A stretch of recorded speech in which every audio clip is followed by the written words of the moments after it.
How we doing this morning, gamers? Happy Thursday.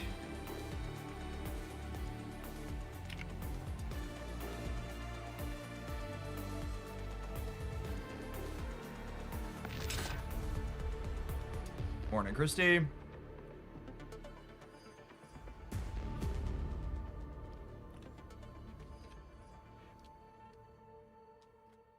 Block in. Thank you for the very generous tier 2 resub and for being here every day. 145 watch streak, that's no joke. Gamers are crazy.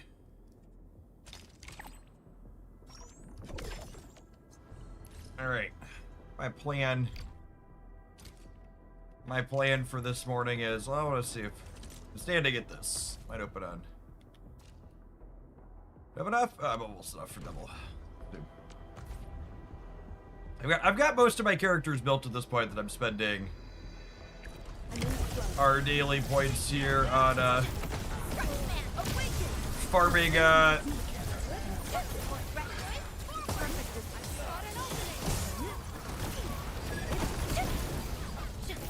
her ultra. Excellent.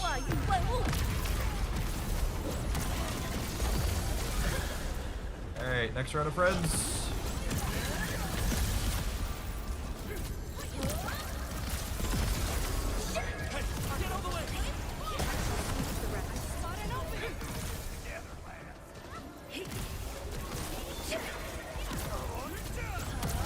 Comics and Bez. Good morning, gamers. Happy Thursday.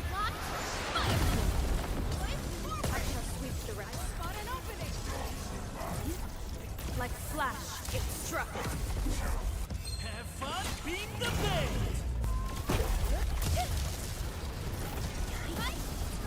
Is Farever a game with anime friends? It is not. It is a it's got more MMO type feels. It's there's other players alive in the world. We had played a little bit of their closed beta when they, or not the closed beta, their wasn't it beta? I forget when closed are open. Their early test when they were announced on the Steam Next Fest. They've had their release now.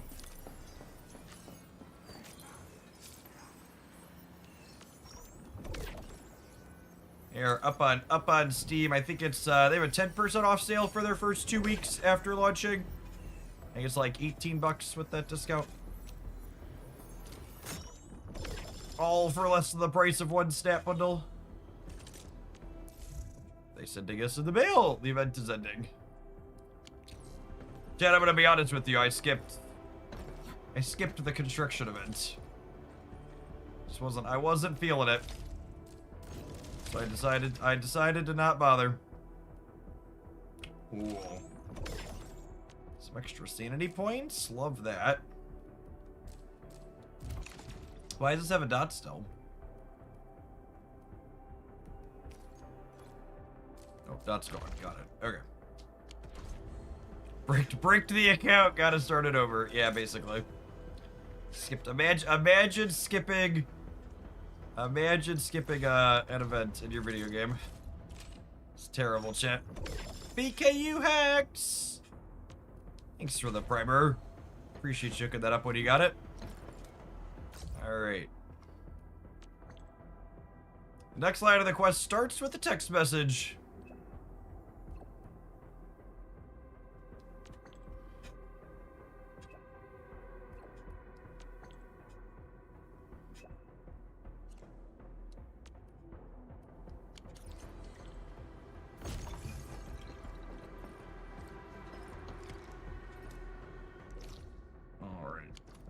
Over to here. Here's my teleport point. Some sort of, I mean, there isn't a command that makes you moderate. I gotta manually click stuff. I guess I just typically do it so fast we're playing a card game. People think it's a. I got you.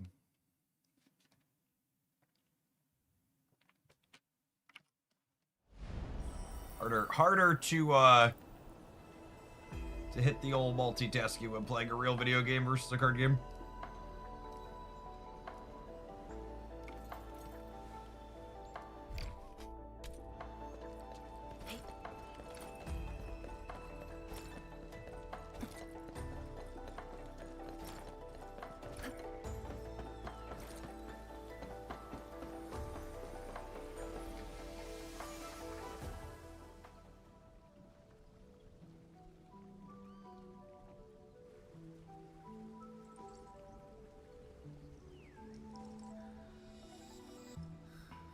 The old fan service tail and slow pan up across the chest. They know what the people want, chat. It's all about the tails.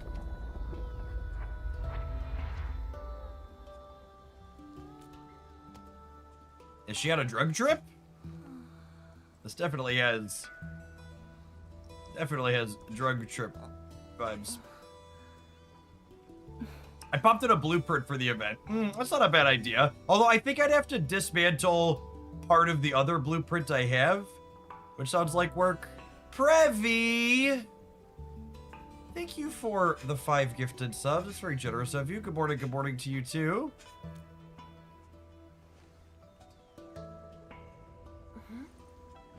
Well, it's all right. I just arrived too. And you? All drenched in sweat. Did you come rushing here?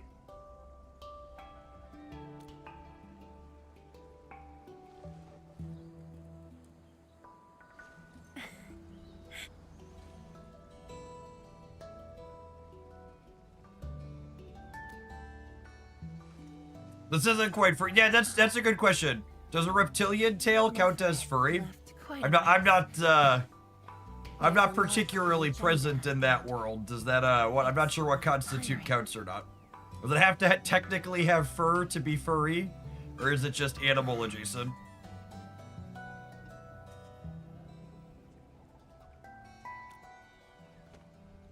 The AIC factory has quickly restored our post-disaster Shiranite production. The Tianshi pillar array is also working properly again. As for city repairs, Nifu is handling it well, and Tung Tung is taking care of her stockade. I shouldn't be asking you, but...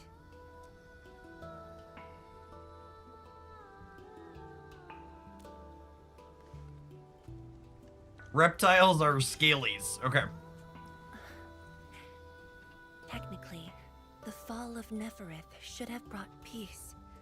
The lantern that symbolizes the peace of Wuling should be lit again. But even now, the lantern remains dark. Hey, Smashing Bro. Thanks for the quarter of a year. Thanks for keeping me around. Indeed, Intamin. A new rift has appeared under Wuling.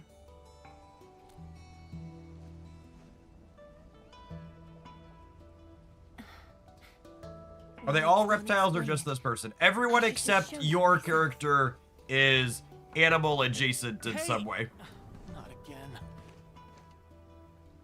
Either wolves or lizards or whatnot.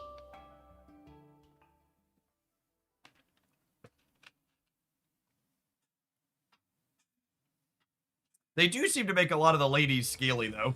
A viceroy of Wuling must constantly monitor the status. Faggy is scaly, and what's her name? I'm blanking. Yvonne was also scaly. Oh, we have a new door that opens. Excellent.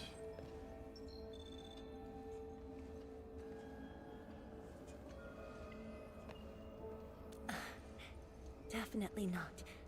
But my schedules are packed. A leisurely walk is a luxury I can't afford. It's second nature to me. The matter is urgent, so I just dragged you along without thinking. Though I blocked Neferith's hit, the aftershocks have compromised the Shiranite dam. A new rift has appeared. 认证通过，最高权限，通道开启。 Layouts of the underground area are quite complex. Stay close when we get there.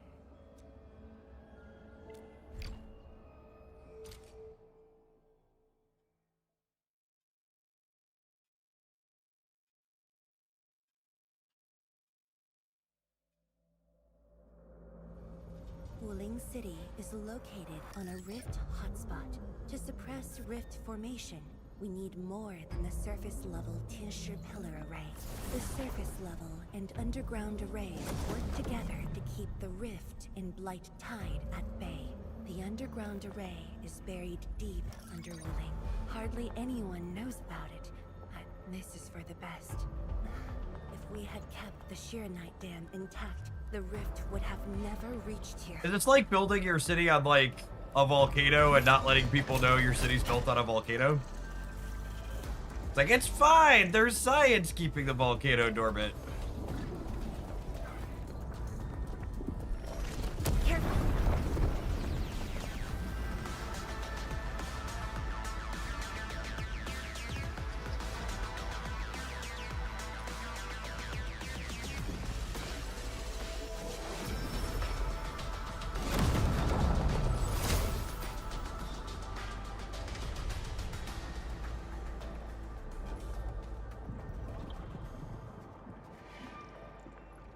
I suppose we have built cities on top of volcanoes in real life.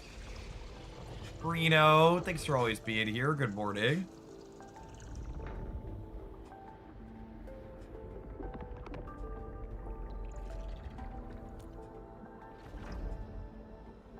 Thankfully, we have enough Shirenite here to keep the Tianshu pillar running at full power, which stops the rift from getting bigger.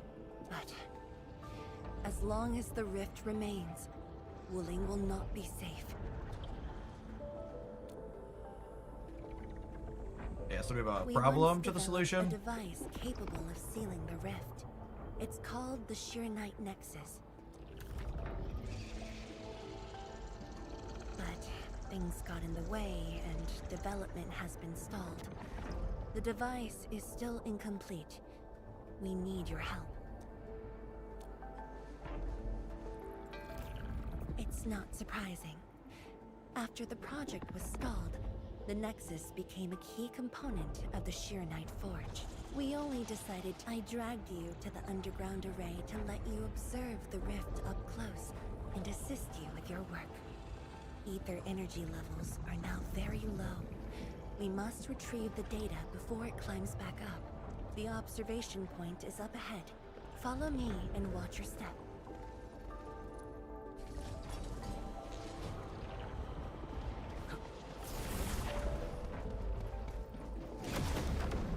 After the battle ended, the original structure was completely destroyed. Nevertheless, we used Shirenite to create a temporary path.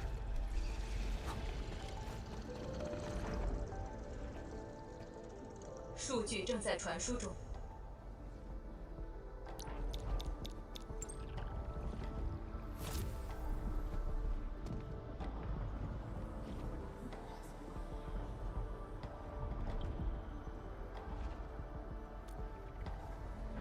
Yes. Going on, Wilker? Thank you for always being here. Good morning, good morning. 10 years ago.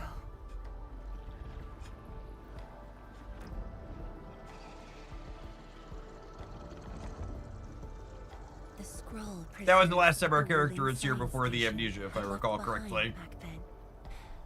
Just a few traces. Once the dust settles at this place, I'll take you there for a tour. But you might be disappointed. The things inside are really old. 传输已完成。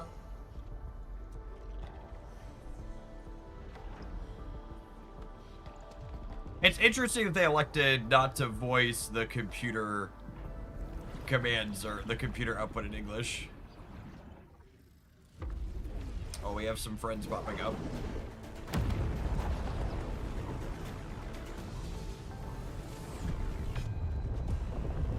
Not good. Ether energy levels are rising. We must go.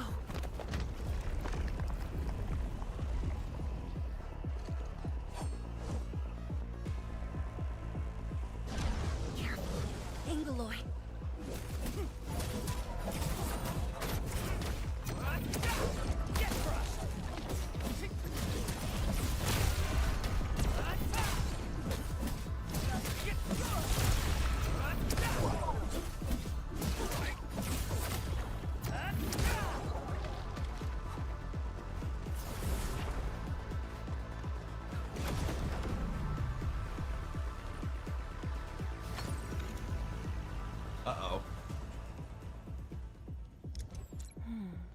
technically together. I'm always here.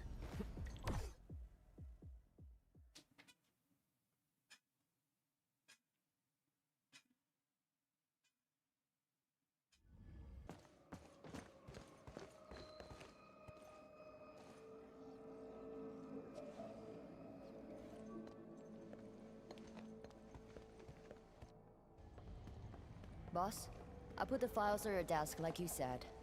Couple, 2, 3. Admin, would you mind waiting for a bit? There are a few files that need my attention.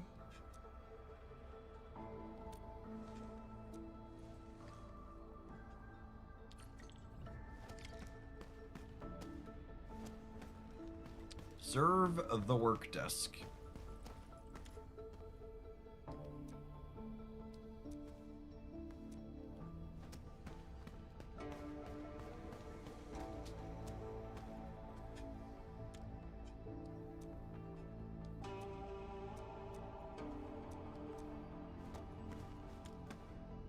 Note written by Mifu.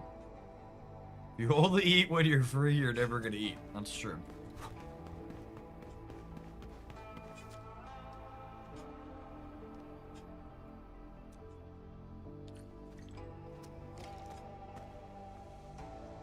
Do you think that's a standing desk? If this whole thing rises up, that would be kind of impressive. This chair doesn't look particularly ergonomic either. Not a lot of lumbar support. We should really try and improve her workspace. How do you sit in a chair with a tail, chat? Can you ever lean back? I feel like these chairs need to be engineered with a tail What makes slot, you say huh? that?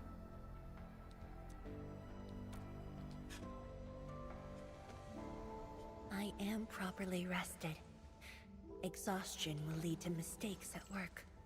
And mistakes are something we can ill afford right now. I was reading a sleep study the other night, and it said that after, I believe it was 8 days of 6 hours of sleep per night instead of 8, the amount your reflexes and mental acuity deteriorated was similar to not sleeping for 48 hours. Like being awake for 2 days straight. And one of the things it said was one of the first things that goes away when you're not sleeping enough is your ability to feel tired. Your body basically stops telling you that you need sleep.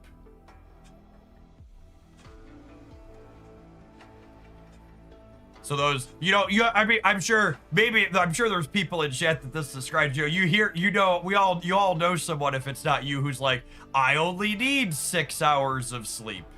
I never need more than 6. And that's because when you only sleep that much, your body stops telling you need more, even if your things are deteriorated and you don't realize it.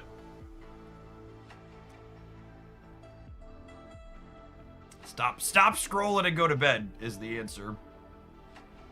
And part of my problem as an adult is like my body's just so programmed to like roll out of bed at a particular time. Like I have to go to bed earlier if I want to actually sleep. Because like if I'm like, oh, I can sleep till 9 o'clock the next day, I can't actually. You're not my dad. You can't tell me what to do. Yep. It's one of those things like exercising more and eating better. When you actually do it, you feel better. It's better than my estimates.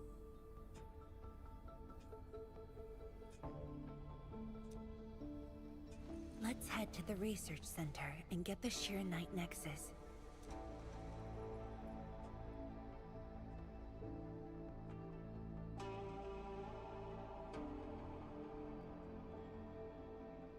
Obviously, when the children are really tiny, they need you in the morning when they wake up, so you can't do it. But with my boys, when they started to hit like the 6, 7, 8 years old range, I'd say even 5 probably, because Haley's about there now. Christy and I started to make a point when they'd wake us up in the morning before we needed to be up, that we started giving them chores to do when they woke us up. and it didn't take particularly long for them to only wake us up in the morning when they really needed something. When they realized, oh, if I don't wake them up, I could just like play what I want or watch TV or whatever. Tianshige, what's going on? I thought the Shirenite Forge would be open by now. The forge's pressure valve is malfunctioning and can't vent at all. We can't take out the Shirenite nexus. Let me see. Yes. There's a problem with the pressure valve control script. Overriding it will be difficult. Can't we just get the engineers to take this apart? The forge is obsolete anyway. We can't let it delay our subsequent tests. It'd be such a waste to take it apart. It might be old, but it's still useful in research, and it still works. This little old engine kept us company for quite a few years. No rush. Perhaps I can try adjusting the command script. Endman, can you lend me a hand?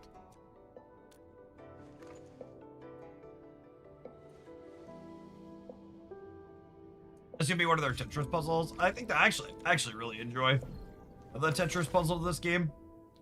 Usually pretty reasonable. Although some of the story ones tend to be a little bit more straightforward. Like this is just put these through here like this, yeah.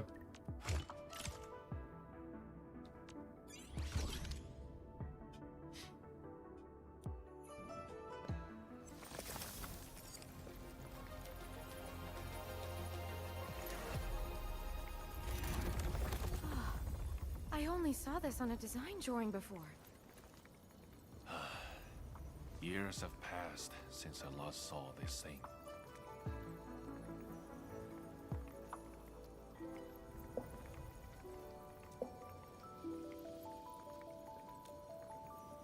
It is tiny. If only we continued the project. The next iteration could have miniaturized it further for portability.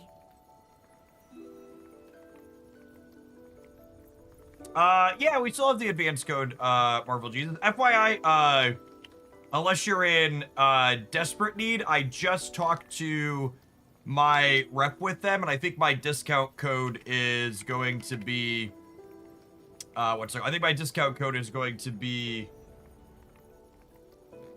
boosted next week.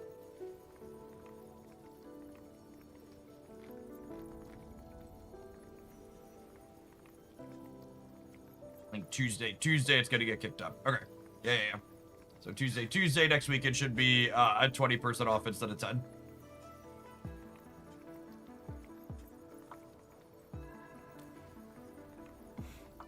Ask away. The Shirenite nexus has great potential, but Insider also trading, something cannot like that. be overcome. It consumes vast amounts of Shirenite to work. But that's no longer an issue, since we're making a lot more Shirenite. Another problem is the way it fights the rift. It's essentially brute forcing. Yes. Sudden release of Shirenite energy will react with ether and lead to unpredictable losses.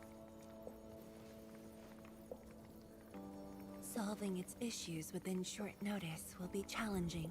But with your help, the damages can be minimized, and Willing City would hardly be affected.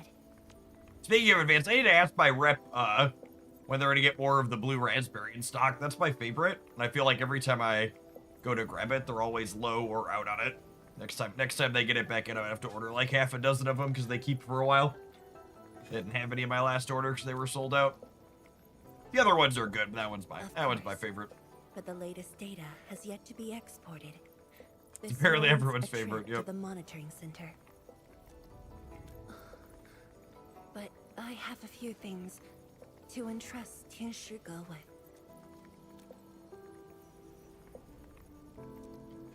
Sure. Once I'm done, I'll go find you at the monitoring center. The blue raspberry lemonade is showing in stock. I don't think so. I think I just pulled it up, but it wasn't. I'm going to look.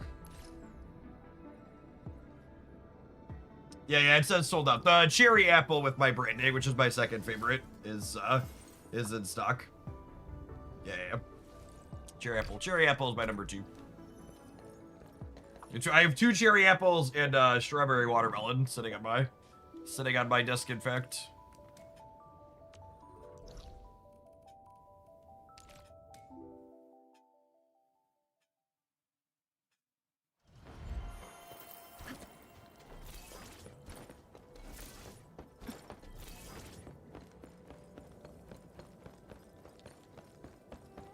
I think this is the last leg of the main quest for this area.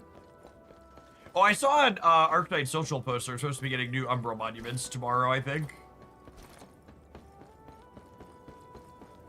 We'll get to that either tomorrow or next week. How many characters have Why are you here? that unique dash animation? You mean specifically the one that Faggy has? Just her. I think like probably half or more of the 6 stars have a unique dash animation. There's a bunch that do. Gilberta, Li Fang, Pogranchik, all definitely have unique dash animations. For some that don't, but a lot of them do. The boss is coming too? Don't see her anywhere. I'm right here, Mifu. Our work won't take too long. I hope we're not disrupting the cleanup. Of course not. In fact, most of the blind messes nearby have been cleared. Let me tag along. I'll see if I can be helpful. And Rossi doesn't have a unique dash animation, but she actually has a unique walking animation where she like skips along, which is adorable. Which makes me like her character more, because my 5-year-old enjoys skipping along whenever we're out. And Haley always verbally announces that she's skipping when she does it. Hey, Silence, thanks for always being here. Good morning, good morning.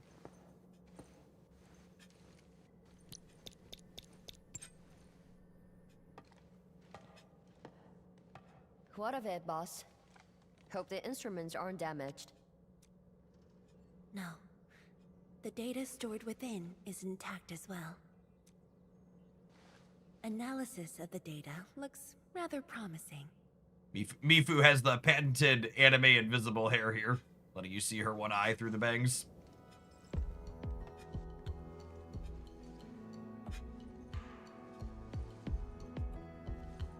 A little bold, but worth a try.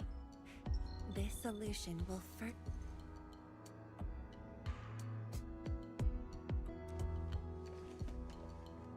Mifu, did you see something that won't work? No, I don't know science. It's just the first time I saw someone keeping pace with you. People once told me your ideas are too wild and impossible. Comparing the Arknights graphics to NTE, there's something that makes me like NTE more. So, what's the way to put it? NTE is like more bright and colorful and comic booky, whereas like this game is more like nitty gritty type graphics is the way I would describe it. Nobody told me that before. And like Wuling's a little bit more colorful than like Valley 4 was, but it's still like not remotely comparable to like Genshin or NT. NT is like colorful over the top. Gotta work on something. I will leave you to a wild brainstorming. NTE has like a lot of big like colorful and explosions, and the world uses more like vibrant colors overall. Nothing. Just thinking about the past.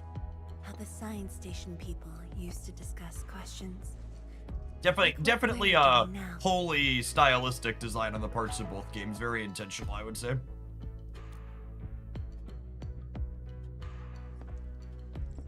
Yes. Every idea was bolder than the last. We got more intense with every discussion. Yes, there's explicitly an apocalyptic vibe in this game, especially Valley 4. Valley 4 is like very Mad Max adjacent in a way, where there's like some civilization with the pipe faces trying to burn it down. No. I was young when I joined the science station. It wasn't my plan. Is this quest just these two characters hanging out? But listening in the discussion. So far, it's just been these two characters hanging out. I learned a great deal as I sorted files for my peers. Basically, yes. Okay, I might do this on my own time then. I feel like they've done a pretty good job of mixing in gameplay through bits of hangout and story development in general in this game. Test is risky. It's just a bunch of flashbacks to later have. Okay. This islet was set aside early on as a test site, but it was abandoned when the Blight Tide flooded it. Now looks that like the we Blight gotta- Tide has subsided, we can use it Oh, wait. to test the Sheer Night Nexus. Oh, interesting. There's a teleporter up there I haven't used. Hey, Jeff, are you all done with Champions? I never say never, but I'm not sure when I'm going to be poking back into Champions. It just feels like Champions feels like a very difficult game to enjoy casually.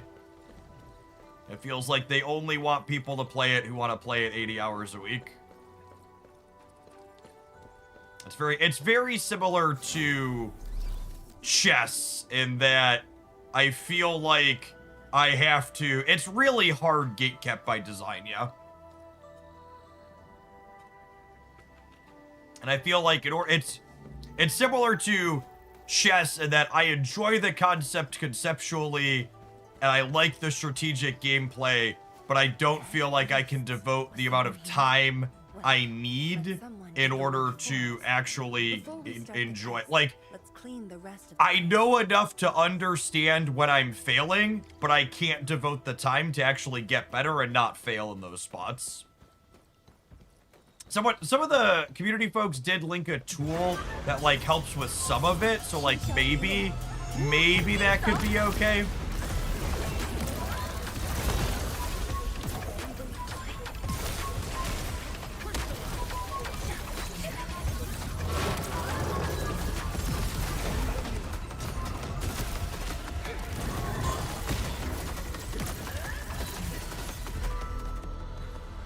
Handman? Tianchi Zhuang?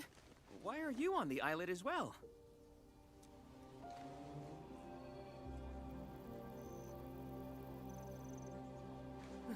I thought I cleaned up all the beasts along the way.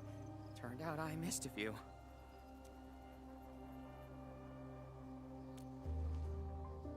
I also really enjoy like playing varieties of things in games like Pokemon Champions, and Pokemon Champions like does not lend itself to trying things out. The removal of rental teams and how cumbersome it is to build your own is really annoying. We had like 3 or 4 instances where it took me like 30 or 40 minutes to build a team, and then we played 3 or 4 games with it, and it was like, this team's actually not good, or I'm not enjoying it, and then it's like, oh, I spent 40 minutes building this thing to play with it for 15 minutes and then throw it away. Felt like a really bad use of time. So, are you here for the sword Tianshi Li left behind? I guess so, but not really.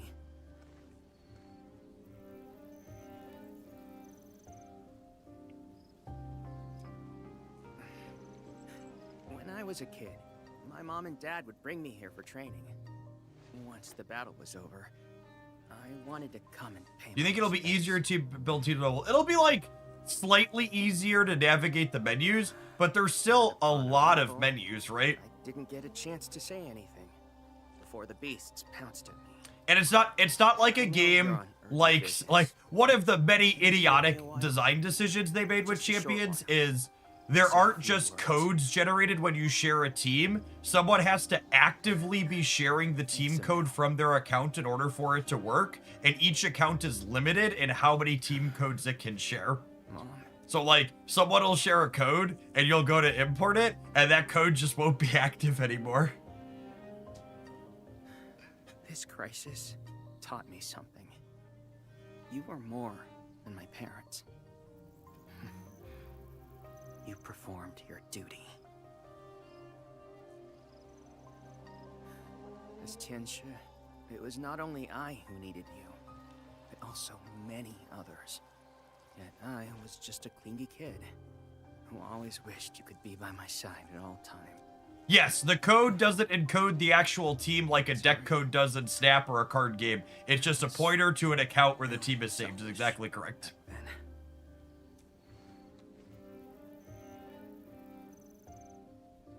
One of the more puzzling design experiences I've experienced in a game, but that really seems to be Pokemon's MO, just like puzzling design decisions after design decisions.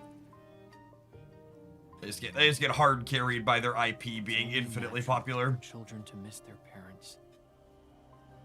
Yeah, it is very comparable to an NFT. It's not actually the image, it's just a reference to where the image is actually held. And if the image gets taken down, it's now useless. Yet, you kept your message to heart. Always remembering. Never forgetting. Oh, he speaks! That is definitely not selfish.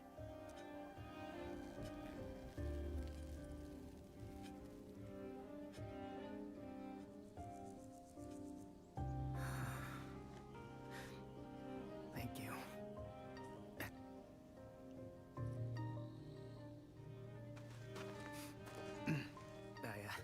I shouldn't get in the way of your test. No worries. I'll make sure nobody barges into the place.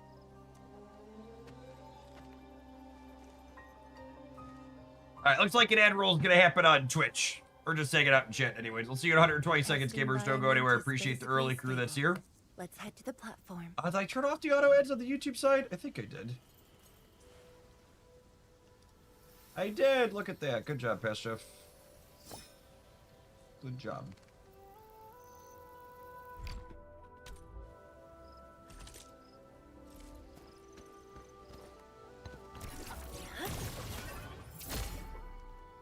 Our animations are all just so clean.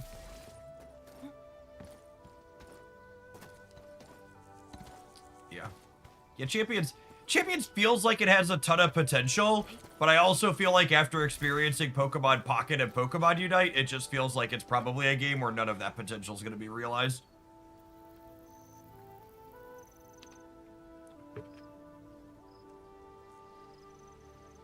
I'll be curious to see if it's able to attract a wider audience when it hits mobile with how obtuse it is and how difficult it is to get into. Because currently on the Switch, it hasn't really reached a new audience. It's just existing VGC people, essentially.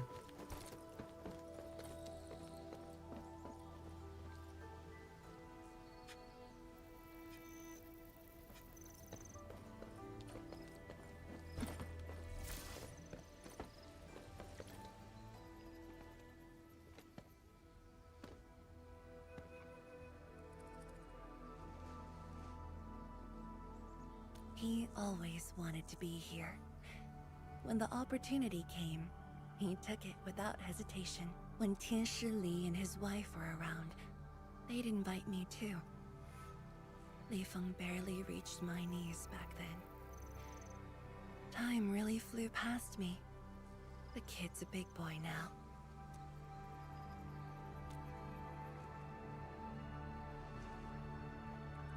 Yes.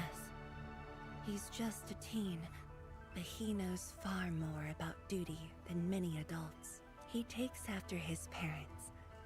Dutiful, selfless, and utterly without fear. I should be just building the physical team at some point. I have Pogranchik and Li Feng built. I need to build Chen. But I have some extra resources on the account from the game being out for a little bit.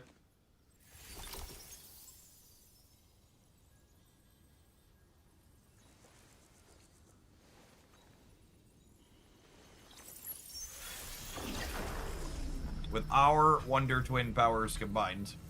Careful.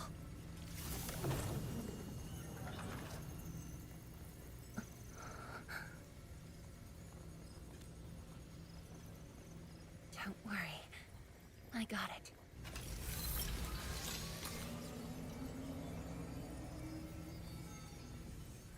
Sure. I'm ready.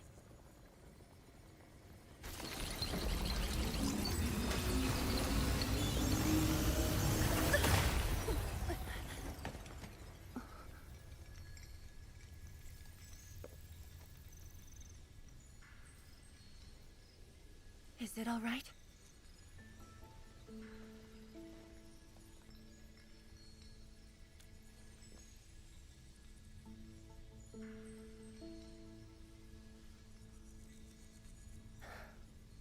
But I'm still a little...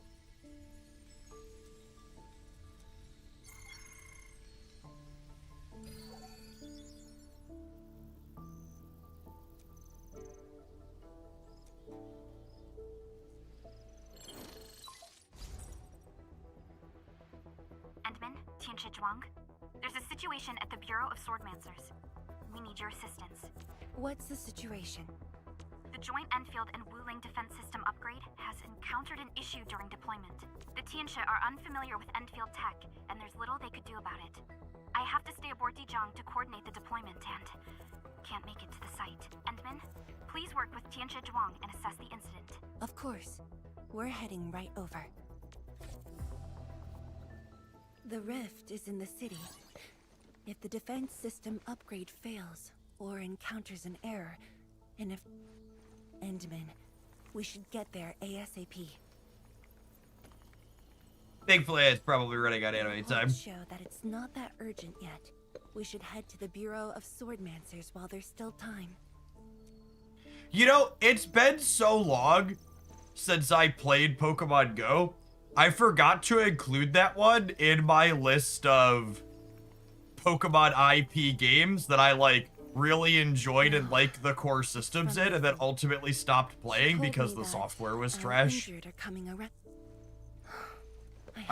We actually streamed a good bit of their PvP battles, and I really liked their system for PvP battles. I was enjoying the team building, but there were just like multiple days in a row where I was playing Pokemon Go, the PvP battles, on my high-end smartphone, on my broadband Wi-Fi in my basement, and just like was sitting there getting a spinning ball because their netcode was awful, and I couldn't actually do the real-time battles because it was lagging out. I just like had that happen 2 or 3 days in a row, and I was like, nah, I'm over it, I'm done. I just stopped. Just like made $1 billion with a B and could invest it into reasonable servers and code to connect to them.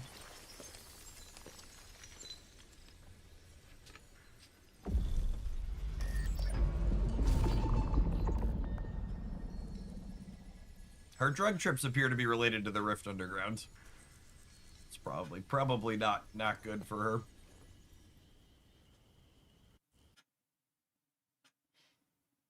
Gizmoot, thank you for the 3/4 of a year. Appreciate that. Welcome back.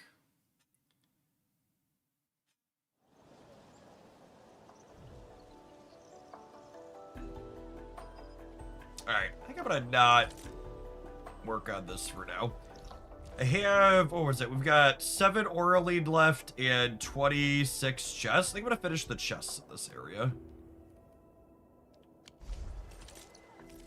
I should have plenty of finders at this point. Yeah, storage rate. Find me a box. We finished all the collectibles in Valley 4. I'd like to finish all the collectibles in this area too. The area top left is actually new. Oh, is there a new area too?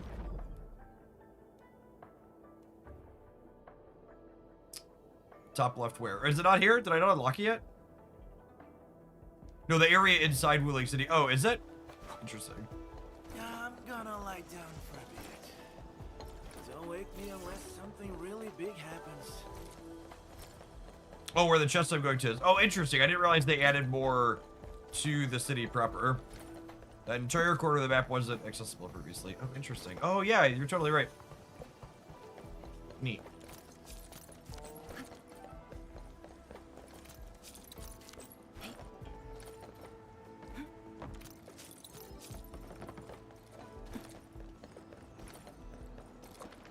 You know, it's funny, I actually, I loaded up resources because I knew I wanted to hunt Fang Yi, and then I actually ended up pulling Fang Yi so quickly that I didn't use most of my, what's it called here? So, pretty well set for whoever the next batch of friends is. if we want to pull for them. How do we get up there? Oh yeah, there's an Orlean circling around up there too.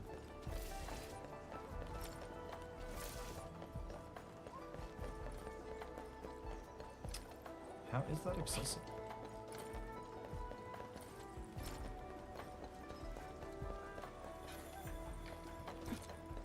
It appears I continue to have blood and pressure therein. Congratulations on not being a bot. You can only enter it from the south edge. Oh, is that over here?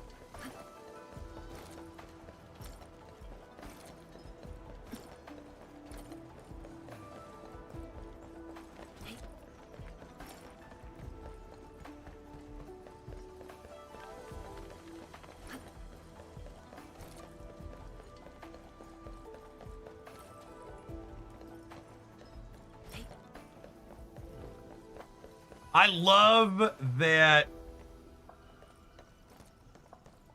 Oh, do I have to progress the main story to get in here? Is that what it is? Is it locked behind the quest? Okay. We can go collect boxes in this area. Maybe we'll do that.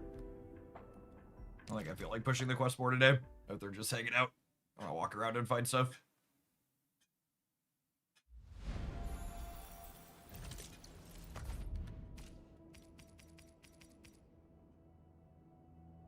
Can I use this as parts of the area or solar? Oh, right. I gotta get rid of all the fog. I can walk over and do that though, yeah?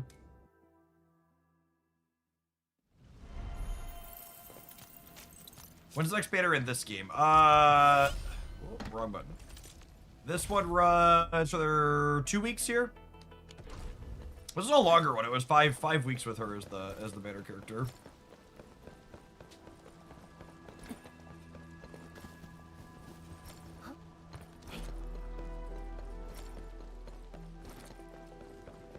Oh yeah, it's longer than that, right? There's a rerun banner on 514. No wait, does that run concurrently? Because hers goes till the 22nd, right? Is the rerun banner run past the 22nd? It's concurrent. Okay, that makes sense.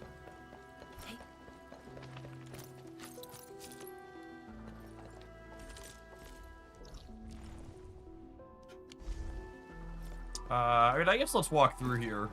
Engaging. Stay safe, team. Do it your way. I'll keep you covered.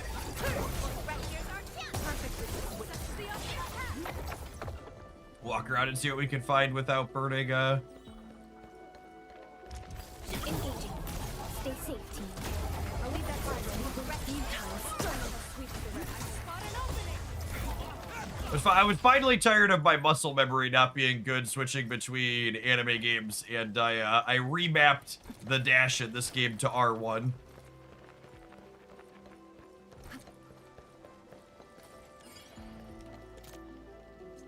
It's the only game I've ever played like this where the dash is on 0. Joe Nova, thanks for the 2/3 of a year. I will not have a video covering the OTA changes today. Take that to mean what you will.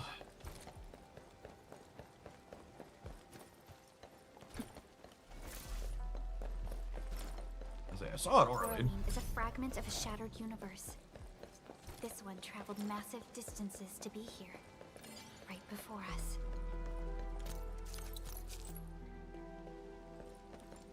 I forgot I could remap the buttons of these games and it just reminded me. Yeah.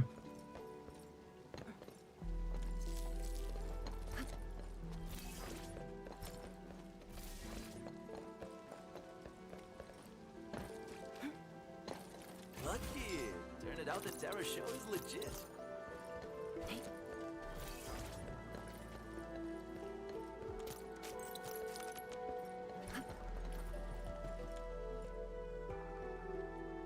Most areas are under temporary lockdown due to Ardashir's attack.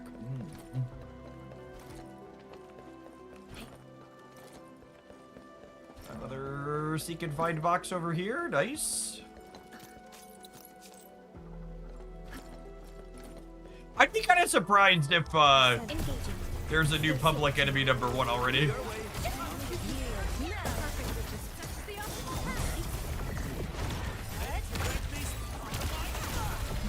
mean, I guess not super surprised, but feels like Gambit was public enemy #1. No, chat. Listen, if Reddit wants to get Gambit nerfed, like, let it happen.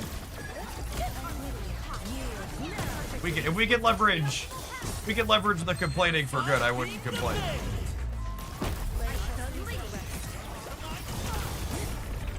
Like flash, it struck.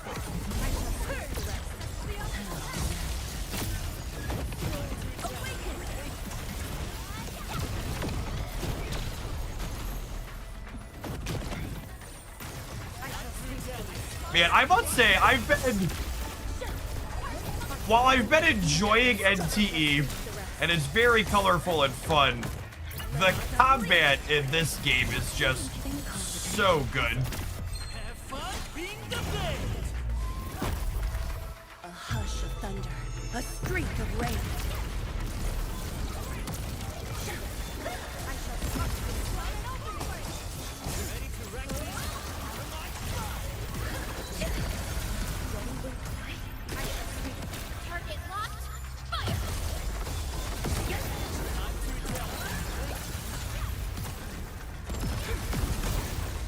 Woo! Missed that dodge.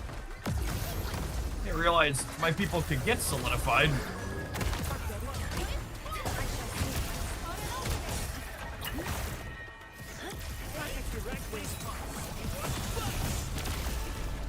Chunky mother. Things got a little intense, but you nailed it.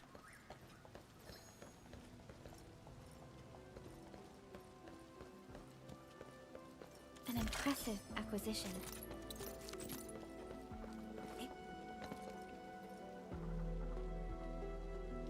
What is different in the combat? I don't like to command multiple characters at the same time. So, the big thing that combat in this game does that's different than other games is if you watch the bottom center of my screen, when combat starts, there's 3 yellow bars that fill up and get used as I use the skills. So instead of your skills having a cooldown associated with them on the battle skill, all of your character's skills use this skill point resource system that builds up over time, and certain skills trigger them. So that's a resource that you're managing and figuring out how you want to use those battle skill points, ideally when you're building your team. And then the second aspect of team building in this game with their skills that honestly makes the team building much deeper and more interesting than most other anime games I've played is the combo trigger. So every character has 3 skills. You have the ultimate, you have the activated battle skill that uses the skill points, and then the combo trigger triggers when certain conditions are met. And the combo trigger dictates both which characters go on teams together, because you need to structure your teams ideally in a way that you're triggering the combo skills on all 4 of your characters over the course of a fight. And they dictate how you sequence your attacks inside of those fights to make sure those combo trigger happen. So Fang Yi is a good example of this. Her combo trigger is when you do a finishing strike or final strike on a character that has electric infliction. So it basically means you need a way on your team to apply electric infliction, and then you need to be applying that and then doing a final strike to trigger her combo. And then the combo skills have cooldowns in this game, so figuring out your optimal rotations is making sure, 1, you are able to trigger all of these combo skills, 2, you know which skills are using your battle skills to make that happen, and then 3, in the longer fights against chunkier enemies like that one we just fought, you're having it so you're able to trigger your combo skills consistently as they come off of cooldown. And I think the combat having way more depth like that is both an upside and a downside to the game. Like, for example, I don't think my wife would ever enjoy the combat system in this game. It's just has so much more mechanically going on than like the average Genshin Impact or NTE type thing. It's a lot more, there's a lot more mechanical things that you're doing with the combat in this game against the chunkier enemies. And like smaller ones like this, you run up to them, and I don't even do a full rotation, you just kind of walk through them. But against bigger enemies and chunkier enemies, there's a lot more that goes into... Do you switch characters, or do you have one in the field, the other character's trigger will happen? Usually, there's just one character that's a driver character on your team, and then they're the one that you're using to actually fight with, and then the other 3 are running around, and you issue commands to the other 3. So like, you don't switch to another character when you use their combo skill or their battle skill. You press whatever button it is to bring it up, and then my 4 buttons over here on the right trigger the battle skills for the other characters. And then the combo skills, they just pop up on your screen as you trigger them, and then you click the button to send them off at the right timing. So like on this team, Fang Yi's the on-field driver. Yeah, I like visually I like the design of having all the characters on the field too. It makes it feel more like a team. So I got my waifu on field and only have her on field, the other characters run around. Yeah, well, and some of them too, so like, your on-field isn't just the one you like in the team a lot of the time too. You also need your on-fielder to be the one who doesn't have a ton of their time tied up in using their battle skills and their combo skills, because you can't be using your auto attacks with your active character while they're using their combo skills and battle skills. So like, if a character in your team composition is like combo skilling a lot, like Arknight is one of my favorite characters. I like the color blue, and her outfit is all blue, but she can't be the on-field driver that I control in this team because her combo skill is triggering constantly. So she's really busy doing other things a lot of the time.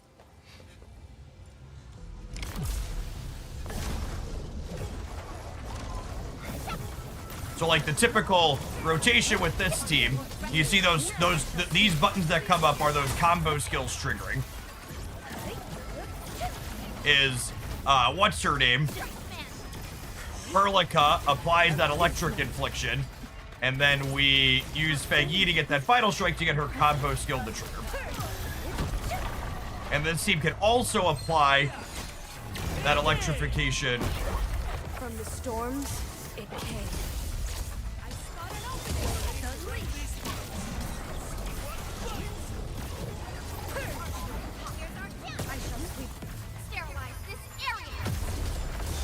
I was oversimplifying just to be a win. Yeah. I got you.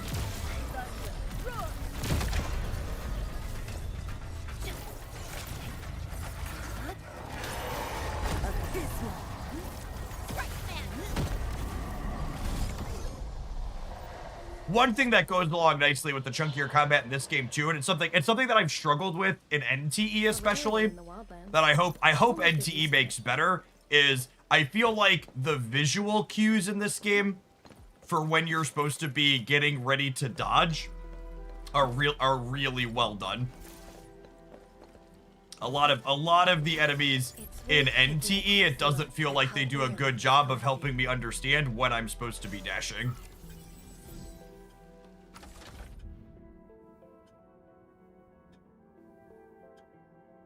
I also think these Tetris puzzles, I think, are some of the best mini-game puzzles that are in any of these anime games I've ever played.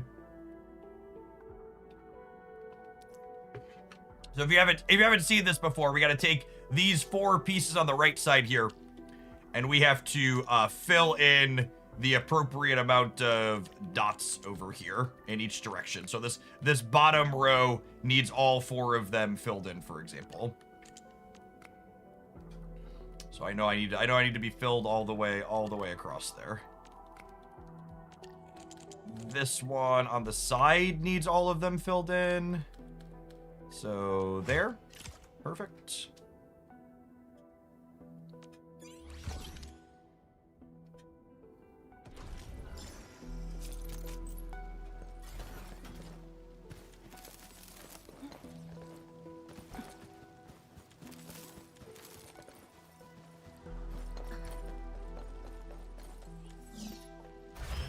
One, 5, 2, for 15243.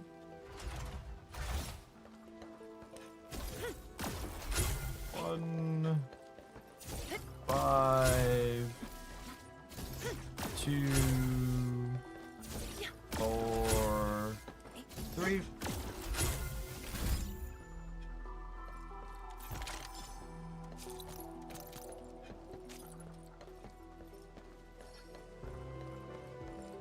Okay, let's go check out the other side. In fact, speaking of teams, I think Are you ready? Peggy's fine. The Wildlands are I filled think with danger. one of these two Rossi teams is definitely my favorite.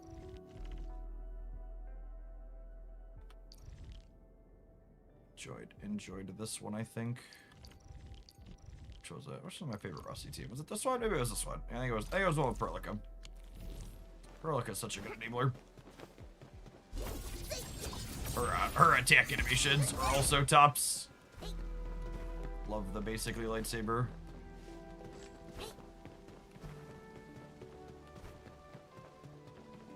Yeah, I'm not familiar with Dragon Age personally.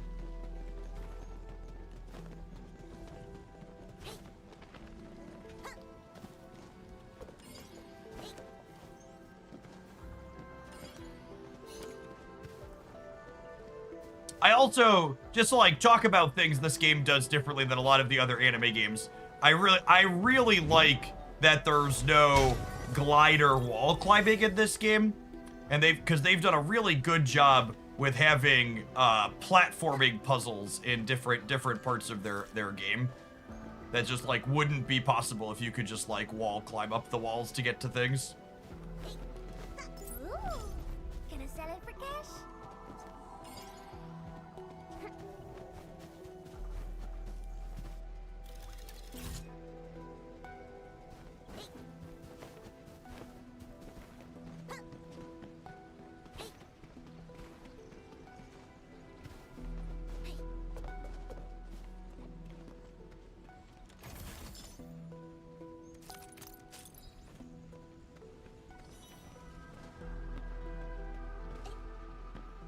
The gacha system in this game is weird. So there's no 50-50 guarantee on getting the banner character. You have to pull 120 times to guarantee the banner character. But the asterisk there is when you don't get the banner character, you can also get not just the standard 6 stars, you can get the 2 previous banner characters in your losses. So you can like end up with copies of characters that were limited time runs, or you know, the banner characters, whatever you want to call them, that like you weren't pulling for initially when you lose pulling towards the banner one.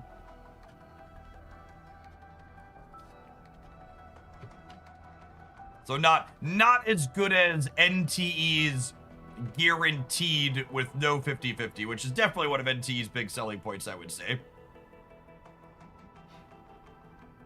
But different kind of twist on it that could like give you other good hits when you're missing. What's this? Oh, there's an environmental monitoring terminal here. Nice, let's get this upgraded. The combat definitely seems overwhelming to my smooth brain. It's a lot more involved. I will say, like most of these anime games, the difficulty of the combat, especially inside of the story stuff, is like relatively minimal. With the really needing to understand the combat and have mastery of it mostly being explicit to, what's this do? Oh, there's 2 of these now that you can grab and do things from. Excellent. So more Wuling luck currency.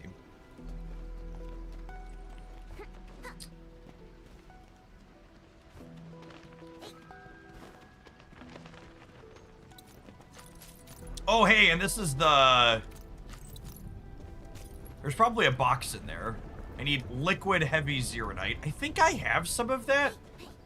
I think the factory system I was making had liquid heavy zeronite in it. I need to go look in a second. Need a steak. Thanks for streaking here in Oaklandia. I appreciate the almost 2.5 years of support. Welcome back.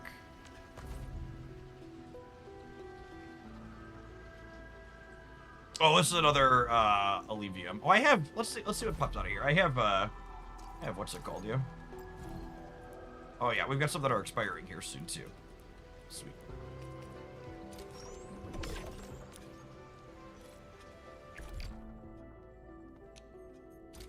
I'm not farming any particular ones at the moment.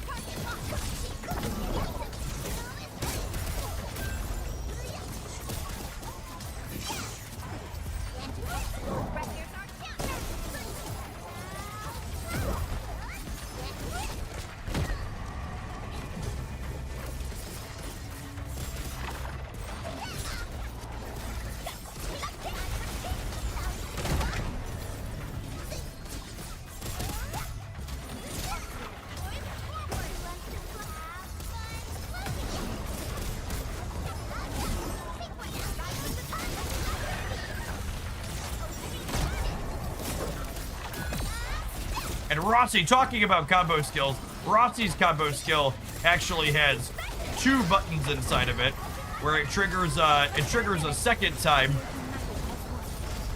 and there's an extra timing component where you have to hit the timing correct on it. Well, that's a big one.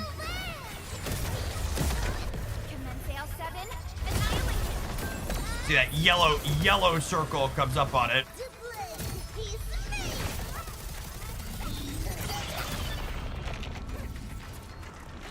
One more big friend coming out at the end. There's one more big friend coming out at the end.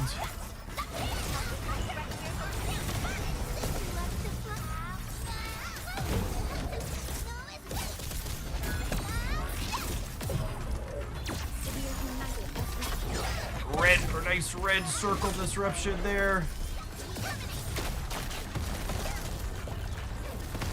Uh-oh. Did not have a skill point ready for that.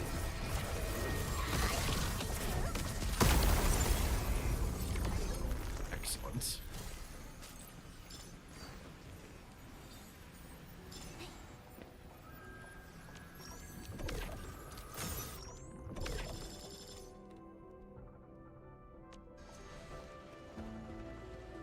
Oh! Squirrel. Squirrel!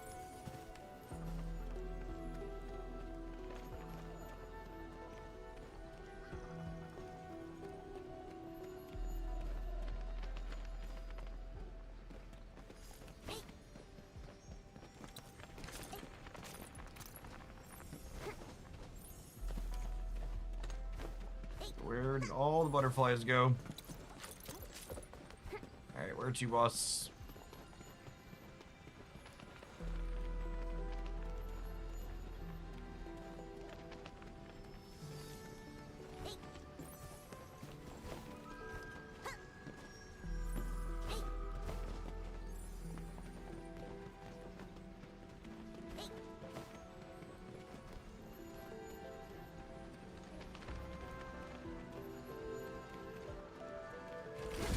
You?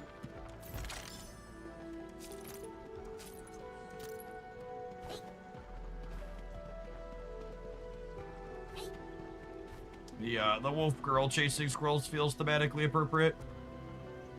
Insufficient backpack space. Should probably go drop that off. Or 2 of those are new. Should probably grab them.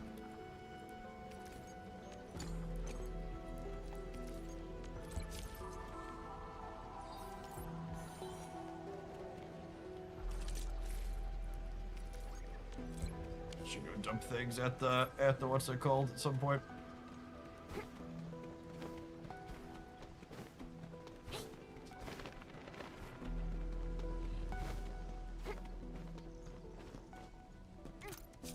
We need to go grab some liquid heavy zeronite too, so we can get over into that area over there. I'm pretty sure it's bottled, otherwise I'll have to go check the factory.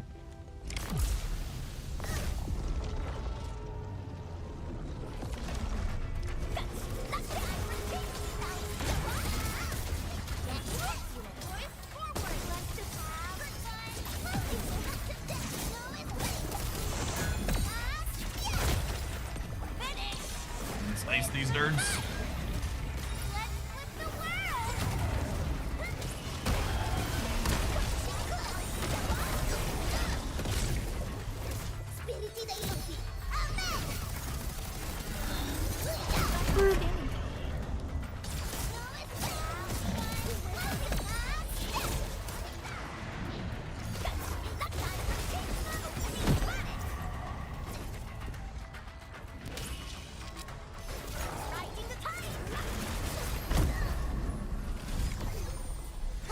I feel much better now. An impressive acquisition. Excellent. Hey, Mark. Thanks for always being here. Good morning.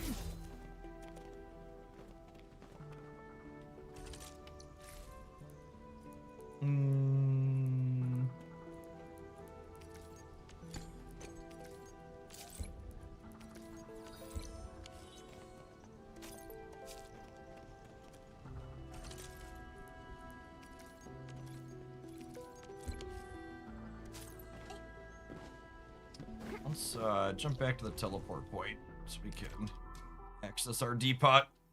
Check for liquid zeronite too.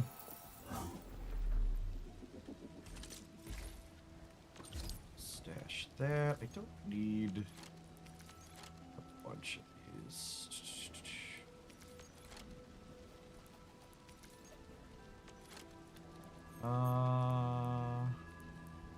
We don't need a lot of these buildings either. The mining rigs can be useful. We're out and about sometimes. Relay towers back.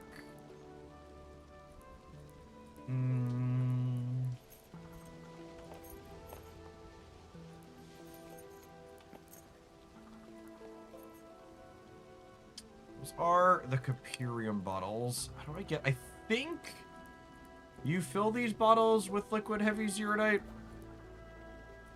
I need to sit down and figure that out. We have plenty of heavy. I might need to adjust the factory in order to do that. Yahin's solution. I think that was liquid heavy zeronite can go into any bottle. Okay. The big factory blueprint I copied must not have been producing that then, huh?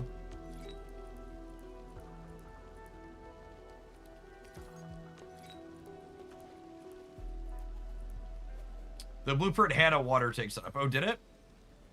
For you to manually fill bottles with it. Got it.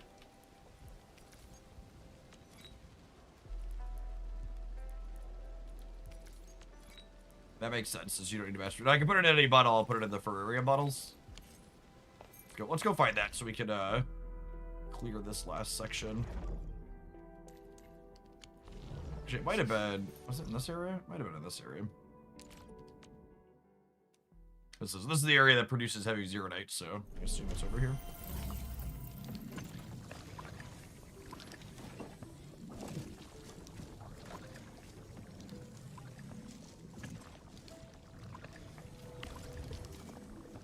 Sewage.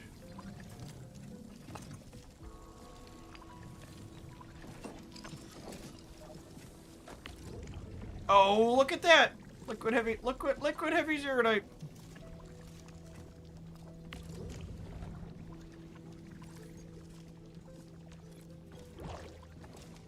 That's so easy, chat.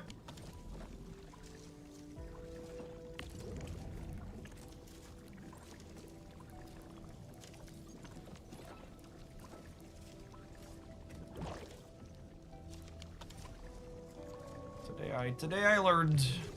That's our factory. Oh, you know, I realized I'm looking at this team. Operators accounted for. Is this not the team I liked? The team is ready for the mission.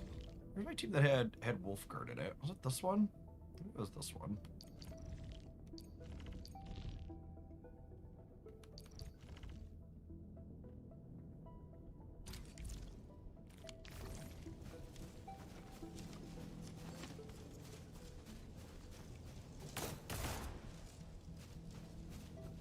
Alright, let's go back over to here.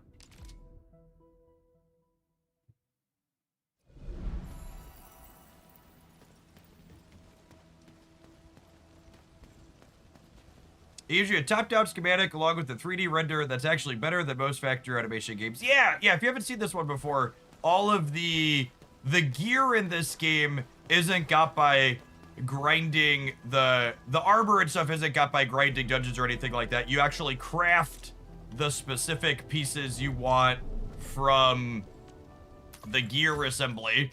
And they all have set stats and skills on them, which is great. And then the RNG component of upgrading the gear is you craft more than one copy of it, and then it's like where's someone who I wouldn't mind upgrading. Let's roll one of Rossi's here. That one's mostly upgraded. This one. Okay, so the RNG component here is this one can technically take up to 21 times of burning through other crafted things to get the last upgrade on here, to get the extra 1.2% on here. Is this a sponsor game or just a new game that you're playing? Yes. So technically the hours we're playing right now aren't sponsored. I've just been playing a ton of this since it launched, but I have done sponsored hours for them off and on as they've released new content. When they drop a brand new content patch, they've been giving me an hour or two of sponsored stuff, which has been nice. I give them some of that money back so I can pull the characters typically. But it's this game's been in my released at the end of January, and it's been in one of my daily rotation games since it released. It feels like it does a lot of really good things that are, and there, we're successful. So that's the RNG component of gear in this one, is you turned the currency into pieces, and then there's an RNG component to hitting the upgrades. But even that, like, there's a huge ceiling, or there's a low ceiling on this. Like in other games like Genshin or games where you like grind gear in dungeons, it's technically an endless treadmill for like making your gear better. And I really like that there's a feeling of this character and their gear is like done and complete. Feels really good and satisfying, as opposed to like, I'm never gonna have these characters where I want them to be. Yeah, one of the neat things about the factory system of this game, I want to go back and talk about the factory system. I think we got some new people in here, and I think it's a cool component of this game, is that, like, for this latest patch, things were so crazy with my kids' extracurriculars, and I didn't have time to figure out the factories myself, and I wanted to get the resources going from them. There's blueprints where you could go online and find blueprints that put giant chunks of buildings just down that other people have designed. So there's like YouTube videos and websites that have guides that share blueprint codes that you could like copy and paste. So like if factory building's not your thing or you're short on time, you can grab pre-built ones that work. But there's also a lot of layers and depth to like how much you're like, this is just one of the factories I have in this area with everything going and producing in it. Although, actually, one thing I wanted to look at, why isn't this one...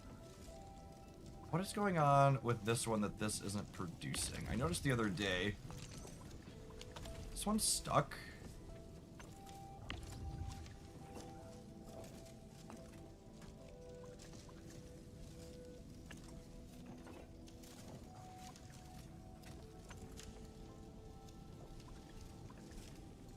They set it to automatically stop after it makes 1,000 of them. Oh.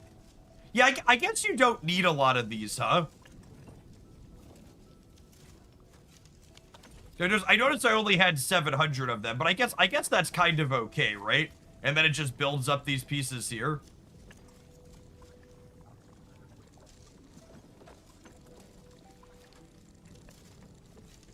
Because I guess for now, yeah, there aren't useful sacrificing artifact for the currently available. Yeah. That makes sense. So you can toggle. I meant to look into that at some point. All right.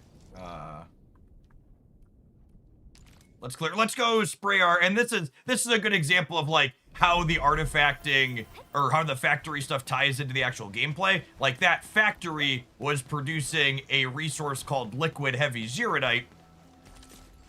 Bullets spare no one. I'm always here. And liquid heavy zerodite we need to spray to get through part of the gunk on the ground in this area of exploration.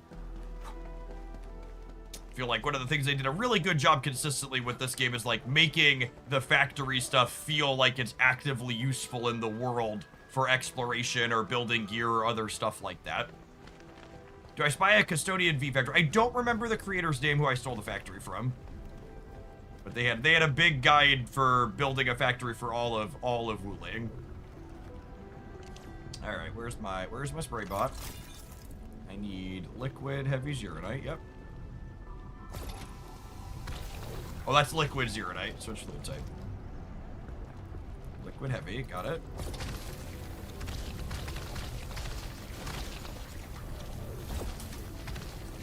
Okay, look. There's the jump pad. To get up into the next area. And looks like we need some more over here.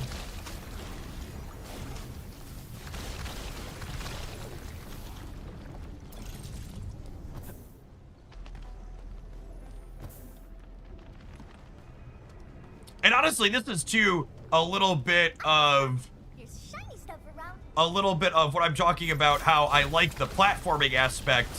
This aspect of exploring the world and needing the zerodite here just wouldn't be a thing if you could just like climb up the walls of this building, right? It kind of really ties it all in together, how the exploration not only plays nicely with the factory stuff, but also ties into all the other bits of the game. And then I know we've got a lot of card gamers in here who haven't played a game like this before. If you think it's something you want to check out, the big thing to know is like the monetization in these games is, I think it's so reasonable. Literally, the only thing you can spew real dollars on is gacha pulls for specific characters. And you get plenty of characters on its own. And this isn't like a PvP game, right? So like, if you skip a character or miss one, they come back around. They're actually doing a repeat banner for some of those already, for people that missed some of the earlier ones. But it's not like you're behind, right? It's not like, oh, I'm getting beat up by other human beings who have characters I don't. So the only person you're really competing with is yourself. None of the hours of exploration in all the different regions. There's two major parts of the world. So there's what, 6 areas in this first part, and there's currently 4 in this second region. Like none of the story stuff or actual content is locked behind that. It's just character and team building type stuff. And you get pull currency just from playing the game.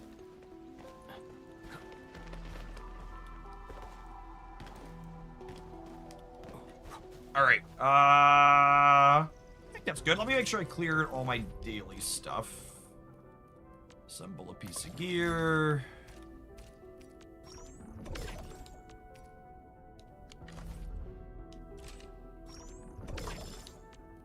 And then one of the other things, honestly, I played Genshin Impact for a long time, years, and I actually put it down recently because on days where I don't have time, like life is busy with other stuff, either work or the kids and stuff, doing dailies in these other more modern gacha games like this one at NTE is so much faster than the daily stuff inside of Genshin.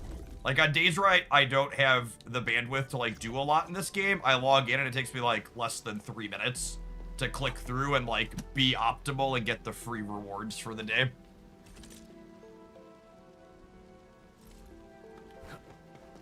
Does it feel like you're repeating the same tasks again and again, or do the quests feel new for each content release? I feel like they've done a pretty good job of having having varied content for their first 2 areas. And that's kind of one of the tests of time for these games. Like, you know, will I be here in 2 or 3 years? Is like, are they able to keep consistently putting out new content that's good? I feel like they've done a pretty good job with like their end game content too for this first little bit. Like we're actually supposed to get new end game stuff tomorrow, I think it is. I forget how to get to the Umbral. Where's the menu? Is it in here? When it's new, it pops up in here. When it's not new, it's in here, question mark, under permanent? Yeah. So these are different combat challenges. That's their end game content. And 2 things I like about this. The first is that all 3 of these areas, it's like all 3 of the fights, and then there's 3 different sections with 3 fights. So we're gonna get a 4th area with another 3 fights in it tomorrow. So far, the first 9 of these have all had very unique and interesting challenges to get through from a combat perspective, whereas like Genshin Impact's endgame content is like, it just kind of repeats that has different enemies. They've done a really good job of like different gimmicks of like making these combat fights be like puzzles, not just like make your damage number bigger checks. And part of it is making your damage number bigger, making your characters are geared, but there's also a puzzly aspect to them too that they've done a good job with. And then another bit talking about endgame stuff and stuff they've been having. There's this other one, this one, Delver of the Cryptic. These leaned into their platforming stuff well, where there's like these aren't combat based. They're like platforming puzzles, and some of them are timed, and you race through them, which was a good mix of stuff too.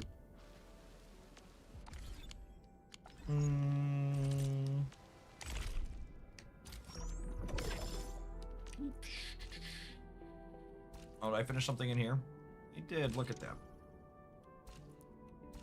All right. Shall we snap? I think we should snap.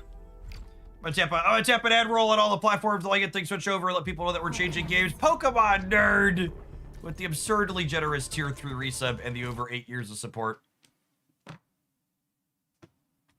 According to OG Arknights players, the new endgame stuff is historically super difficult. Really? Yeah, I don't know. I haven't experienced that so far at all. I've enjoyed the mix of stuff they've done. All right, have an advert. Let's get things clicked around here, huh?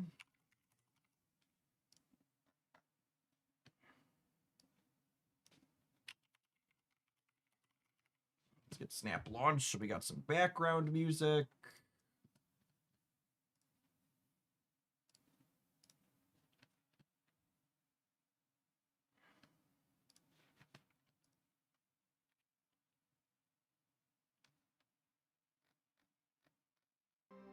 There's a contingency contract endgame mode coming in the next patch. My understanding is they'll have optional modifiers you can turn on to raise the difficulty. Neat.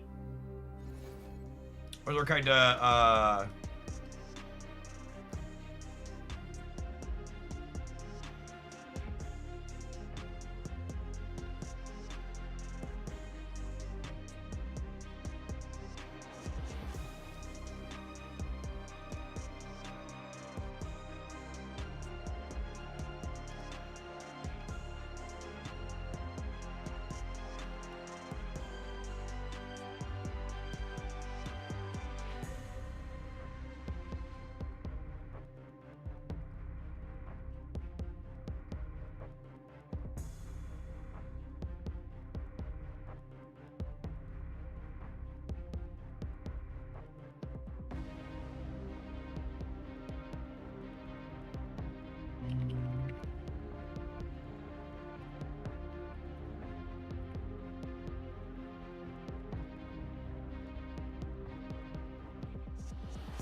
and the audio design in Snap for their menu music is so consistently good. Their audio designer is so talented. Does such a phenomenal job of having varied music season to season. Do Arknights and NT have crossplay? Can I play it on my PS5 when I have time and my phone when I don't? Yeah, yes for both, AK man. So I actually, on days where I'm short on time, I usually clear my dailies while I'm sitting waiting to pick up a kid or like taking my walk around the neighborhood. Yeah, basically every single one of the gacha games has full cross progression.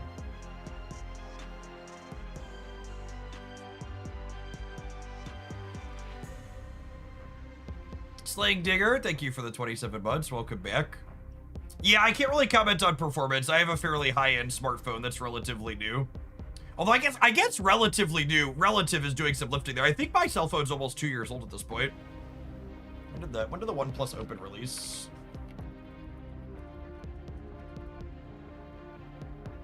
Oh wow, holy shit. It's almost 3 years old actually. It's old. It's almost 3 years old. Chat, this is a very random question that I'm now being reminded of, but it's going to be relevant to me at some time soon. Does anybody have experience importing Android hardware from China? Because OnePlus, apparently their foldable for OnePlus did not sell well globally, so OnePlus isn't going to be doing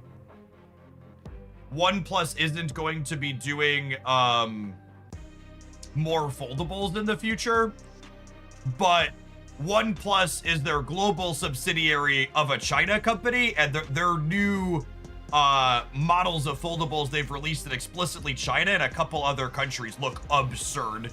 Like their new foldable, when it's folded, is a similar thickness to an iPhone. Like it's so trim and slick. Foxor, thank you for the 55 months. Welcome back. My understanding is they support the bands that Verizon uses.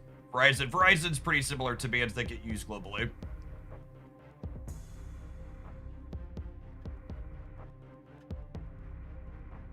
Oh, do you have to use, is it T-Mobile?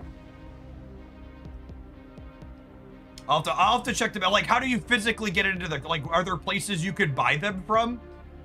Like, can you find global versions? Cause I searched for like I searched on like Amazon. I didn't look on eBay, I guess, but they didn't have them listed on Amazon for me to be able to purchase.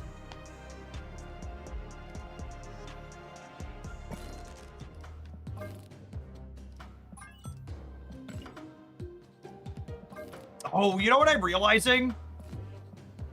I didn't Galactus yesterday when Rad was here. And Rad sent a tip for that. I owe Rad some Galactus.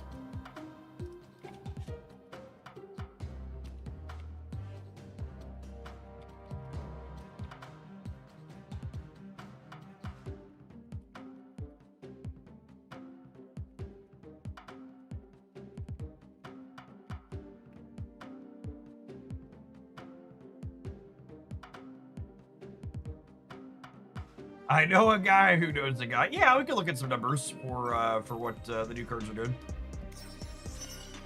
I feel like I'd be surprised if something new pops up, but it's possible. One second.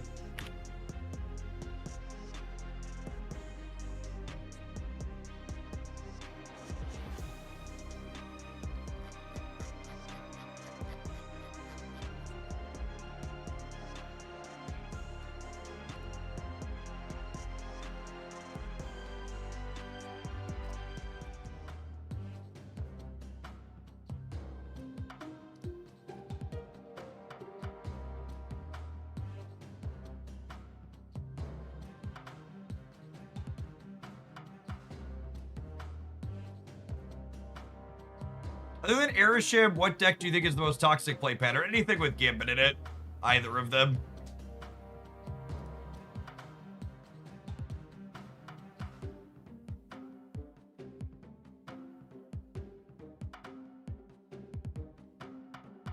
Someone mentioned, I want to say just before we dive on into here. Is there a link that I can download this game that gives you referral? I don't have a specific referral link for Arknights, Boomer Girl, if you're still here. Just grab it from whatever app store works for you. So the Farever giveaway should be a giveaway for the game key, and I think it'll happen once we start streaming that later. We're gonna end on Farever later this afternoon after 4 or 5 hours of snap. I think you should just go to the link and the giveaway, and it should walk you through whatever you need to do. But I'm not 100%. This is a new sponsor I'm working with, a new tech.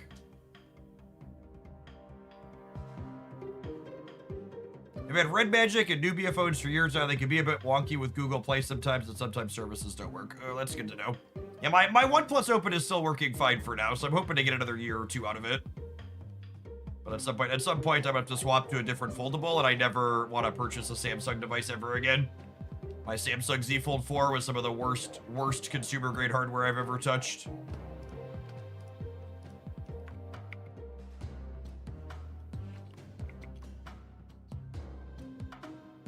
Pixel Fold. Yeah, maybe on the Pixel Fold. I don't know. Maybe the Pixel Fold, when their newer versions will be better, but when I was reading a lot of consumer reviews,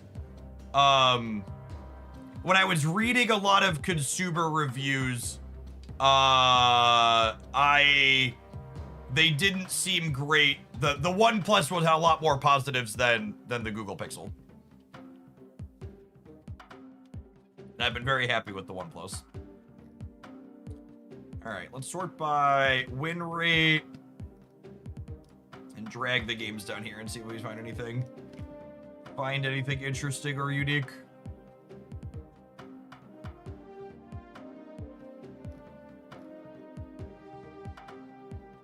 Ozzy doing some lifting here. I guess that makes sense. Rhino and Debris are both really good Wilson Fisk enablers, and then Ozzy plays with those.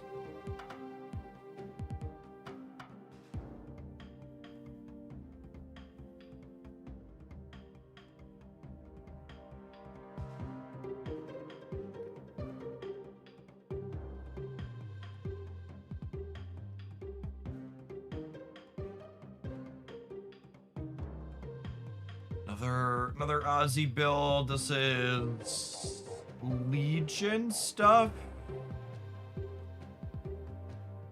It's similar to the build we were playing, which is Legion at the top end instead of some of the other tech cards. Gladiator really feels like a puzzling inclusion. I feel like there's so, especially with all the Wilson Fisk decks running around, I feel like there's so many cards you pull with Gladiator that you get into trouble.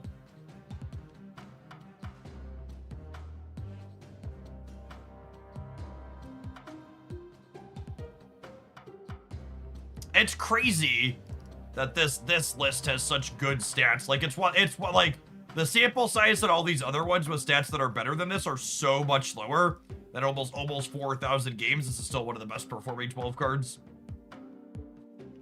Stardust alleviates the downside. Okay, but here's a take though, right? Debris has her downside alleviated by Stardust as well. And you could play her on curve and typically feel less bad about it. And with Techno-Organic Virus, the rocks aren't even strictly a downside. So one, I'm not sure that you need a 3/8. Like this build has similar stats with a much higher sample. But two, if you really were in the market for a 3/8, I don't think there's a compelling reason to play Gladiator over Debris. Like the rocks can be upside and you never randomly get shit on. Yes, that's also true too. If Gladiator's downside happens, you're completely bricking your fist for the rest of the game usually.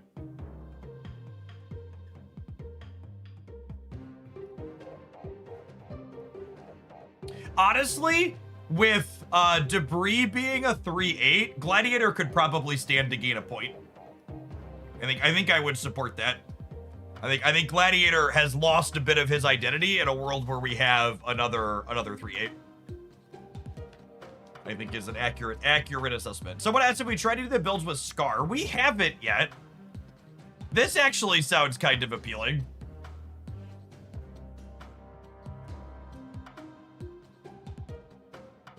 This build is cute.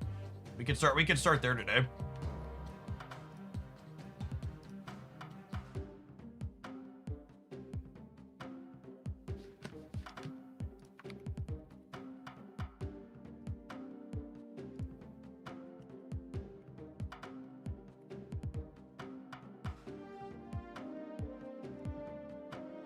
I don't know that I like the lack of what's it called in here? Martyr. Probably want a martyr in here, yeah.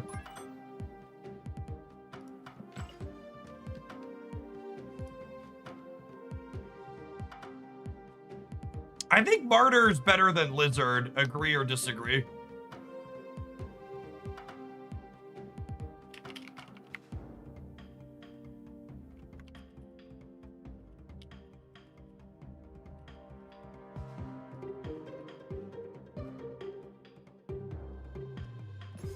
Much better curve, right? Like martyr into Adam's insane. And this is an important curve. You could daredevil on 2 and then martyr Adam on 3 is a really good curve consideration.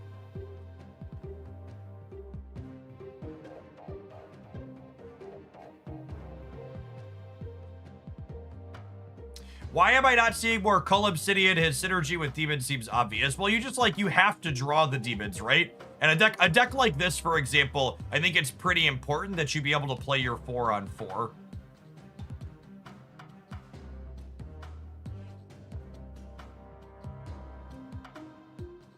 Hey, King J. Glad you're back. It's backstabbing and having fun.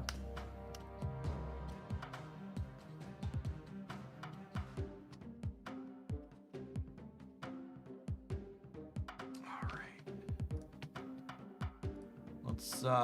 Let's dive on. Let's dive on in, huh?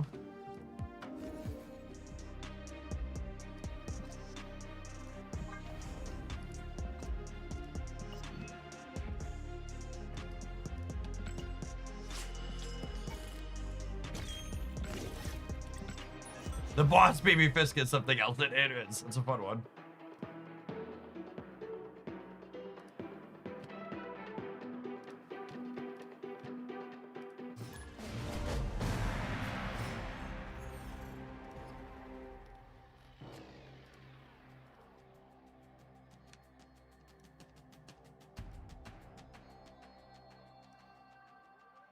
Opponent snapped.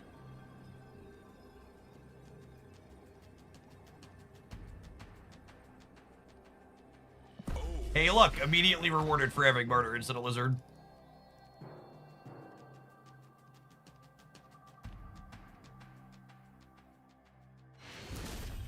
I've been having so much fun with Daredevil and packages like this one. Quality decision making and synergistic cards reminds me of when I started playing Snap. Absolutely. Absolutely.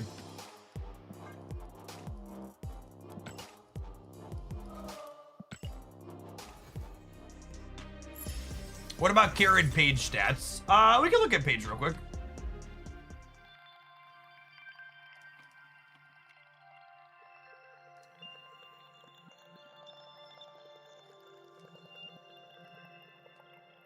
Could be worse. She's as alive as she is in the comics. Fucking oof.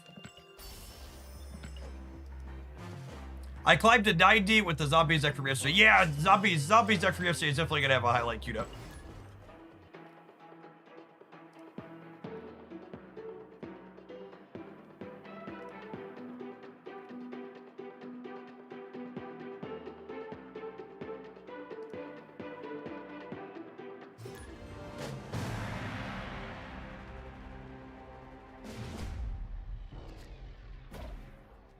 Saw someone say Karen Page is so bad she should be the horseman of something. Holy crap, why would they say something so devastating? It's so true.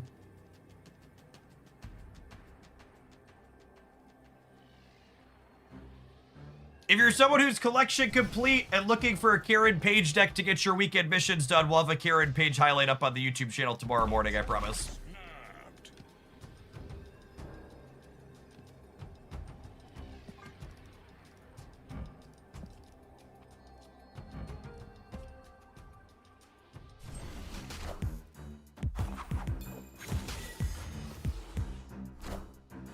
Is it Erisham? Stop it. Man.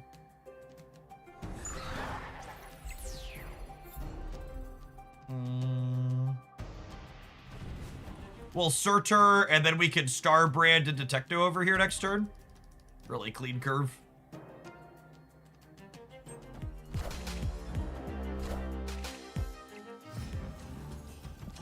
That's a pretty nice variant.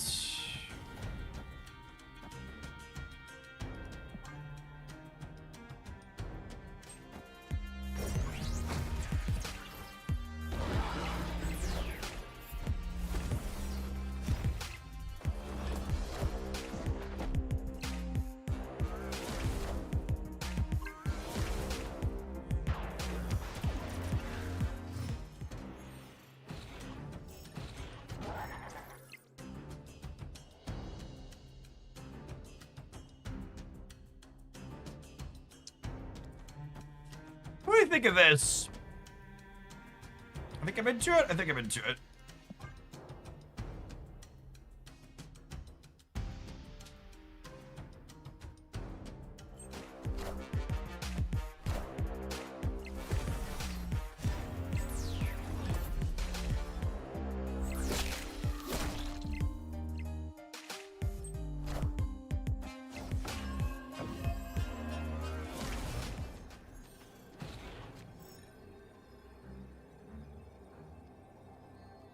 I don't think they can compete here. So I think I'm just stacking as many points as I can here. And this'll add 6 more over here, so we're going up to 57 or 57. Yeah. We'll add 12. We'll add 6, then we'll add another 6. And we are adding 3 more over here just in case, up to 21. But again, I don't think they can compete here. This is local man about to be Killmongered.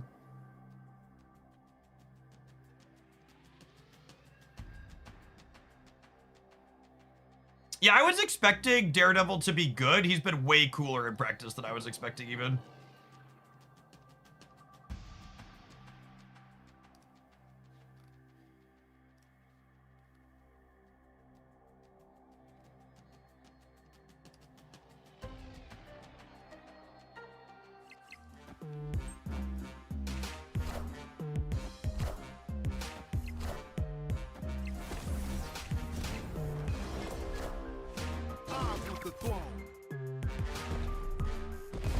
The Nightcrawler Killmonger deck is certainly one of those choices of all time. I think we're going to lose the left here, unfortunately.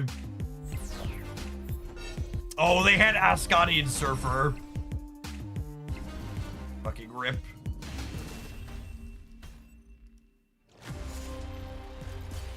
We were dead even without the bugger.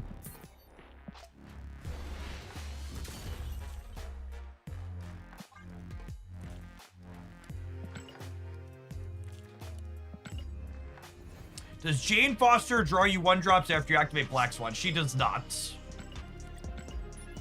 Despite Black Swan's wording, she only impacts the cards in your hand.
Ooh.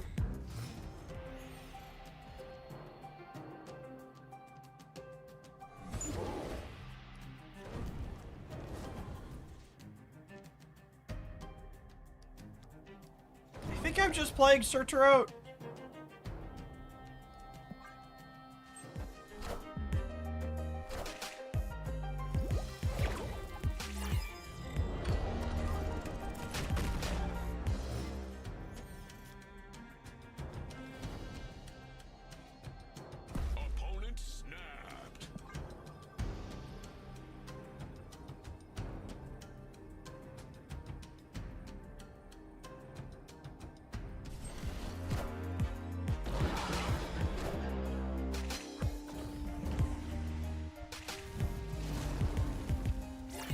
Get fist down before they Mobius you. Ooh, that's a good take.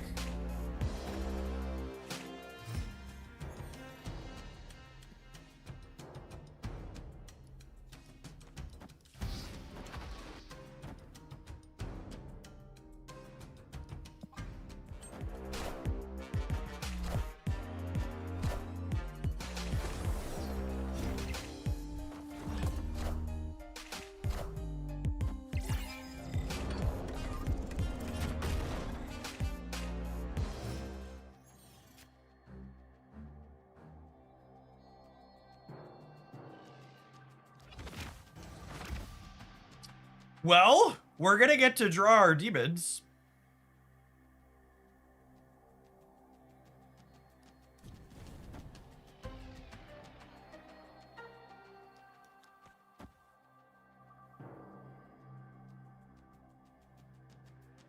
I think I want to virus this turn. Do I?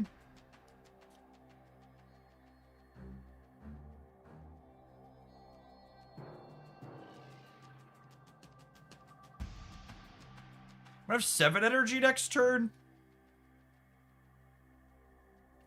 What if I do this, and then next turn I can, like, a Tuba plus virus, or like Warlock plus Demon plus virus? Although I guess I'd want a virus wherever I'm star branding, which is not here. That's probably fine.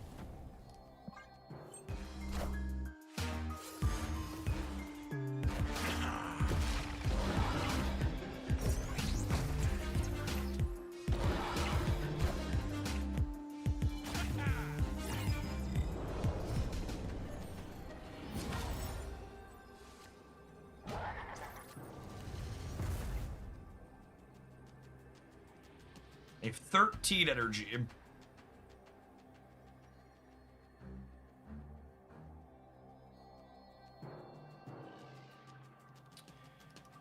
I think it's this into this.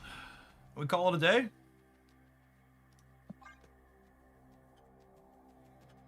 The sandbar making the virus cost more is a little annoying. So they're going to lose 3 here. We're going to gain 2. They're going to lose 3 here. We're going to gain 12. And we're going to gain 6 in the center. So pretty good spread of points here.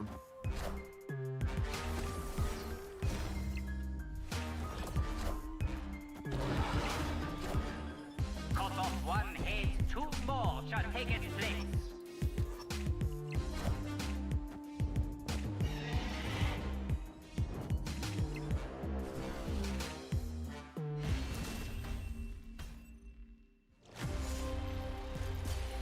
Cool.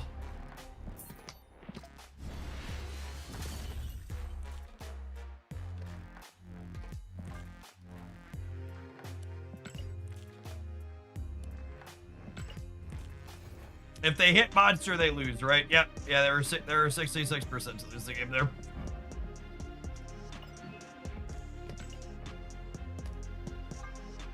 All right.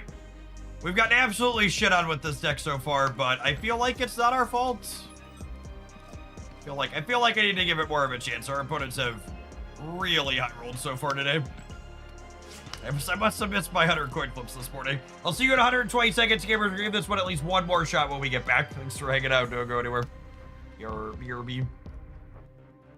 Speaking of doing 100 things in the morning, I am 25 push-ups short, so I'm gonna knock those out really quick.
That is just like one of the most Marvel Snap Gamer takes I've ever seen. Watches me lose a really close game where my opponent high rolled a 1 in 3. Is like, well, Jeff, what if we shove some tech cards in our deck? Would that make it better? Who hurt? I would ask who hurt you, but the answer is obvious. His name was Benjamin.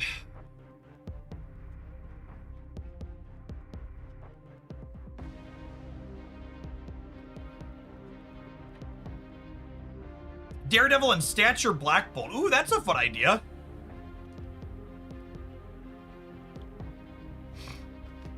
What hurt me was Airship, always. Fuck that guy.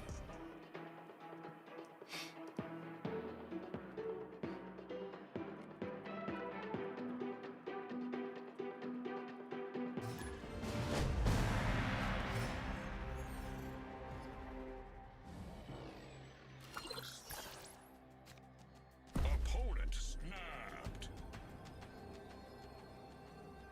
Oh, snap.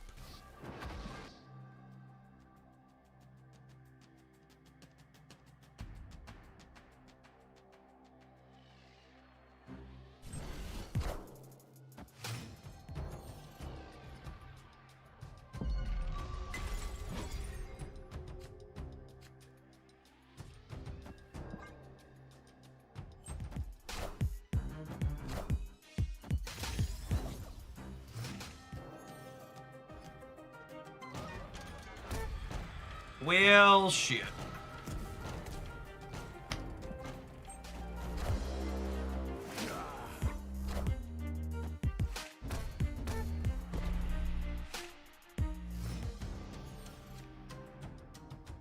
Poor Daddy Thaddy.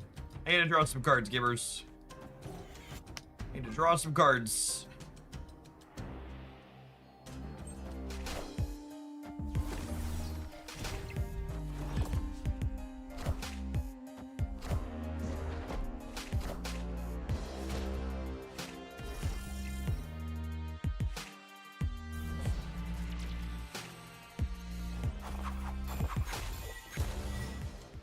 Miss Marvel. Are they playing Cerebro 5? How does the crawler get bigger?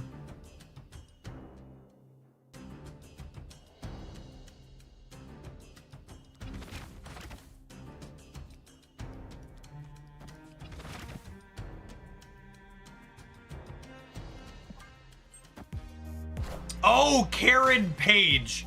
That's hilarious. So you make Nightcrawler and Armor bigger with Karen Page. I don't want to play with you anymore. Escaped. All right, I've got one more embarrassing loss in me, and then I'm moving on.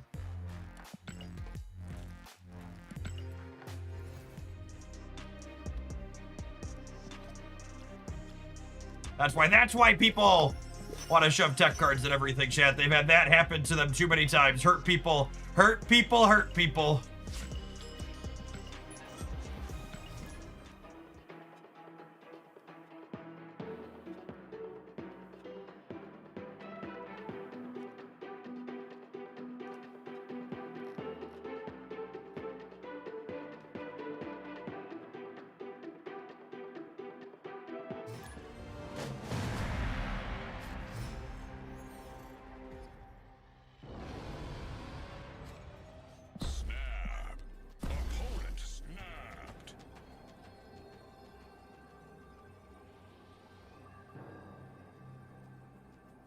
I had Karen. Well, maybe you shouldn't have turned all my cards off when we would have played a game.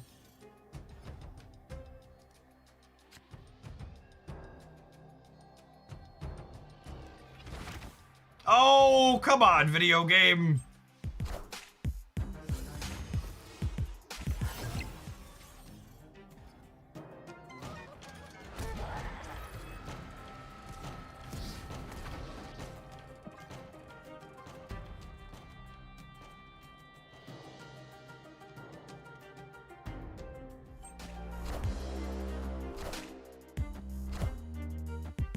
Bro really doesn't watch you selling the new card, also.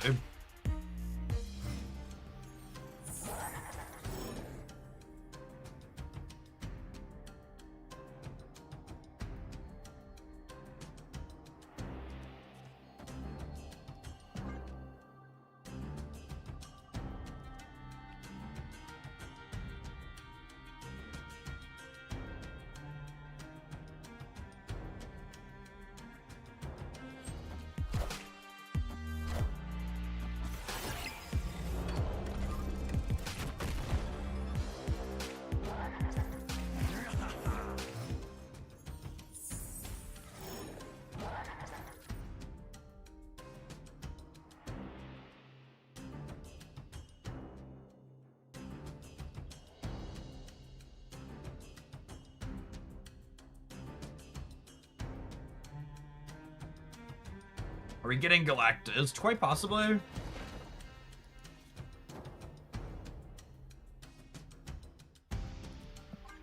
Need to hedge it at least. Could just be man spider things though.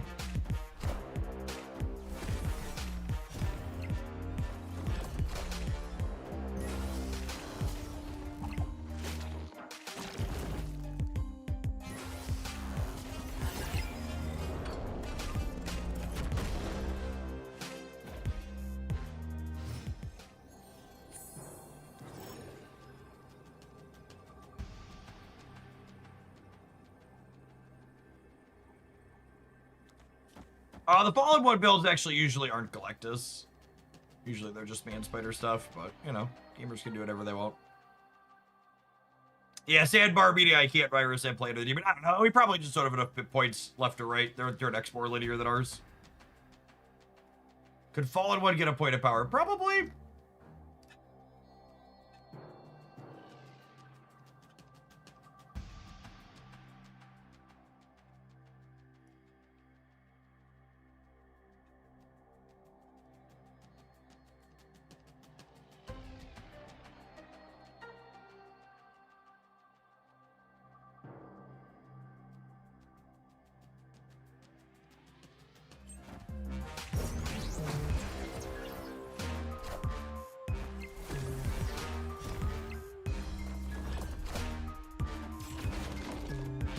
Confirm man spider things.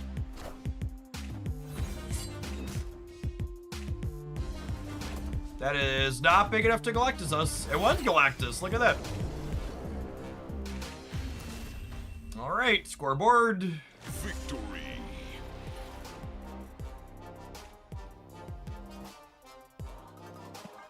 Point and flip heads. They should have flipped tails. We didn't play for the center.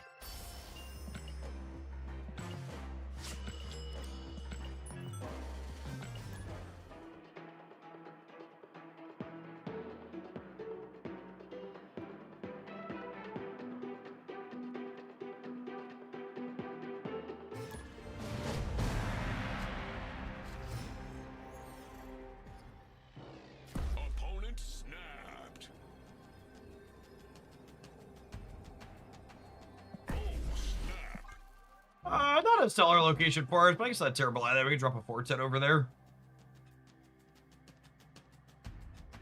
Just like let Typhoid Mary live there on her lonesome.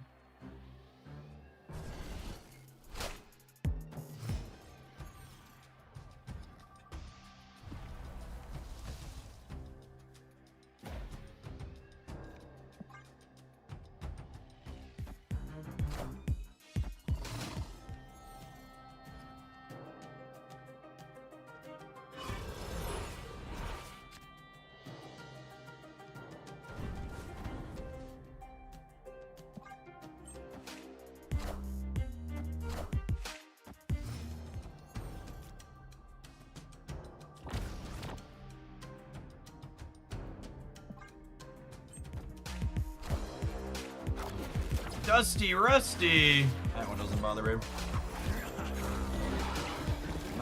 Not bothered at all. Ooh, the Yeegus drill. Yeegus drill is big game here. Yeah, because that means this is gonna be 11. Oh, I guess the tech. Honestly, Techno making double triggered searcher reduce scars cost is kind of sweet. Yeah, and Techno Fisk also reduces scars. Nice. Good synergy there. I hadn't been thinking of.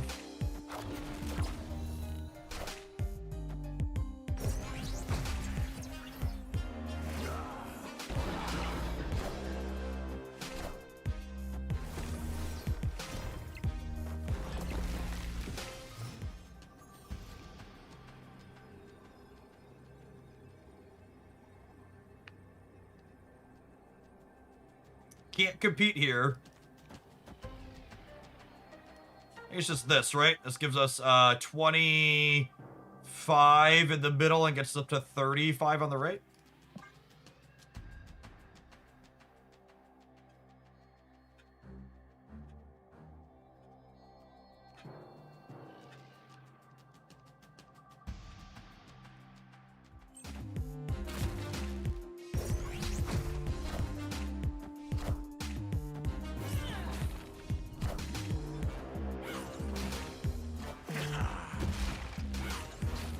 And unfortunately for them, oh my god, unfortunately for them, we steal the Titania and their martyr can betray them. That's so unlucky.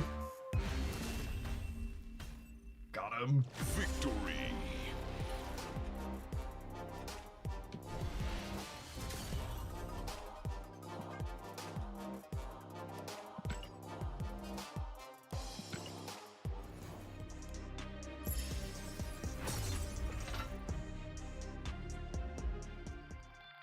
Somewhat random aside, but also like tangentially related to what's currently occurring on screen. Several folks have been asking about Champions content, so I dialed back off of that. I'm probably still gonna play a bit of it at some point again, because I like the gameplay, but it's interesting to me how consistently dead Pokemon games are on the Twitch side, as far as like new content creators go. And to like give an anecdote, I consistently gain more new followers on Twitch while playing Marvel Snap, a 4-year-old game, still than I did while we were streaming Champions content. There's people that stream Champions that like have good viewer numbers, but there aren't people in that game category seeking out new content creators, even at the start of the game's life cycle.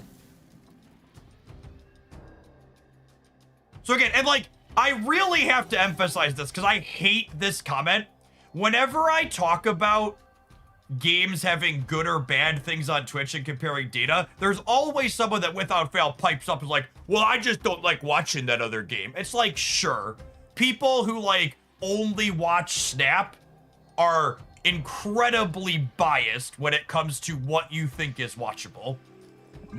Most turn-based strategy games, whether they're Snap or Pokemon Champions or anything else, are completely unwatchable if you're not heavily invested in that game and its ecosystem. It's generally how it works.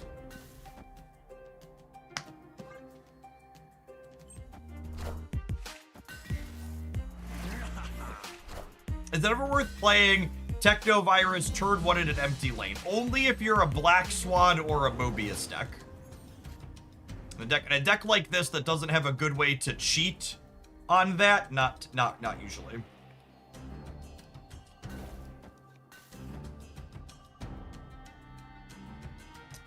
I think I want the energy from here.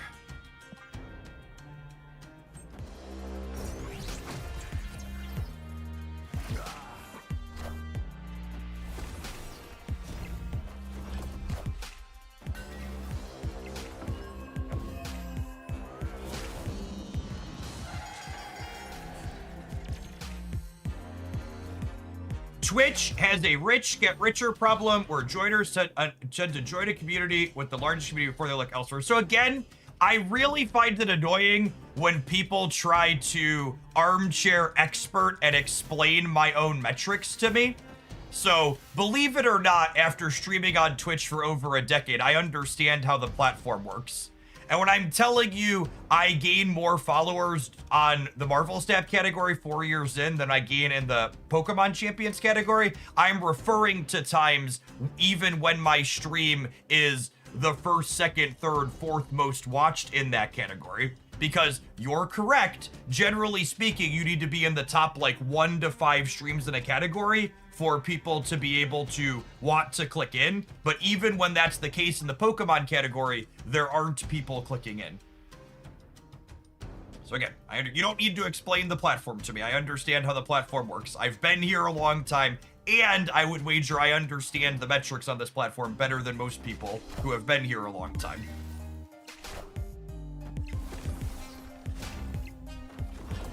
And that was also the case for reference with Pokemon Pocket too. It's the Pokemon. It seems like whatever the Pokemon space is, like Pokemon's huge on YouTube, but it just does not have people watching it on Twitch. The people that are here on Twitch are folks that are coming over from other games.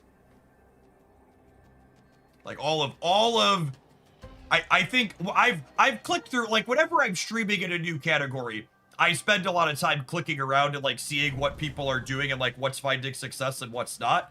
And pretty much all of the people who have success inside of the Pocket category or the Champions category were previously making VGC content and have a presence on YouTube. With like the exception being like what's his name? Disguised Toast. But he's just like massive on Twitch to begin with and brings a massive audience with him wherever he's doing. If they have a Brood and can compete on the right, we're gonna be sad here, which they have this big Maverick, so it's very possible here. Yeah, it's gotta be a Brood, yeah. Yeah, GG opponent. 2 Broods! GG. BTD, thanks for always being here. Good morning. Happy Thursday.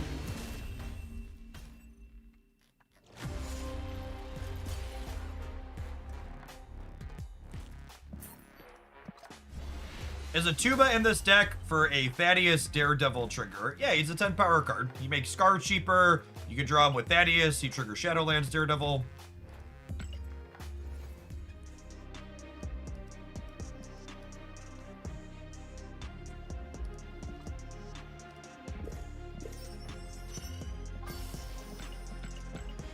So in general, YouTube is a much bigger platform than Twitch. Like by magnitudes bigger than Twitch. And that's true for basically every game. But for whatever reason, Pokemon, the Pokemon games I've streamed on Twitch don't have people ever looking for get content in the game category on Twitch in my experience over the years. And Champions is my third Pokemon game on Twitch for reference. Also streamed Pokemon Unite and Pokemon Pocket before that.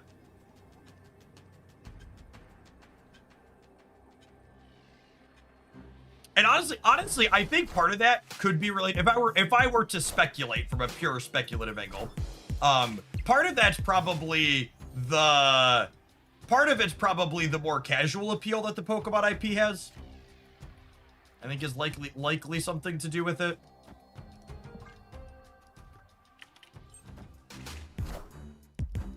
YouTube's probably a platform that has more casual gamers on it.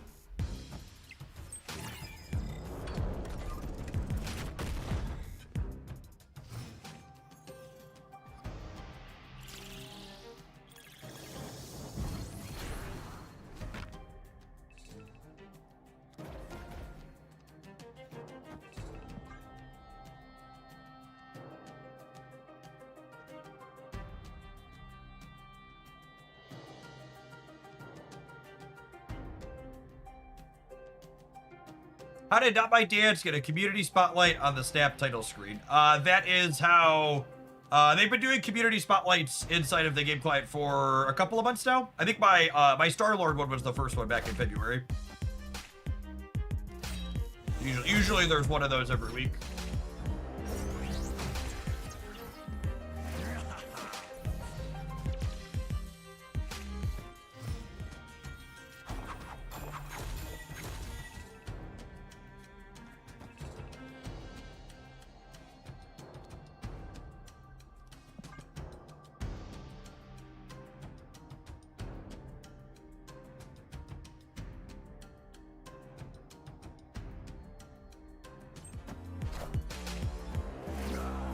hoping to hit techno-organic virus next turn, so that way we can go Fisk into virus over here and then make the Scar cost 1.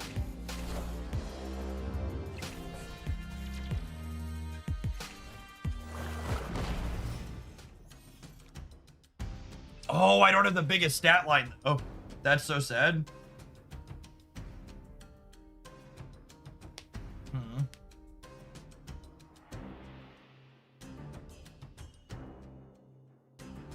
I guess it's just this now, huh?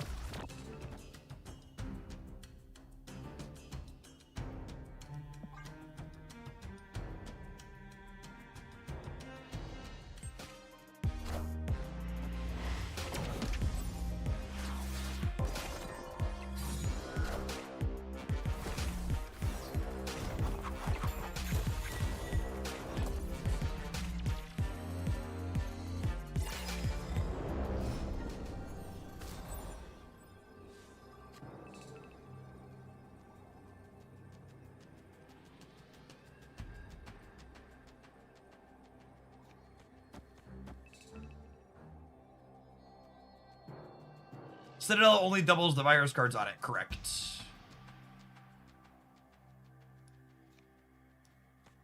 This gives me 4 more in the center. They only have Swarm discarded. This might be fine.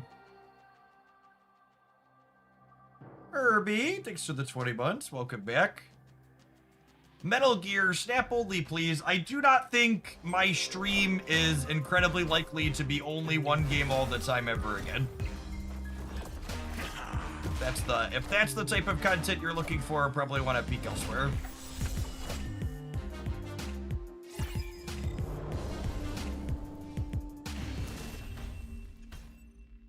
Victory. Whichever game is drawing in the best metrics will probably be half or so of my content at least, and that's currently still Snap.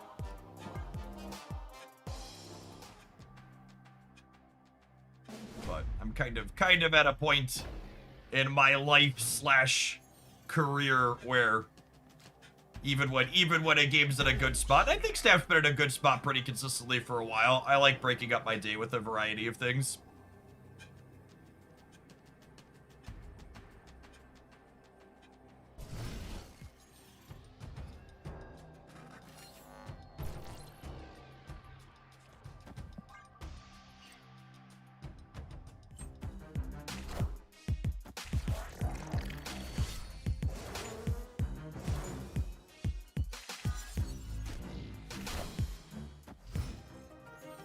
You're telling me gamers enjoy playing more than just one game. Yep. I'm telling you, I both enjoy playing more than just one game, and my life outside of work is typically so hectic. If I don't play other games on stream, I'll never get to play them. So we're gonna continue to sneak them in.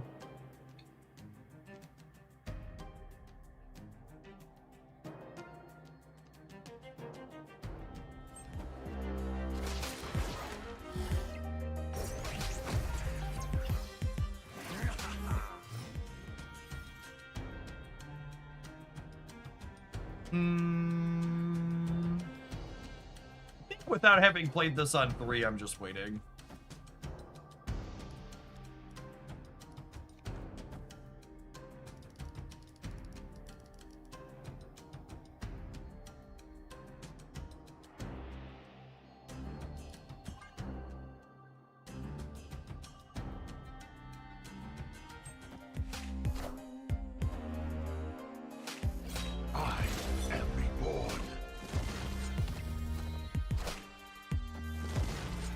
Silly opponent continuing to spend all their energy every turn on curve.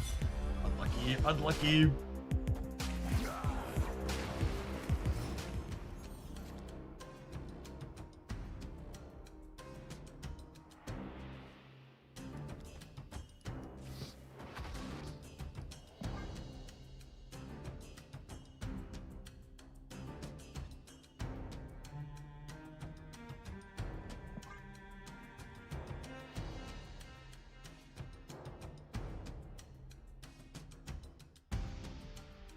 Probably optimal to leave here the way this is lined up. I can't leave next turn.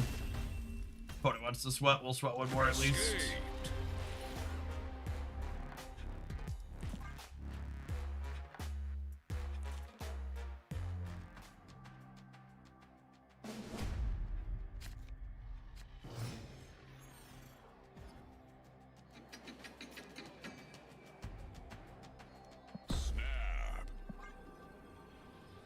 I bought Crimson Desert. After a couple hours in, I said to myself, what are you doing? You're never going to have that kind of time. Yeah, that's one of the reasons why the only time I'll touch, like, open world RPG type stuff is when I can play them on my cell phone periodically.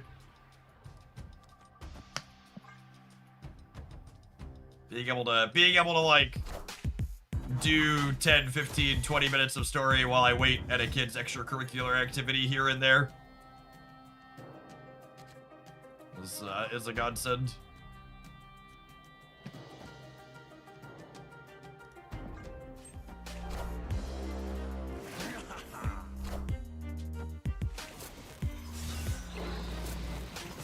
You discarded Gambit. Good fucking riddance. Fuck that guy. Ain't nobody love him.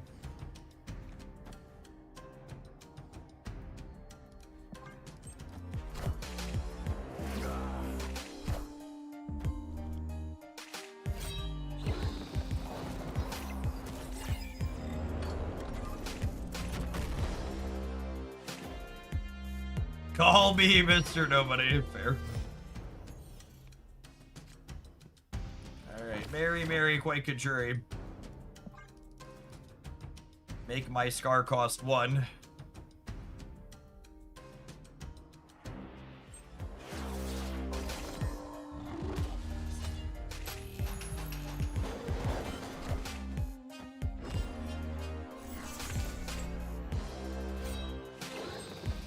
That was the last card in their hand, so they're top decking whatever they find here.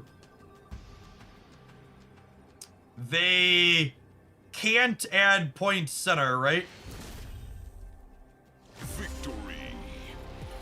Like, scored would be the only way they'd have to add points to a location like this, and they only have scored in hand.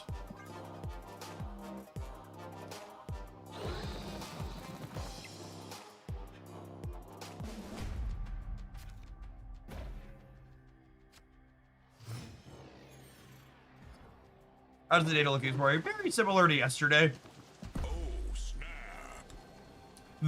And this is, again, like, one of those things to understand about numbers inside of Snap. As someone who's been looking at numbers in untapped data and around Snap for a long time, you know, going on three years now or more, the number one thing to keep in mind is that, in my experience, Snap data numbers very rarely change between the first 24 hours and the next 24 hours. And that hammers home something I talk about with some frequency, which is Untapped doesn't actually show us the best decks in Marvel Snap. Untapped only shows us the best decks people are actually playing that are logged on Untapped.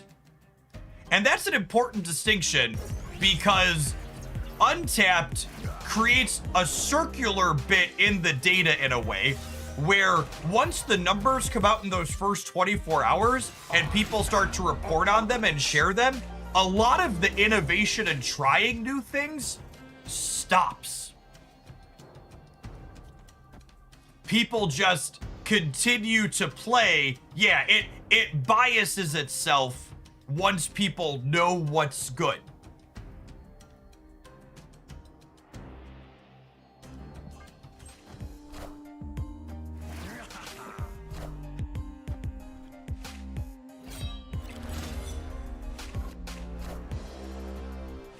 As a big apocalypse.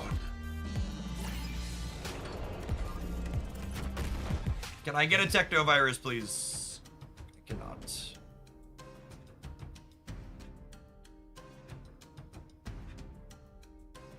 Untapped is also very desktop-centric for a game that's largely holographic. Yeah, but I don't think that really matters.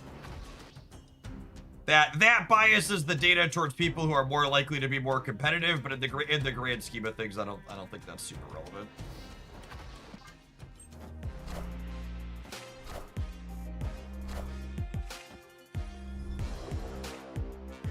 I mean, I've said it plenty of times in the past before. I think the Marvel Snap community is consistently one of the least inventive communities I've ever experienced when it comes to deck building.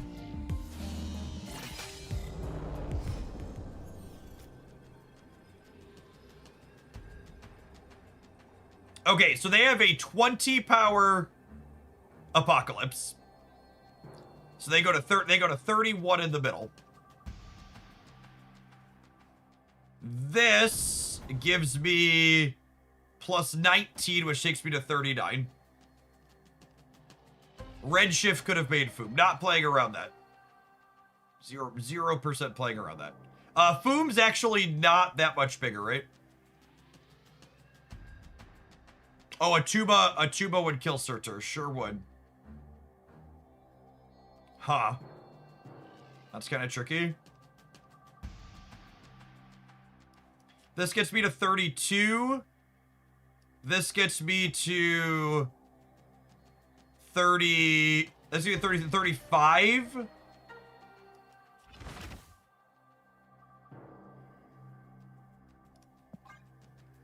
Yeah, I think Scar Virus beats Apocalypse.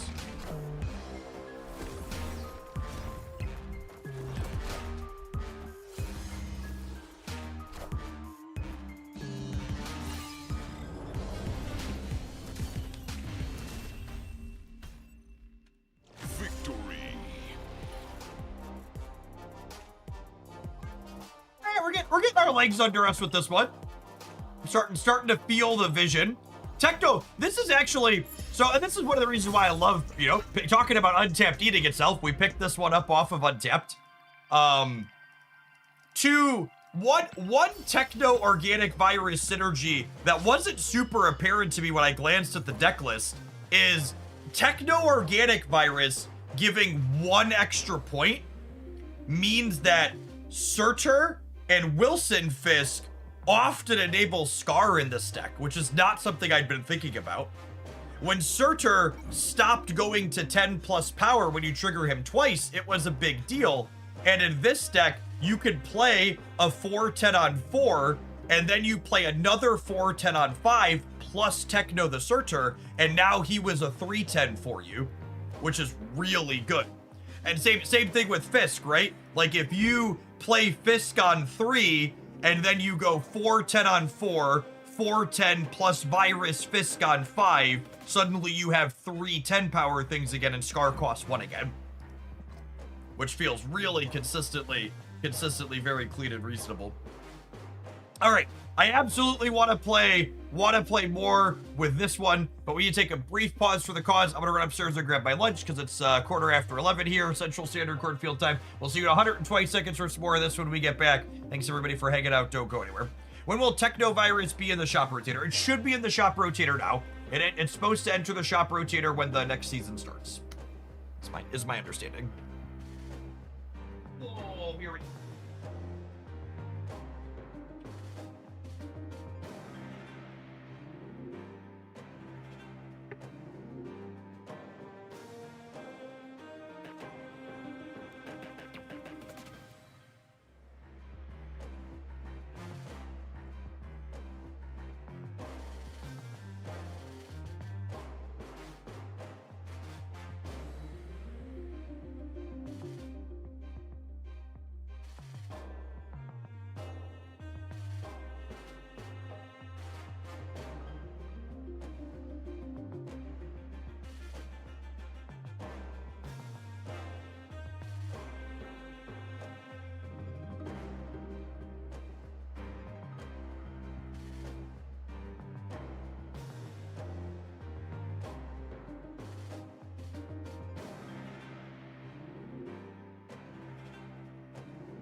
Amatep, thank you for the almost 2 years of support. Welcome back. Appreciate that.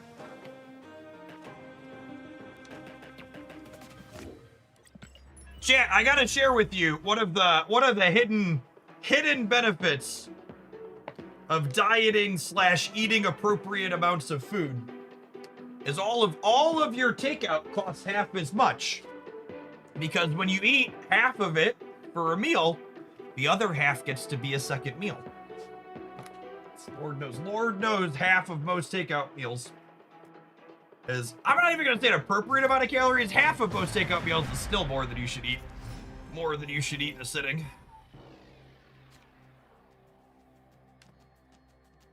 Snap.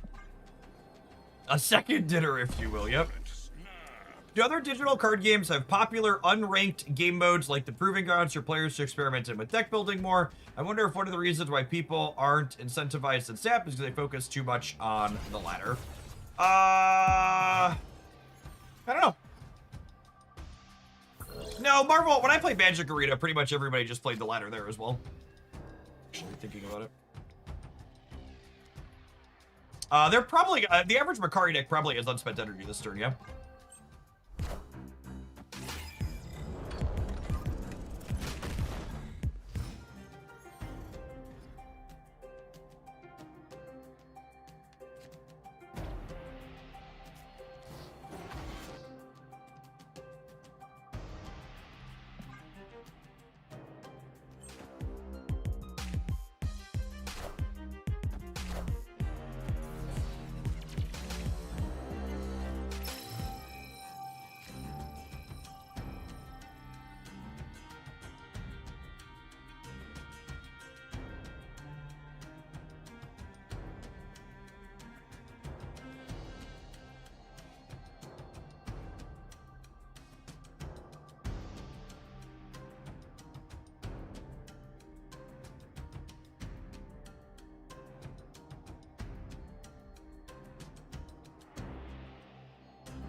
Starbrain plus virus rate.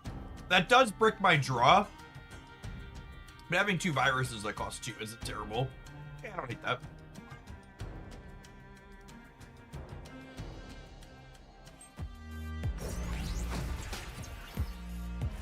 I actually go so far as to say I would wager part of the reason why people are less inventive in deck building in Marvel Snap is probably because it's a more casual game overall. People who are less invested are more likely to just want to like jump in and like play with something that's good, I think, rather than spending their small amounts of time that they have to play the game like working on new ideas. All right, so we've lost the left.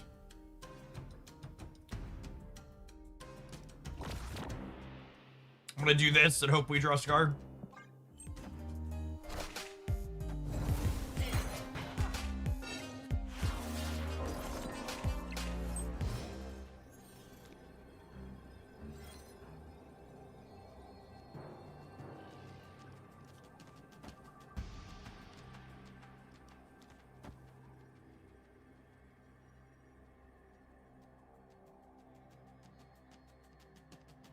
This is our best line. It's not amazing, but it's what we've got.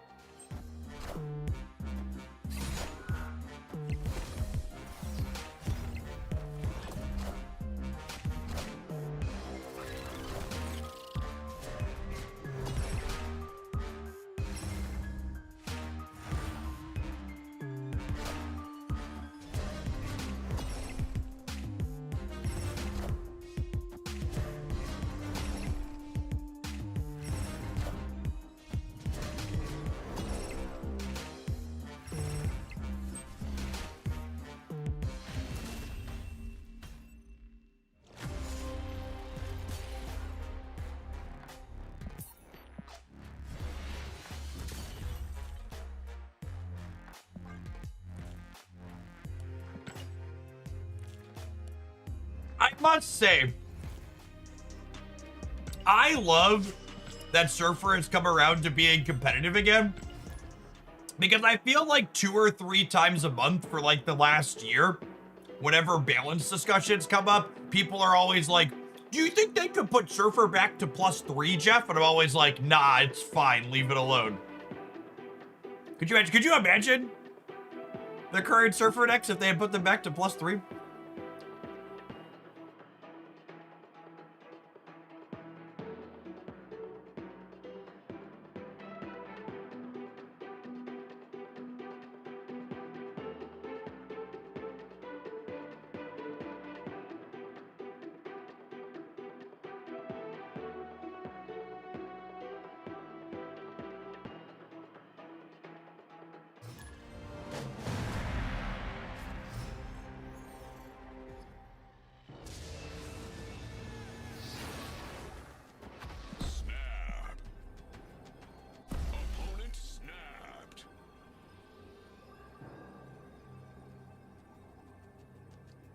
You know, everyone always says +3 never works as a super reductionist.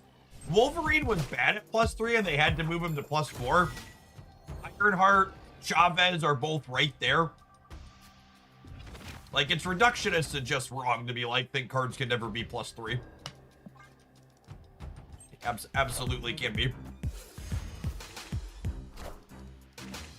People just like to say cards can never be +3 because they like to make it sound like, it should be obvious. They should never try that, when like there's very clearly examples of like it being fine at +3. Morgan Le Fay is also +3. That's a good shout, honestly. Schmear on the wall.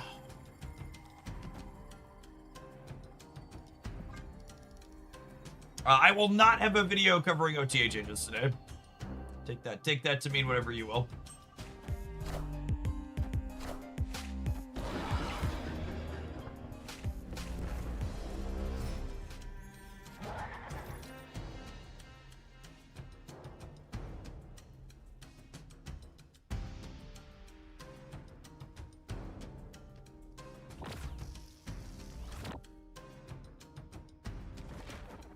Wow, there's too much to fit in one video. I love your optimism.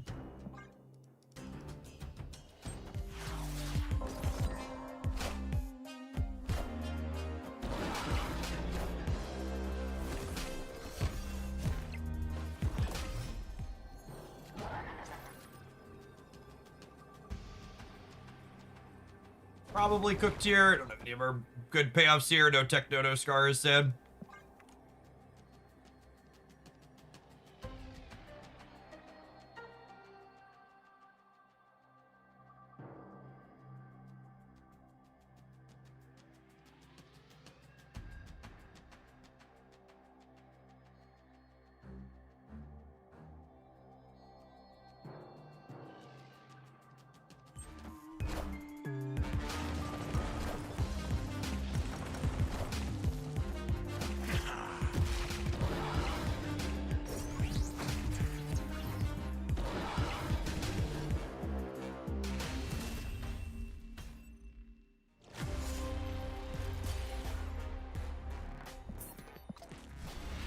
What's wrong with having hope?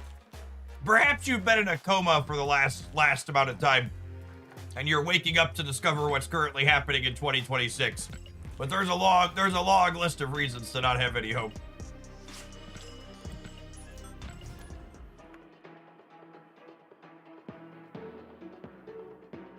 Stock market hit a new all-time high today, though.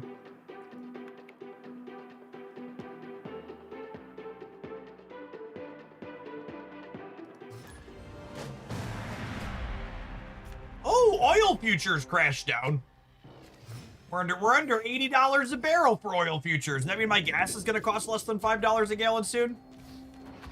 Snap. Narrator, but gas would not cost less than $5 a gallon soon. In fact, the oil companies would keep it high and continue to rake in record profits.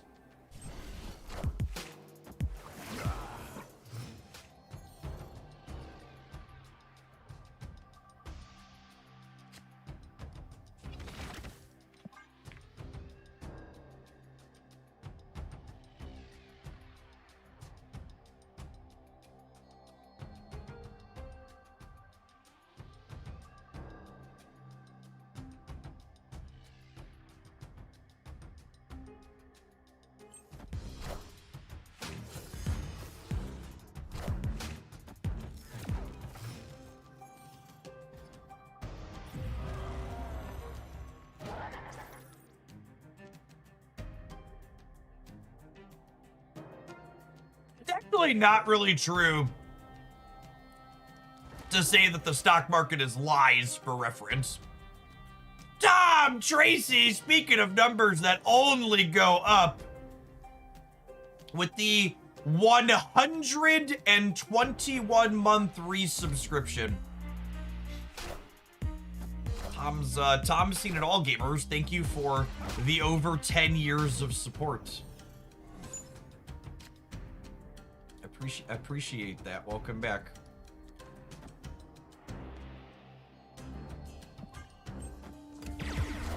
Tom's been around the block. Poor Adam getting punched in the mouth here.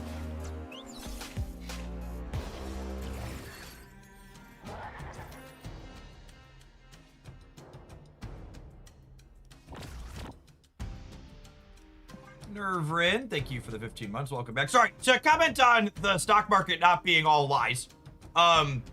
When we hit the highest valuation the S&P 500 has ever had this week, we also had 4% of the stocks in the S&P 500 at their 52-week low simultaneously while we hit that high. And there is only one other time in the history of the stock market that has happened in the last 100 years, and it was in 1929. Just so we're clear.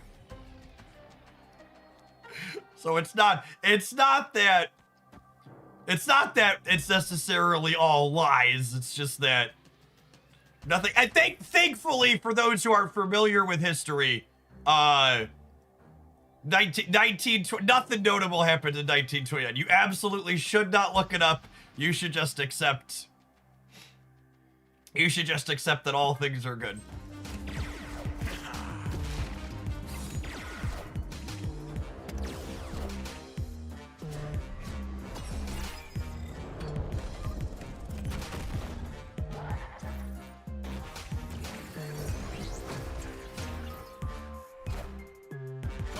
Forever! Victory!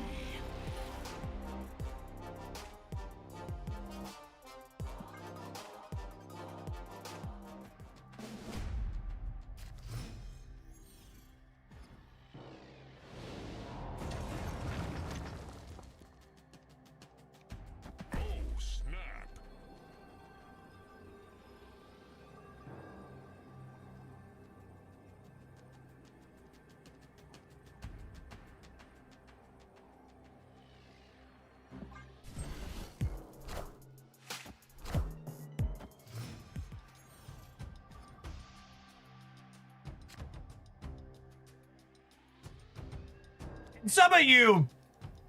Some of you dirty liberals in chat, you think our glorious Mango Mussolini isn't going to deliver on his promises.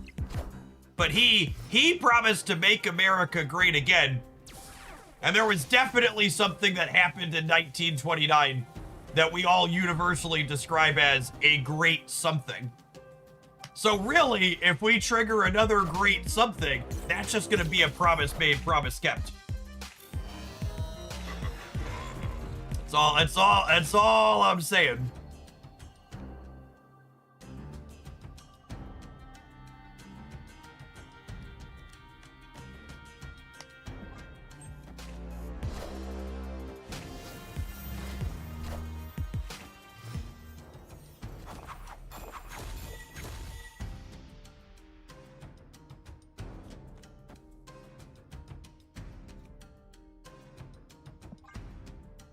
Are they gonna Wong shag us, baby?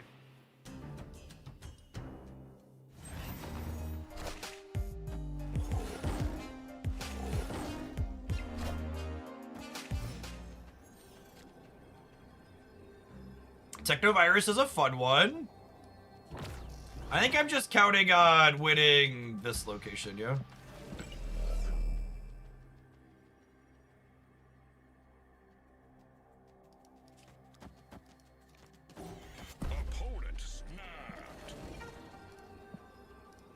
We are totally about to get Wong shagged. I don't know if my body is ready.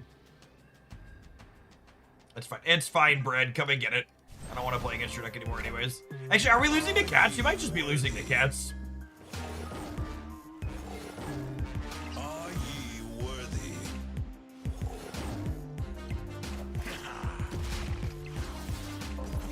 We've lost to the kitty cats. D20 Bandit, thank you for the biddies. Appreciate that.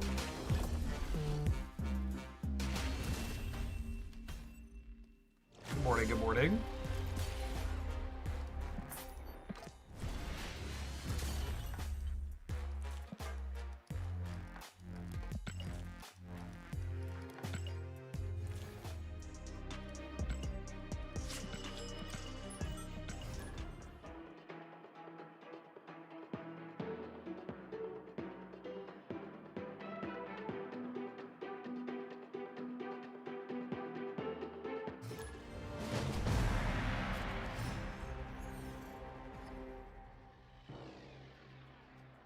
Oh, snap.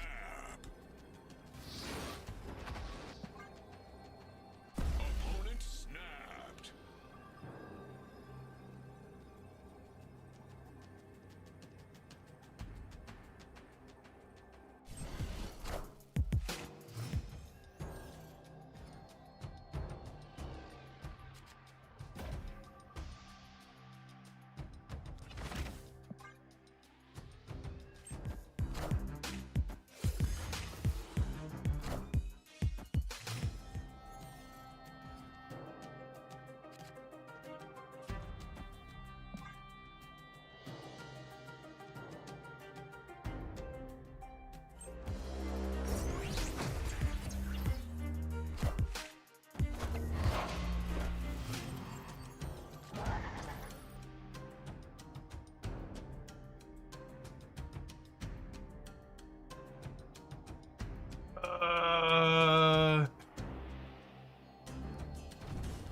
Is probably winning here. I feel like I need to leave a space so I can Technovirus here.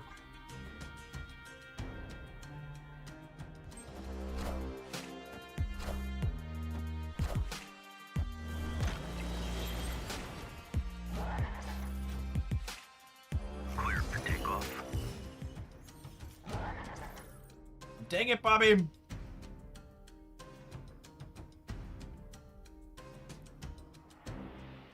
I think I need to just do this so I can try and draw the scar here.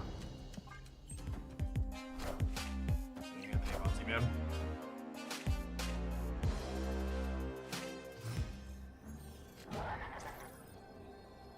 Oof size. Oof size large. We are cooked.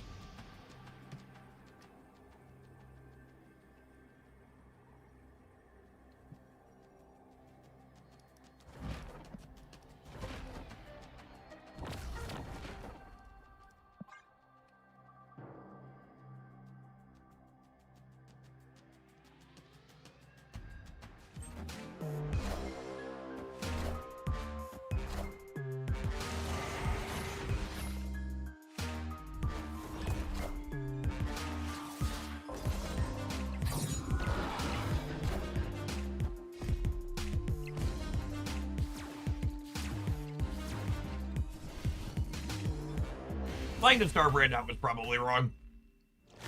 I was hoping we'd draw enough cards to get to... We get to the virus so much of the time. Maybe it was fine. That's tough. Sucks to miss it while drawing 2 extra cards.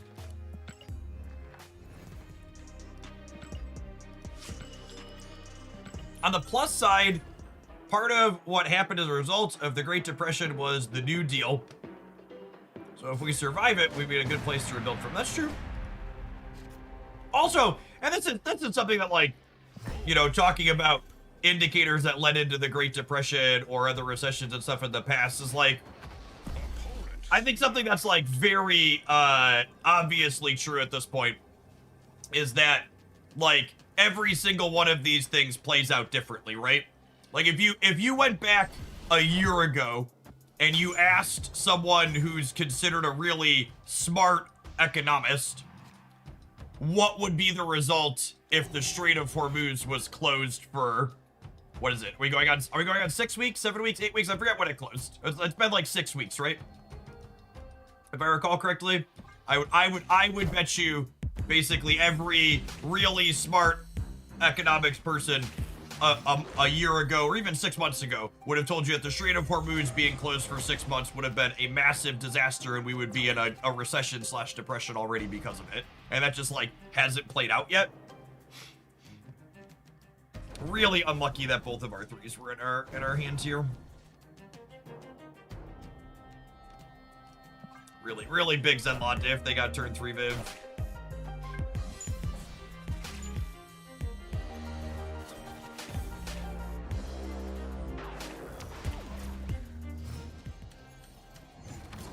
Hey Jeff, earlier you were talking about a Black Bolt stature with Shadowlands Daredevil. I have been playing with that, and I'm on a 9/1 Terry now. Nice, yeah. Maybe we'll build that up next. We're almost done with this deck. I've been playing it for a while. We did stop the Viv for a turn at least. That's true.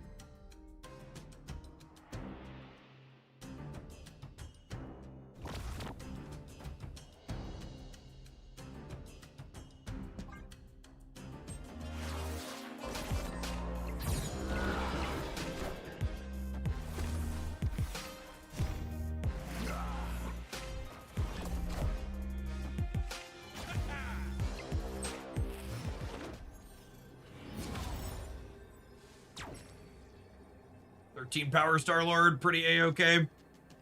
Not having my Fisk discount here is sad. So they're gonna go up to... They're gonna go up to 29 on the left. And this would be only 20. I assume we're probably dead here. They've buffed their hand an incredible number of times. This is the most points I can put out.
Even if they don't have Shaw, Brood probably beats us too.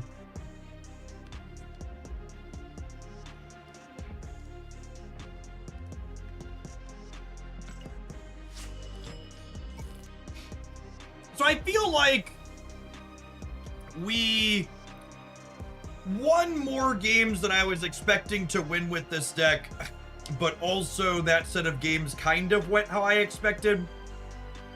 I think this deck falls into kind of that valley of we make mid-sized numbers with some consistency, but those numbers also fall short in matchups like that last one where like our opponent's decks that make bigger numbers than us come together. And I'm not sure that we're quite consistent enough to make up for that delta. And I also don't think you can just like you can't just like shove interactive cards into here, which is how you usually make up that difference, because this deck really needs its core of stuff to enable the payoffs that it's getting, right? So like the payoffs that we have here are like not quite big enough. The juice ain't quite worth the squeeze, and there's not room to fit in ways to kick the opponent to try and change that delta essentially.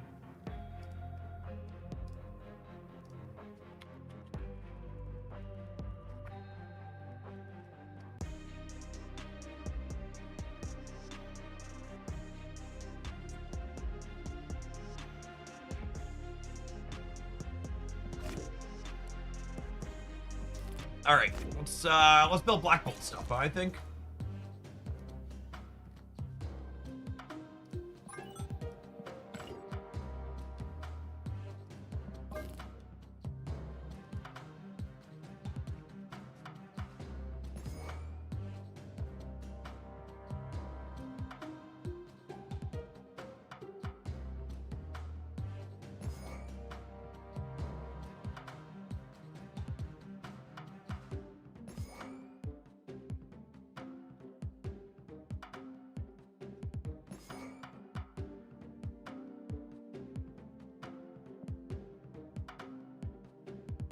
Oh, you know what? I've just had a minor epiphany that we should wait and do this tomorrow because of Redacted.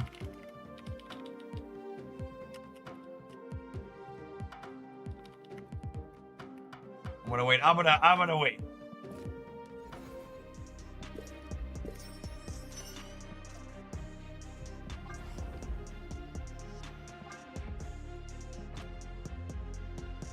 I'm gonna wait.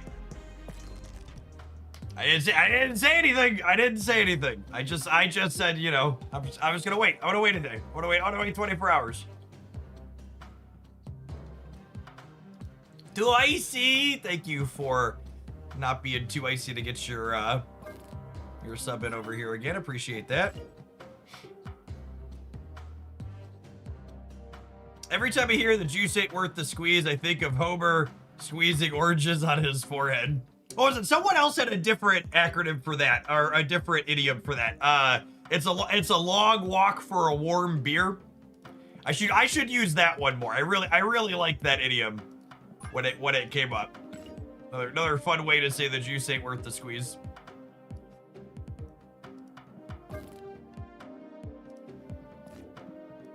Long walk for a warm beer.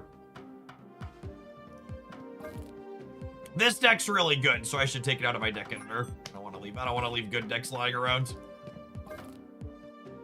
Let's clear some stuff here.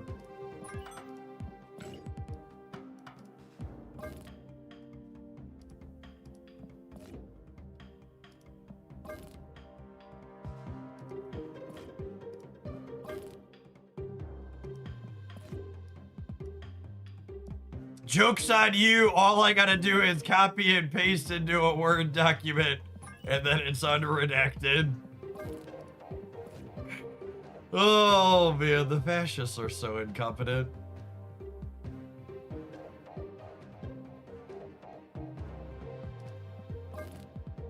Okay, what else do you want to do? Is there anything nipping around the edges or things that I wanna try? Oh, wait!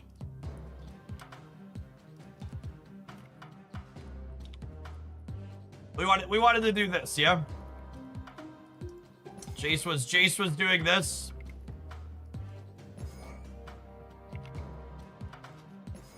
Damn it, Karen! Put some shoes on. We're not a Gooner game. You can't be showing feet. Thank you, Marvel Snap, for blocking that out.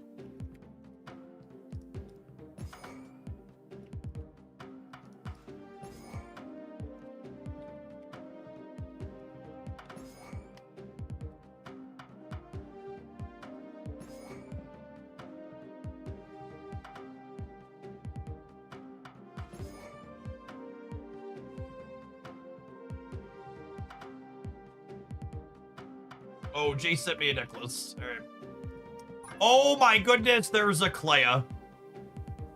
There is a Clea, isn't there? Oh, and you can play Scarlet Witch. That's cute. I don't know about Valkyrie. Valkyrie sounds not great. I don't know that I buy Valkyrie.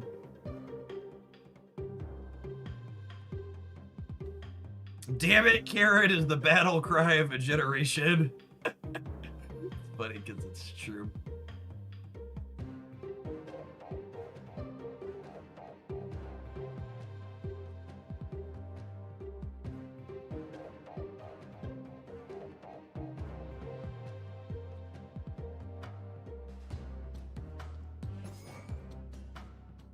Do you have a returning video? Do you have a video for returning players on how to acquire cards? Yeah, I've got a video here talking about the economy for Snap in 2026. Check that one. Check that one out. If you have any questions about specifics, feel free to ask Tans.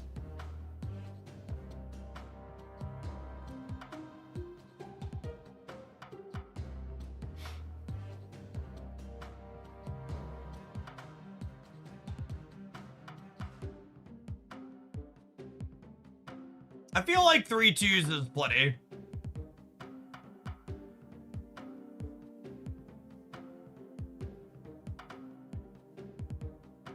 Makari's cute. I don't hate Makari. Cosmo could also be okay. Part of me wonders, is this a Mystique deck? Do I need Mystique? Sarah's not a bad shout. I like that. What? Sarah would let us go Cerebro, Page, plus 1 or 2 on the last turn. I like Sarah. I don't hate that.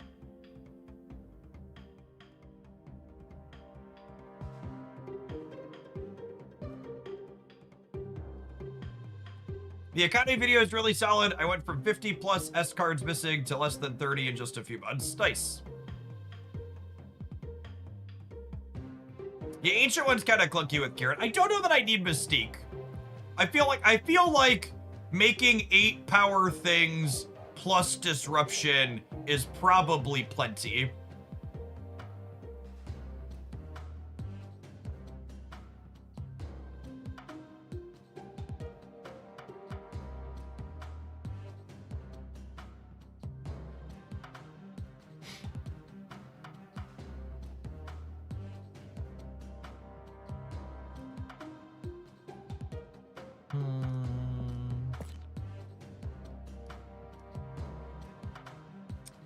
Makari is bad with Karen. Why? She's a 3, right?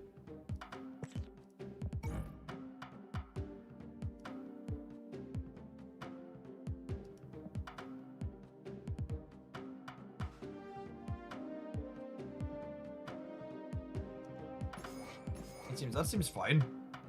I don't have that many. She powers up a 3. Yeah?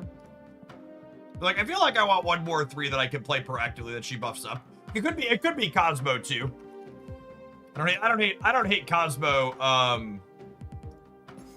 The petty idea is too cute. Stop it. When in doubt, slop them out, chat. Especially in my Miss Marvel deck, I like Cosmo conceptually.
Certified gamer here, Erishim hater.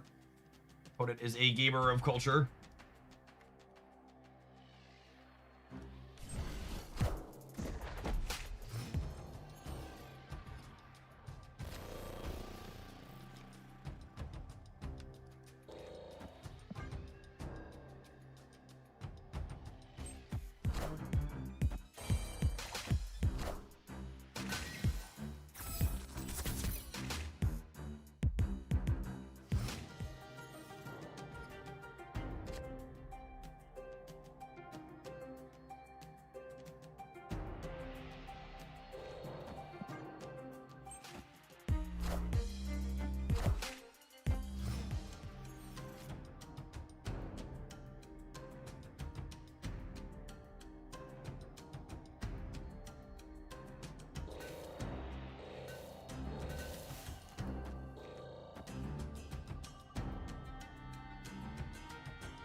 Hey, Red Coil, thank you for the 33 months. Appreciate that. Welcome back.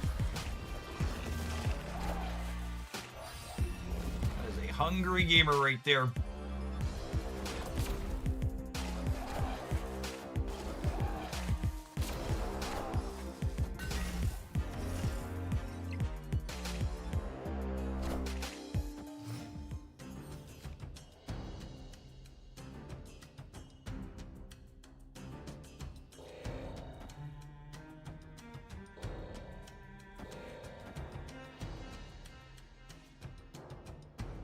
Of 9 energy next turn.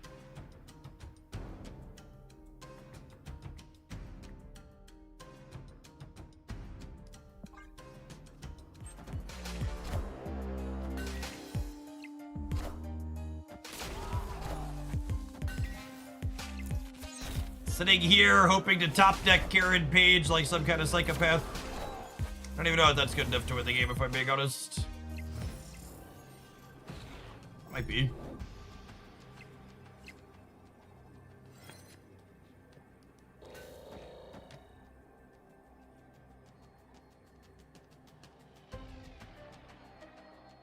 Oh, Karen Page could rune Cerebro. Nah, she'd never do that. Karen would never rune Cerebro, chat. Why'd you even have to fucking say that, Stark? Wow. It's like you want us to lose.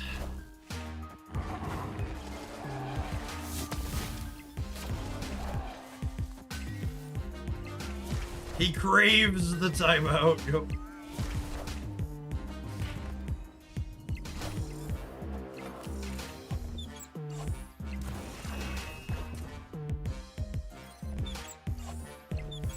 No! No! No! Why, Derek? Why?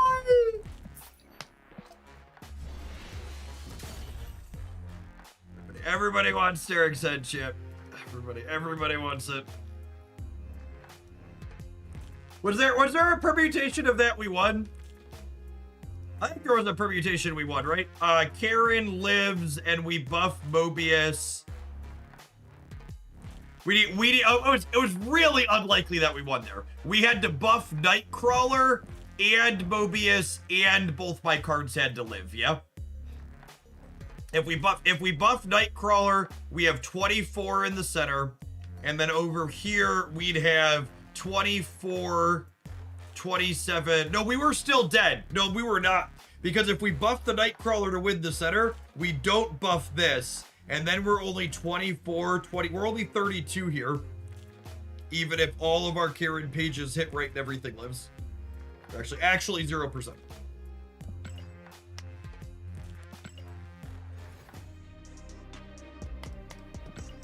Speaking of 0%, if you're not subscribed on Twitch, you're probably close to 0% to enjoy these next 2 minutes. Don't worry, we're going to play some more Page the Cerebro when we get back. Thanks for hanging out. Don't go anywhere. If you're watching on the YouTube side, you enjoy us playing Marvel Snap 7 days a week over here, and always playing fun, weird, bad stuff like this. Don't forget to tap the like button on whatever's in front of you.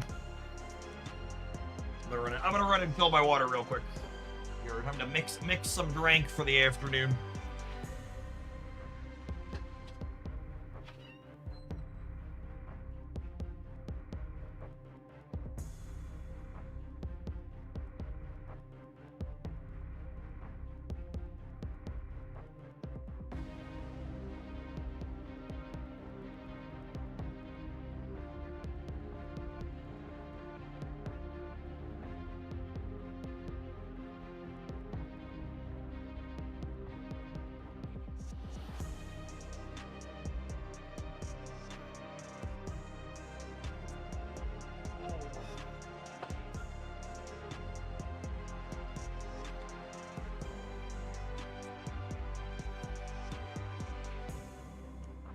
Pretty solid viewer count again today. We broke 1,000 concurrents yesterday for the start of the season, even without drops. So we're at about 850 today between the platforms.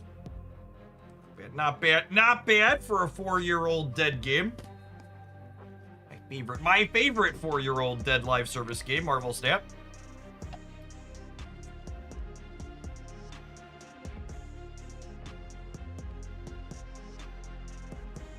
That which is dead may never die. Absolutely.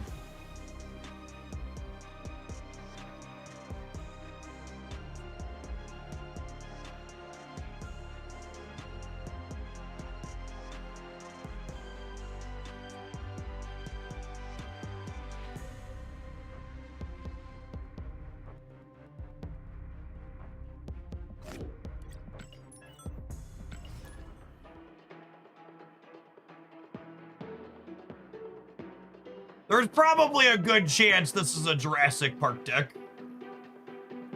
We're gonna lose at least 3 or 4 more games trying to do something before we're done.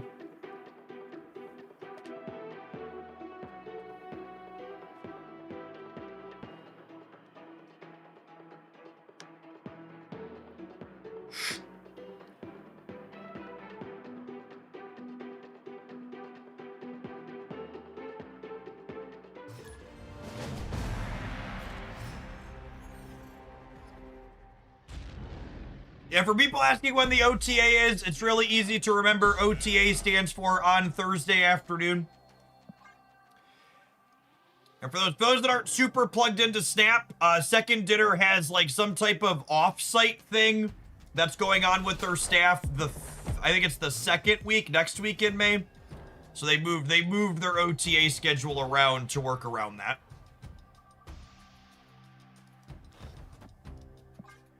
They didn't want an OTA going out while they have people off-site. God damn it, Wanda. Alright, not a Cerebro deck this game. Actually, it's funny, the way this works out, if I don't play Paige and I play Miss Marvel here next turn, Miss Marvel and Scarlet Witch will actually have the Cerebro bonus.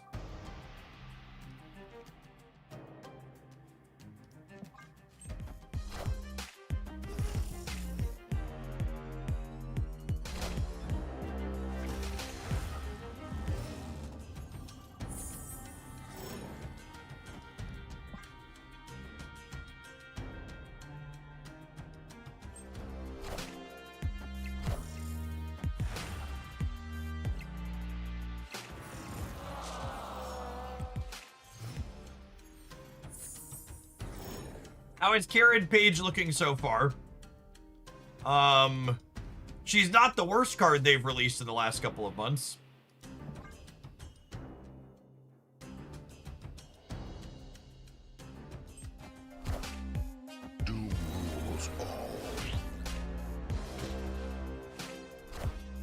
Are we sure? I'm actually pretty confident she's not the worst card to release in the last couple of months.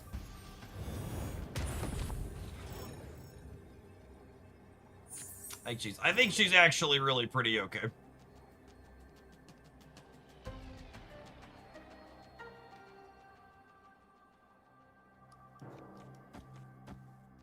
There's been a lot of stinkers, gamers.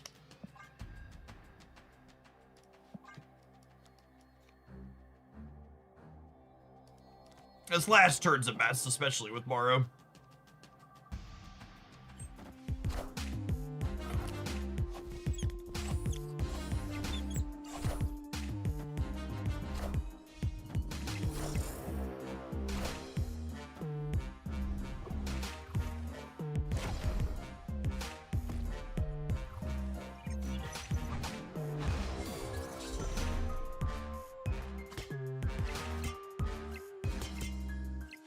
This is where I would put my fast forward if I had one. Higher, further, faster, baby.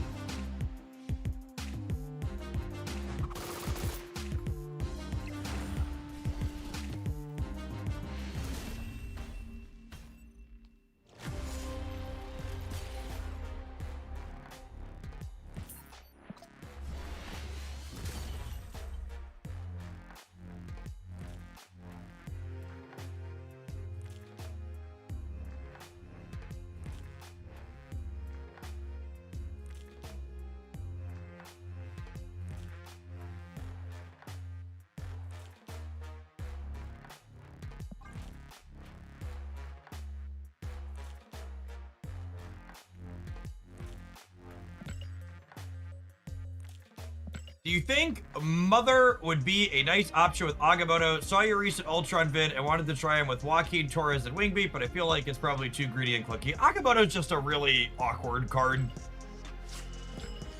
Like, none of Agamotto's spells benefit from the extra power from Mother. I guess them being cheaper is nice, but the only one of those spells that's, like, remotely powerful enough to be worth copying and playing 2 of is the 4 energy one, and, like, drawing it, getting into the left part of your hand, and having 2 big things with bad lanes on the board sounds like a lot of moving parts for not a very big payoff.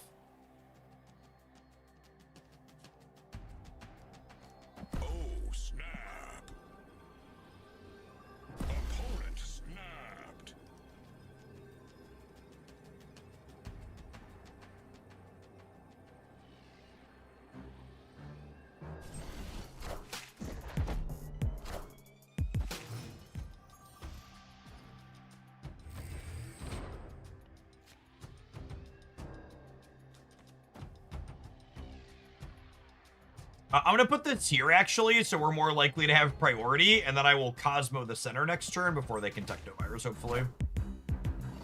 Missed on priority, but there was no way for us to position to have it. Hopefully they don't have Techno this turn.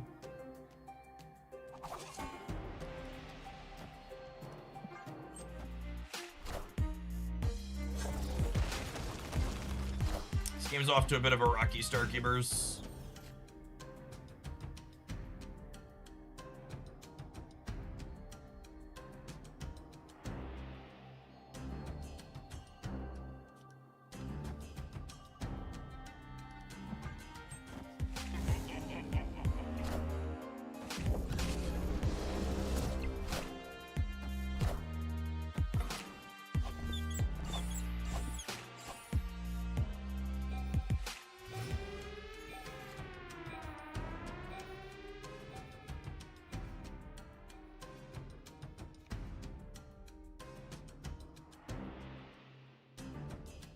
Am I playing Cerebro next turn if I draw it? I don't think so.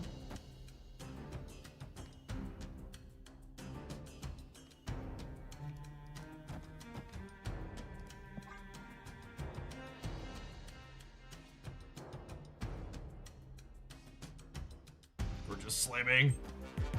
Bop.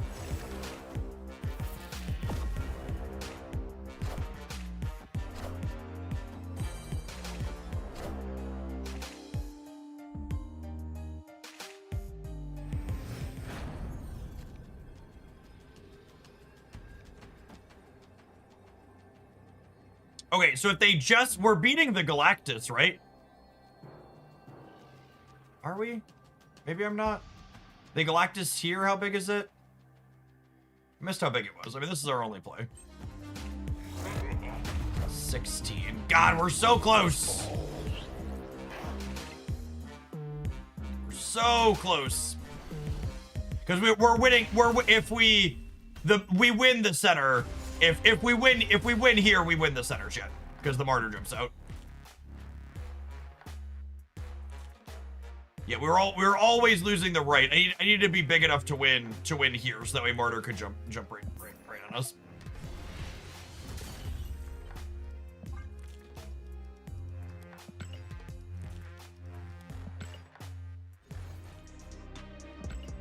Yeah, I mean, most martyr decks are constructed so, like, she never actually moves, but occasionally she does. Especially, that's why Cosmoing the martyr path is often good, because it makes her more likely to jump, yeah.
what is WeHype? It is sponsorship platform that the Farever promo that we'll be doing today is running through.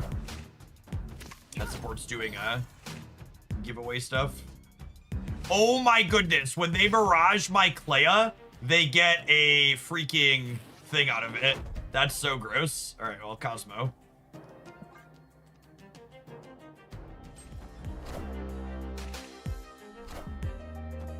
Fuck that guy in particular.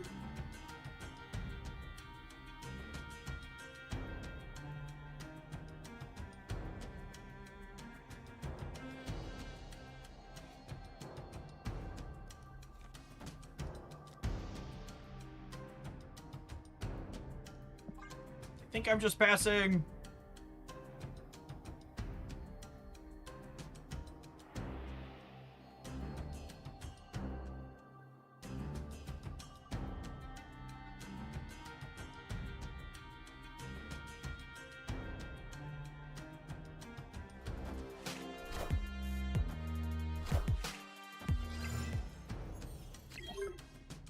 That is not the carried page I wanted for Christmas, shit.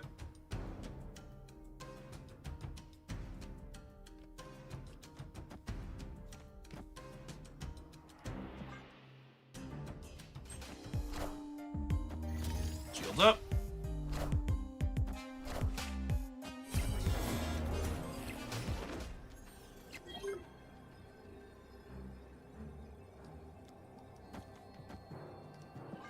It's a shame we didn't draw Cerebro, otherwise we could have just done our best Cerebro 3 impersonation here.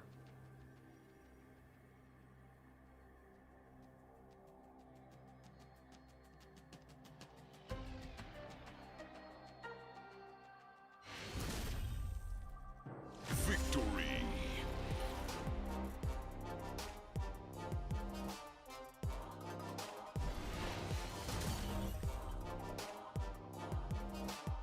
That counts as a win, absolutely. Slopped him right into a corner.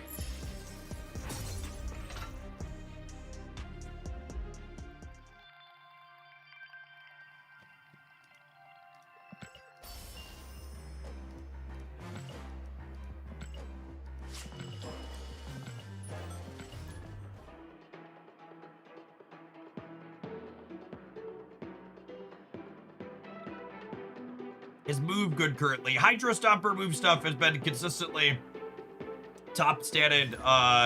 Traditional move like Vulture, Human Torch type things doesn't really see much play. Opponent snap. How are you getting people that snap back in the Proving Ground, skill diff?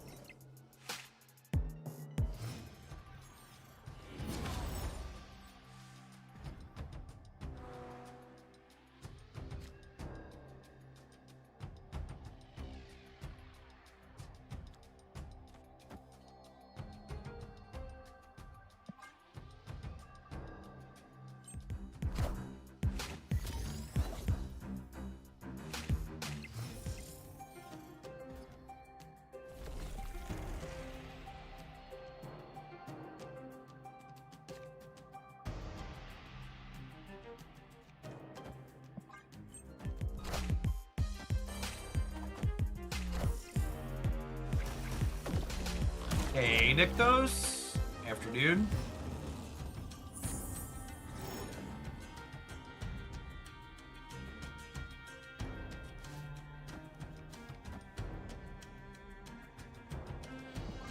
All right, well, we're winning the Scar Grand Prix, he said optimistically.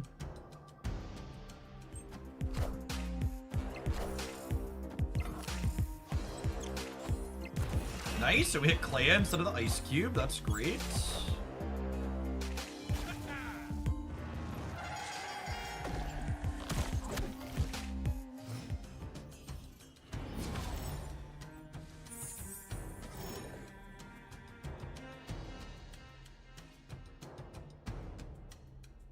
So fun factoid on how Great Web works on the back end is not every card on the board is equally likely to get moved by Great Web. Great Web does a 50-50 flip for which player it's moving a card for, and then it picks at random for which card it's moving for that player. So just because you have more cards in play does not mean you are more likely to have one of your cards move with Great Web, assuming you both have space.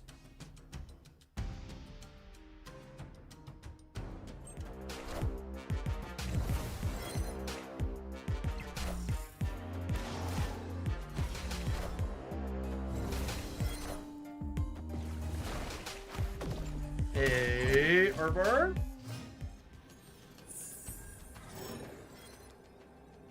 Man, that's awkward.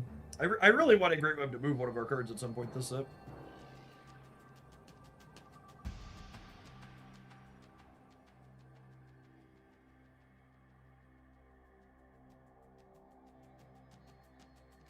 I think it's just Dr. Doom and Cerebro.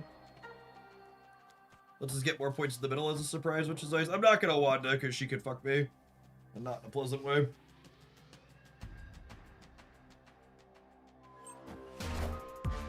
Doom rules all. Her 3 points are unlikely to matter, and I don't want to like low roll.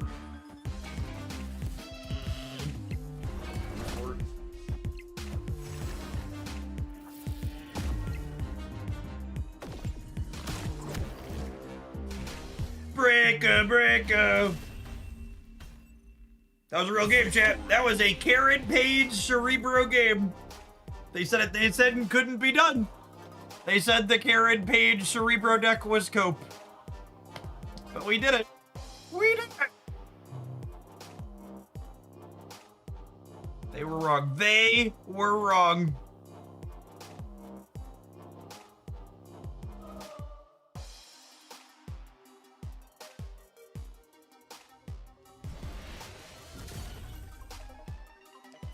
I, for one, never doubted. I would like the record to reflect I was a Page the Cerebro believer from the beginning. Ahead of the curve, really. Look at all the silver tickets that are flowing now. Glorious. Glorious. This is the beginning of a streak, chat. The Page the Cerebro again, then this next game, too.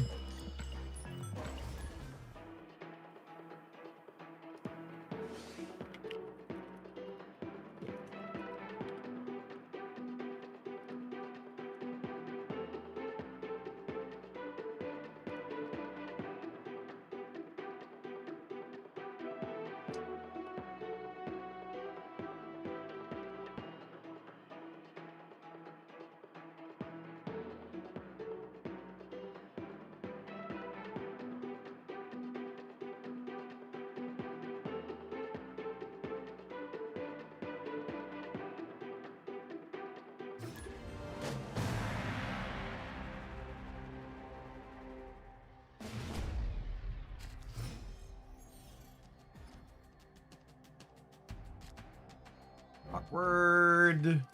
Oh, fine. Wanda's here, I believe.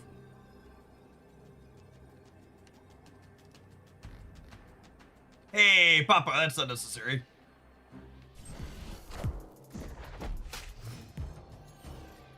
Oh, that was a misclick or what? Oh, come on, Vinci game. Come on.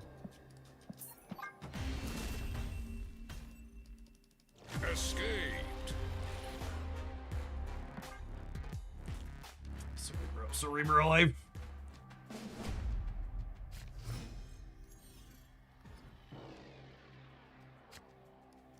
Average Cerebro gameplay, really.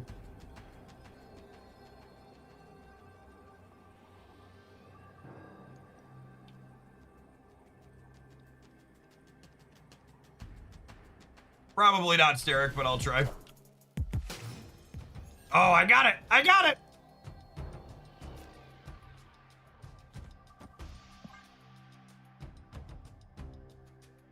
Sometimes lucky, rubber ducky.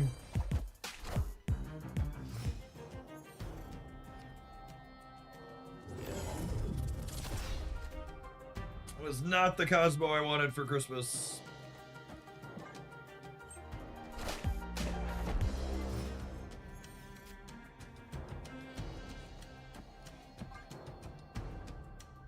Alright, our opponent is a negative sweat here, I assume?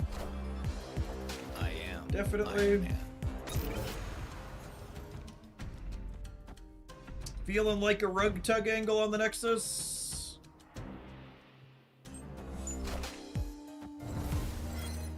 Hopefully they boomer stat me.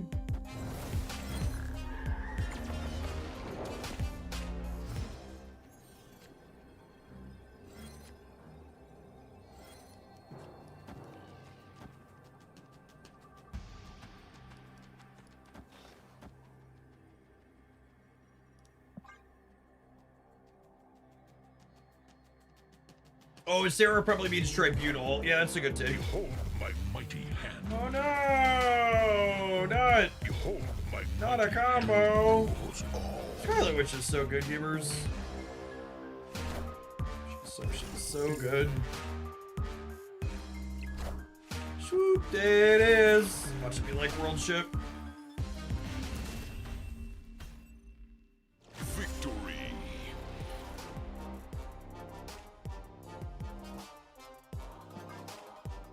Is Cerebro 3 with Bastion and Joe Casta still any good? So that's what we like to refer to as a loaded question in the business. It's like saying, so when did you stop hitting your dog? It comes with the implication that you were previously doing the thing. So Cerebro 3 Joe Casta Bastion was not really good at any point. So saying is it still good is kind of an odd sort of framing.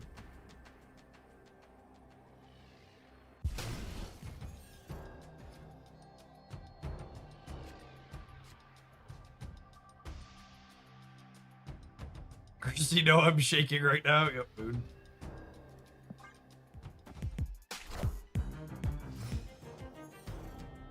First off, Hogland, how dare you? This is better for them than us, but one, I have a Mobius, and two, I need to save this for Limbo, I think.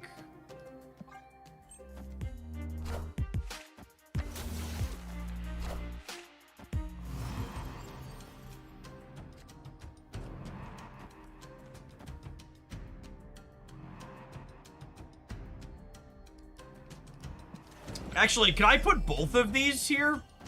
Because the Doombot plus the Crawler lets Miss Marvel cover here, yeah? So I think I want to just draw these cards so I can hit the Mobius.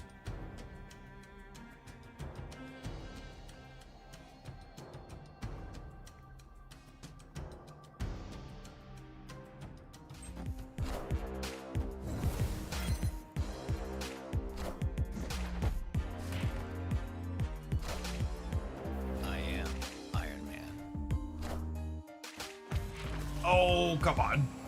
No, wait, we still win? This is only 12? We still win. This is only 12.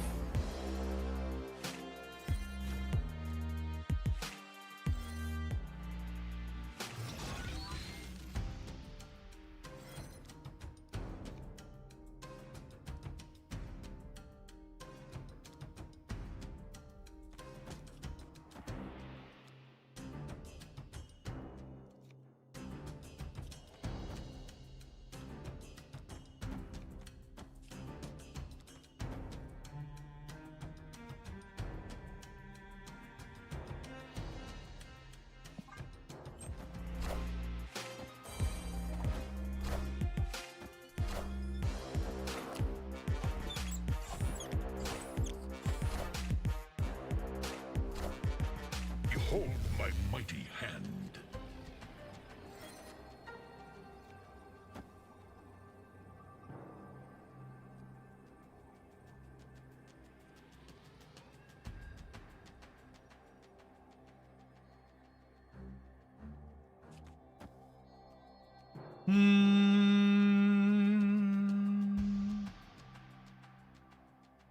Gotta go, right? Gotta go. Gotta go, gotta go, gotta go right now. Gotta go right now. Escaped.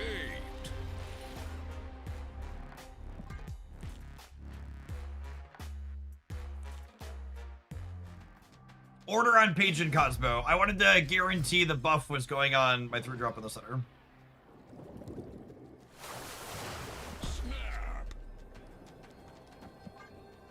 This page only buffs one card of each cost.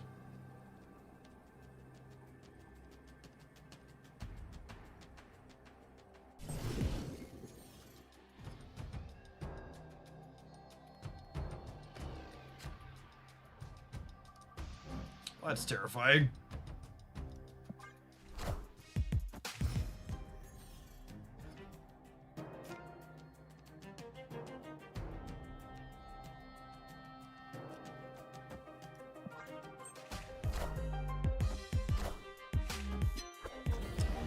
So, I think Magic's actually good for us with the asterisk if we draw Scarlet Witch, because it's more likely to get to juke them if they're expecting to have an extra turn.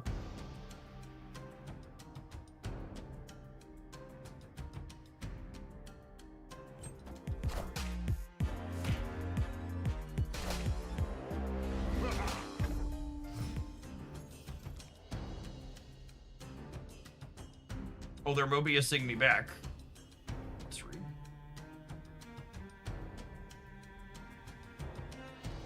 Well, well, well. Isn't the repercussions of my own actions. Can't Sarah here because we're being scrolled. Super scroll in this economy. Yeah, so it's weird that the Living Tribunal deck just like always plays Super Scroll for people who aren't familiar with it. Very, very weird. One of those weird, like, that's just what they do type things.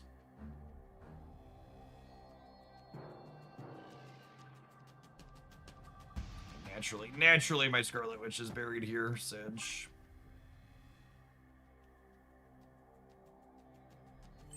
I don't really want to play more games against them because I'm kind of bored, so we're gonna go ahead and just let this play out. Okay, now that's funny. Especially now that I get to do this. And actually, this means they're going to have negative points in this area.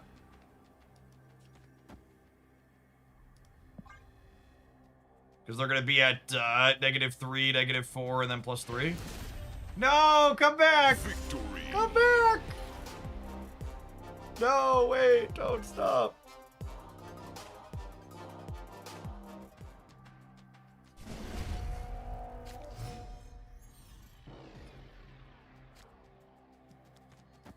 But it is a very sweaty baby. I don't want to snap them on 1 here because we're 6-4, so I want to make sure this game's going to be decent for us before we snap them. Losing Mobius is not a good start. Them losing Magic, like I mentioned, also really not great for us.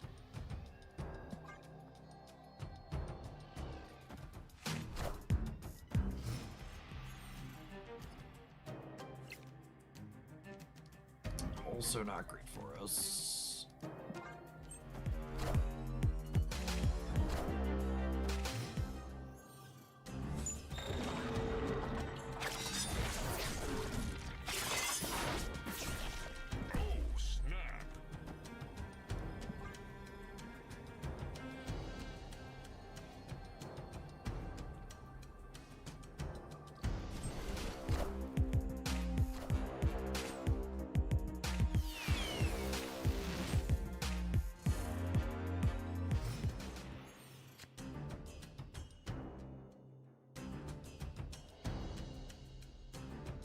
They can have... we need Iron Man to be their bottom card because they can't play Onslaught this turn, but we're kind of cooked to.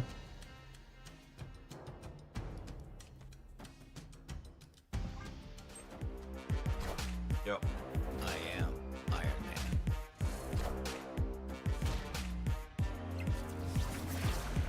Yeah, that was a bad step on my part.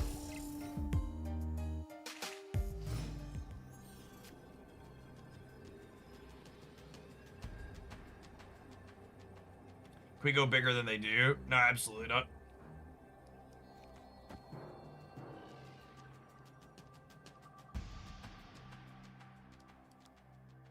We're only going to 16 in the center. They're guaranteed to have the Onslaught here.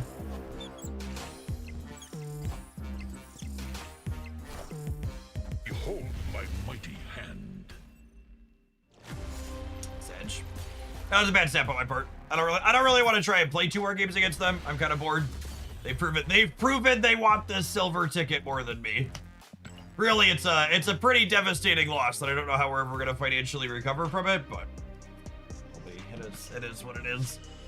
Speaking of financial losses, I need to run these adverts so I don't experience worse than the current economy. We'll see you in 120 seconds. We're gonna play a little bit more Page of the Cerebro when we get back, and then we'll probably play some other stuff this afternoon as well. Thanks for hanging out, gamers. Don't go anywhere. If you're watching on the YouTube side, don't forget to hit the like button while you're here. Appreciate the folks that have done that already today.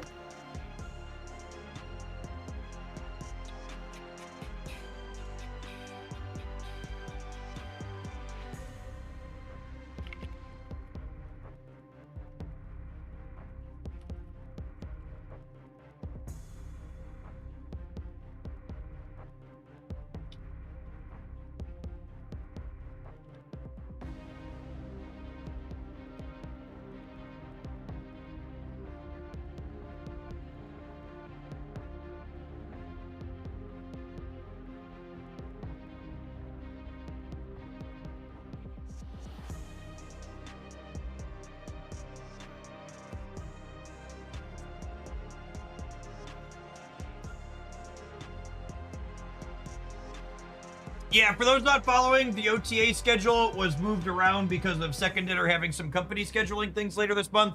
So the OTAs for May are the 1st and 3rd week instead of the 2nd and 4th week. And then we'll have a longer delay between that OTA the 3rd week and then the 2nd week of June. So there'll be 3 weeks off without an OTA. We have two in a row to start now, and then we'll have a 3-week gap later this season. Or the end of this season into the next one.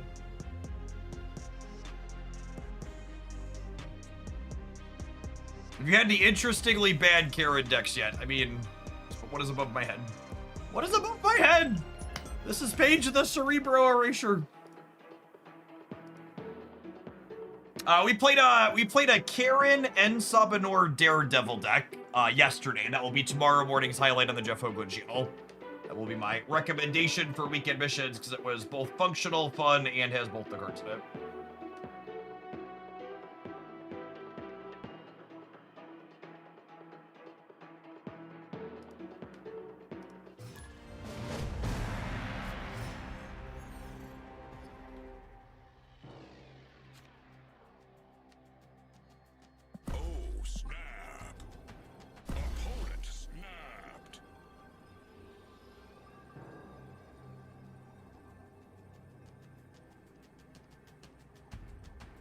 I will not put a Doombot into DC. I will not put a Doombot into DC. I will not put a Doombot into DC. This is the chant you should all be saying to yourselves every time you check the box next to a Democrat instead of a Republican.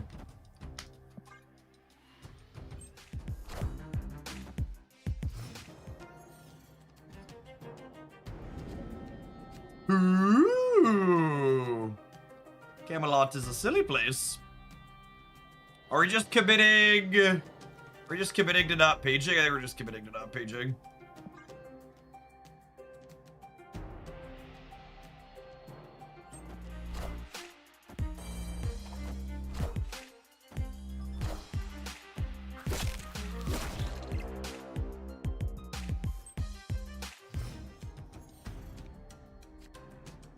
But the Doom bots are the bots of peace.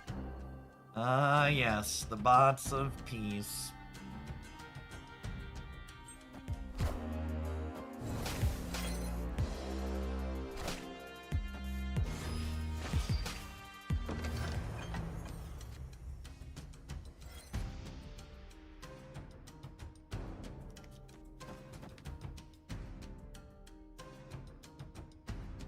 The Department of Peace. Don't you know we renamed them to be nice agents, chat?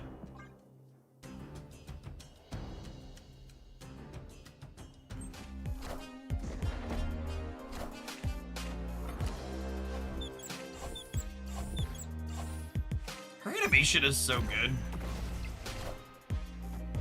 Too tall! Thanks for ducking down to get that sub into Hoaglandia again. I appreciate the 2.5 years. Welcome back. Alright, turns out it's a Doombot into DC angle after all. Nah, actually, we're Scarlet Witching, question mark? Nah, we cooked Cerebro and Miss Marvel buried in the bottom of the deck. I don't think we could win here, right?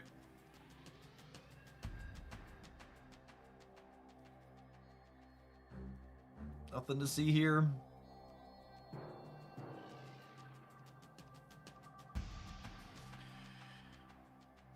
Oh, the many stages of cope, yep.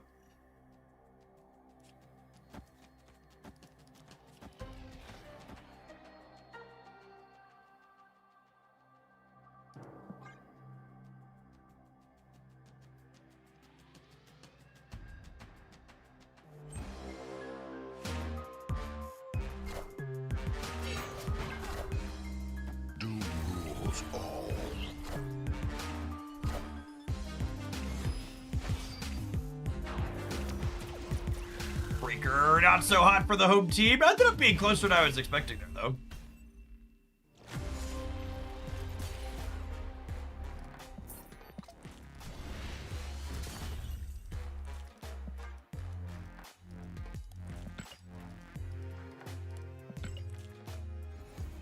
It's relatively close considering they had both a 20 power Iska and Miss Marvel and Cerebro were in our bottom three.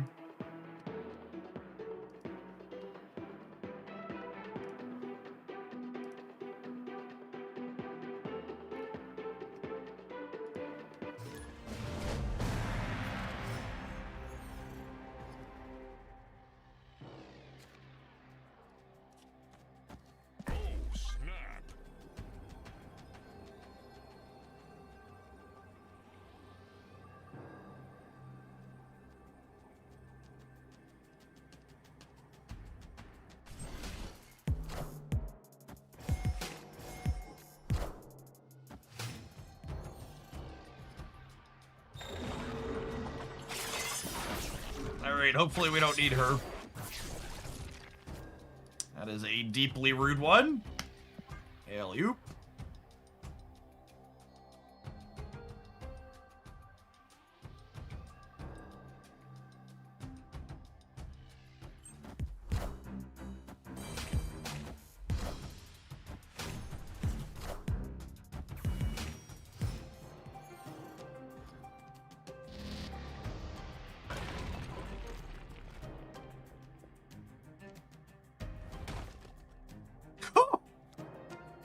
So nice, we'll play her twice, chat.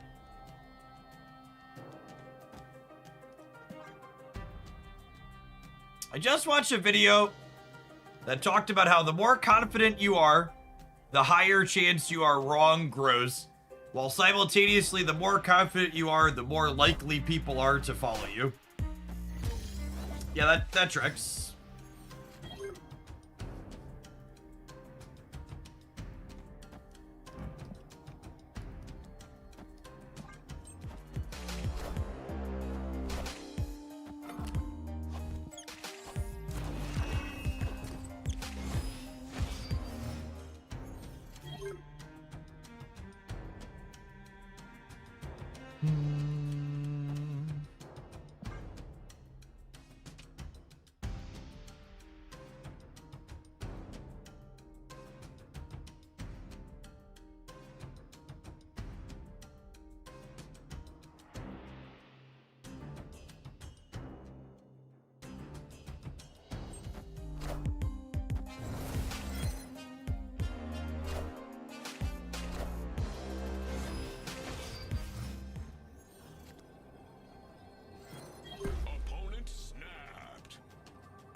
I have a general rule when we're playing that I retreat when someone boomer stabs me, even if I don't intend to play out the match, just to communicate I understand I'm beat and your snap is trash.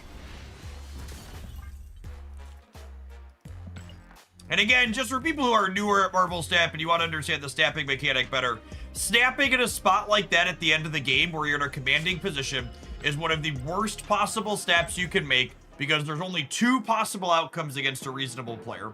One, your opponent leaves.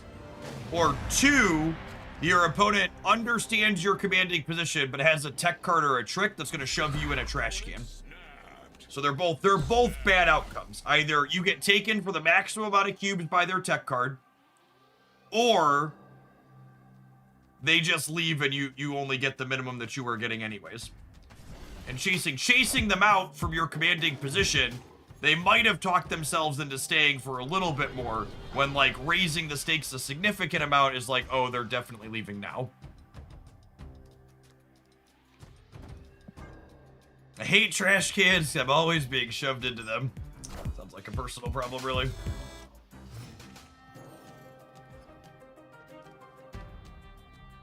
Zabooby! Damn it, game, stop giving me 1-drops.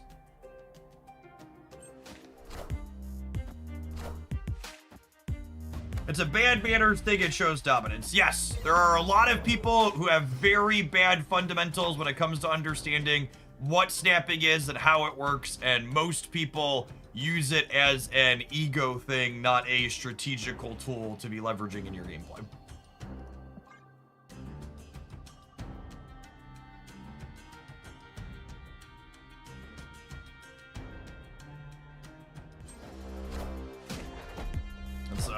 It's a ha-ha! I'm so good, my enemies cower in front in fear before me.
The timers are far too long and snapped, dramatically so.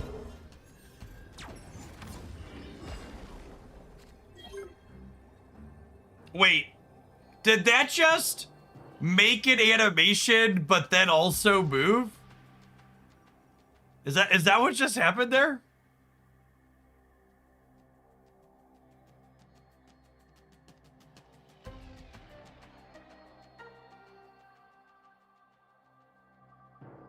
Weird.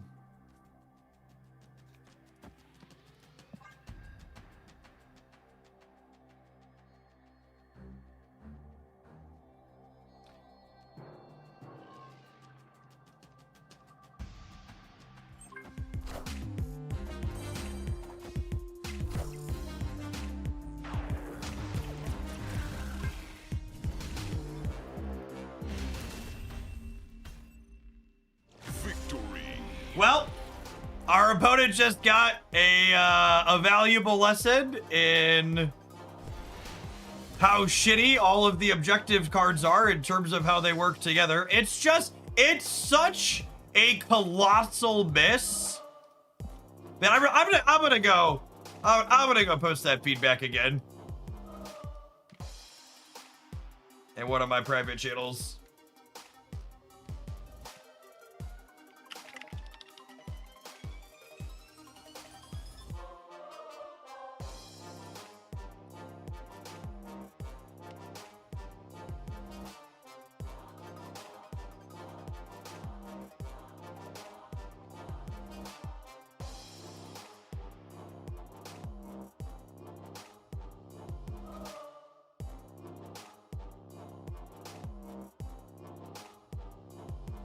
So it's so weird. They did that with Activate too.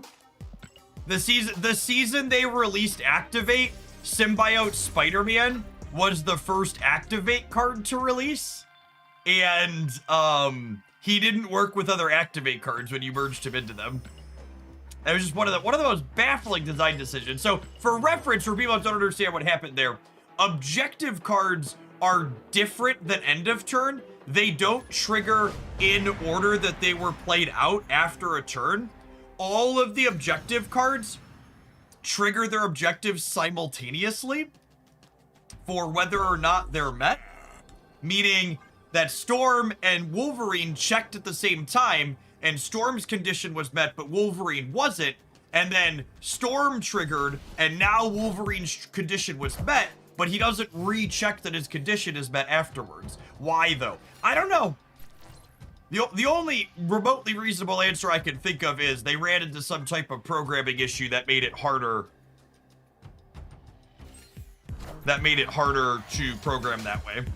But there's not a good gameplay functional reason that I can come up with for why it should work that way.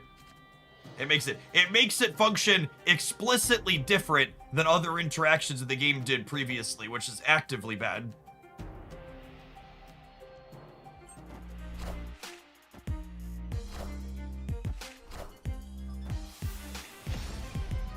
I guess that it was a technical issue. Yeah, I'd believe that, but that's not.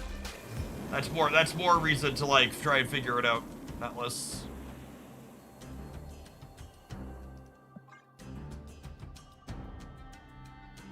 There will not be a video reviewing the OTA changes from today. Take that to mean whatever you will. Oh, I can play the Nightcrawler too. Oh, I totally can. That interaction's so funky.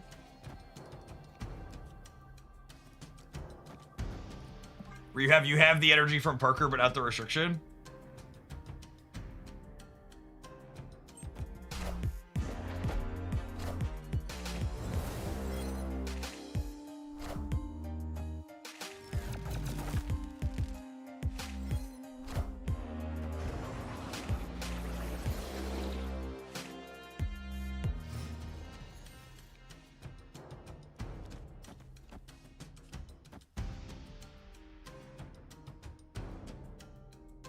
I believe we are cooked, as the children say.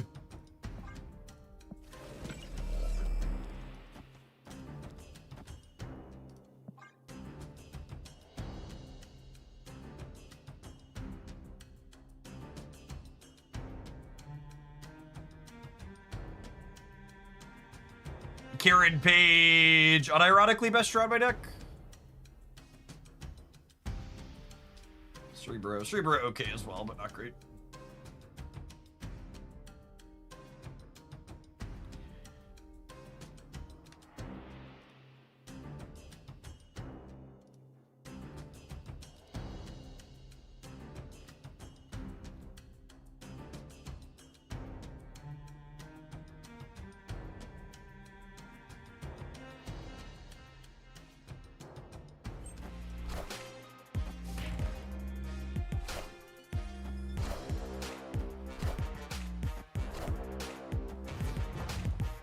Brand new sentence, Karen Page is the best runner deck.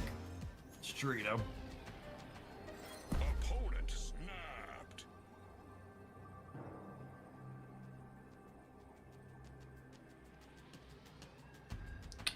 Yeah, just again. And there's a strong correlation between people who boomer snap and people that need to like run the rope down every single turn. Aren't a lot of neurons firing up there when you're doing both of those things constantly. All right, I think we're done coping with the Cerebro pile. And unfortunately went right about as expected. Novel deck building concept, not remotely powerful, and also susceptible to all of the variance type things that occur with these. Okay, boomer.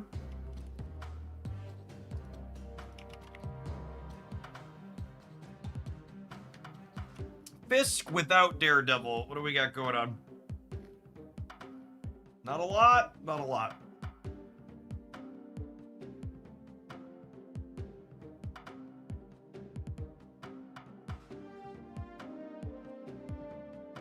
This pile's real good. I'll play some of this. It's a good fit for him.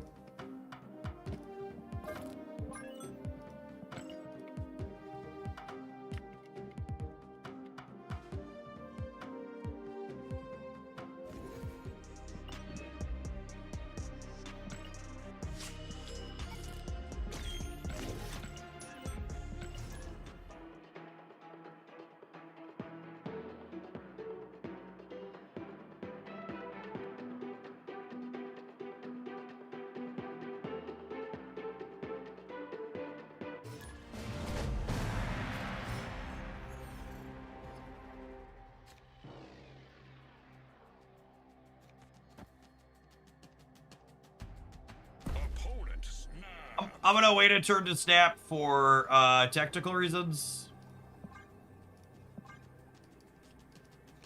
I'll get us a move on the stomper. Or on the Hydra Bomb, sorry. 2v visions.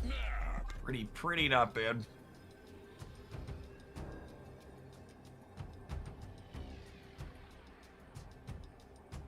Why do you think Carol is bad right now? I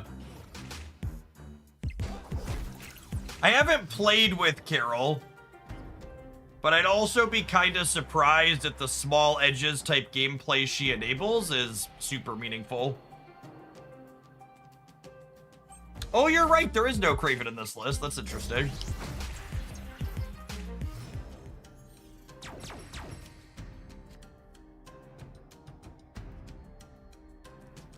I'm gonna Cosmo their star brand lane.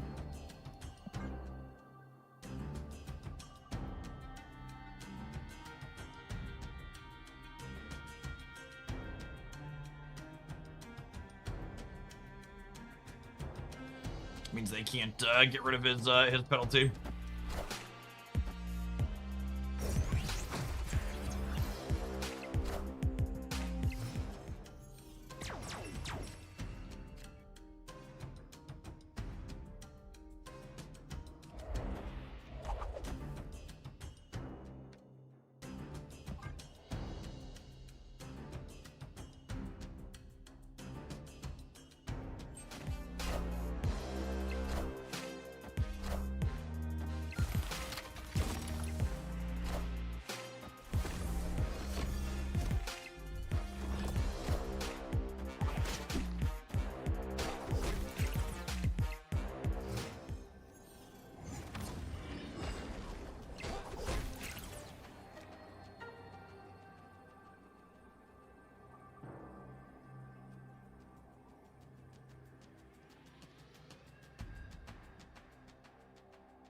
Damn, think we're dead.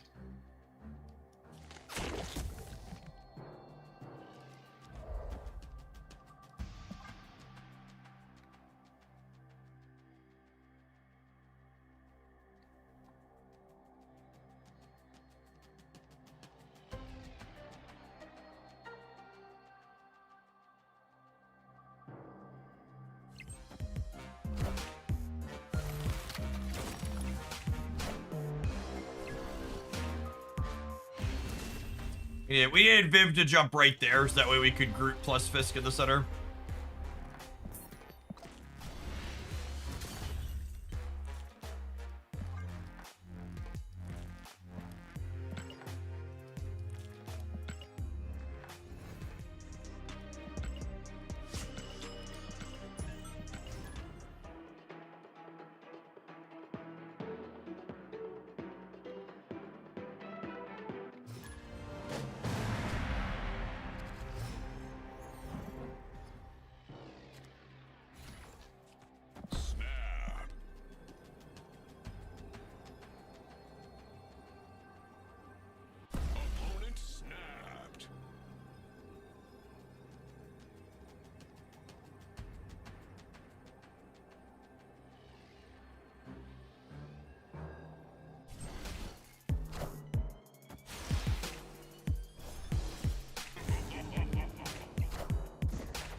Sweet Thanos split.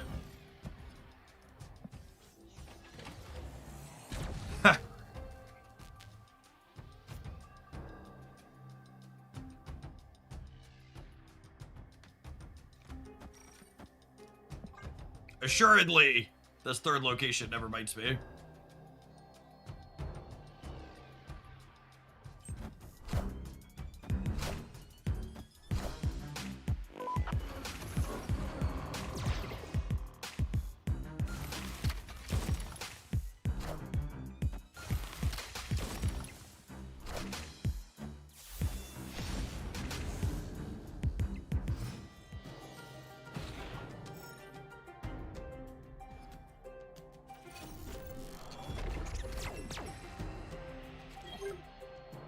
Opponent's playing Airship, by the way. Just for people that didn't take note.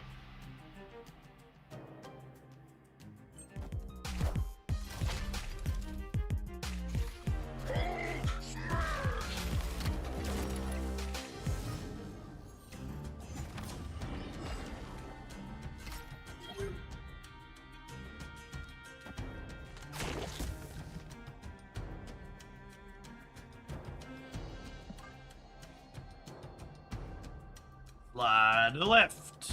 Do do do do do do do do do do.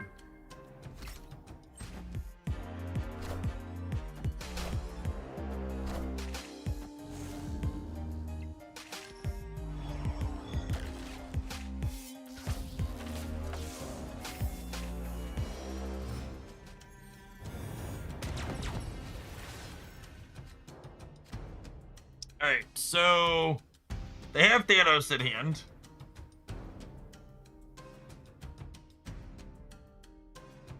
If they play Thanos center, they go to 18, they go to 16, and I go to 14.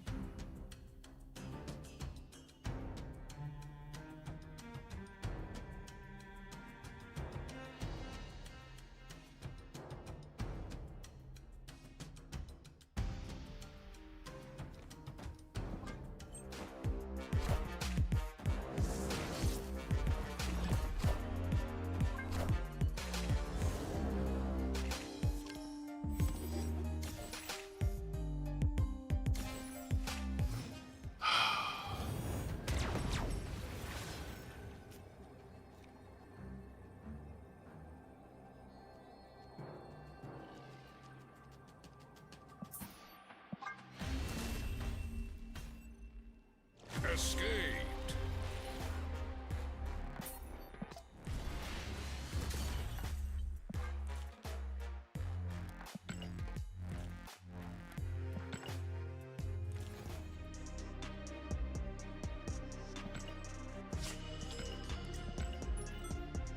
The pass for Pokemon Champions was shorter than I thought. I started it yesterday and finished today. Yeah, I also finished it in less than a day. The whole monetization around Pokemon Champions is very strange, and I'm pretty confident the reason why it feels awkward and weird is because they're not actually trying to sell you stuff in Pokemon Champions so much as they're trying to sell you buying the mainline Pokemon game. Escaped. The actual monetization in Pokemon Champions is you should buy a Switch and you should buy a mainline Pokemon game. Or know someone who did that.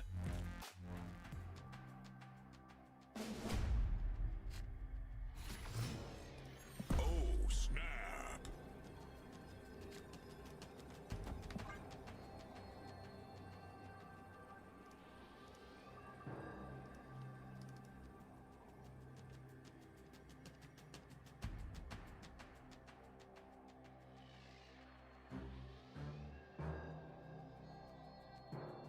Yeah, Champions is going to release on mobile. I'll be curious to see how that goes. For people that haven't experienced Champions or VGC before, it's the type of game where in order to be competitive in it, you know how when you play Marvel Snap with the deck tracker, you feel like you have a little bit of an edge because it gives you some extra information? Pokemon Champions is a lot like that, only instead of needing a deck tracker to have a little bit of an edge, you need like 2 spreadsheets across 3 monitors and Control F really quickly to gain that edge. You need to know a bunch of speed tables and a bunch of these attacks do this damage range into these opposing Pokemon.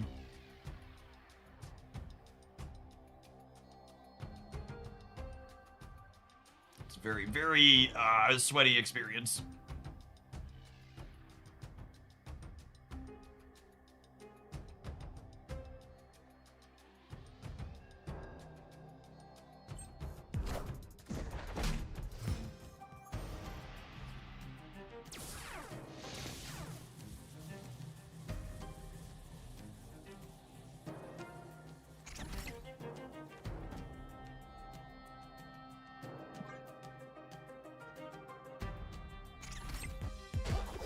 I'll play for fun. You can absolutely play for fun and just push buttons with your favorite Pocket Monsters.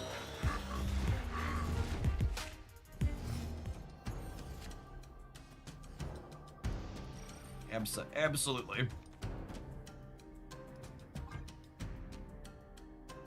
Your ceiling on how well you can do while playing casually is just markedly lower than it is in something like a card game, though, I think is the way to put it.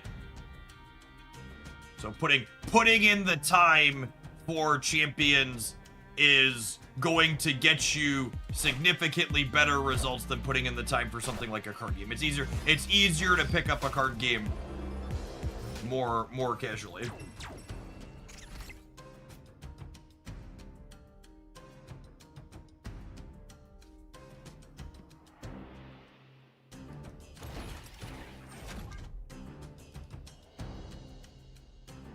The ceiling is the roof. That's true.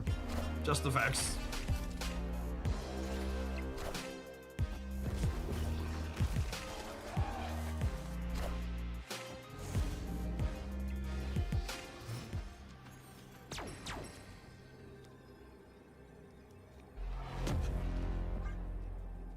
Assuredly, they never beat a 615.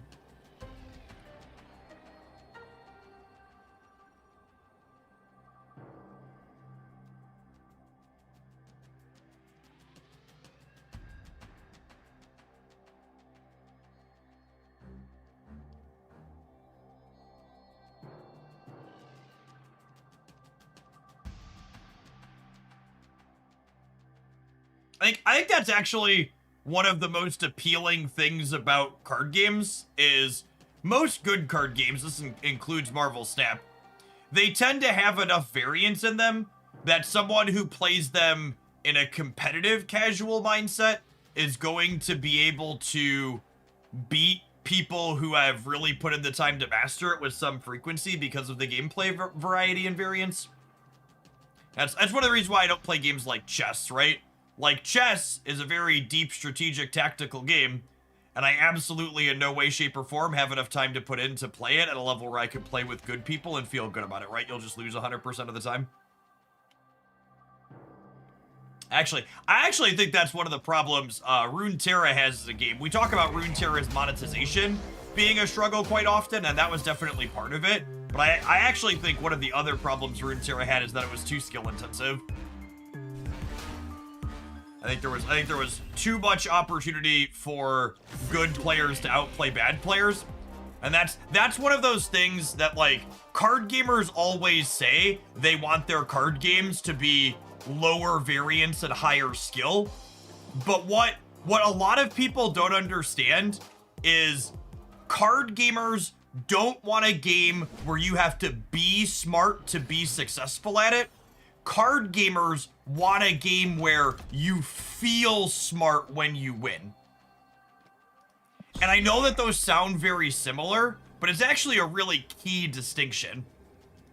And that's one of the reasons why tech cards are so popular in Marvel Snap, because I think the average Marvel Snap player feels really fucking smart when they kick their opponent's sandcastle over.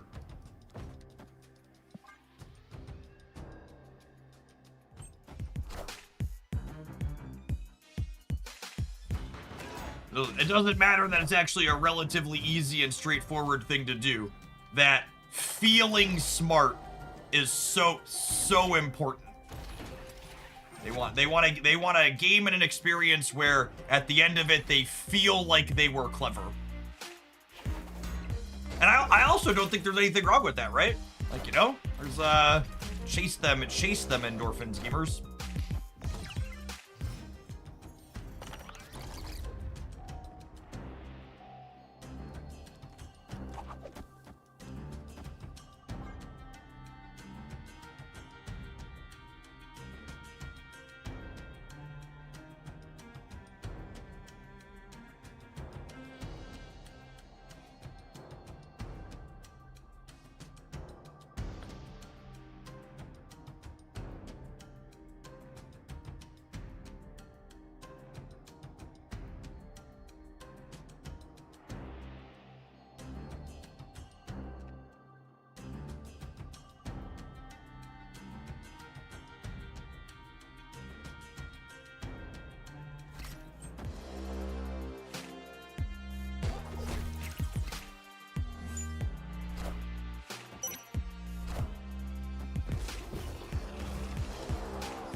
So unfortunately here, I can't Professor X and avoid my Batroc getting Camelotted.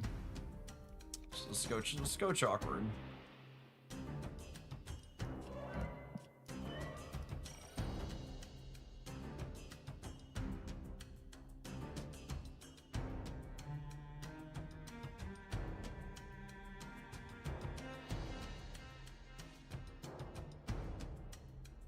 Should we play Viv Vision and Professor X center and move the shield there? That's an interesting thought.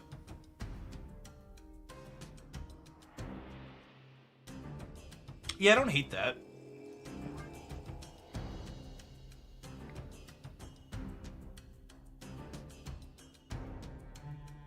I guess this is awkward into Aurora potentially. If they play a fourth card center and then they Aurora me and I get into trouble.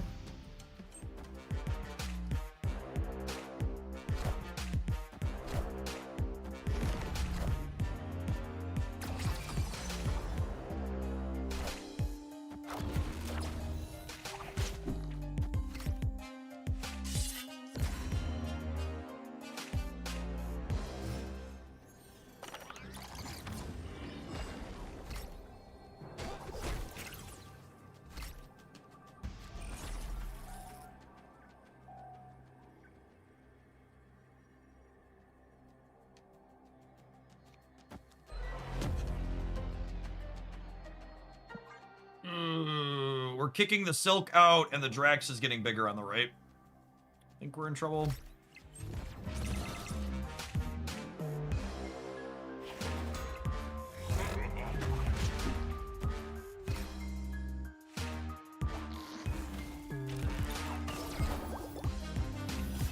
We Gucci! We Gucci gamers, never doubted us for a second. Never at any point in time did I doubt our friends. Mr. Fisk has been shy, but the core of this deck is still very good. We played a good bit with this before Fisk dropped. It's a fun, reasonable inclusion in here.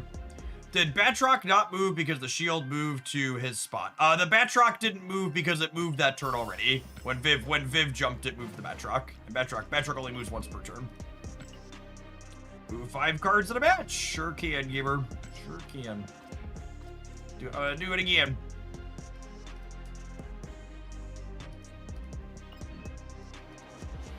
Yes, Viv Vision's effect happens at the start of the turn.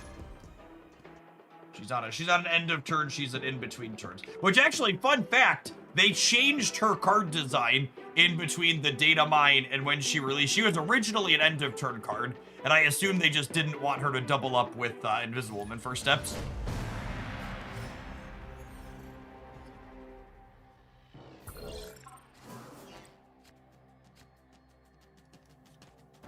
Again, gonna go ahead and save my snap here to move Bob with Batroc.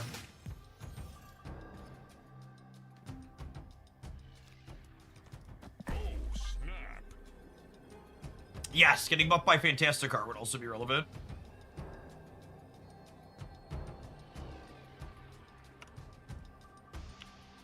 Opponent snapped.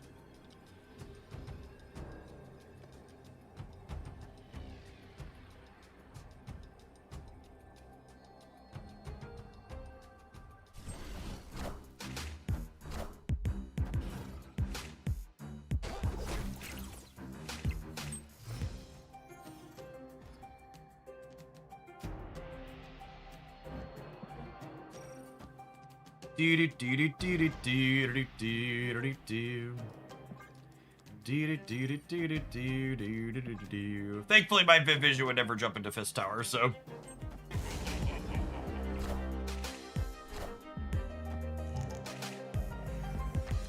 I really just cannot fathom putting Gladiator into your deck in this metagame. It's actually just a completely and totally baffling decision in my mind. Like I don't get it at all. Like so many people have been putting freaking Gladiator in their decks. It's crazy to me.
So this moves this here, which gets me up to 1221 over here. Then we floop this pig in the middle. Seems good, no?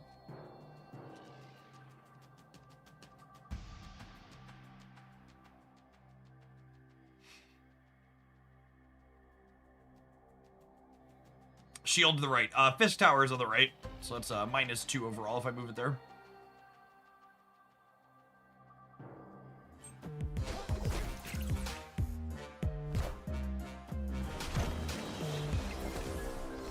Casserole?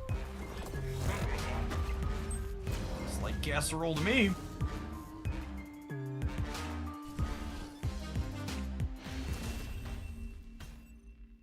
Victory. Thanks for the free 9 power card, gamer. Appreciate you.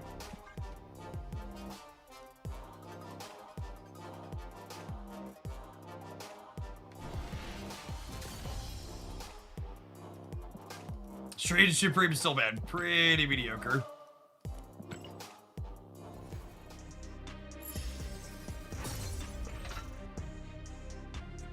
Yes, that's true too. Not only did it give us a 9 power card, but it meant they didn't have a discount on their fist the following turn, which was super relevant. Gladiator. Gladiator is a risky click, chat. Don't do it.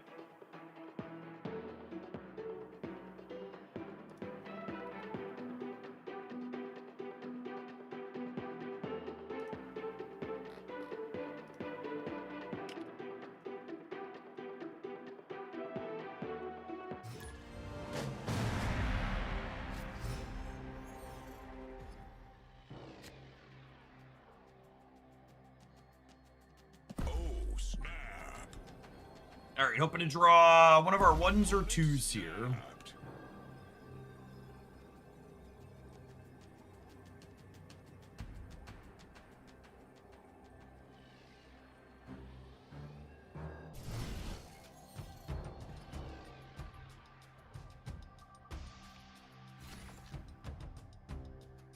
We bricked on the 1 and the 2, and there's a mindscape in the middle. Oof. Oof size. Oof size is large. Right on time, Samuelson. Welcome to the party, bud.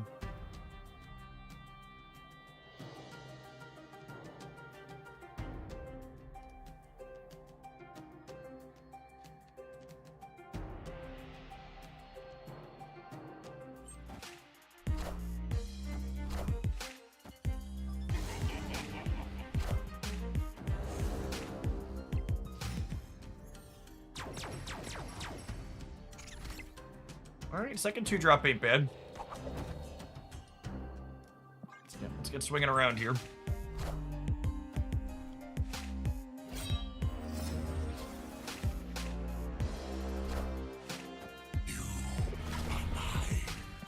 On to the next. On to the next. Escaped.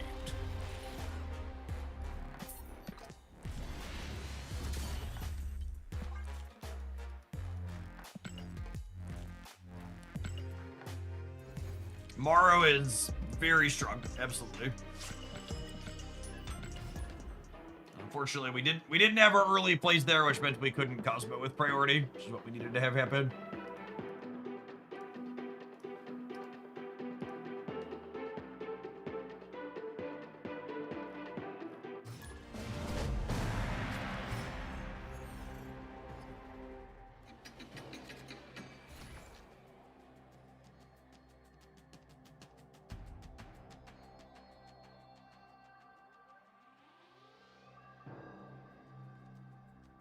Snap.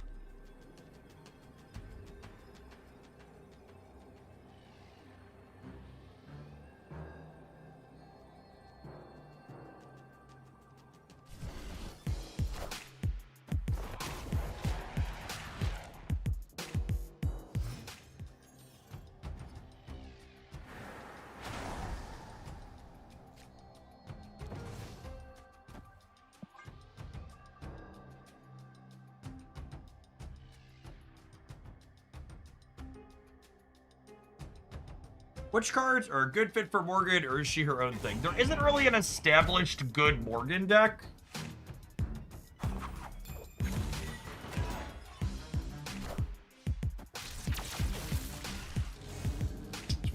One of those where the... One of those long walk for a warm beer style of cards, unfortunately. Double the vision, double the fun here.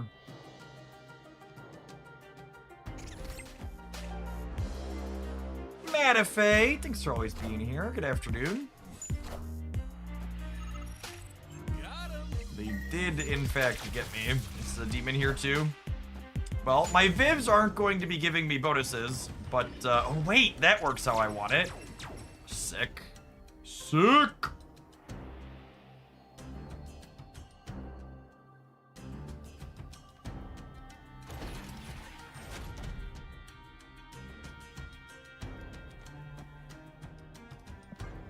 Yeah, they trigger in order, yeah?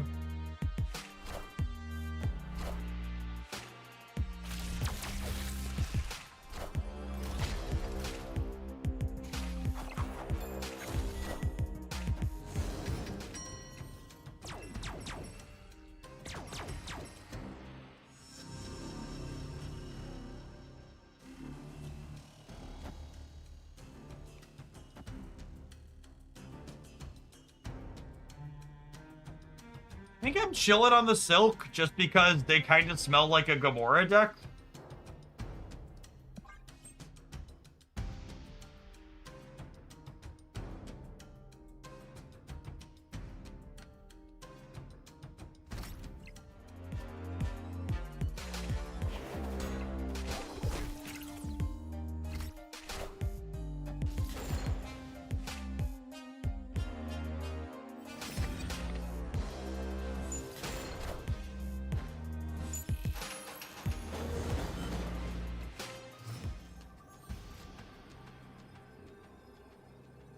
Am I still winning this?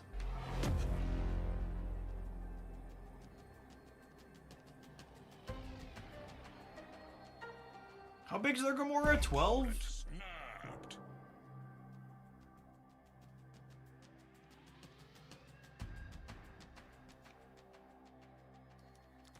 This beats Gamora and Shang, yeah?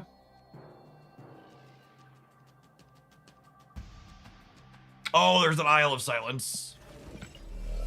Fuck me. The Boomer Staff feels like Shang, though. Yeah, this still beats Shang. Loses to Gamora, but still beats Shang.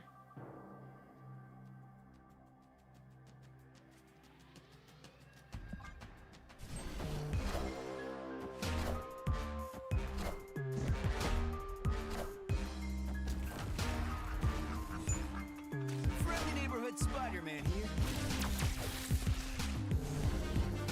Annihilus. It's a name I haven't heard in a long time. Cosmic Ghost Rider with Daredevil is some disgusting shit.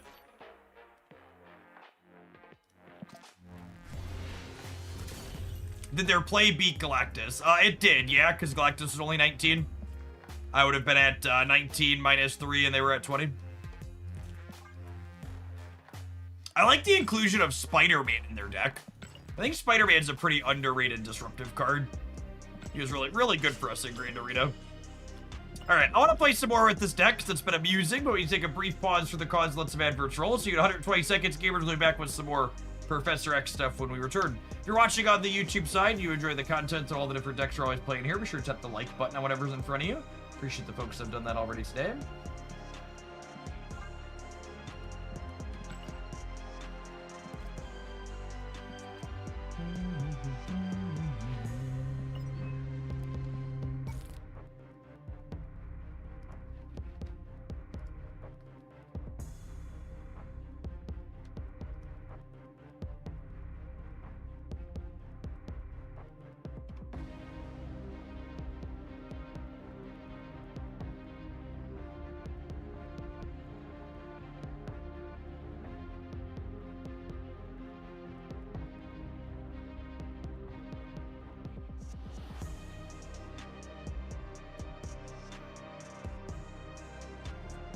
Redwick, welcome to the Triple Digit Sub Club. Thank you for the almost 8.5 years and the 100 months.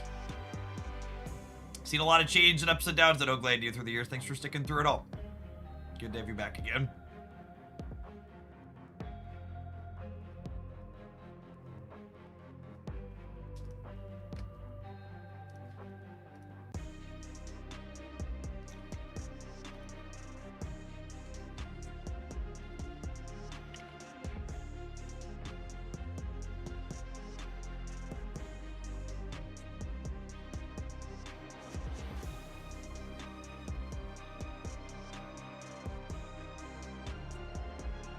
The Daredevil soundtrack is quite tough. Agreed.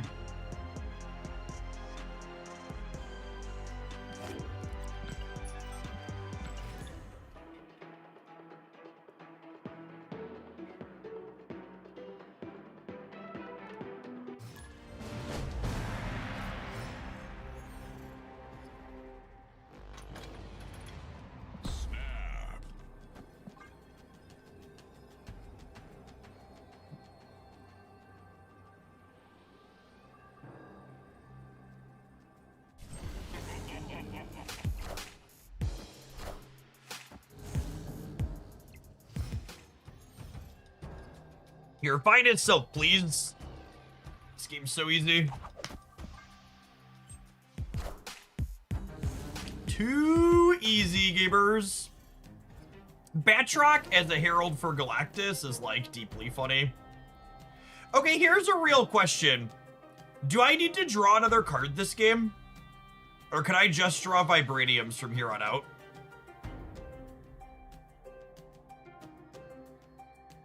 Unironically think we could just draw Vibraniums, yeah?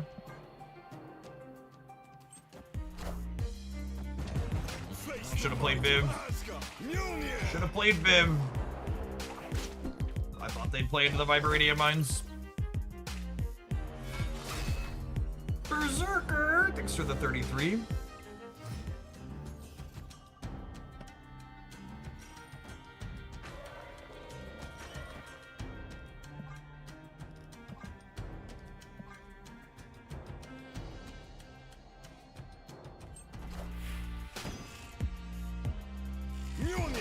To me.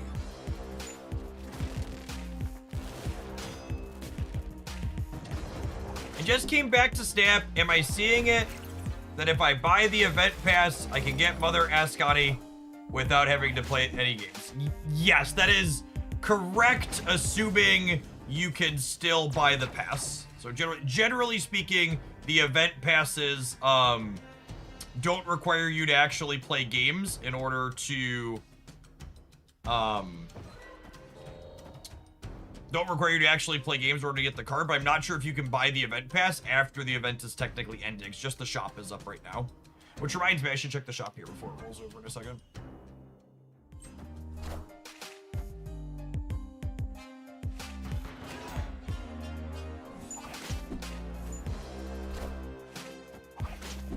Nice.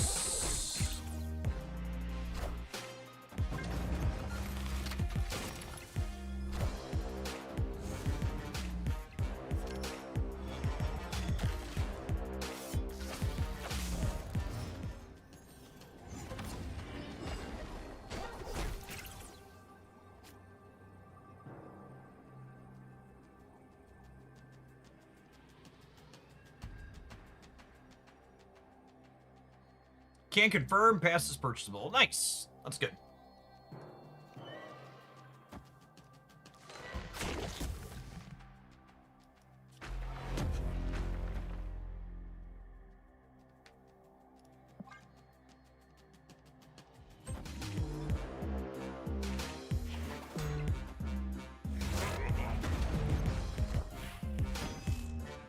So we're losing 5 in the center, but then they're losing 2 and we're gaining 2.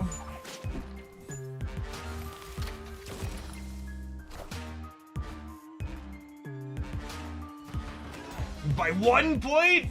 Oh, we're winning all 3 actually. Yuchi.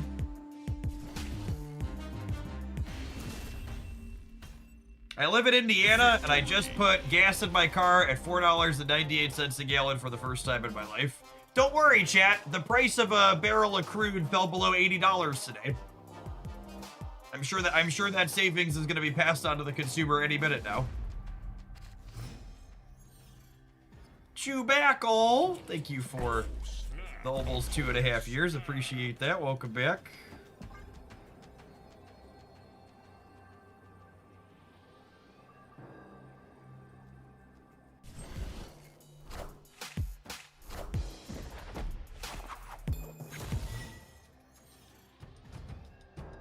$4.98. I wish ours was that low. It's $5.70 here. Yeah, ours hit $5 a gallon here, which means it's officially doubled from what it was before we started our war.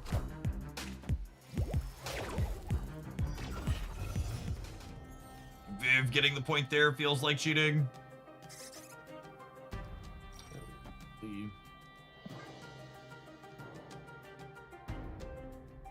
The vibes are down today because Trump implied he was going to restart the military operation there.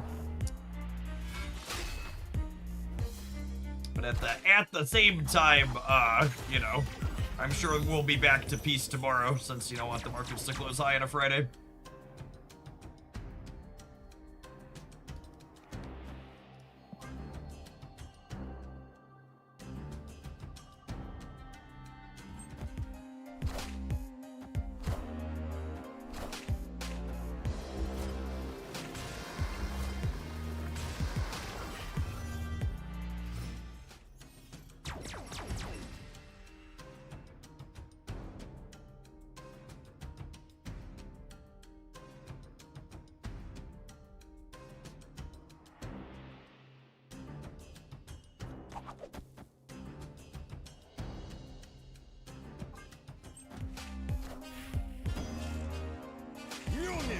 To me. Are ye worthy?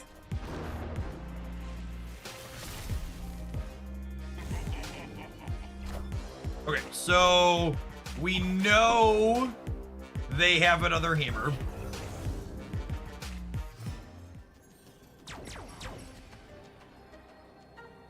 But I have priority.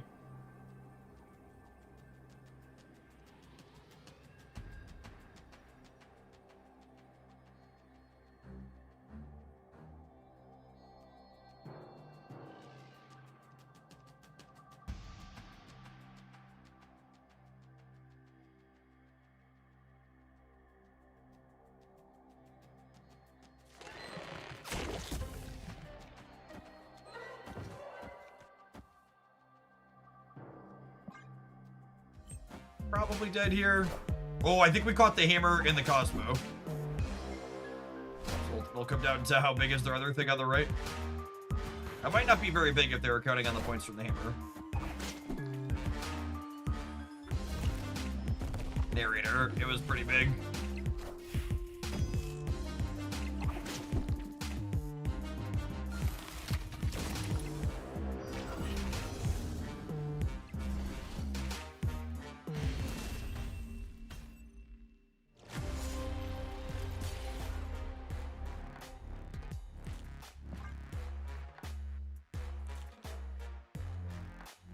I mean, I don't think anybody remotely reasonable is cool with mental gymnastics of what's going on in 2099.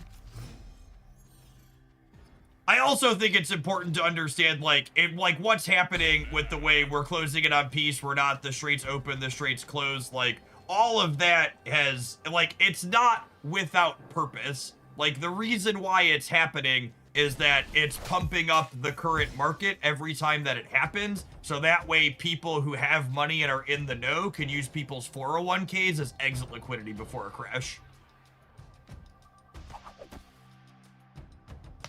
The higher things pump from the on again, off again with this, the more exit liquidity it's worth for people that get out before things get bad. There's a lot of people, because Trump does and says things that aren't very bright, and he is what he is, act like all of this is random, and it's really not. Like, it's not good for anybody reasonable involved, but like it has a purpose. Victory.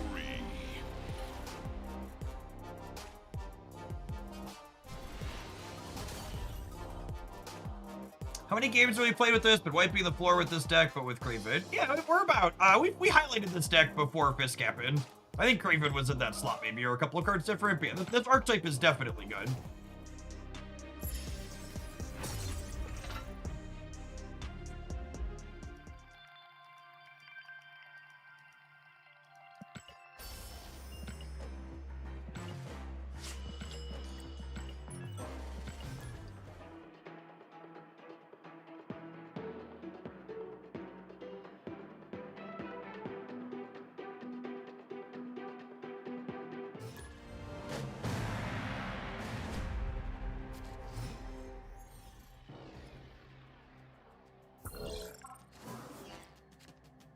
Well, that was a pretty awesome random card generation.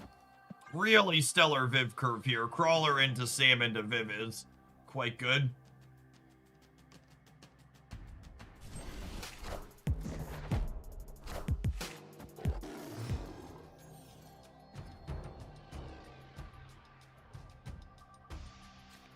That's a great way to put it. He's a con man, and not all con men are smart, but they do have a plan, typically. Yeah, absolutely. Accurate. Good accurate framing there.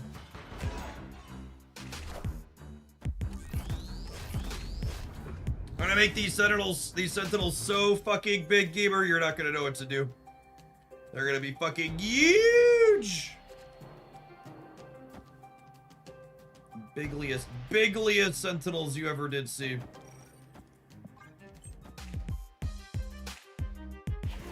I'm putting the crawler in the middle because we can move it out to New York on the last turn anyways. I just want to make sure we're triggering Galactic and Viv here.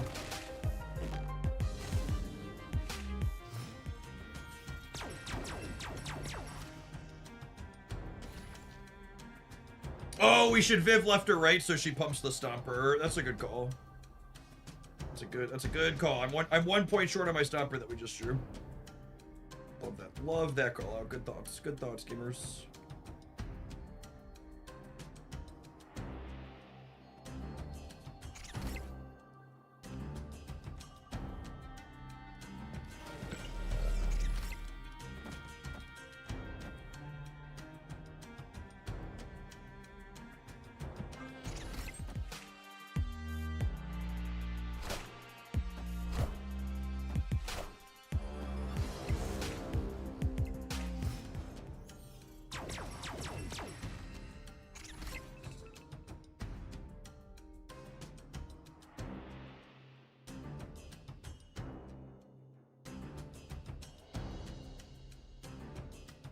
But there's a second rune in for Mother.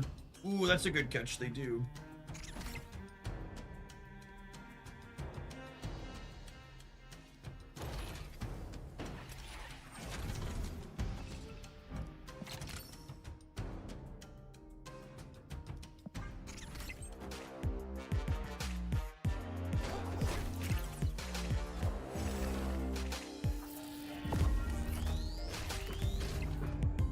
Stomper will move. I'm aware.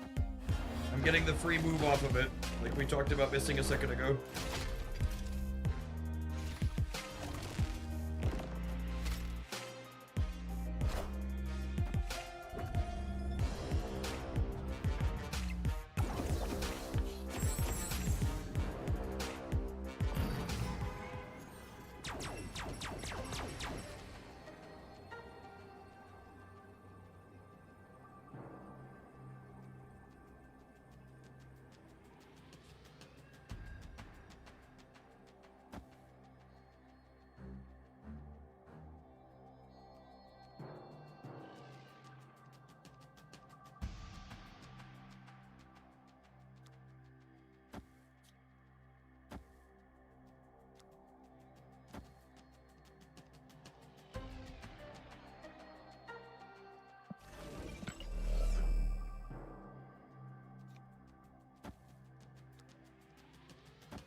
Excited to lose this game by 1 point because I missed a point on Hydro Stomper. But otherwise I've got like pretty decent points on all three lanes here.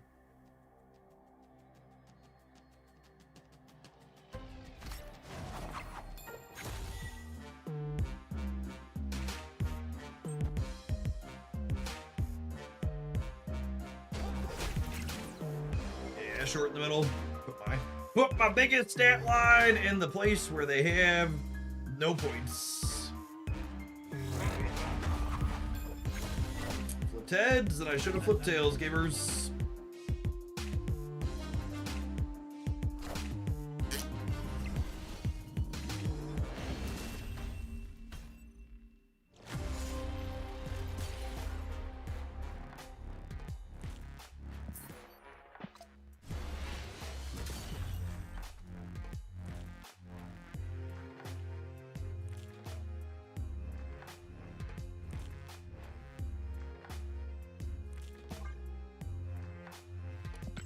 I hate New York. I really wish New York was a turn 5 location. It'd be a lot more interesting and fun, I think. I like the idea of sliding cards around the board. I don't like it on the last turn of the game.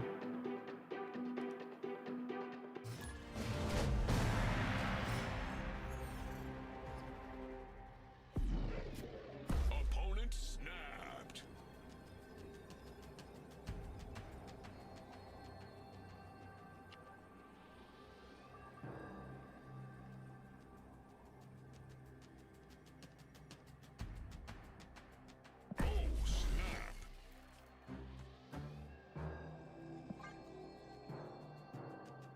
Speaking of fun locations, I don't mind deep space. That's fine for us.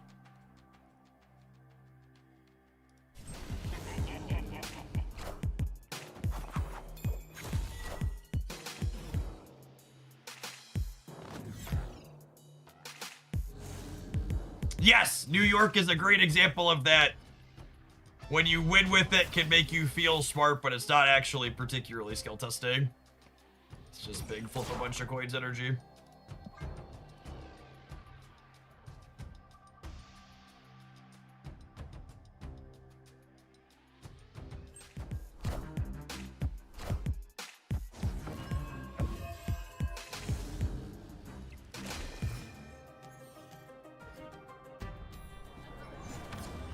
Oh, that's sad. That's sad. We can put this here, and then we should be winning here, and this will keep scaling up. Hopefully we can win a second with him.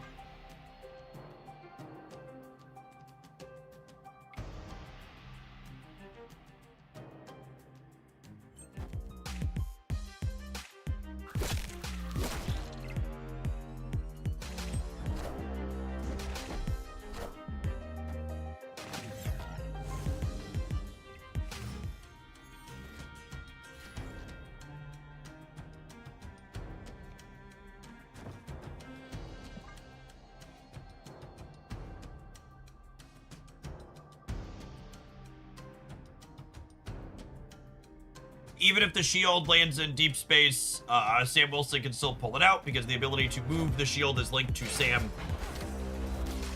Oh, you know what? I should have probably played Sam on the right, because I don't think we're contesting the Carter path. Oh my god. That's fucking nuts.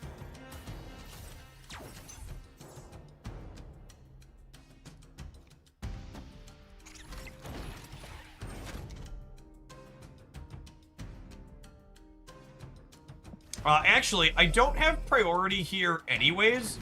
So what I'm going to do is I'm going to do this, and then I'm going to go this into this here. So that way I can move this over to here next turn to move Batroc back. And I think the line that we're hoping to have happen to win here is I am hoping that they simply can't contest deep space, but that's not a given considering they had 3 Viv triggers happen.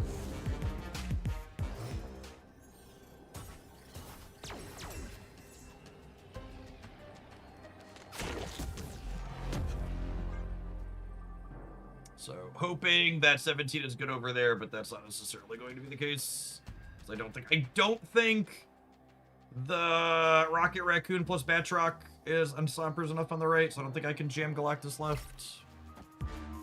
Okay, they didn't play for the right, so we've won a flip.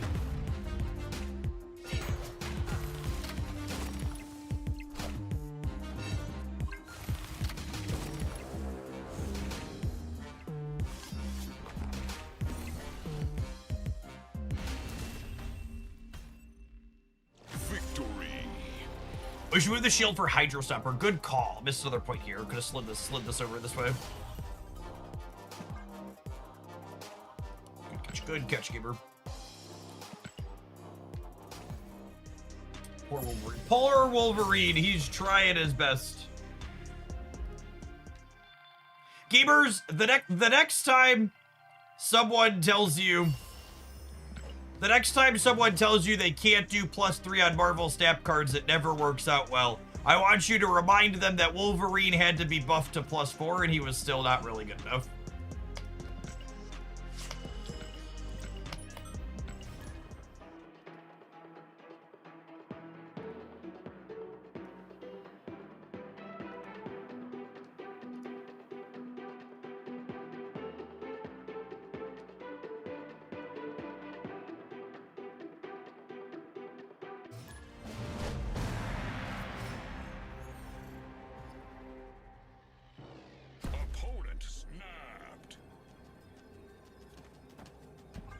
I want to save my snap for next turn so I can move the bomb again.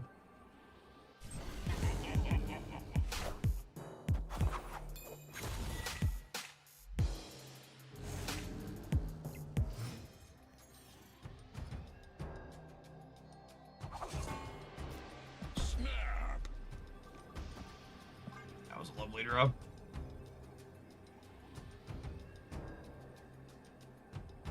Yeah, Deep Space definitely wasn't kind for you, Frey. What was Wolverine's release dex? He gave +3. Instead of +4.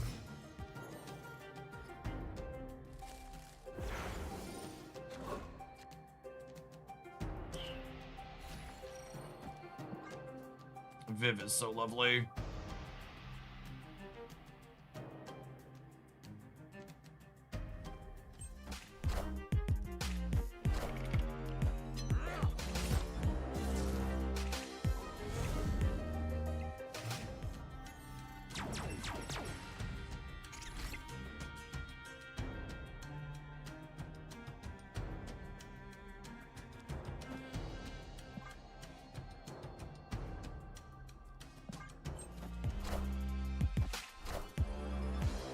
I was just about to say maybe I should play Fisk here so I could Professor X scam, but that's not happening now. Alright, so they're doing Moon Girl discard stuff for people not familiar with the opponent's archetype.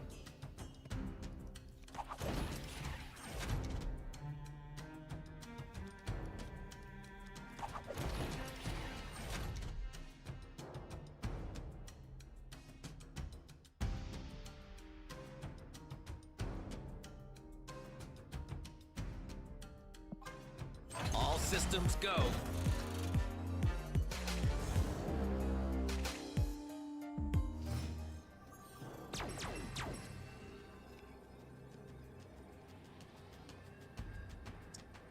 It's me. I'm the problem. It's me. Everybody agrees. Do do do do do do do do do do do do.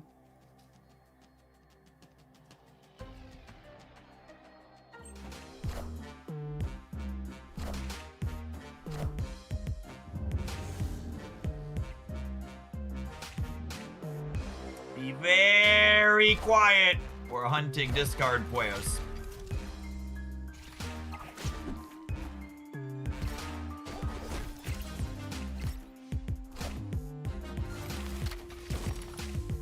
Modoc, or like no doc, am I right? Victory.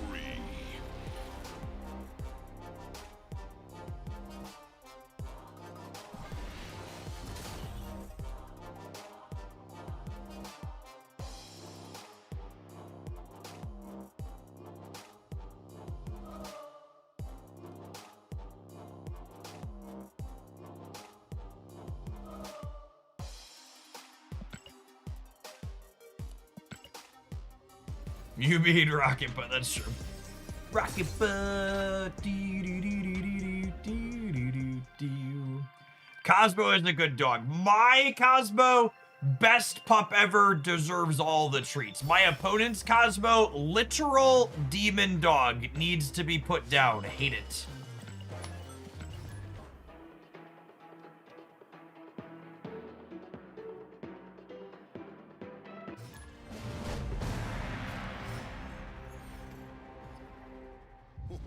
This land is always changing. Always changing.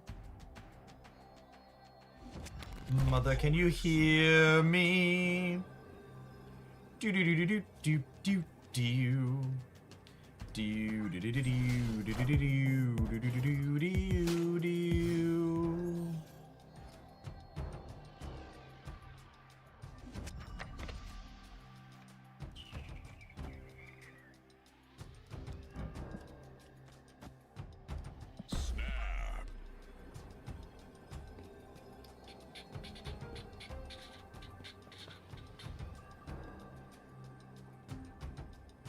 Here's a question. What number of tech cards is the tipping point between reasonable interaction and slop? I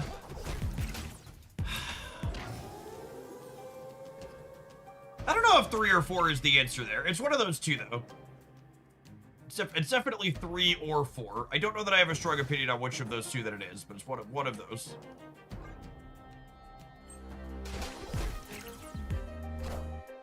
It's always slop when my opponent plays even a single tech card. It's always reasonable when I do it. See? You gamers get it. You understand.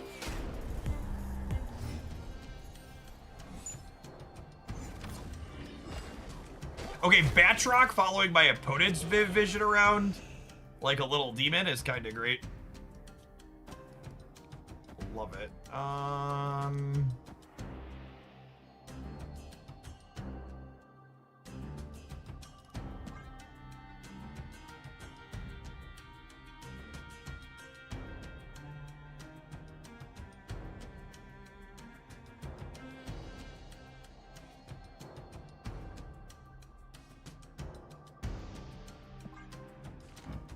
Where am I playing the rocket out at, shit? I think it's here because they can't contest 13 in the center this turn. I don't think they can contest the Viv. I think I want the rocket to be in a lane where they're gonna be moving Viv 2 next turn. Oh, that is our Viv Vision from the what's it called? Good catch, good catch.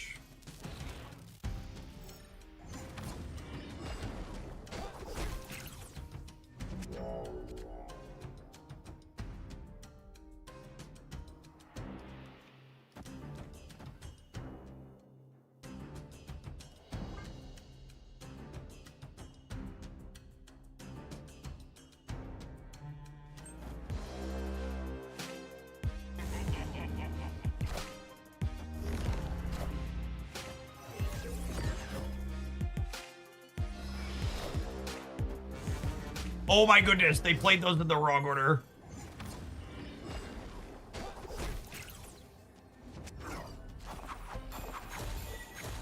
They mistakenly copied Quinjet instead of Decken.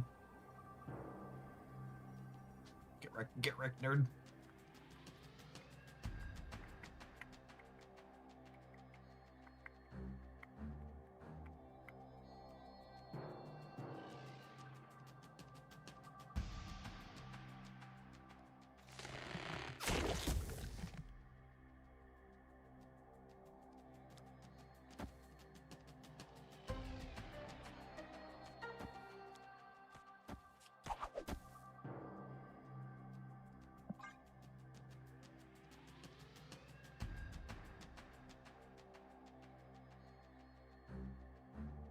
Slide to the right. Do, do, do, do. Everybody clap those hands.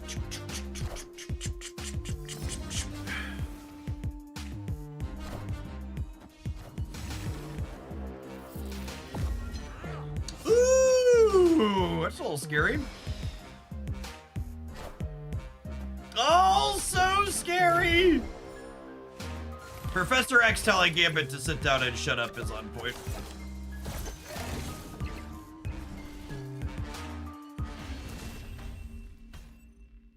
No! Victory. Bad Gambit. Bad Gambit.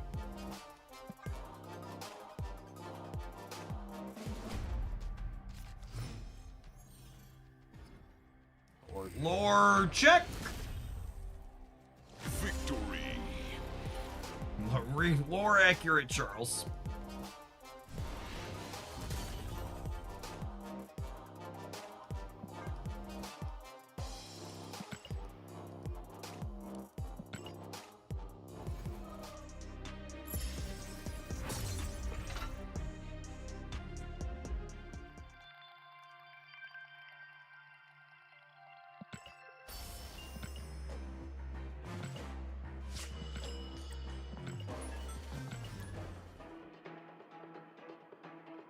Gambit got me at a 1 in 7 for 8 cubes last night. He do be an asshole like that.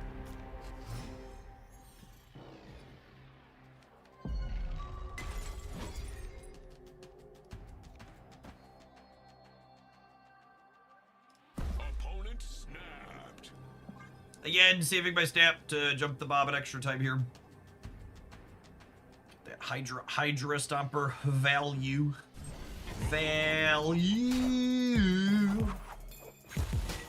This animation is so good. Our animation team's really knocked it out of the park this year.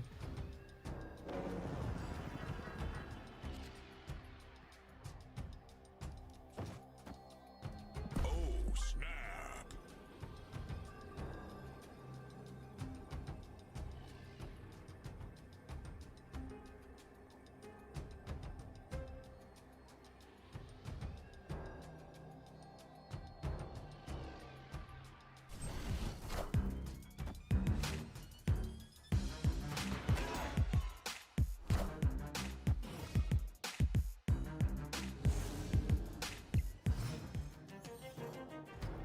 Is that a factual domino?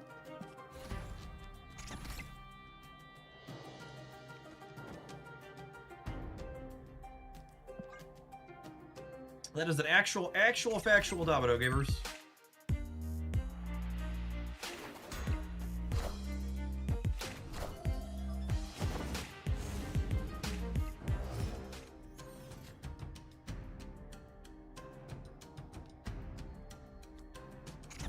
Alright, if I'm windmill slamming Professor, I want to play Hydra Stomper out. If I'm holding for the Galactus, I want to play Cosmo. I think I'm holding for Galactus, yeah? You eat all my chips and your chips? No. You eat extra cheese? I did eat the extra cheese. I think I'm Cosmoing. I think it's whatever this is doing smells like a an unrevealed deck here. I'm gonna do this. I like what you've done. Yeah.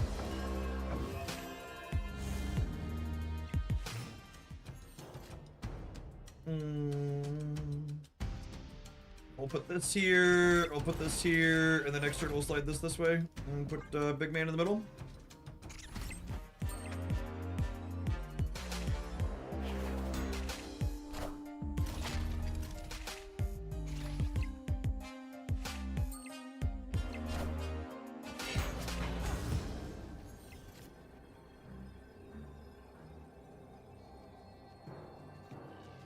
So confirmed Surfer. Do we think they can interface with Rickety Bridge? My money's on no, yeah?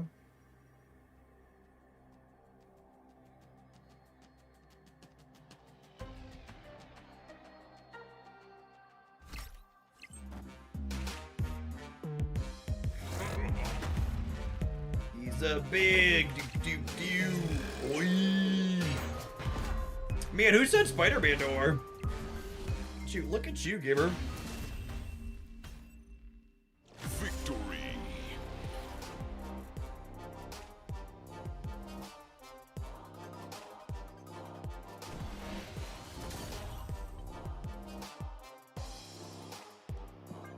Oh, you know, we should build that and screw around with it, huh? Should that be the next thing we build?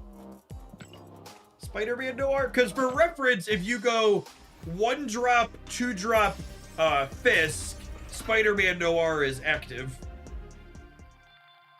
It's probably terrible. But could be worth exploring.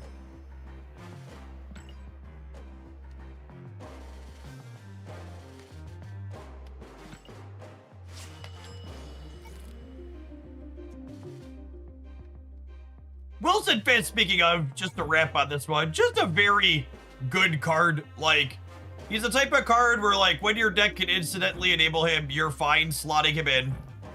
Because a 3/9 is really above rate. He's excellent at enabling both Galactus and Viv Vision once you get him rolling, just making sure you keep getting those bonuses every single turn. Is also, like, he's also not a card that makes or breaks the deck, right? Like, when it comes to tier list time again, he's gonna be a strong but replaceable card where, like, you look at this deck and you're like, Jeff, what are the must-have Series 5 cards here? He's not on the list, right? Like, you swap him out for Kraven in this deck, lower series card, this deck's still very, very good. Hydro Stomper, Rocket and Groot, Viv Vision, Galactus, all more important higher series cards inside of this deck. But he's fine. He rewards you for playing to the board early and helps you snowball that advantage. Very, very reasonable playable card. Definitely a new format staple that you're going to see pop up in a lot of decks.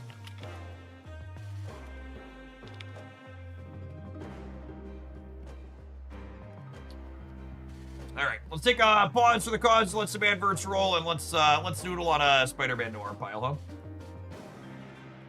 Watch it on the YouTube side. Don't forget to tap the like button. Appreciate the folks that have done that already today. Yeah, I like the tempo decks. The types of decks that Fisk is really good, and I think are decks that I find enjoyable to play personally. I like them a lot.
So are we playing Quicksilver or are we playing 1-drops?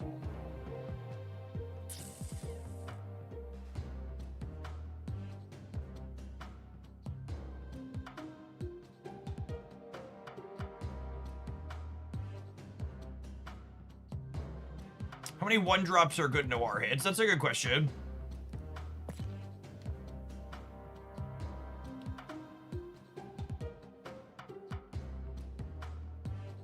Not a lot.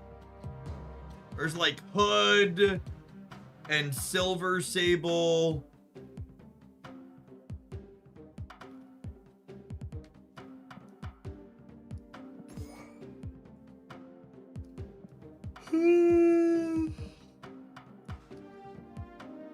There's a bunch of 3s that are good hits.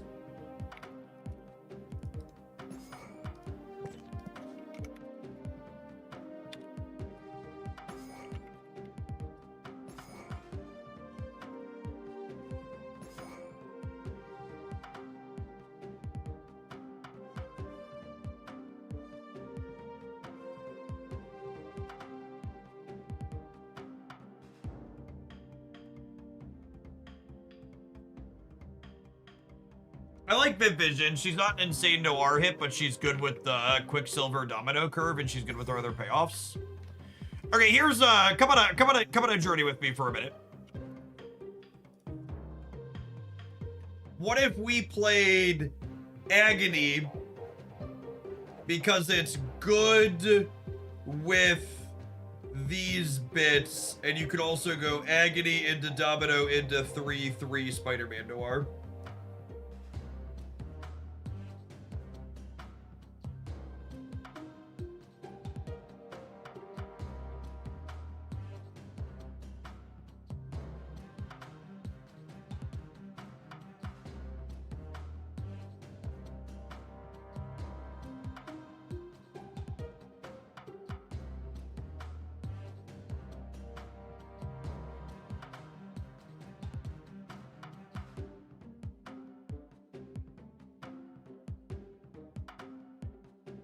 Why do we have Quicksilver? Because you have to have a 1-drop with Domino and Fisk in order to trigger Noir. You need 8.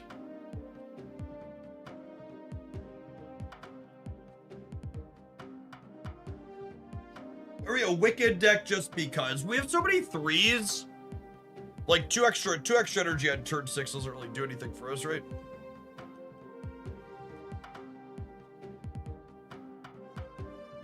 Math. Right.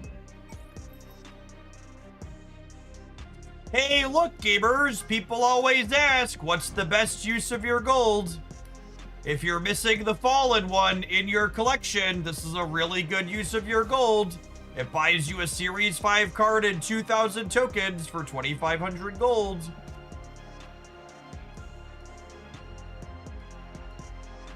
This is a very good rate. This is effectively 8,000 tokens for 2,500 gold if you are missing the Fallen one. That might be the best rate on a gold bundle they've ever given.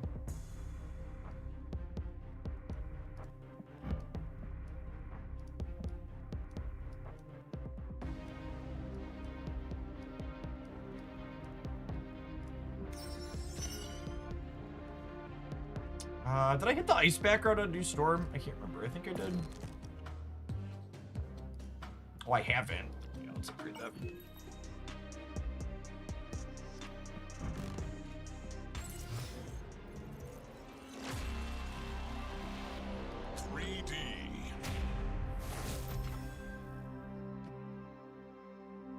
If you already have the Fallen one, is it worthwhile? Gamers, I promise you, if you're capable of playing Marvel Snap, you are capable of dividing one number by another number to figure out if this is worthwhile if you already have the Fallen one.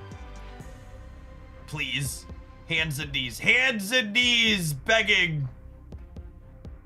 You can make a ratio. Make ratio.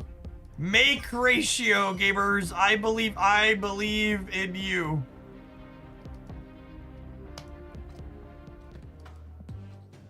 In your mathematical abilities.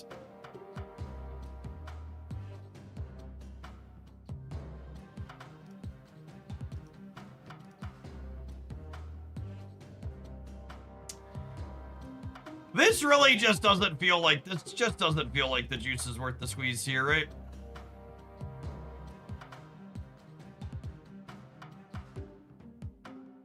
What's the? This is just like a really shitty surfer deck, yeah.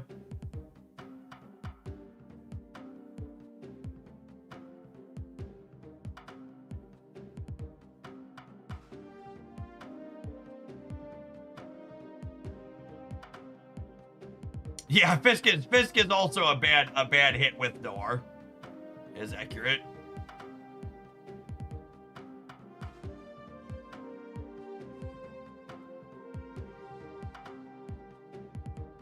Building Fallen one's an interesting proposition, considering we have a bundle and a bunch of people are gonna get that one.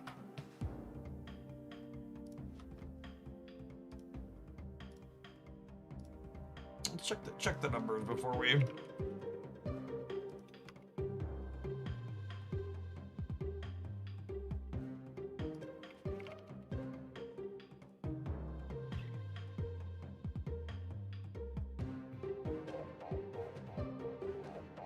Phoenix Force, Strife stuff. I can see some Storm stuff being okay. Hand buff Fallen One Surfer. That has to just be worse than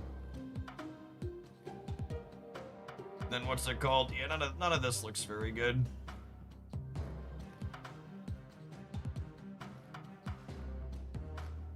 Fallen One. Fallen One's unfortunately one of those cards where your collection's not really lacking if he's missing, because he's not particularly good.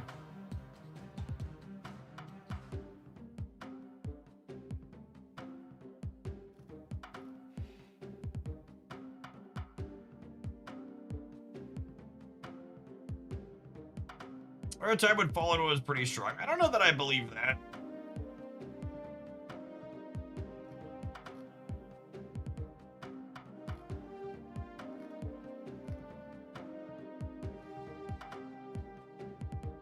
He was novel. There was a time when he was novel and shiny. Yeah, you could like kinda do Surfer stuff with it, but I think he's just worse than Sarah and Star-Lord in these decks. Willow Glenn, thank you for the 33 months. Like, you have to have +3 on him in order to play 3/3 drops out of the last turn. A lot of the time he ends up being a very Wiccan-esque payoff for... A lot of times he ends up being a very Wiccan-esque payoff for a lot more work.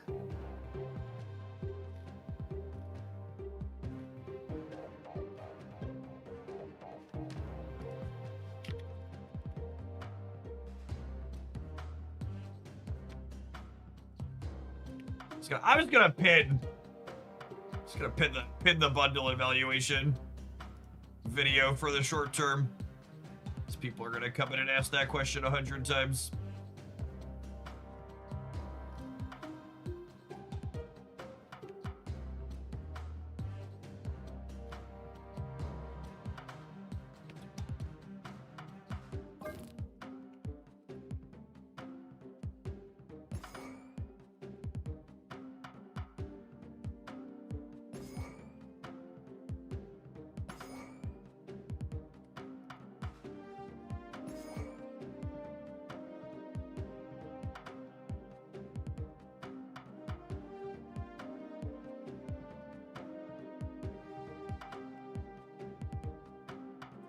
What else do I want to do here?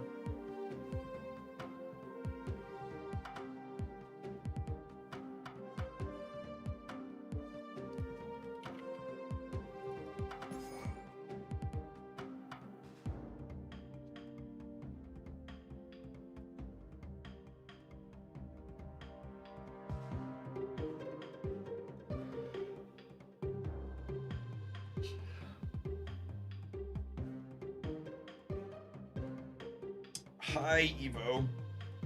Mom. So, the problem with Mom is the second Fallen One's not very useful.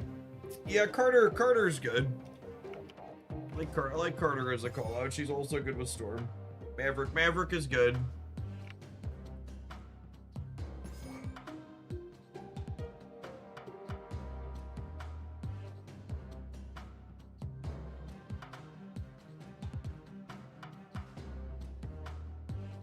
Are we not a Storm deck? What if we're not a Storm deck? Alright, come on a journey with me.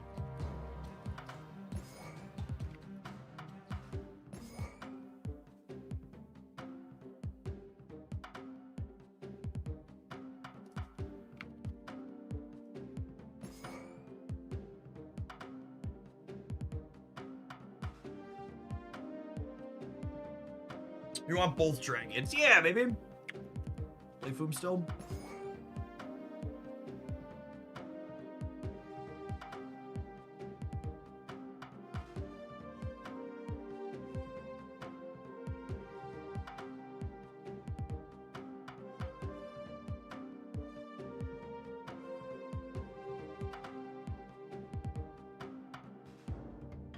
Oh, Symbiote Spider-Man's a good one.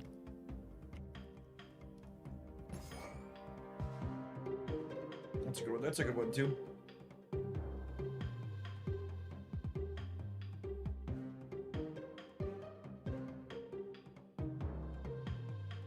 What do you think?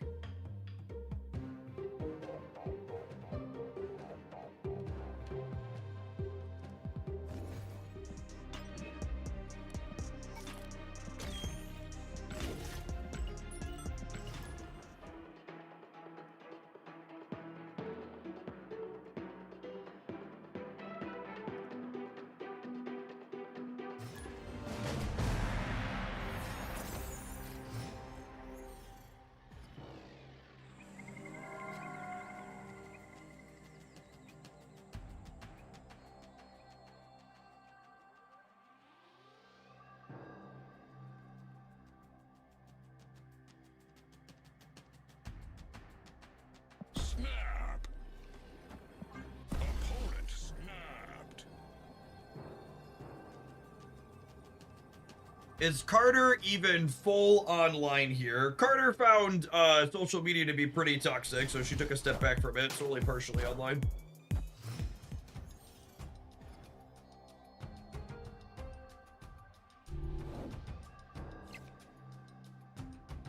It's funny hearing people talk about cards they think are good here, because the one in my mind that I'm actually unsure on is Shu Lao.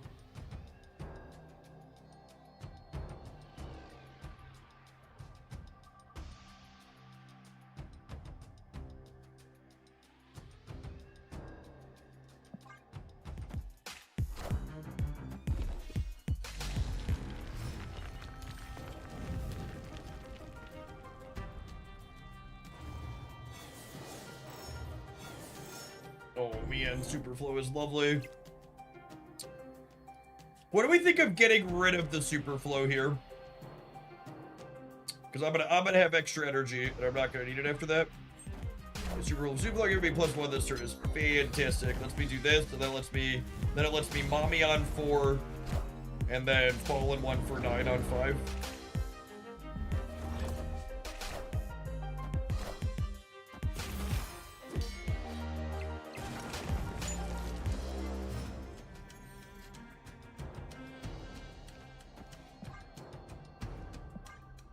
Oh, you want to Fallen 1 this turn and mommy something else?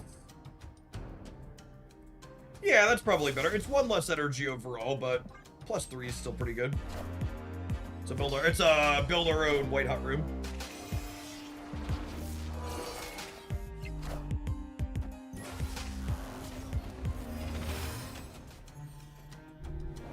See, I don't actually know if this double Shu Lao is good though. Okay, I lied. It is. I forgot we have +3 energy. I get to Shu Lao the Maverick next turn. Oh baby, oh baby, oh baby, oh baby, oh baby, oh baby, baby. Do do do do do do do do do do.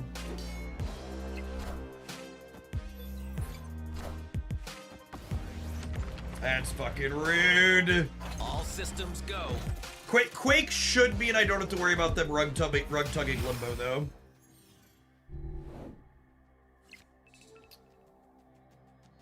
Should not have to worry about a limbo rug tug.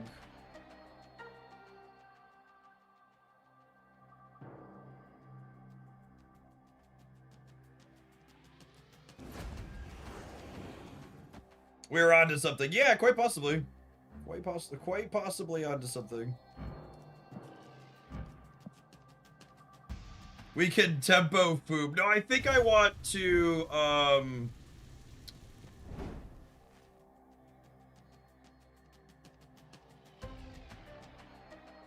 think I want to do this. So that way I have Maverick.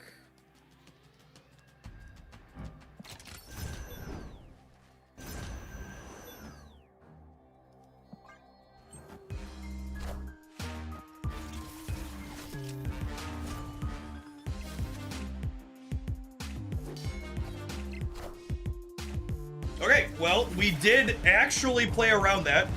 I'm surprised that they had it, but we did actually play around it, and they are cooked. call the ambulance, but certainly not for me.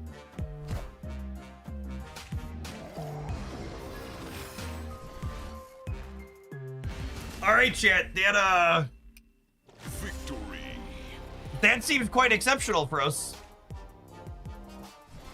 That is a promising game 1 arena with our Fallen One deck. It's a shame every time they nerf a card it's unplayable. Looking at you, Shulau. Looking at you, Finfang Foom.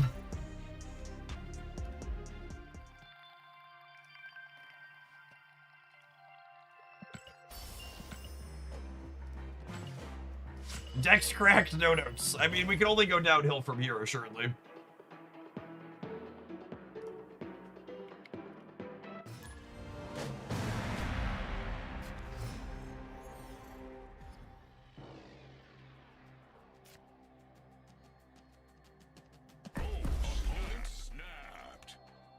Waiting till turn 2 to player 2/1 drops for triggering Shulo.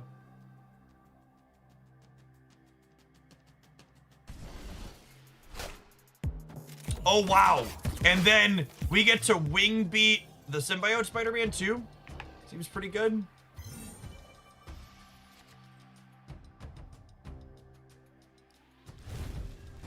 Well, now it's this, right? For Shula maximization purposes? Because this doesn't get cost reduced.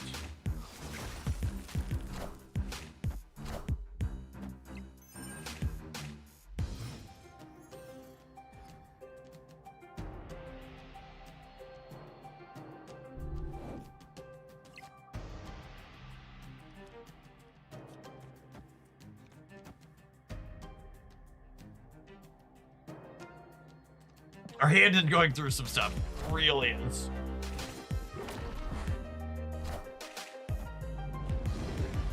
BKU! Thank you for... Oh, wrong name. Shadowsmith, thank you for the 21. Alright, we're open to Top Keka Fallen One next turn. Technically had 2 turns, but nice to get it right away.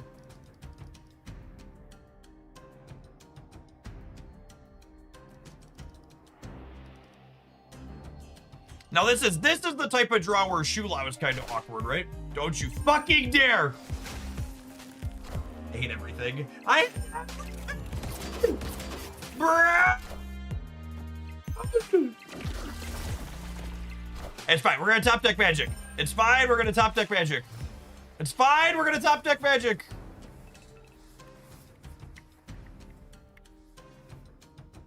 I hate everything. I hate it all, and I hate it now. Do do do do do do do do do do do do do. I can make a 5/16 Finfang Foom. I don't know if that's useful, but it's a thing I can do.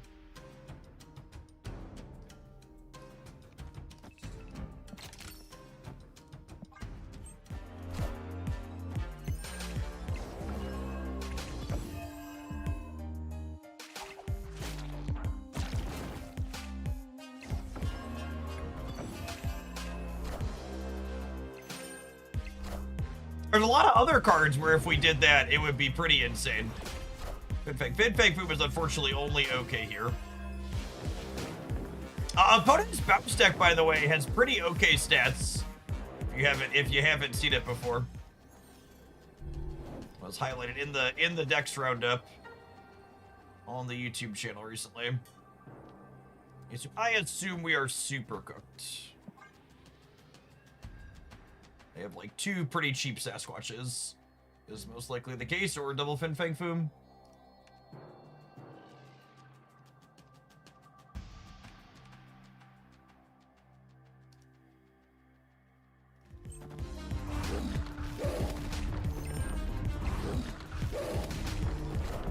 Kitty right keeps them honest. They're always playing to the right. And if they don't play anything to the right, we probably win the tiebreaker.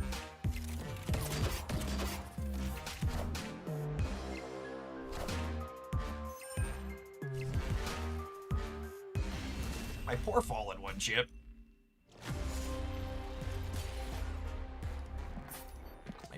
My poor fallen one. Iced out. Iceman's such a good Marvel Snap card. Play more Iceman and more Core gamers. Quite good.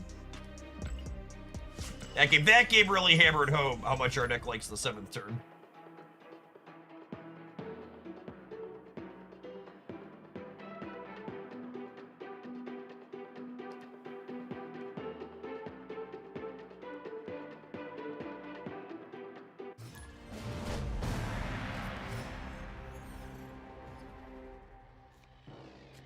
Hey, is that good, chat? Actually, I'm gonna put Sunspot over here because I want a clean lane for Symbiote Spider-Man. That's what this is gonna be. These could both have clutter in them. Obviously, this could be a bad spot for Sunspot, but I'd rather hedge having a good spot for this than a free spot for this. All right, looking for any of our 3s or 1s here so we can keep triggering Shulao. Nice.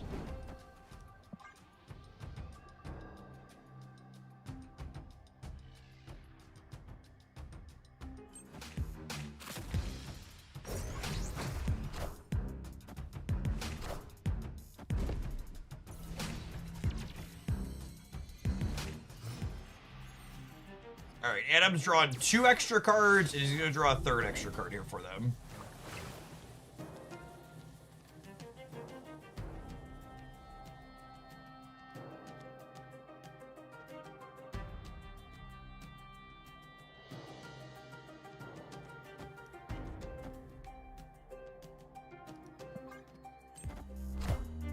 I don't think I can give up Kitty Pride here.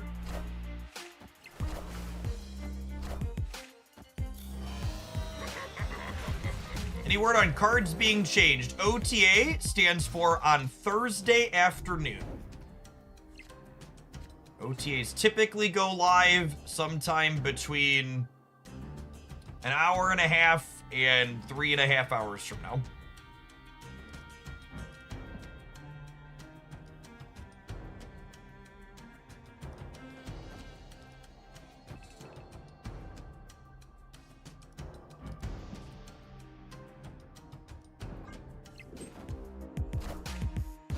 Fin Fang Foom is a lot of points on the right.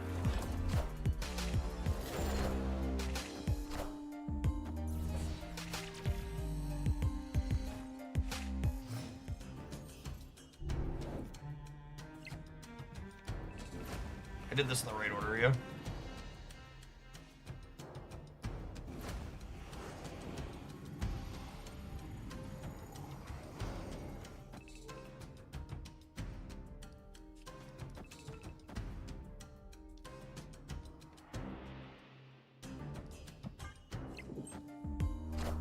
New Fallen One variant today, and now Jeff's playing this. He's on Big Brood's payroll. I mean, we're playing this because there's a new Fallen One variant today. It's a new card that a lot of people are gonna have, so we wanted to figure out if there's something reasonable and fun to do with it.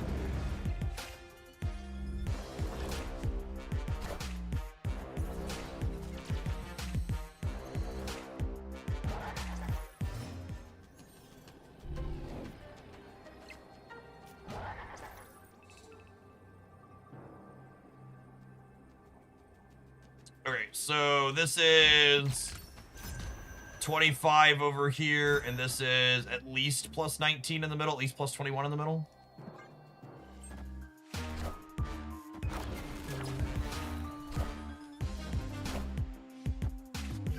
Crunched.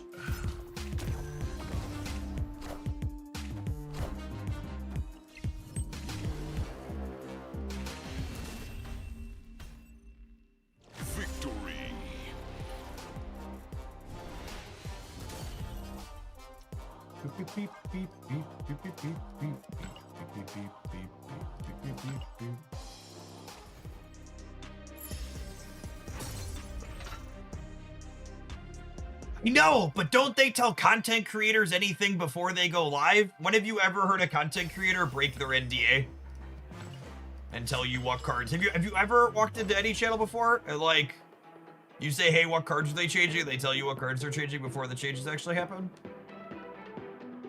You should give me some names. We'll get them kicked out of the program.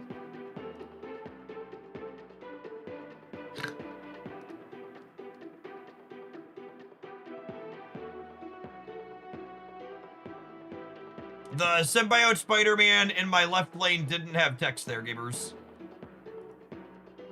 For people wondering why we didn't use it.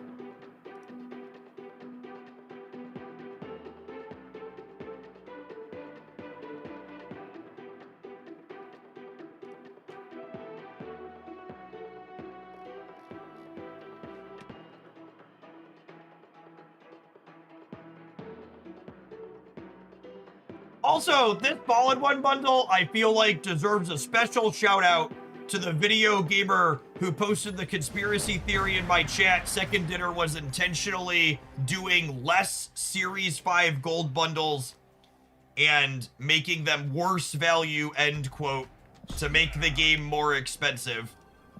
And then I promptly banned them because it's nonsense. And then this is just like one of the best ones of all time they've ever done.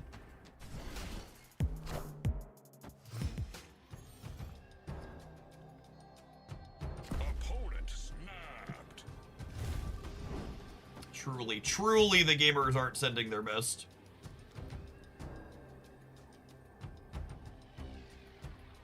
We're gonna magic the Onslaught Citadel here because they're a Technovirus deck.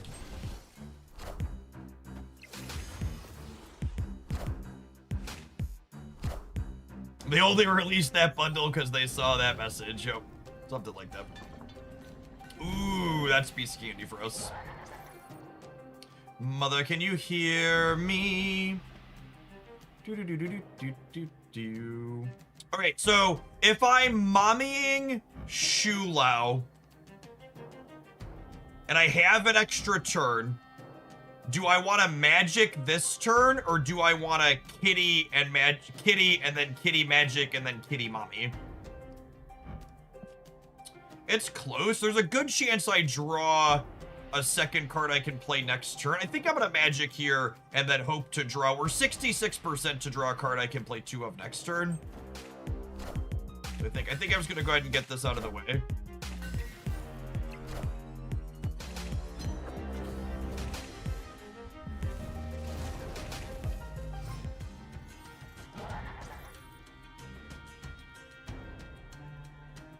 Likely to draw cards you don't have, eh, Hogland?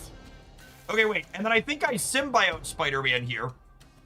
Because this way, if I draw Fallen One, I can Fallen One. If we don't draw Fallen One, we can double mommy the Shulao. Or if we draw Wing Beat, we can Wing Beat and then double mommy the Shulao. So Wing Beat and Fallen One, both stellar draws here.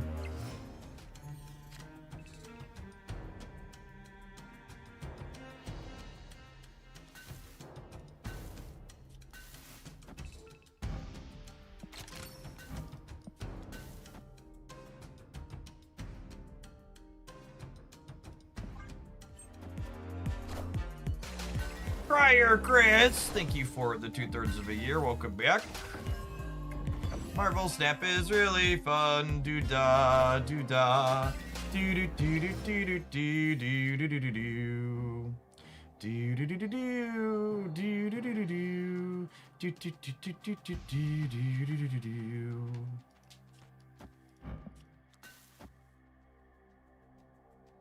It's fine. It's fine. Maverick's huge. Face the might of Asgard, Mjolnir!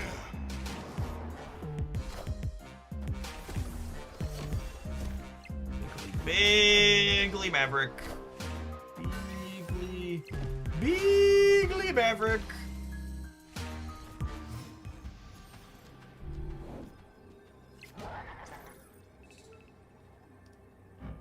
Six. So only +8 over there. Meaning I'm gaining +10 overall up to 45. Meaning they have to play an 8 power thing to be winning there. Man, good chance we're cooked.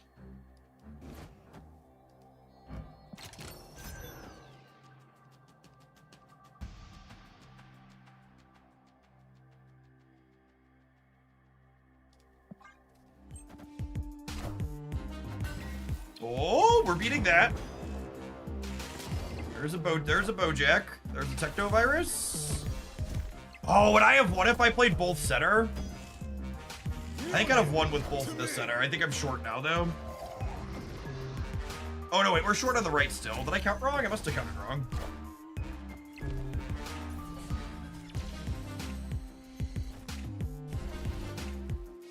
Fucking Cosmic Ghost Rider chip. If we'd have gotten to double... Oh, I missed the Technovirus increase. That's what I missed counting. Yeah, I thought they were only going to 44. I missed the +3 from Technovirus. If we'd have gotten to double Mother, we would have had 2 312 Shulaos to play this turn alongside Kitty. That would have gotten us over the hump.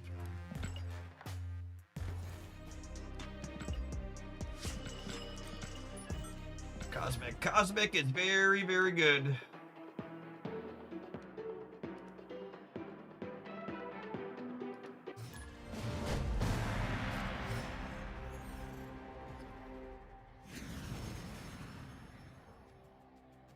Yes, all the limited type game mode cards are Series 4 when they eventually release generically.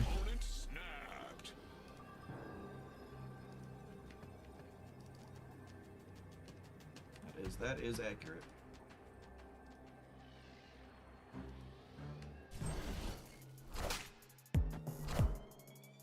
Silver aim.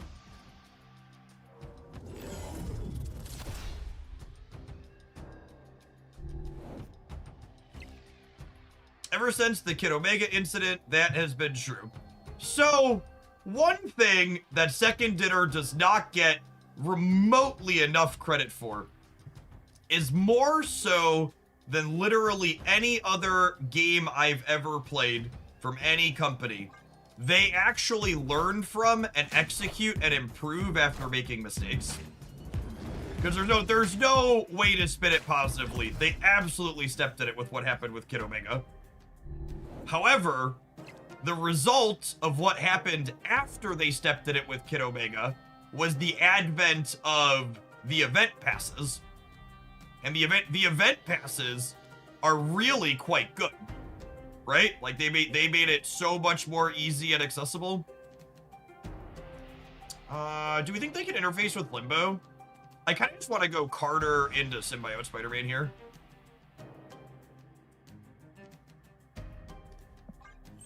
Oh yeah, that's a good one. That's a good one for the video.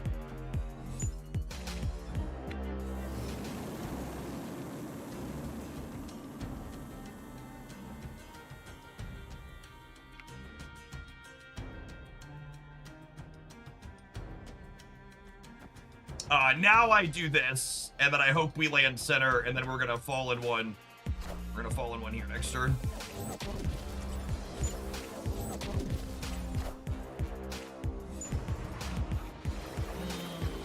All right, so lost this coin flip to get center. Hopefully we can win.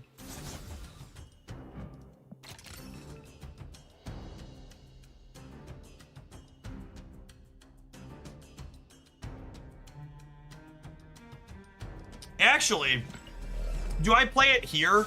Because if they Cosmic Ghost Rider, they probably do it here, and then we're 50-50 to not get Cosmic.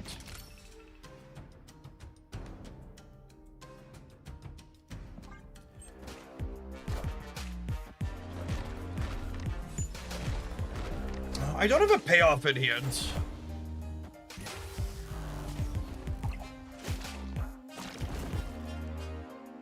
He's like, I kind of don't have anything to do with the energy, right?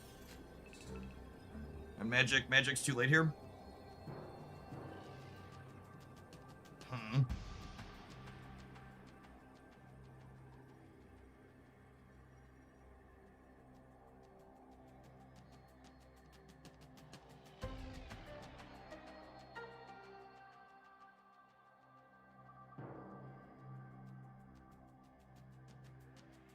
Yeah, I kind of don't have anything to do, right?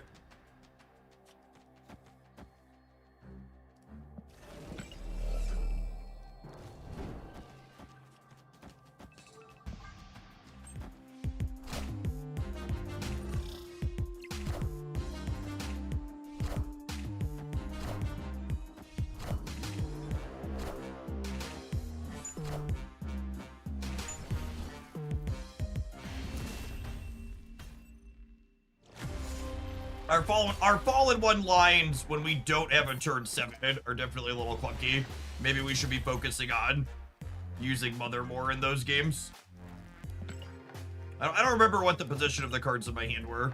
I don't know. I think most of my lines ended up pretty set. I think we had lines with Maverick that game, but they also all just ate shit to Cosmic Ghost Rider.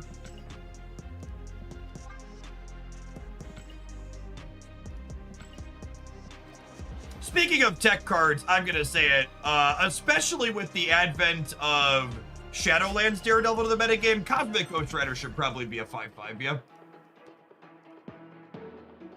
It's absolutely at the top of the tech cards have too many stats list.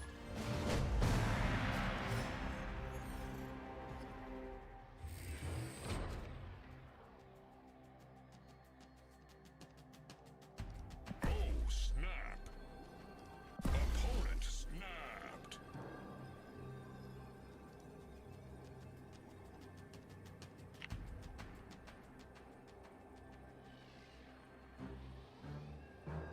Or wait till turn 2 to play these because of Shulao.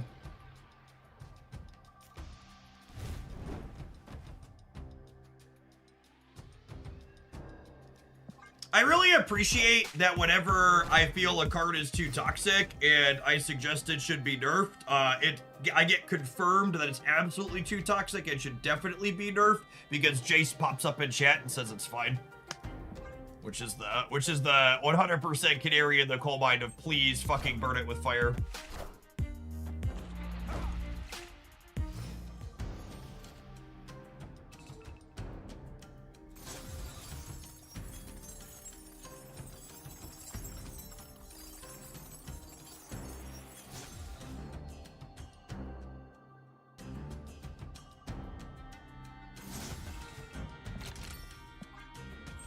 I was pausing, thinking about if I wanted to be greedy and like Symbiote Spider-Man Mother Ascani.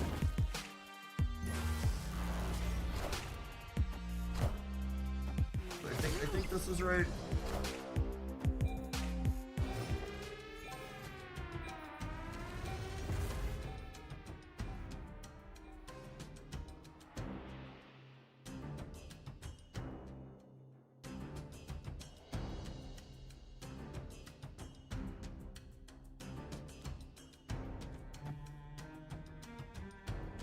What do we think of doing our best corporate Democrat impersonation and abandoning the left?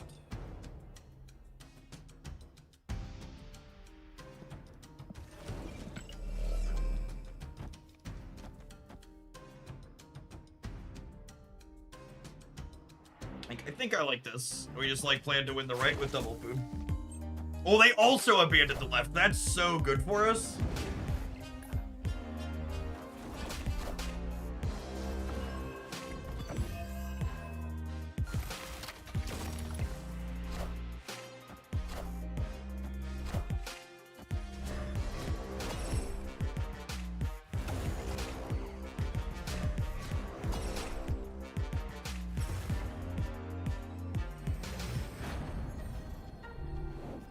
The damn shame the sunspot got turned off.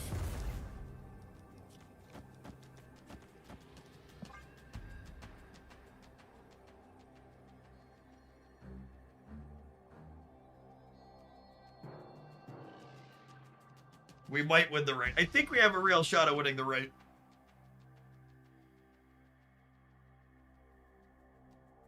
Looking pretty good for the home team here.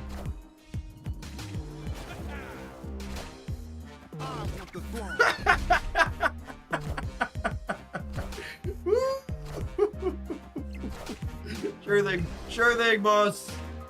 Sure thing. Imagine playing for the center when you're a Killmonger deck. Imagine putting a bunch of points in the center when you're going to Killmongery. They've definitely won the center. Fucking got me.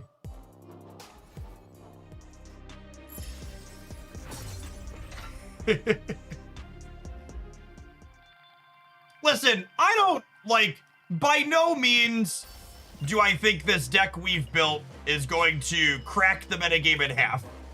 But I really think this deck is a testament to just like something I always say, which is Marvel Snap is just a stellar deck building game. Just like there's a sweet card in the shop, new people are gonna be getting it. We're like, okay, what can we do with sweet new card? Let's put something together and leverage some synergies here. And we've got something that's kind of a unique mix of cards that no one was doing before. We take a brief pause for the cause to let some adverts roll. We're gonna play some more of this when we get back. So that's been super sweet. Thanks everybody for hanging out today. Don't go anywhere.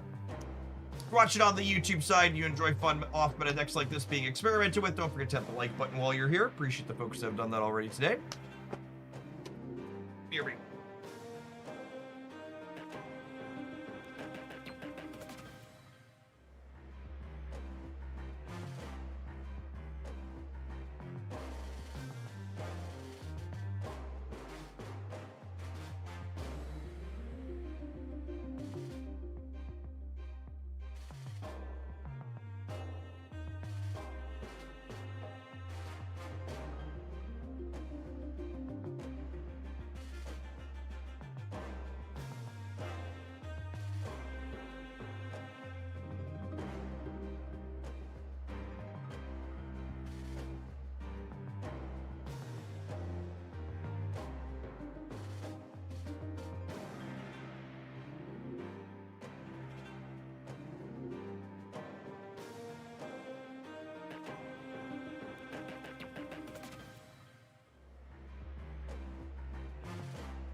Stand up for the next leg, I think. Sitting for a little while. Fallen one over Star-Lord now. I mean, this isn't a Star-Lord deck. Star-Lord decks. Star-Lord and Shulau aren't really cards that you can play together because Star-Lord requires you to skip energy on a bunch of turns to be effective, and you can't really do that if you're going to be triggering Shulau.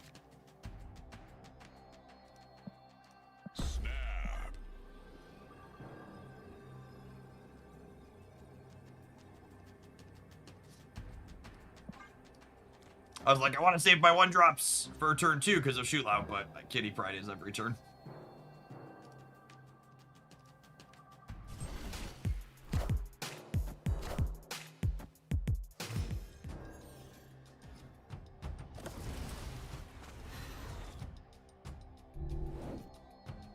Opponent snapped.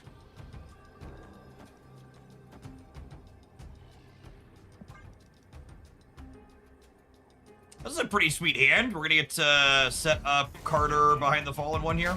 It's a little unfortunate that we can't wing beat the Fallen one to play him on 4, but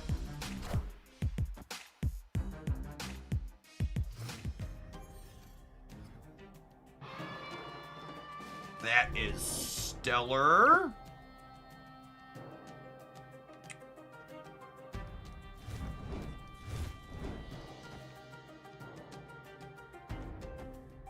What do we think of this? And then next turn, we go Carter Kitty. And then the following turn, we go Fallen one.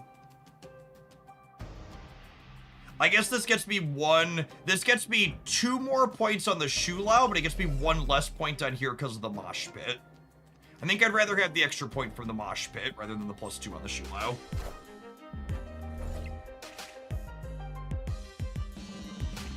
I'd rather have extra energy, right?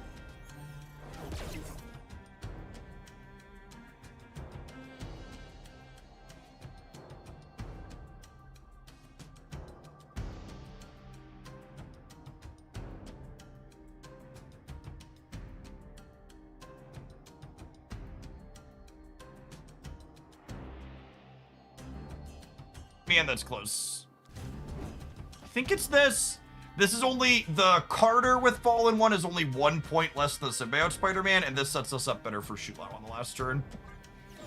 Gets more points out of Mosh Pit, too.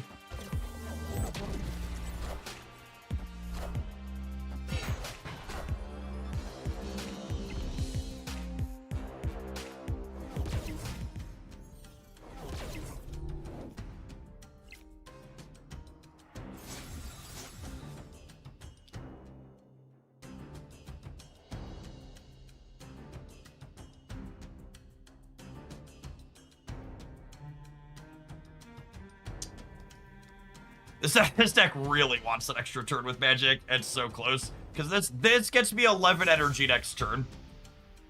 Which is nice. But this sets up Shulao on the Maverick. Which is also pretty good.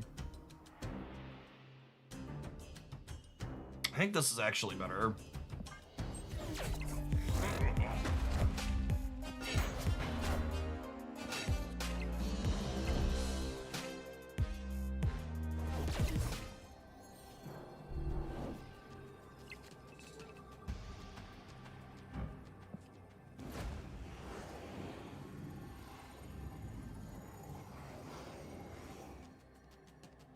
Do they ever play for the left tier?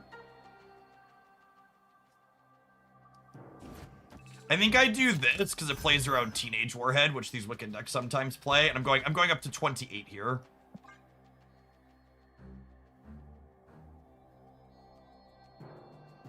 Okay, I think I expect them to abandon the rate.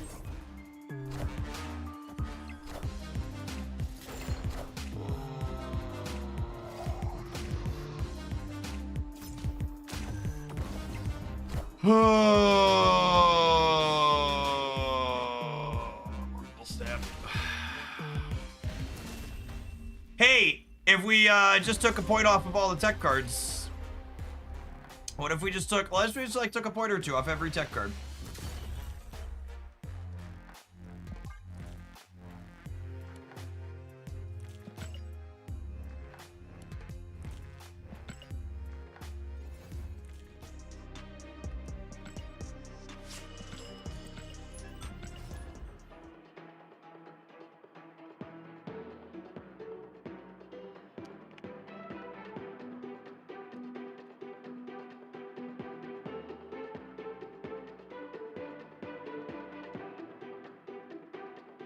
Shadow King was as small as 3-2 at one point. It's very silly that he's a 3-4. Very, very, very silly.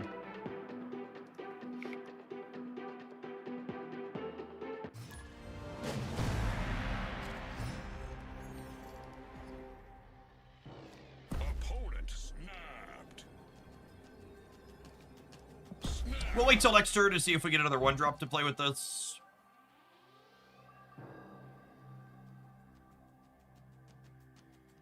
No harm in that. We don't have any 2s in our deck.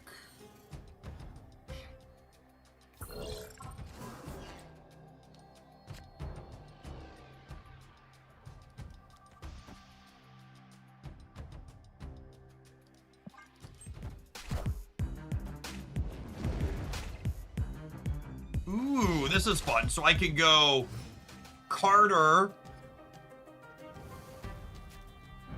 Oh, gross. I can go Carter into Mother Ascani, copy these, and then double Maverick here.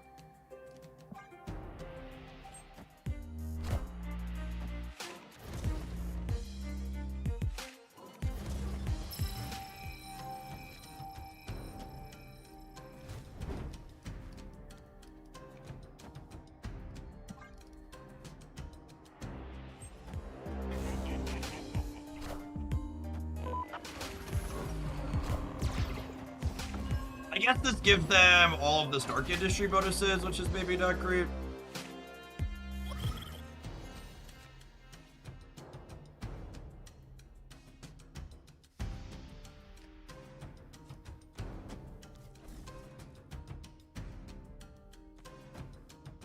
I think I want to leave myself flexibility to put more points here. This would only be 16 here, up to 20, whatever, and I want the ability to not let them know how many points we're gonna have here.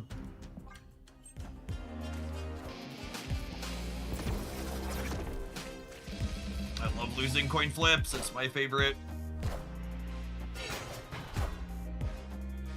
Alright, so Spider-Punk's going to take 2 off of my Maverick in the center. Really unfortunate that Shulaw's in my bottom 2 cards here.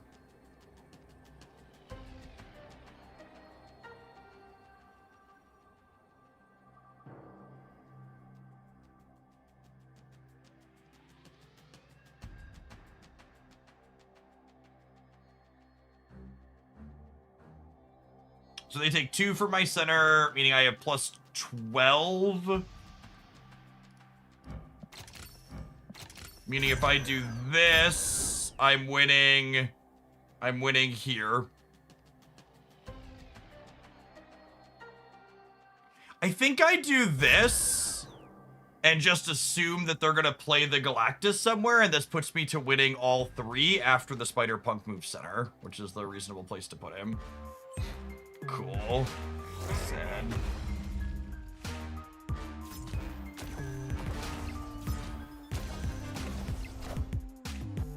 We lost by one singular point.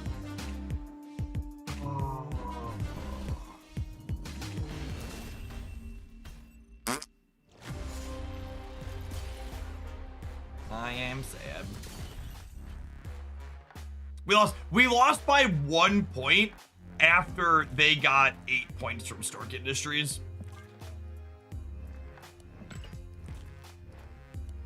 Tough beat. Yeah, Maverick nerf a difference maker there too.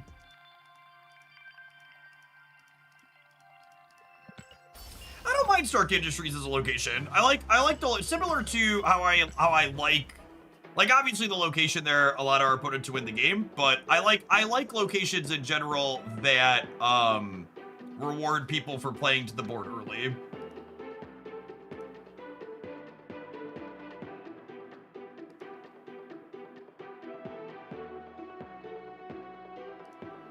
Chase was commenting in chat earlier that the OTA made them enjoy the game more, and like I'm glad that you're having a good time, but like anecdotally my experience really hasn't changed that much after the OTA, with the asterisk that like when I play a Shulaw deck for fun, the card is worse now, which is sad. I like Shulaw as a card and wish it was more playable.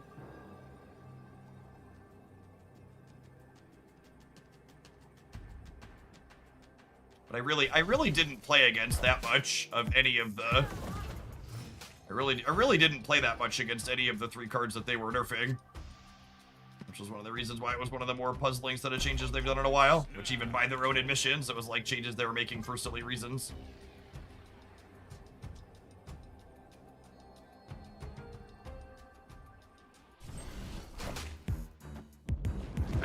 I think Marvel Snap is a well enough balanced game with enough different decks that are playable that like even hitting 3 things at the top of the metagame, there are still plenty of other things that you can be enjoying and doing in the game. Is like what it boils down to. So I know this looks weird, but hang on, hang with me for a minute. 1, if they're a Selene deck, there's a good chance they're playing goblins. 2, when we symbiote Spider-Man this fall in 1, we'll be able to soak a bunch here.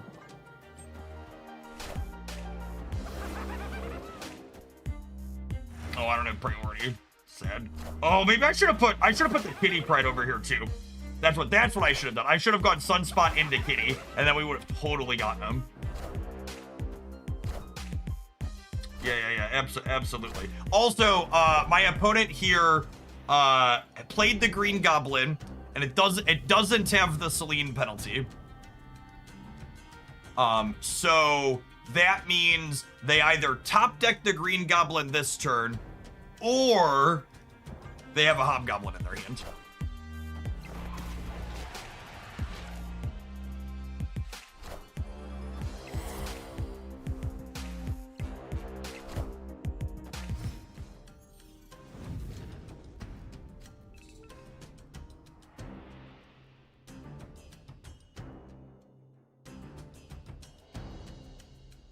I kind of want a Magic What do we think?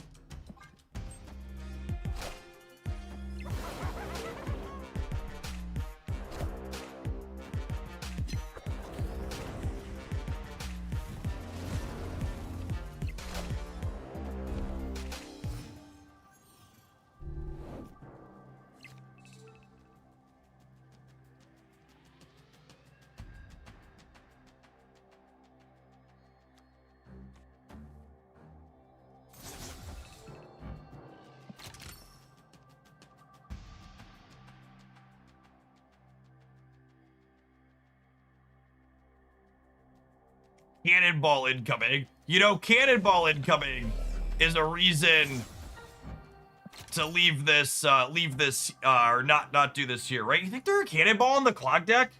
The clock deck doesn't have room for cannonball, right? Is there anything else they could do to clog the center? They could Alioth me. Alioth is more likely than cannonball.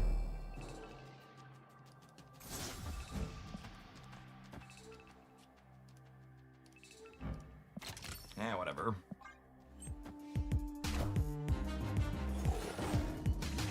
That's a wild one.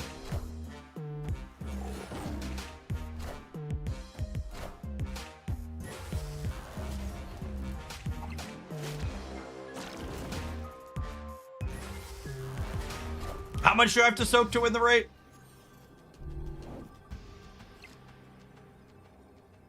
I'm down 7 over there, so I have to soak 8.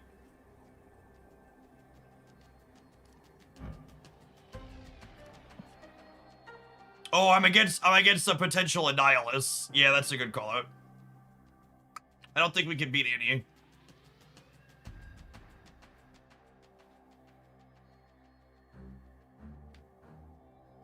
I don't think we can beat Annie, so we just don't play around it. This is 1823.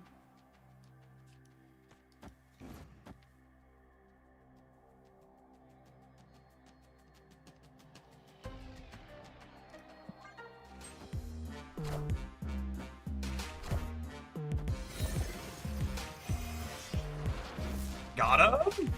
Got him.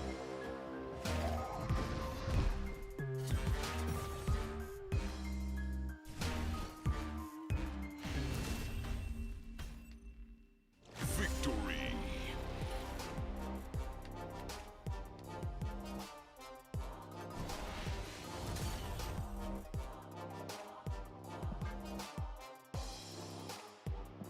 Sunspot prophecy fulfilled. Yep. Wild amusing game.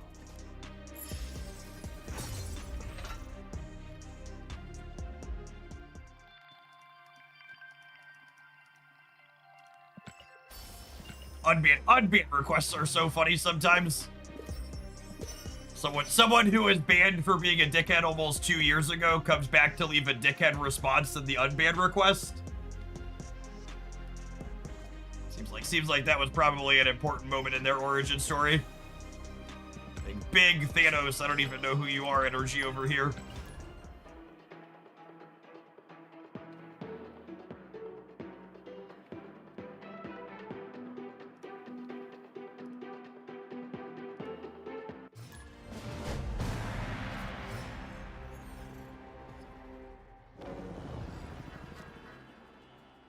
Maybe they were in a coma, lol. Is the OTA delayed? It's always interesting to me how many low information snappers there are every time there's an OTA coming out. For reference gamers, the OTAs almost always come out an hour from now. In case you're someone that usually doesn't pay attention to these kinds of things.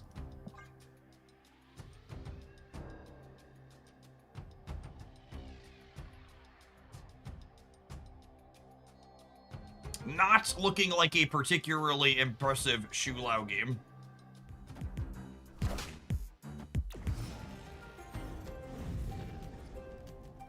OTA stands for on Thursday afternoon. And second dinner is on Pacific time, so still gonna be a little bit.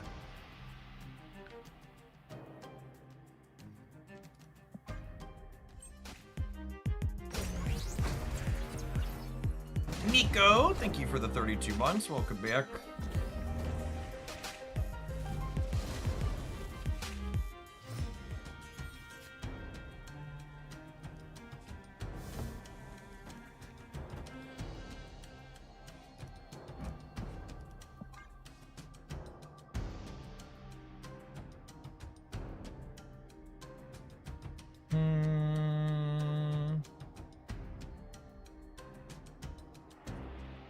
Oh, we should wing beat into Vormir. Yeah, good call.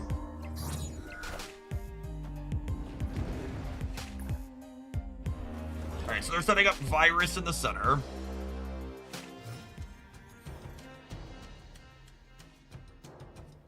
This is only +2 right now. Oh, we've not had a particularly great Shulao draw.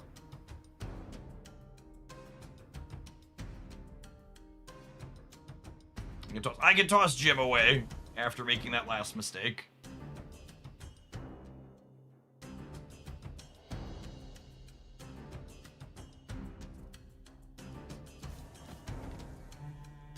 I mean, they could be an Enchantress deck, but I'd be surprised if that's the case. Narrator, he was in fact surprised. Glad that we were playing for the Maverick setup rather than... Glad we were playing for the Maverick setup rather than the what's it called setup? The Carter setup.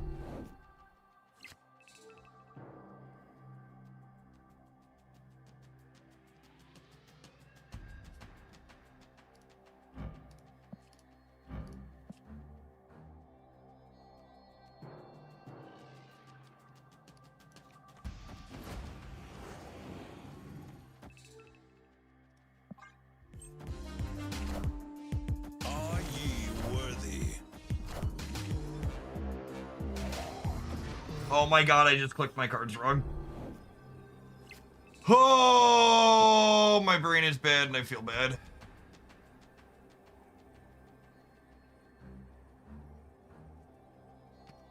Yeah.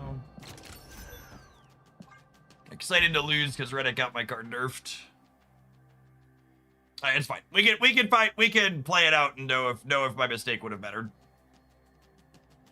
So the Fin Fake Boom would be +10 here. Or +8. The Maverick would be +8, right? Or is it +6? Well, only +6. We're gonna be 6 points short of the left. Let's see if that matters. It might just not matter.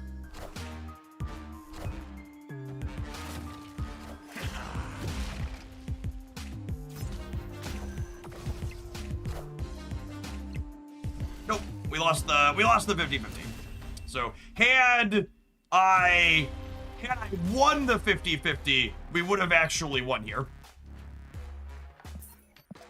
But I made that sequencing error. We were talking and clicking, and then my Finfeg Foob is now a fucking coin flip. It's crazy to me that Shang-Chi is the card that he is, and my 7-drop now has to flip a coin to be a big number.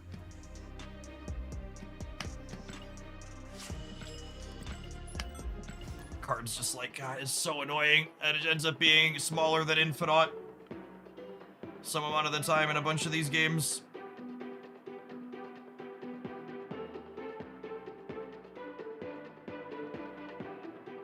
The fact that they wouldn't even give it the higher of the 2 cards in the front row is deeply offensive. What kind of nerf is that? One designed to try and kill the card. Because whiny babies wanted it gone.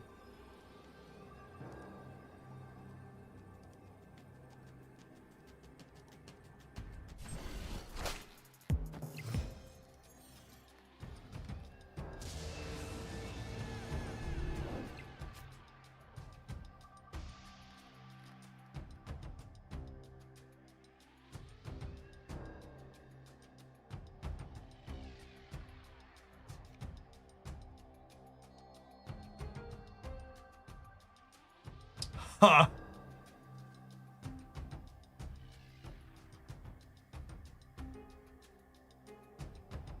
I think I'm just wing beating. So I think I need to mother. I think I need to mother on 4.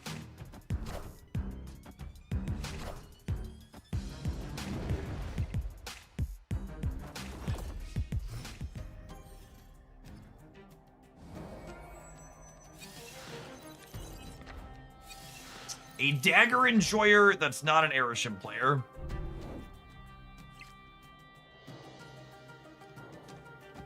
Lower CL gamer? Nope.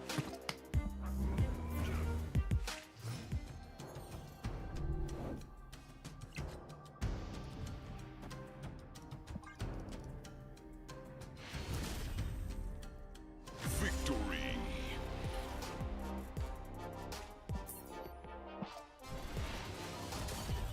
I don't want to sit here and sweat against whatever nonsense they're doing. Maybe Heimdall Red Wing stuff, maybe. Yeah, I think they're wasting our time is what they're doing.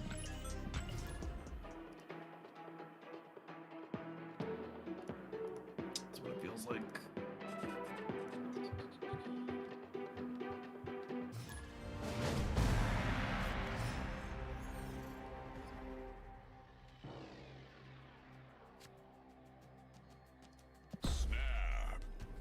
Again, chilling on the one drop in case we draw a second one drop next turn.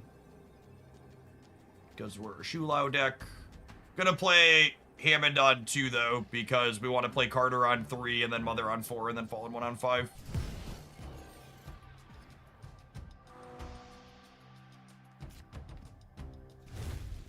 Nice. Feels good to be rewarded for that.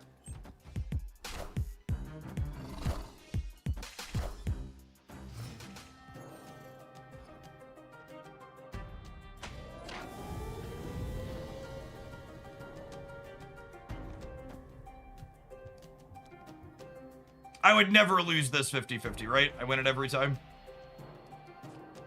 I also kind of just, like, want an extra turn, though.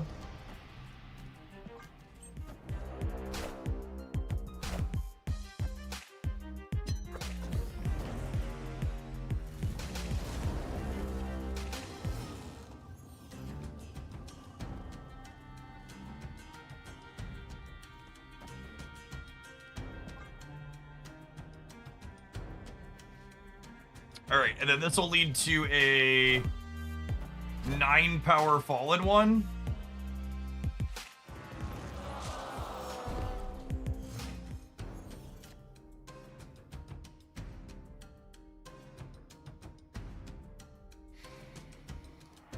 I guess this is a little awkward though, because I have to decide, do I want to play the Maverick or copy it with Mother?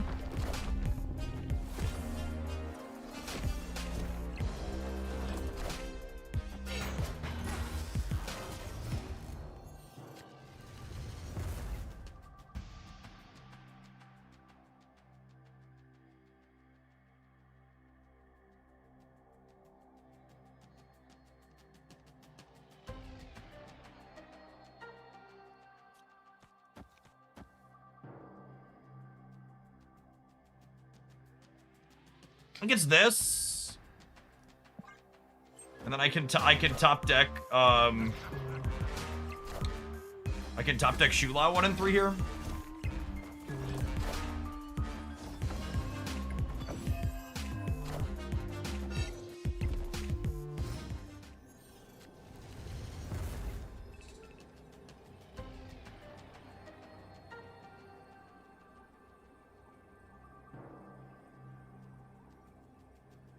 So, Fin Fang Foom is at least 20 in the center.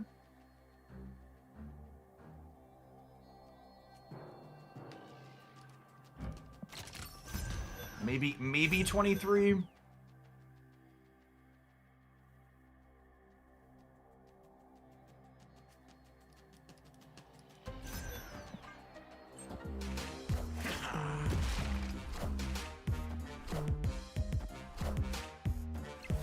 Little right name of Iris buff as well.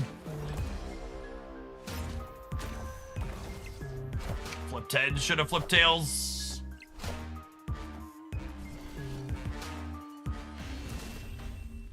Man, I'm so sad about Fin Fang.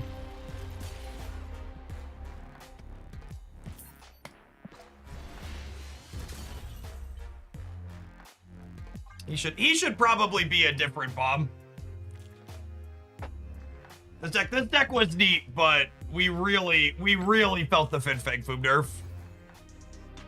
I liked a lot of what we had going on there, but Fin Fang Foom really just isn't what he used to be, and I really hope Second Dinner revisits him very soon to let him be a playable card. It's so crazy to me that they took a Hatchet to this card and Star-Lord at the exact same time when a lot of the decks were playing both of them.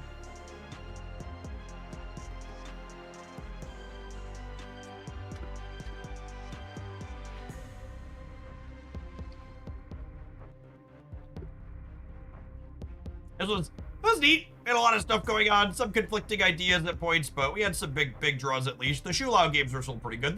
This card's still pretty playable at 5/8. This is the one on the day where I was like, well, if one of these is gonna be unplayable, it's likely this one, and it's feeling pretty unplayable.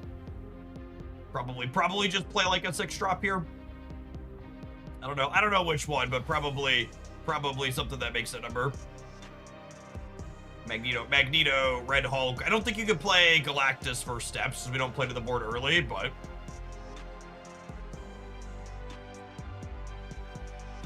Jail, thank you for the 13 months. Welcome back. Zola. No, absolutely not. We don't have enough things that put numbers on the board to be copying for Zola, so the point of this is to like be a number on its own. Is ideally what's happening there. Another thing that's interesting to think about from playing a 6-drop in this slot as opposed to a 7 is a line you open up with 2 6-drops is you can Wing-Beat, you can Symbiote Spider-Man into Mother again, or sorry, you can Symbiote Spider-Man into Wing-Beat Mother, which would give you 2 3-cost 6-drops that are +6 to play 2 on the last turn of the game. So we'll have to try this again at some point in the future with a 6 here. The core idea was fun. All-in-one stuff was amusing to do for the first time in a while. I think I want to shove Red Hulk in here in that slot. But yeah, that seems slick. I mean, Strife just wasn't a very successful or interesting card who is basically only playable because he made Fin Fang Foom cheaper and they gutted Fin Fang Foom, so Strife got gutted in turn. And no joke, it really feels like that's another part of the nerf change that was kind of heinous, is like they gutted this card because of something else, and then that something else is now unplayable because of the gutting too, and really they probably should have just changed Strife rather than hurting Fin Fang Foom like they did.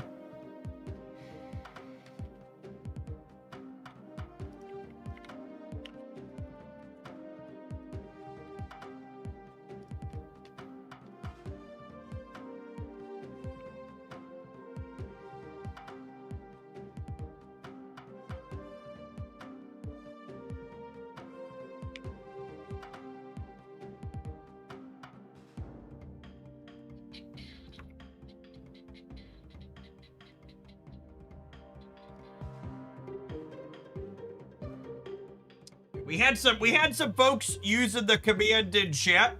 For the last leg of the stream today, we are going to be checking out Farever. It is a RPG/MMO slanted gameplay that's available on Steam. It launched with a price of 20 USD and currently is on sale 10% off for the first 2 weeks after it's launched. We also have a key giveaway for Farever, courtesy of WeHype.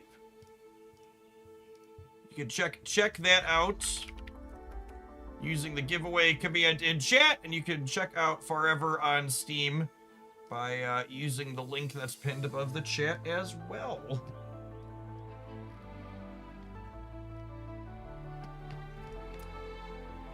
So they are launching inside of early access. There are 4 playable classes here to start: the warrior, the rogue, the mage, and the priest. And it says they intend to add more content and classes and things like that as they go, including guild features and PvP duels and regions and battlegrounds and things like that. And you can also play co-op with friends. I'm going to be playing on the North America server this afternoon. So last night we played a little bit of when they launched the Steam Next Fest. I played Mage and Warrior. So I might try one of the other characters this time around.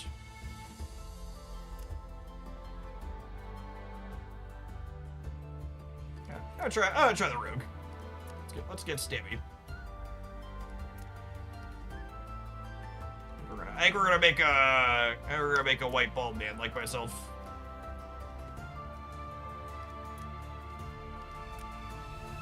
Need a big old beard on him, Chip. Excellent.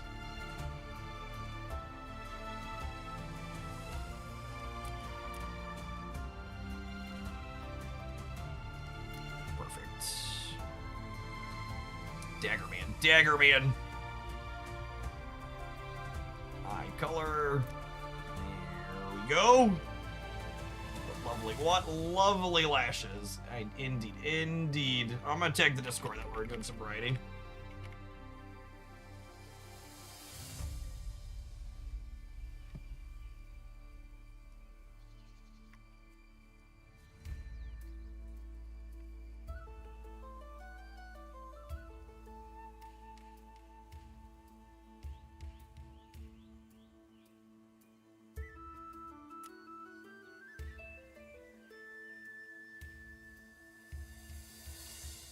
Oh no, I can't camel case my name. All right, we'll be all lowercase. Look at that shiny head, it's beautiful. They need me to pay extra for that cosmetic.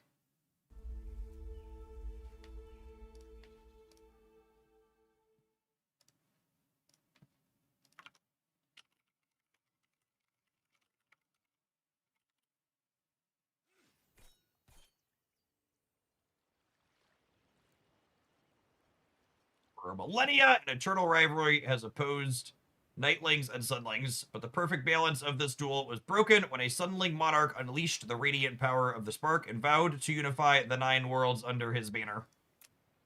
Defeated by an unprecedented alliance of all known worlds, the Sunlings were forced into exile and sealed themselves away inside the forlorn half-realm of Anti-Limbo. Thus began the Chrysalis Age.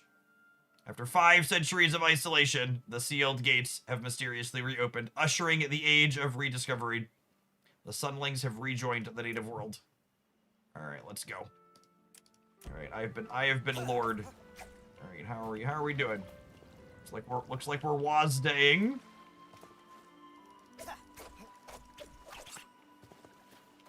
I've got some daggers. I've got a T. Okay, it's got a T's got a cooldown. I've got a 1. Spinning around. Excellent. What does the box do? We've collect the 3 magic orbs. Excellent. Does the controller work for this? Oh, that's a good question, does it?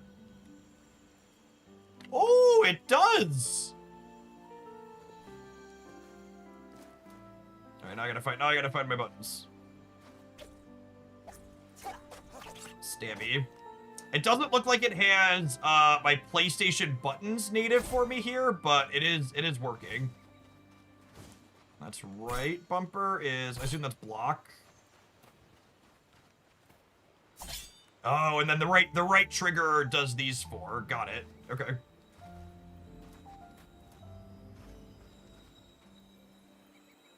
I'm a big fan of gamepad. I'm an old man with arthritic hands. Yeah, we played a little bit of this when it launched in the Steam Next Fest. Oh, can we help this friend kill a crab? Excellent, excellent.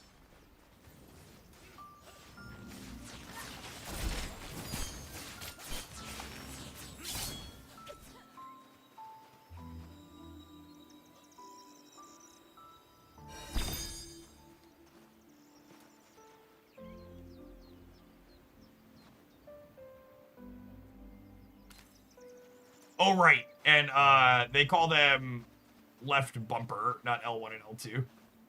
It's like, why isn't that working? Oh, there's one more of these things, huh? It goes up here, yeah.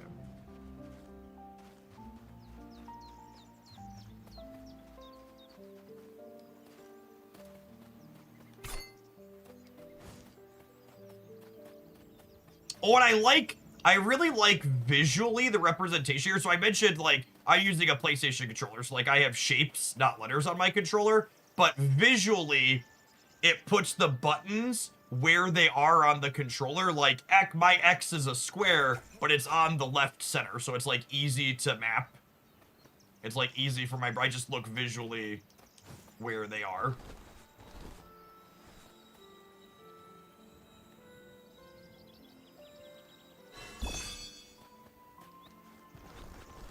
Hey, we're just getting started, Beadsy.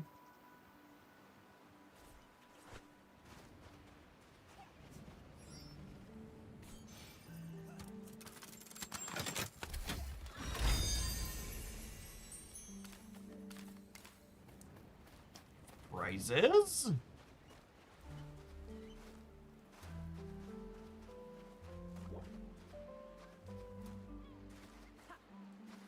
Is there a setting that changes it to place it in Shibble? I've seen some early access games do that. Oh, maybe? I'm not sure. Let me look.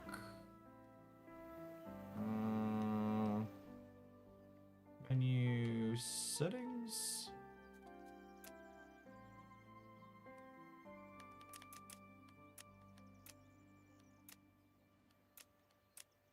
Colorblind settings. I don't think so, at least not if I'm missing it. That's fine. It's really the fact that they're visually in the same spot where they need to be makes it not a big deal. It looks like you can remap which buttons do what too, if that makes it easier for you.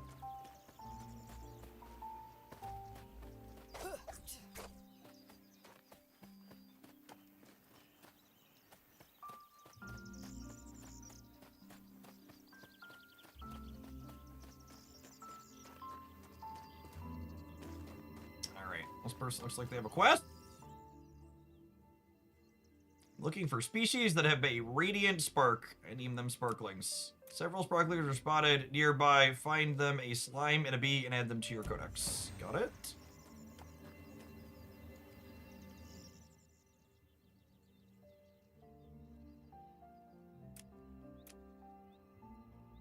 Show me a codex with at least 5 monsters in it and I will share my pay. Alright, so we're looking for 2 shinies. And then 5 different monsters. There's some slimes over here.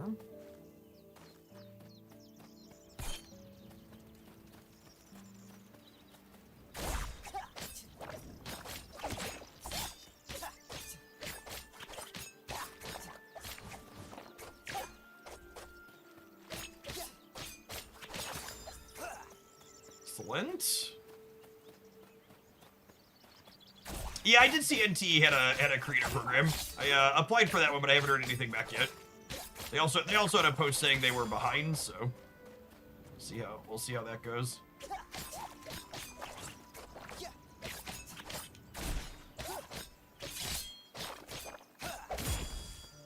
Jump to respawn. I've respawned.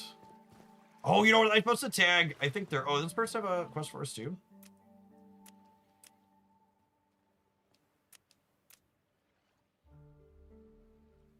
Why don't you defend your clamps and I'll give you something useful. Oh, we already did that. Yep. Cool. We have a pouch and we got to level 2. Excellent. New skill available.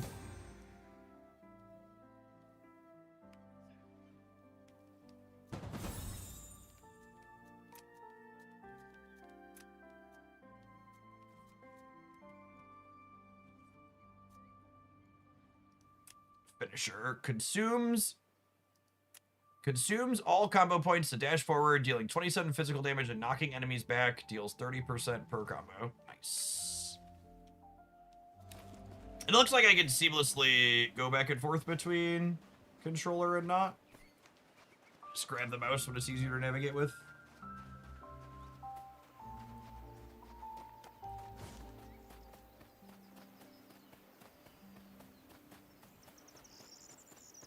I think this tower thing was a respawn point, if I recall. Let's grab that.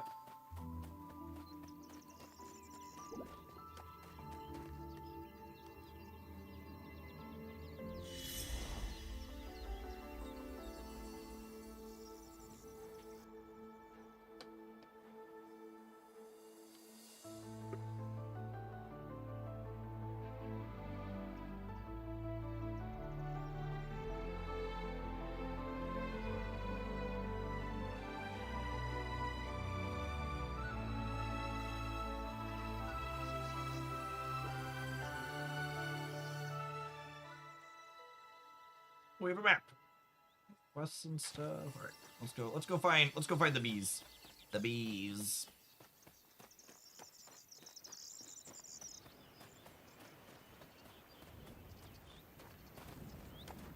Oh, is that the shiny bee up there?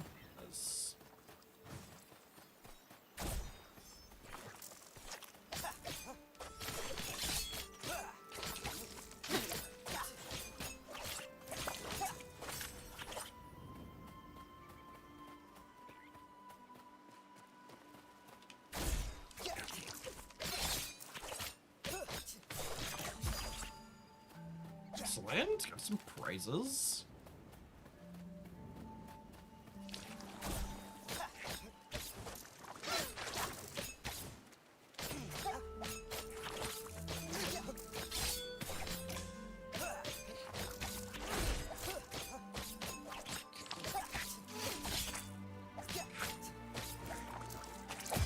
We might need to be a little bit higher level before we can kill the shiny one ship. All right.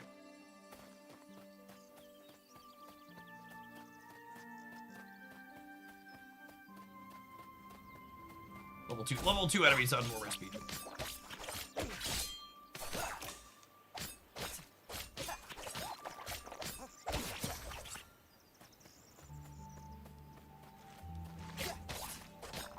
Time to reroll hardcore character. I'm absolutely not someone who would ever play a hardcore mode in these types of games.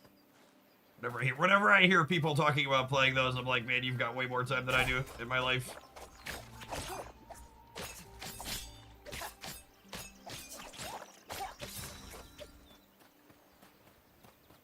Do we regain health while not in combat? Yeah, looks like it.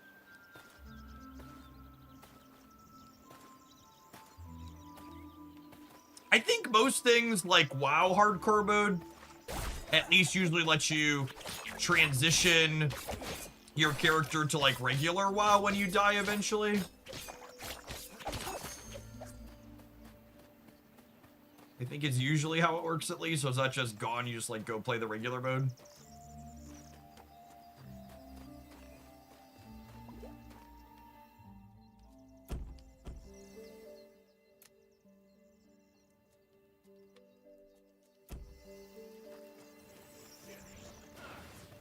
And WoW is just gone. Are you sure? I'm pretty sure my buddy plays WoW and mentioned being able to transition to regular.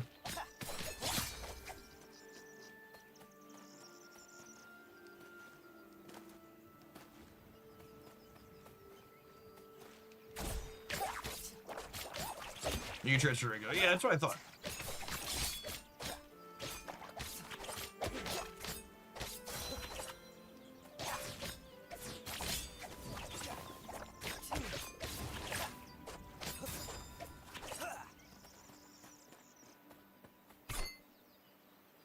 Should probably use our block more frequently rather than blocking with my face.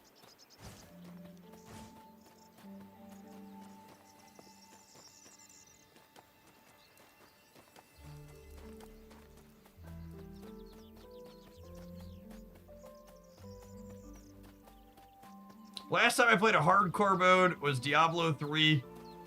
I had a network flip. Yeah, imagine just like losing your character to a network hiccup. That sounds awful.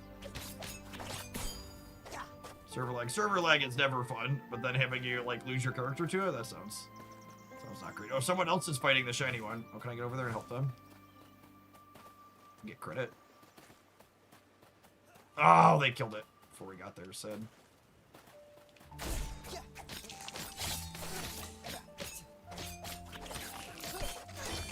Woo! We get it! Look at these real gamer hours blocking attacks.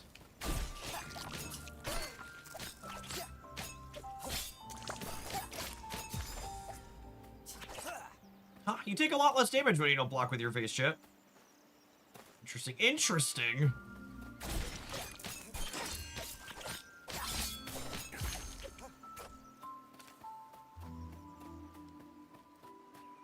Curiouser and curiouser.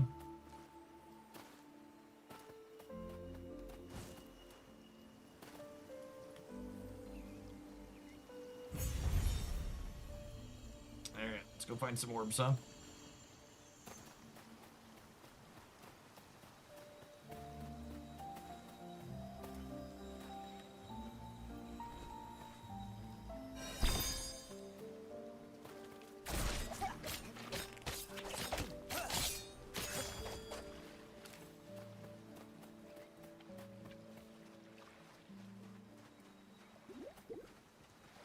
Ooh, another one. 2 out of 3.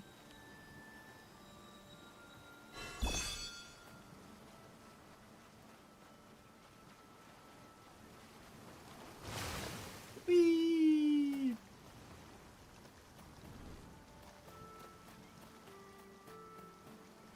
The other one was up over there, right? Oh, there's fall damage. There's fall damage. The more you know.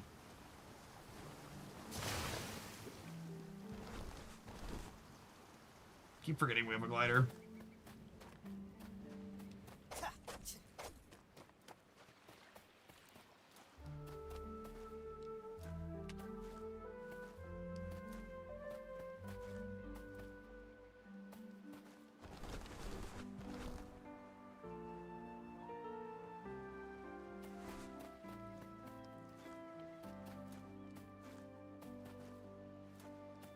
Micro to that.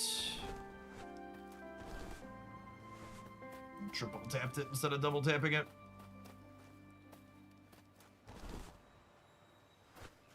It's our last one.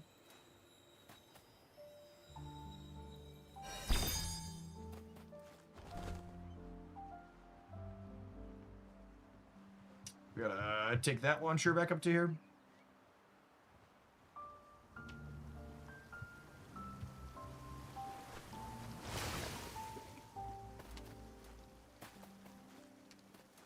Wonder if the foil bee is back.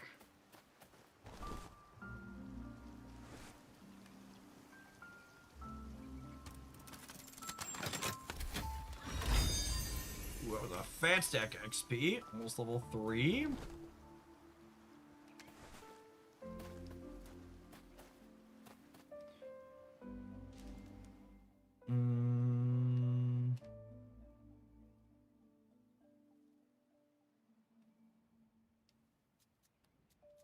Any gear yet? Trousers. Equip.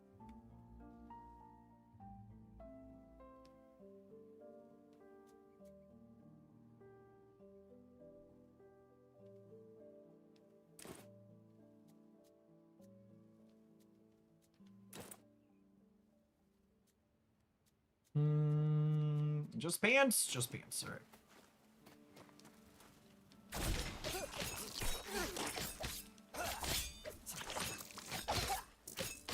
Was there a belt up there? Did I miss it?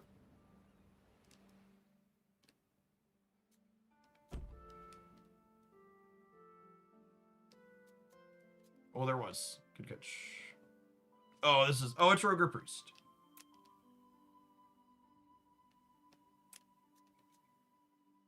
Oh, requires level 3. We're almost there. I was like, why isn't it going? Reading is cheating shit.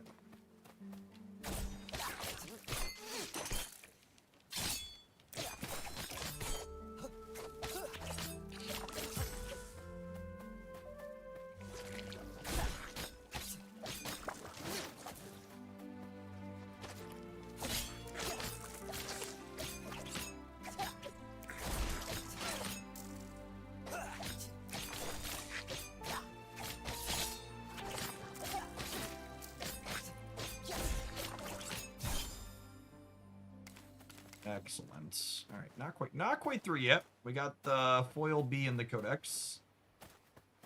That was one of the two. I think we need a foil slime for the other one. Well, that's fun.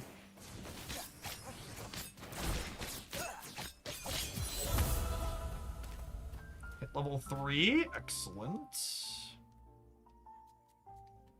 get our belt on. The Capelet of Exile. Who doesn't love a good cape as a piece of gear? Class skills. Teleport behind the target, stunning them for 2 seconds. Oh, that's fun.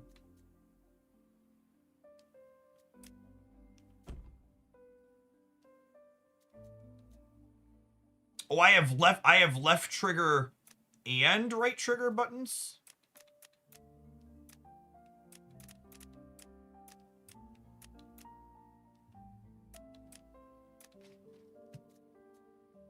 So how does this work?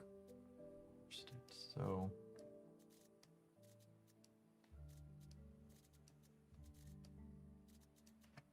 what am I missing? There's two different sections here. Requires a target. It's require a target. That one jumps behind it. I don't know that I understand the difference between the two segments of the skills. I have to probably just pick and go to one side or the other. These ones are on my left trigger and these ones are on my right. So we can have, what, up to, like, 8, 9, 10, 11 buttons? It's a lot of buttons. It's a lot of buttons. All right, let's see how this one works. Ooh!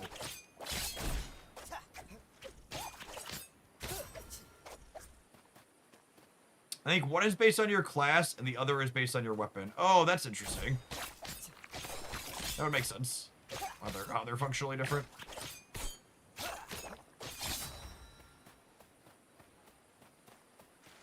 All right. I assume there's a non-green slime somewhere. Oh, that looks not green to me.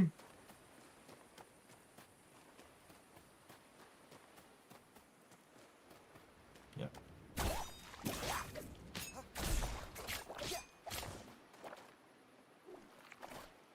Oh, the blue bar was the wind up there. I was like, I see it communicating to me that it's about to do something. I don't know how.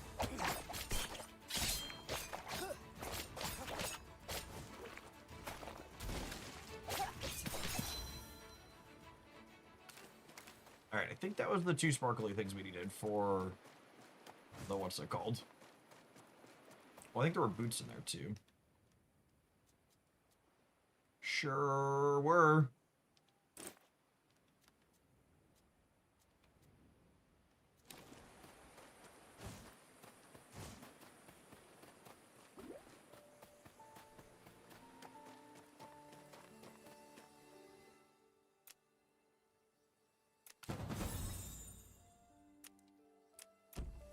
Okay.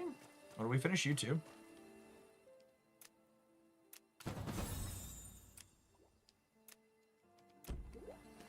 Cool.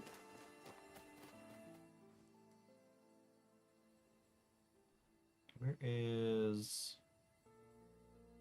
Oh, I have to go to here. I was like, where's the map option? I think I have to go to here to see the map.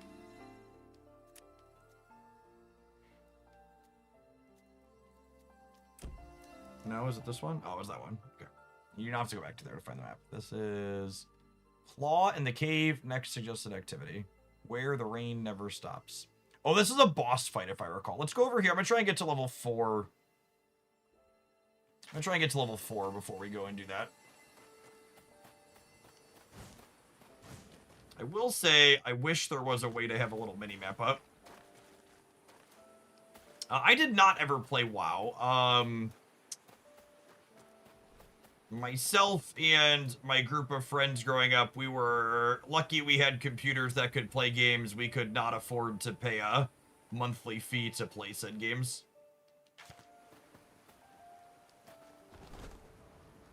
So we played Guild Wars was the MMO my group of folks played. A lot of Diablo 2 as well, but that one's not an MMO.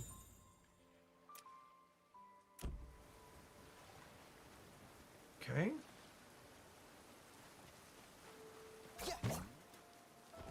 That's a fun bounce. Excellent. Okay. I think that was that whole thing. I just find him.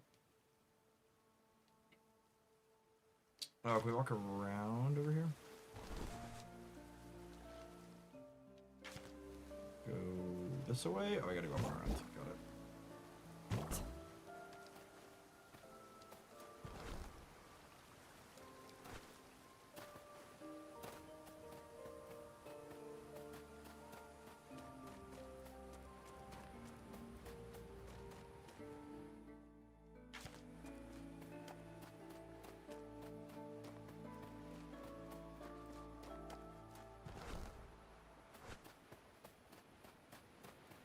Howdy, Mather. Yeah, they just had their launch on Steam. Shout out to them for sponsoring the end of the stream today. Enjoyed it last time, and they asked me if I wanted to do another one. I was like, yeah, that sounds good. Trying out the Rogue today. We played the Wizard and the Warrior a bit last time. An orb? Oh, wait. Oh, I understand. Got it. Okay, we're gonna start over.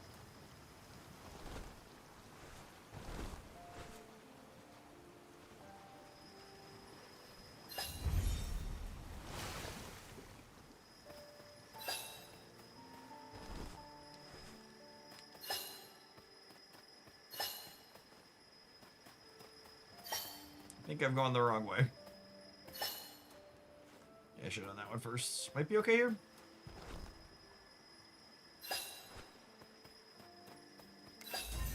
Legitimately expected us to be kind of quick. Ooh, we got a piece of armor from that.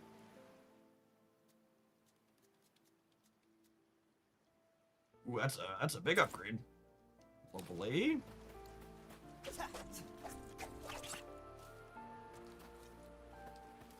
I did see Guild Wars just did something. They have like they released a version that like plays on mobile or something. I think it was. Like I vaguely remember seeing something about that. All right, let's do the claw in the cave now that we got some better armor here. Big old crab boss down there.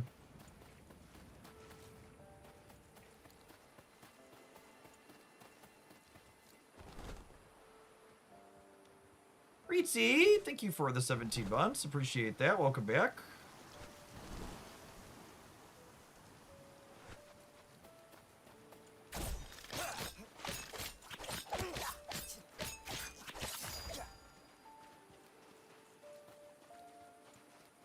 Hello? Anybody home? This happened the last time we played. I think that means someone else has killed it recently. I need to wait for it to respawn. So we can go merc. We're almost to the next level anyways. Let's go get hit level 4.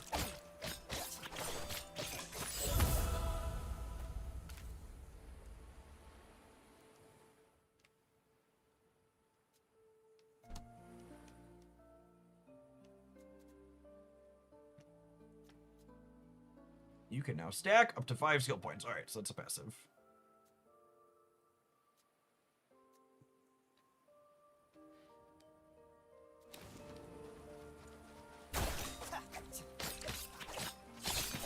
God, the stun on that skill is forever.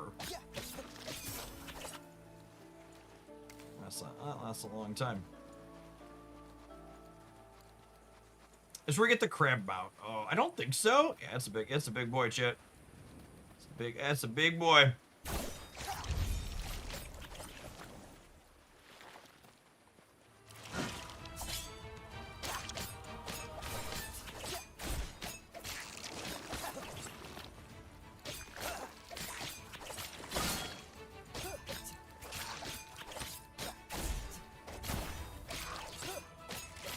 No, he's immune to our stun. That's fair. That's expected and fair.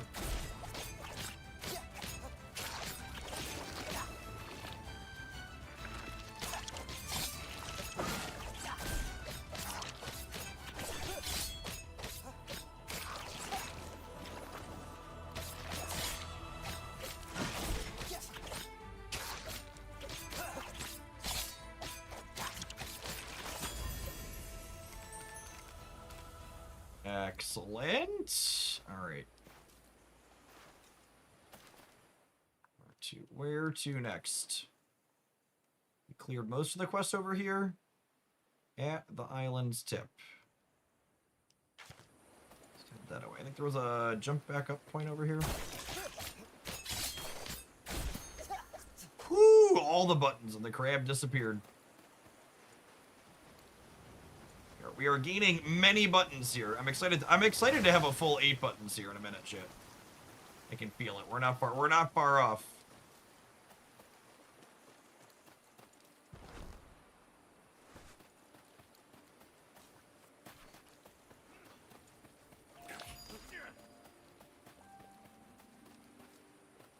Can I teleport back to here instantly?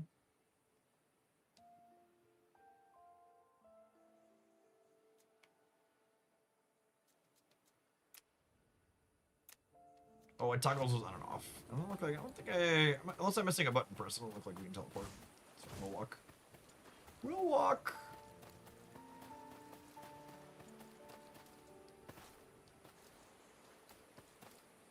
For our regulars just dropping in, this is Farever. It just launched on Steam in early access. It's on sale for 10% off for the first 2 weeks that it's out. $20 full sticker price. 18 with the discount. Imagine that whole game for less than the price of the average Marvel Snap bundle.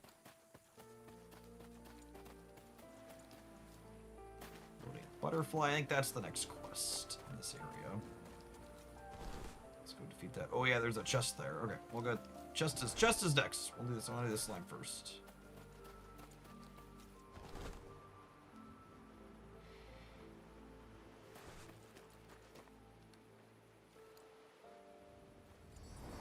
Respawn point. Excellent. That's great. In case the slime kicks our patootie. So there is some posterior kicking. I appreciate our Naruto run with the daggers behind us.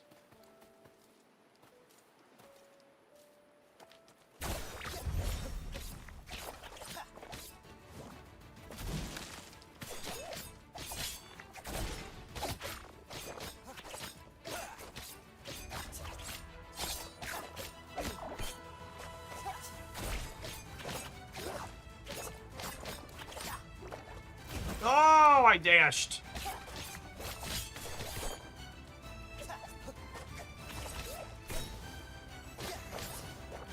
Oh, chat, we have a friend. That's good. We're dying.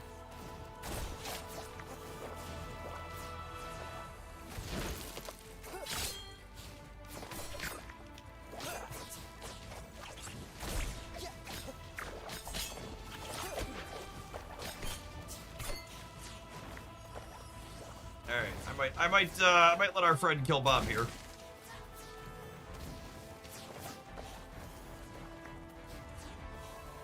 Okay, I'll kite, you kill.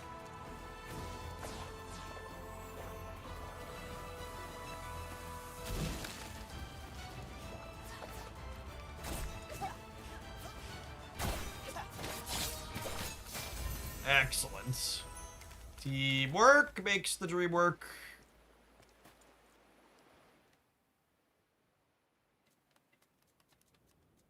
Easy game. Never doubted us for a moment. We got gloves on. How do these boots compare to what we've got on? Ooh, they're better. They're green. Lovely. Oh, gamers, a Twitch ad's going to roll. If nothing else, the monster names in this game are A+ work. Agree. Bob Dylan, the big giant slime's got nothing on us. Oh, sorry, because I got distracted in the middle of our fight. In addition to being able to purchase the game, you could also enter to win a key. So exclamation point giveaway in chat. There's a link to do that. Where was I think the chest was over this way, yeah? I think so. Yeah, by that. The butterfly indicator, making it clear that there's something going on down below. It is good design.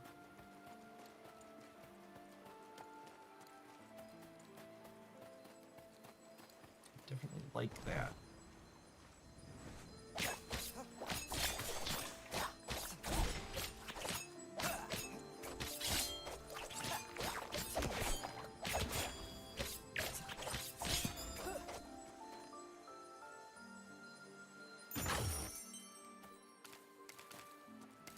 Races.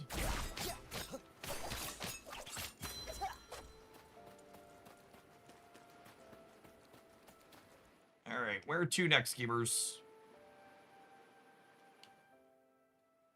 Where to next? The Beach Watcher.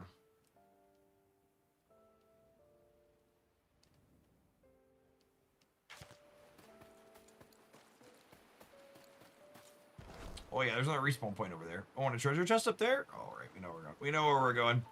We know what we're doing. Treasure chest over there. Bring the prizes to me.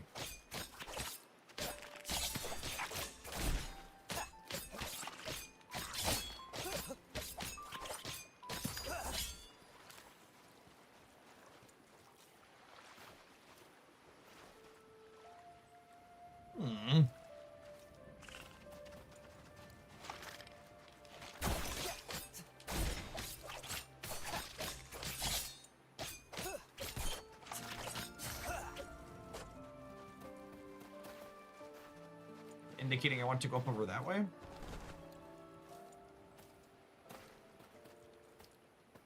Well, those are grapple points. Oh, is that what they are? Oh, that's totally what they are. I see. I thought it was indicating that the chest was there, but that's not what it is. It's a tool to grapple. That just happened to be above the other chest. Got it.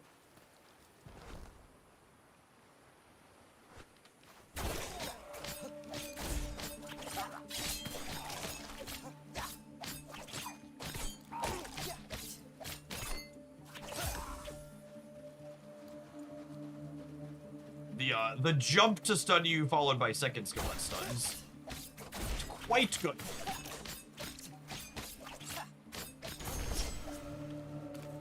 The fiddliest of the crabs of nothing on us. Rusty knives skill point available. Oh, yeah, I think the person in chat who said some of these were weapon skills. I think you're correct.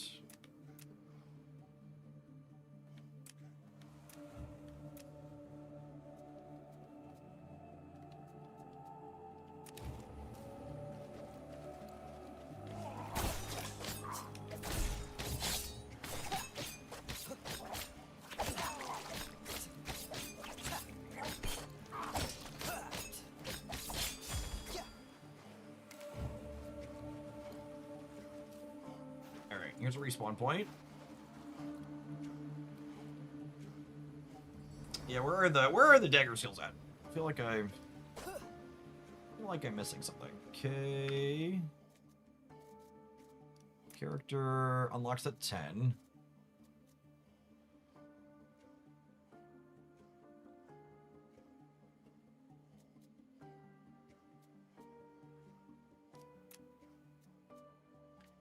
Oh, these points upgrade. Got it. Got it. So these aren't new skills. I can increase the rank on it. That makes sense.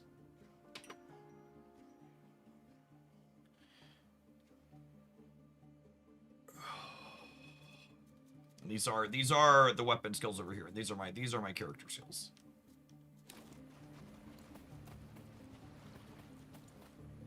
Was there a mission here?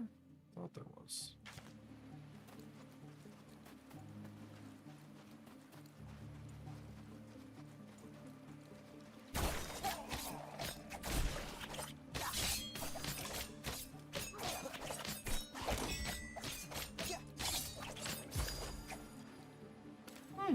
We kill things faster after upgrading the skills. Imagine that. Yeah, funny how that works.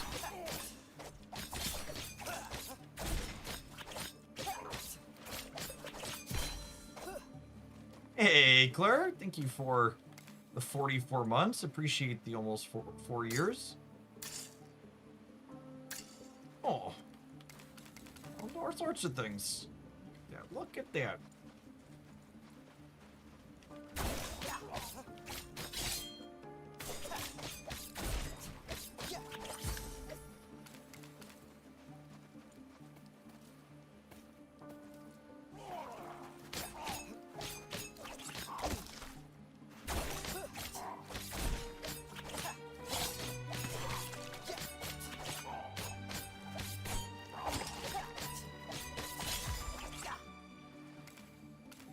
Someone's fighting the boss. Can you get there before they're done? Oh yeah, look at that. You just get to show up and take. Oh, they're level 11, chat. Look at that. Thanks for the carry. Do I have a pearl? I don't know what a pearl is.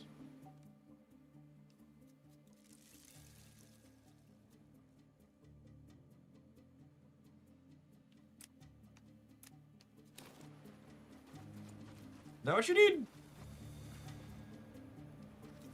Can you see that? Can you see that? I don't know how that works. They're walking away from it. I guess not. Maybe you need to formally trade. I'm not sure how item drops work. Oh, maybe they need to be in your party. Yeah, maybe. That would make sense.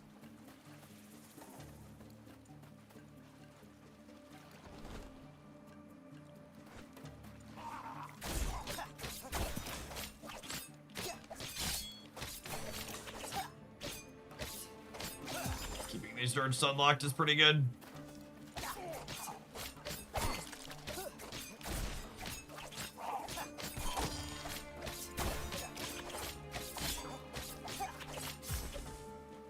I didn't think you could play the game against me. Get out of here. Get out of here.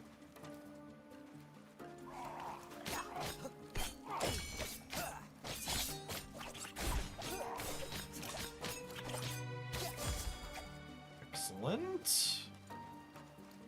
Where are we? Where are we going? I feel like I need a goal. Seaside Bastion, next suggested activity. To the seaside. Oh, I love that we can use our teleport even when we're like midway through the air. That's great.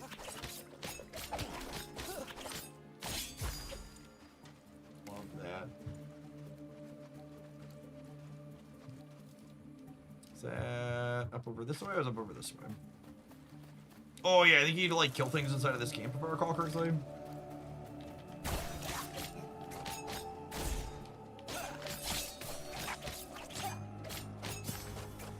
Hey, Rad. Thank you for always being here. Good morning, good morning. Good afternoon, whatever time of day it is. I owe you some Galactus gameplay, Rad. We were lost in the sauce yesterday. I forgot to get around to it. We're playing Farever to wrap up today, but when you're around tomorrow, ping me, and we will get you some Galactus gameplay on the books. Kill enough foes to clear the gauge. Well, that's better wording than last time. I feel like the last time we played this, it told you to, like, clear everything in the camp, but, like, you weren't actually clearing everything in the camp.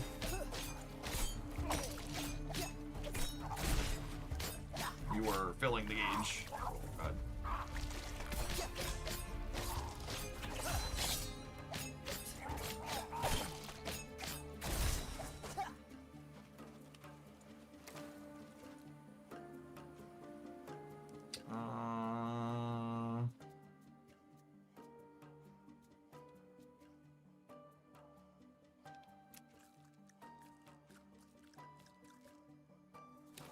Perfect.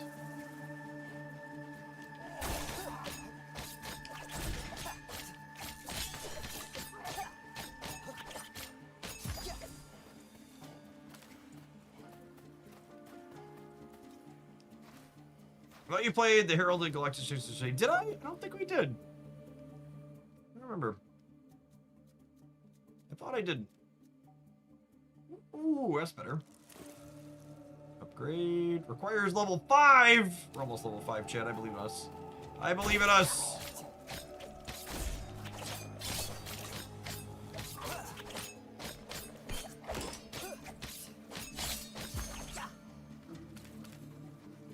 Ever closer to level 5. That's a lot of friends over there. Oh, we kited one off. That's so good for us.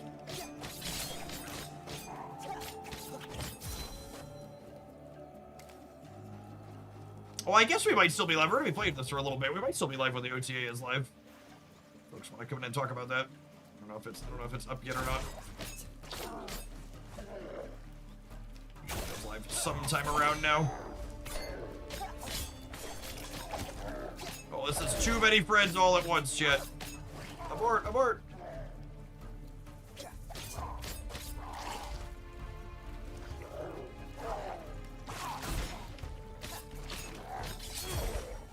You have died. I wonder if our percentage stays the same or not. Do I keep my 25% or does it reset? I think we kept it last time. If I recall correctly. Let's try and get to level 5 before we go back in there. I'll hit a new skill point for us.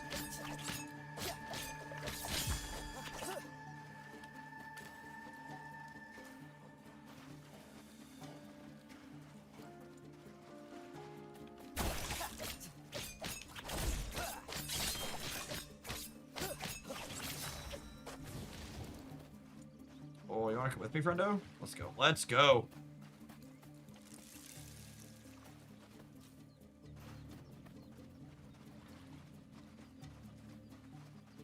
Can bite off extra if there's 2 of us. Oh yeah, sweet. We kept our percentage. That's great.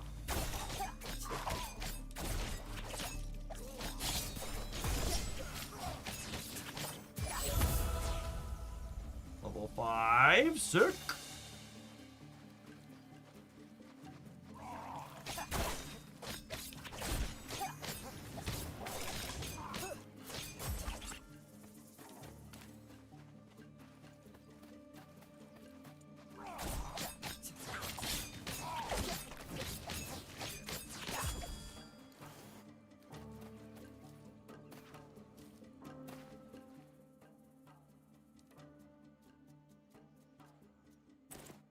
Gotta equip real quick. He's immune to stuns! That's cheating.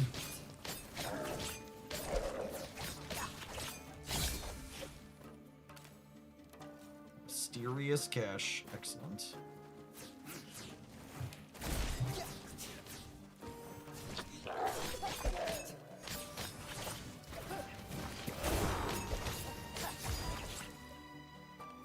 We've acquired a new button. Oh, there's another friend.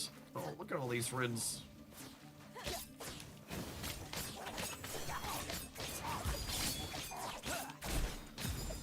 Oh, whatever that top trigger is has a very long cooldown. I should go read what it does.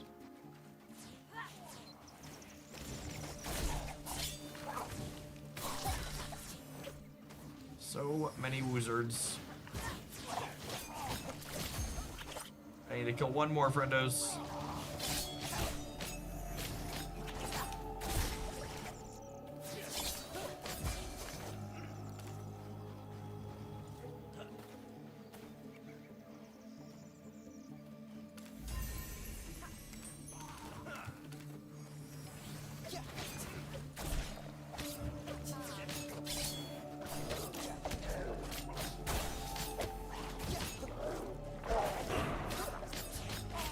Oh, it puts out like an AoE, it looks like.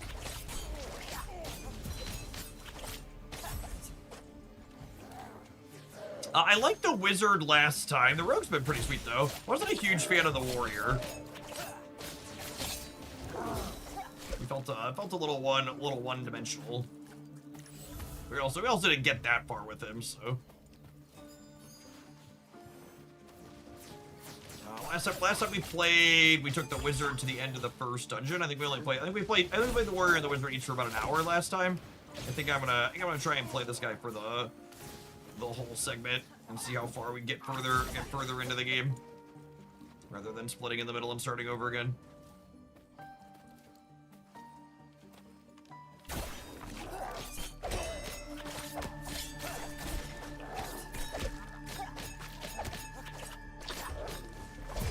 Ow! Well, that's unfortunate.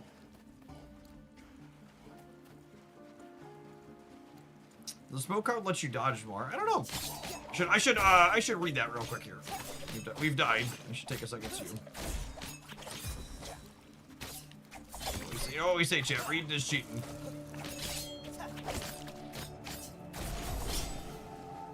I should go help these friends with the big guy. Hey, look, I helped. All right. Class skills. Smoke bomb. Drop smoke at your feet that lasts 8 seconds. Allies inside the cloud dodge all attacks. Oh. Oh, that's gas. Reading the skill sounds a lot like reading the cards. It's tough. It's a hard knock life. I've got axes over here. I assume those are for a different class rather than me. Oh, they are for me. Right, less physical damage, but they give vitality, strength, dexterity, I mean, that seems much better than us, yeah. Oh, and we've got completely different. Regular attack. Imbues your weapons with tidal power for 8 seconds, giving all of your attacks 30% chance to blast 10 physical damage. Blasted damage counts as an attack. Does 30 damage to your right enemy. All your attacks reduce the cooldown by 1.5 seconds. Your physical mastery is increased by 15% while fighting under 50% health.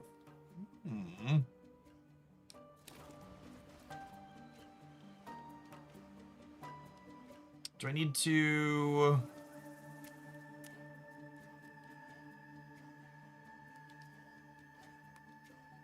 Do I need to add this to here? Oh, and I can see the exact numbers in here too, and I press the right stick down. That's nice. This one's not available on the thing.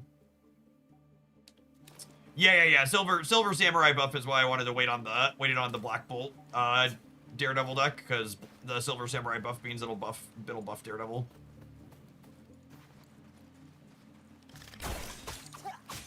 Oh wait, I'm dumb.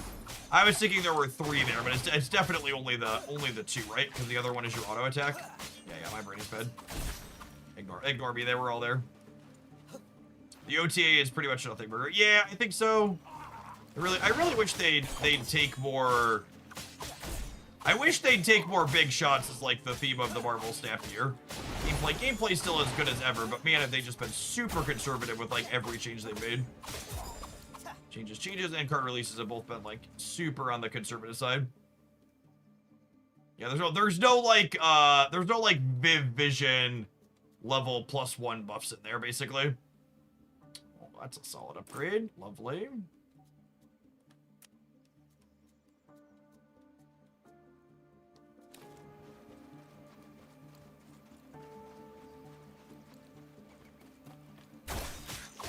I mean, I think part of it too is I don't think it's necessarily looking to appease any particular person. I think they're typically afraid to take a big swing because like things are generally good, and if things are generally good, leaving it mostly alone is fine.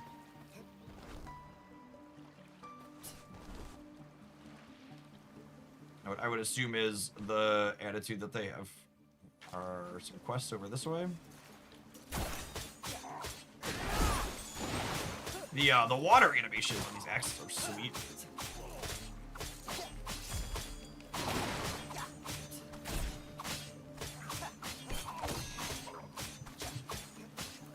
Did they buff Karen? They did not. Apparently there was a Team Answers question that they said they thought 6-power Karen would have been too strong. So we'll see how that plays out, but I'd be surprised if that was the case. Obviously.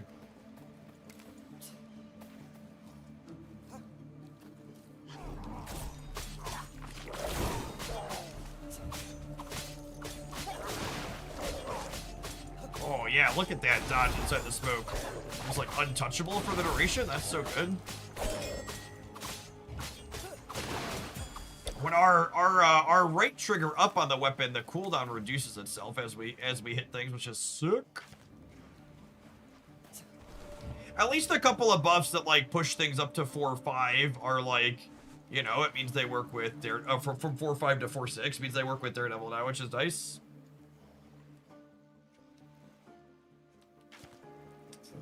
There's two quests right here. Is one this one? The Crimson Brand used to come here every day to kick the episodes out, but at one point they became obsessed with the lightning, and no one is trying to contain the fish heads anymore. Do you want to prove you're ready to enter the plains of Scover? Why don't you go into Depth's hideout and take out their leader? Great. Baywatch. Cool. We're pretty far off of level 6. We can probably get through here with our current stats. I think we're level 5. We did this. This was the dungeon we finished on last time we played this. Kraglin buff, ready to crack the game wide open. Recommended level 5. Yeah, that sounds great.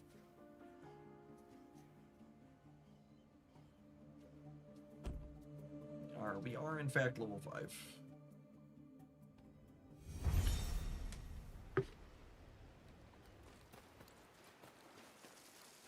I don't even remember who all they gave +1 power to. I just remember looking through it, like, not being particularly impressed. I remembered Silver Samurai was in there, which is why we waited to do what's it called things today. Was there anybody close to being interesting? I feel like the answer to that was no, but I would love it if someone could sell me on being excited about something.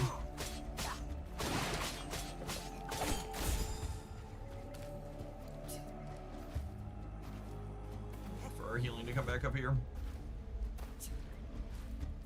Although I suppose our attacks hit harder when we're below 50% health, so we go get this nerd while we're...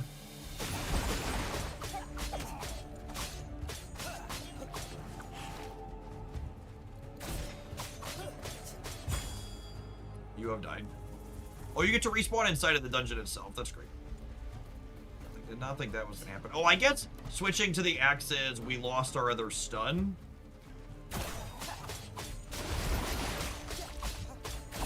We had a second stun on the other weapon we were using, which is kind of nice. Maybe that weapon is better. I like the animations better on this one though.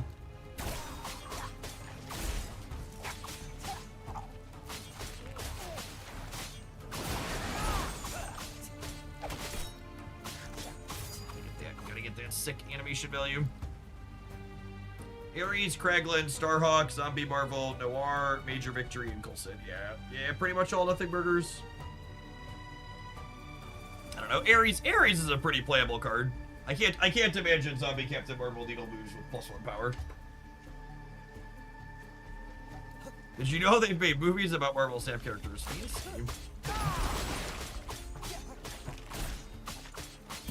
Well, you know what? I wonder if I can put food on the D-pad.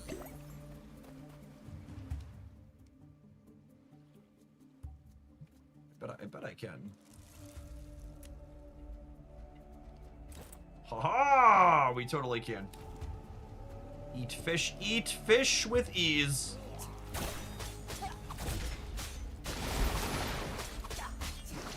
Oh, I missed that he was charging up, chat. Oh, the charge has attacks. They hurt.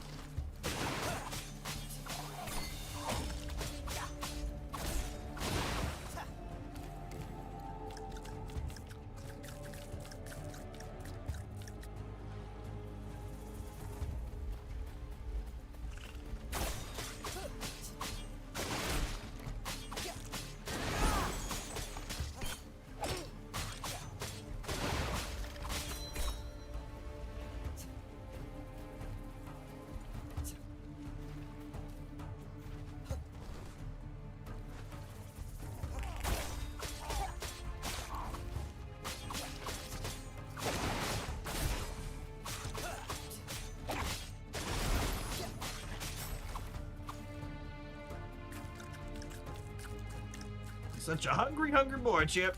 Gobble, gobble. Great googly moogly.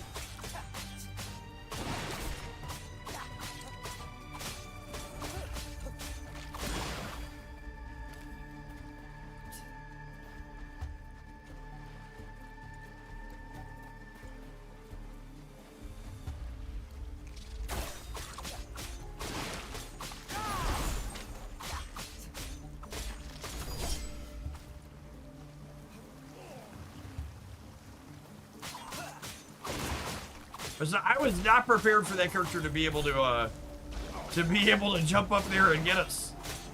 What a frisky lad.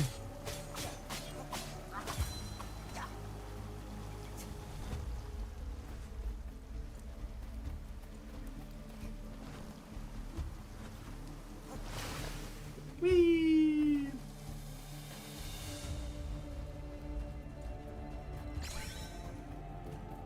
Oh, there's collectibles inside the dungeon. There's 11 special foes too. Let's make sure we get all of those, huh?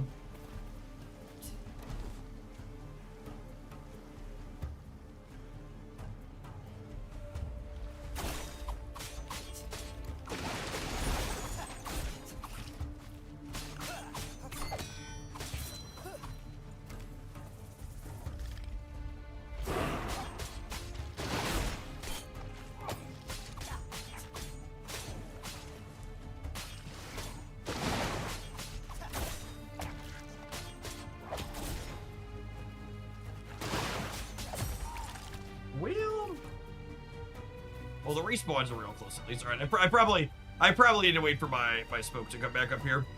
I should use my heal while we're in here. All right, while I'm waiting for this to come back up, or tap a Twitch ad.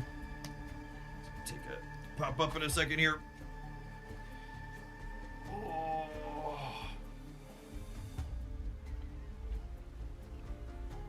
I think I can micro my way through these pile of characters.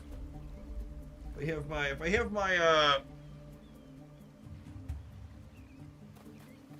I have my smoke ready to go.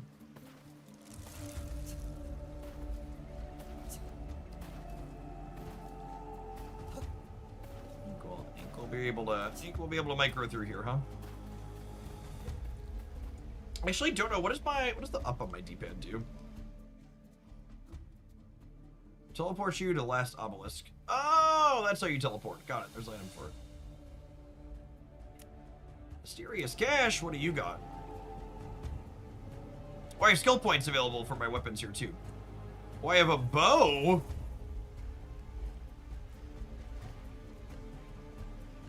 Oh wait, this is, oh, okay. So I could upgrade, these are better than my current one, or I could get a new one.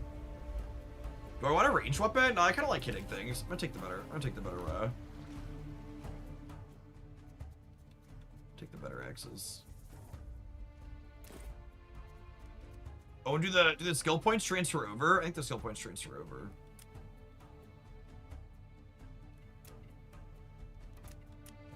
If this kills an enemy, heal for 30% of damage dealt. That sounds sick. Okay. All right, so we're definitely putting our points into that one. I would love some healing. All right, are we ready to smash these nerds shit? I think we're ready to smash these nerds.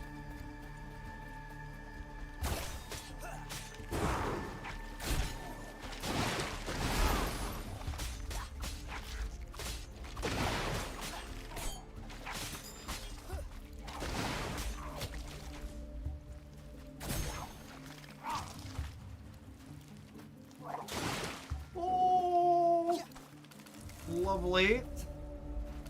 We're dropping by this afternoon, Radiant One. Hope you're doing well. We're checking out some Farever this afternoon. It launched very recently. I think it was yesterday on Steam.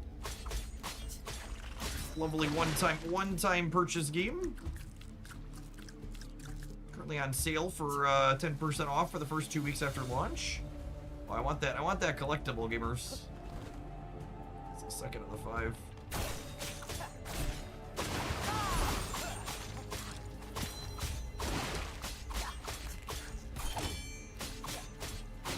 Ah, the tactile ring of the perfect block is lovely. Oh, I gotta walk back up and around now, though, huh? Bird. It's fine. It's fine. We're gonna pass up the collectible. Everything's gonna be alright. Do do do do do.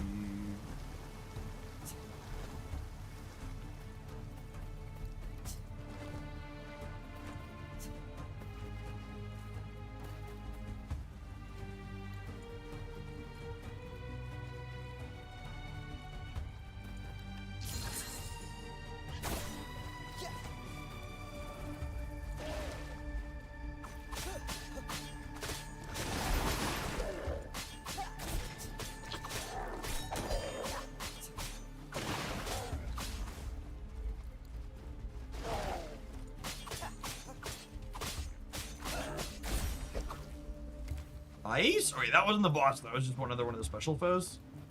Gosh, he was pretty big. How now, brown cow?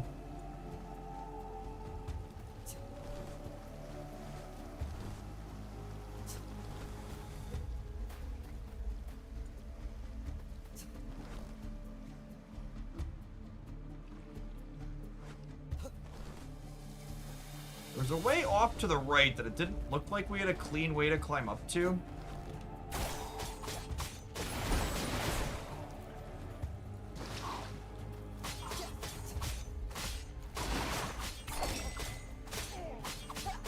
Look at our blocks getting down there, gamers. Nice stun with the disruption there, too. Lovely. Lovely, lovely. To infinity and beyond!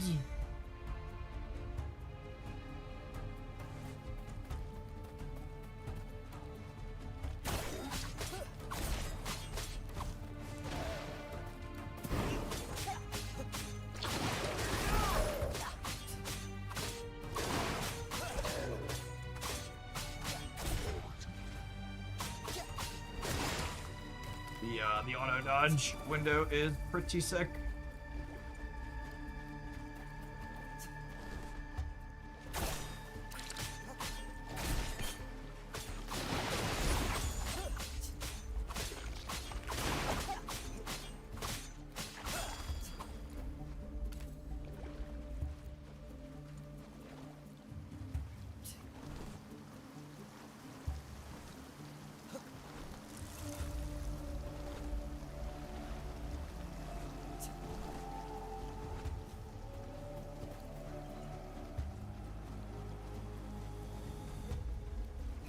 float down over to here and get popped up. Lovely. Nailed it.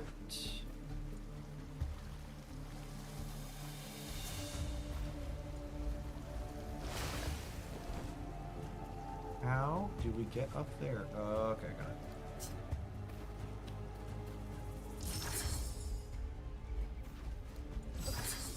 You'll use it frontwards and backwards. Oh, and that's the boss. Damn, we missed one of the collectibles through here. Fortunate.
Shit! God damn it.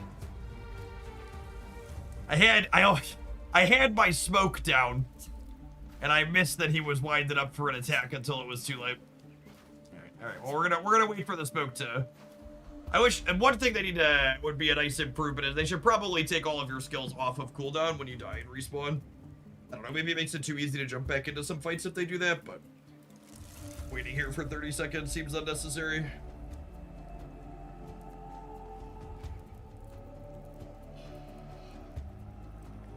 Listen, the lady outside the cave called this person a fish head and told us to kick his ass, so.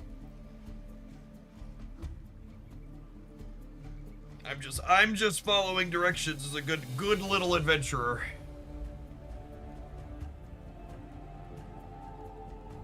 Time to kick posterior and chew bubblegum. And I am all out of gum.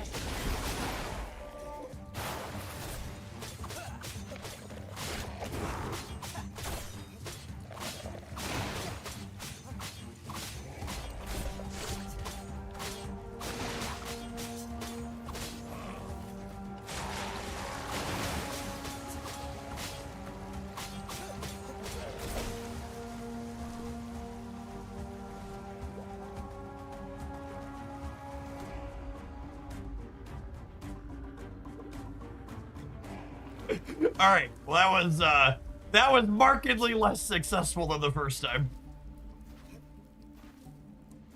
But mental note: continue to make sure we micro around the water gut. It's fine. It's not that I'm bad at this, chat. I just felt like, as someone who's demoing the game for you all at home, I need to show you how all the mechanics of the boss fight work. So it would be bad if I didn't show you what the run back looked like and how the water jet functioned. I want you to know what you're in for, okay? Oh, yeah, and that's actually unironically kind of good to know too. Is it's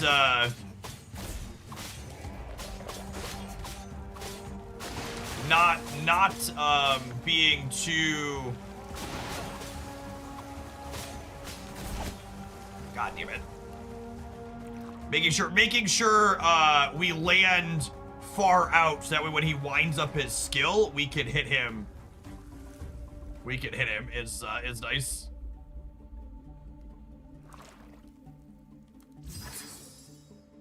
Yeah, come on.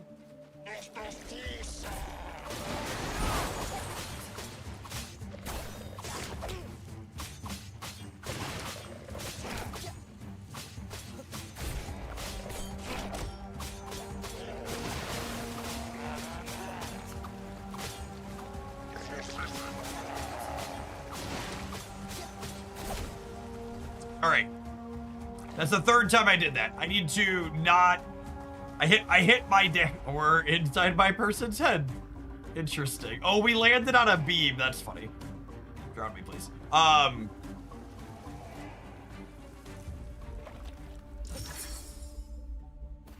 I keep hitting my dash attack.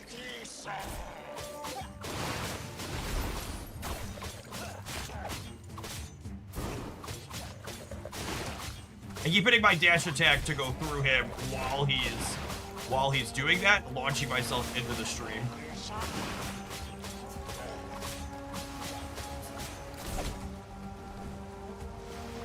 Oh, come on. Does that one move me forward too?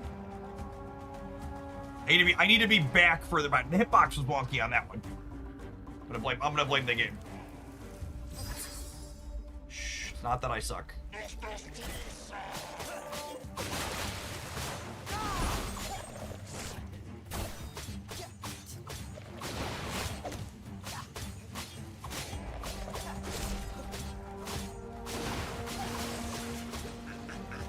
Let's not be in front of his face.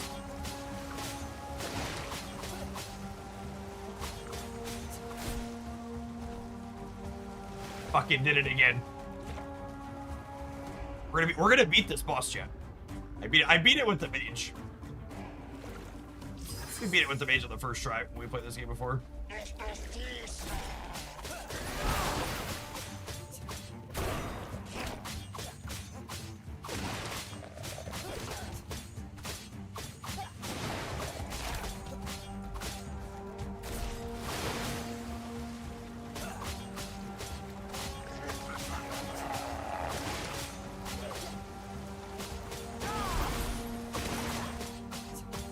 I dashed through him again by mistake there, and thankfully we didn't get punished for it.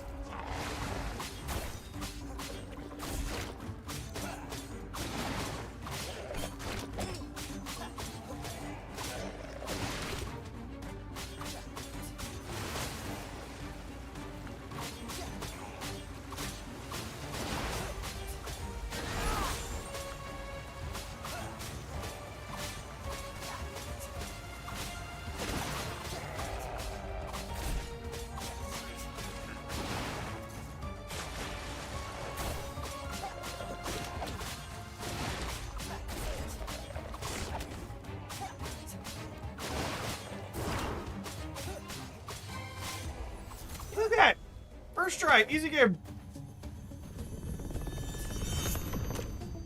But I was spamming my buttons too much was the problem. I was trying to use my right trigger Y and my regular Y. Ooh. Some blue items in there. Or is this the same ones I have? That's sad.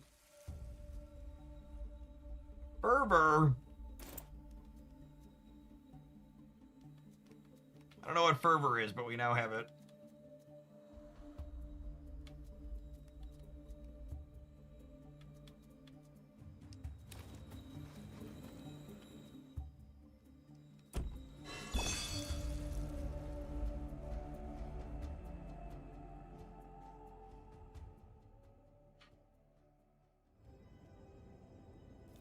You know, I just realized I forgot to have the early access giveaway key up. That should be you want a chance to win a free Farever key. Make sure you type. Should put it in a spot where it's not blocking the over. Let's put this up here. A chance to win a free Farever key exclamation point giveaway in chat. You can enter on WeHype. Shout out to Farever for sponsoring the content this afternoon. Oh, I just did. I'm back. Nice. Level 6. Lovely. All the giveaway stuff should be handled through the site, how to enter and how to collect it. I will not be giving out anything personally. Shout out to WeHype for putting together the tech on that one. I'm curious to see what the other weapons look like. I've enjoyed the water axes. They're nice and splashy.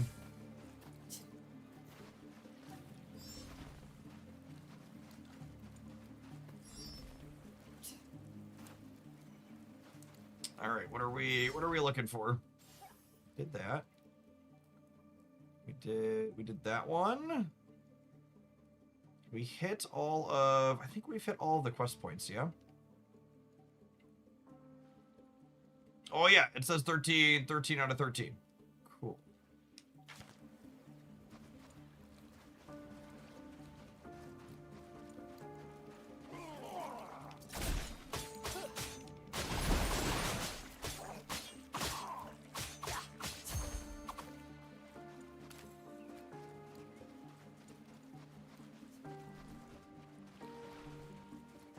No, this isn't EA. I think there was another part up over there that said it was closed when I tried the previous, when they did the Steam Next Fest demo. I wonder if that is, I wonder if that's open in this one yet. No?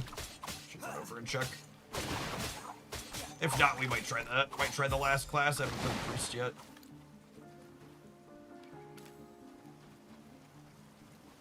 I think Rogue's been my favorite so far. Mage was very walk around and kite things, which was fun, but I really like just walking up and hitting things.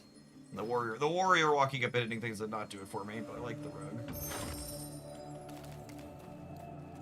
Inventory is full. Oh no.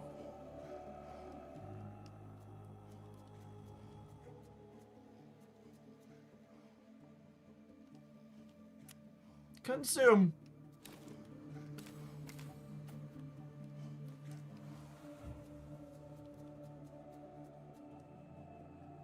100 health over 10 seconds. I could throw like one of these pieces of whatever around it.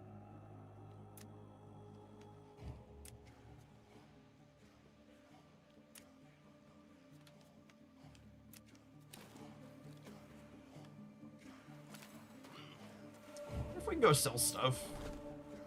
Probably a merchant or something we can sell things on, I imagine, yeah.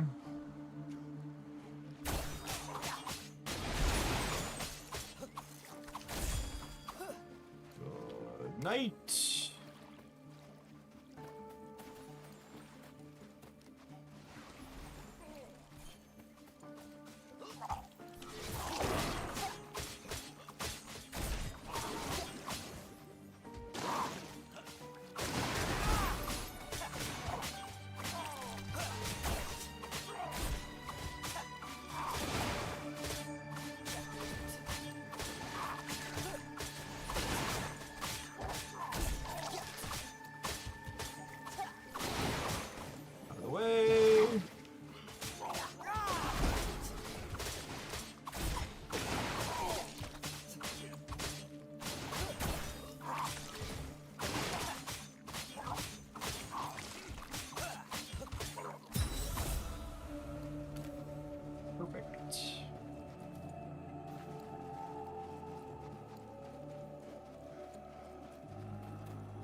Jumpy water spot over here. This is where this area was closed when we tried the Next Fest preview. Is it open now? Wait, somebody completed everything in this first part. Is there a place to go? Ooh. Oh yeah. Map's real large. There's the next obelisk. Let's do it. Okay. The land. It's cool looking. Dig the waterfall.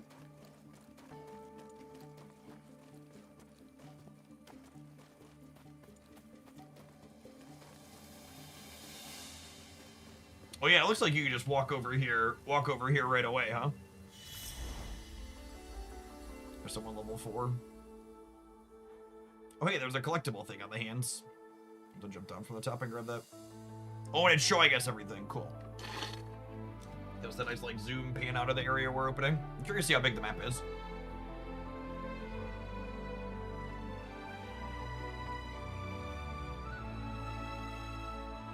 Ooh, there's a castle.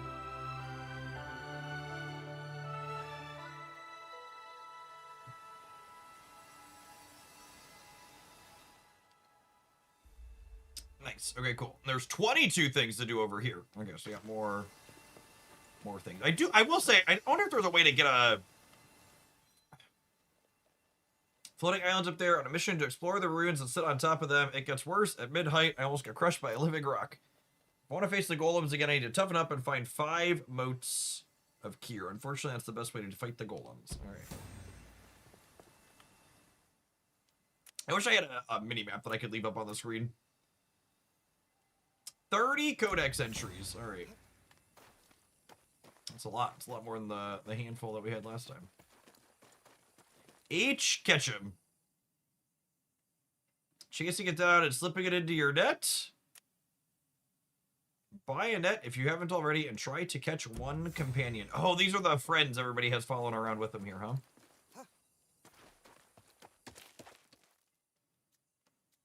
Spark Recycler. Learn a job. Cook. I don't want to do that. Work? I don't want to work. You can choose a weapon to increase the attributes to get access to a unique effect. It'll depend on the rarity of the weapon. These are the same, yeah? Oh.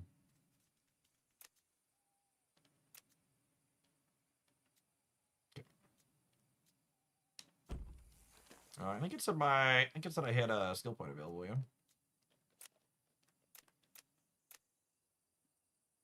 Get your shield equal to 35% of your missing health. That sounds lovely.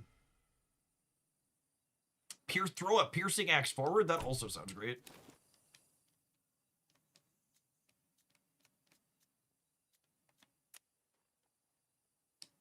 You do skill at level 10. I assume there's someone here I can sell stuff to, yeah?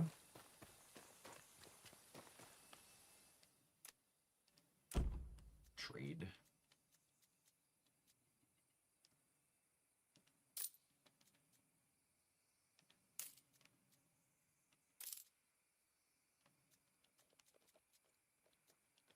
These are a worse version of the axe I already have.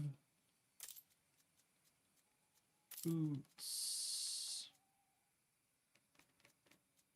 We're probably supposed to save the crafting materials. Boots. Well, these are worse than the ones I have because I just upgraded them too. So we'll sell those. Nice. Okay. Some inventory space. Let's go exploring.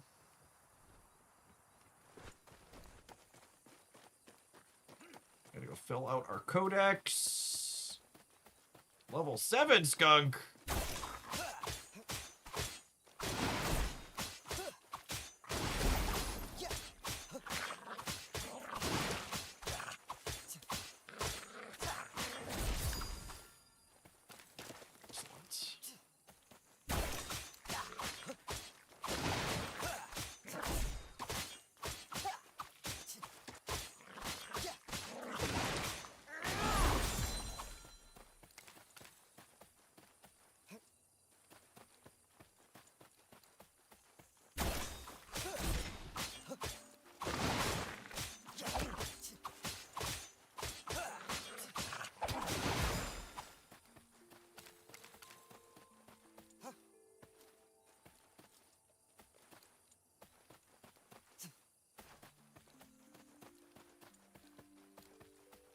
Go see what there is to find.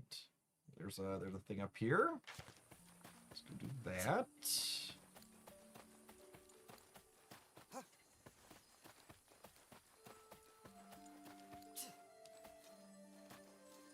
I would love a box.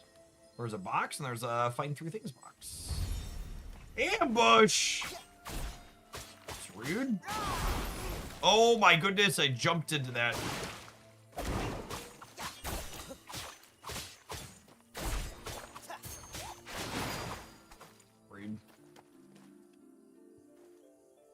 We have persevered and survived. I'd like to eat some fish. Gobble, gobble, gobble. Achievement complete. Money time. Money time sounds lovely. Money, money, money, money, money. Let's go see where these friends go.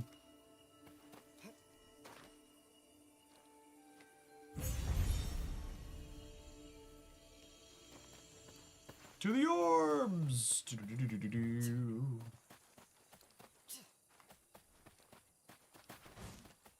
That one's like way off over there. Is that other one up the tree? Let's figure out a platform up to it.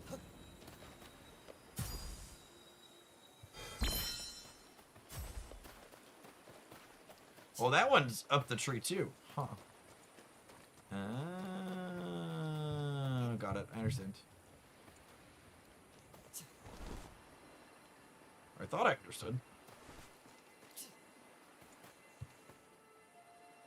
Can we not?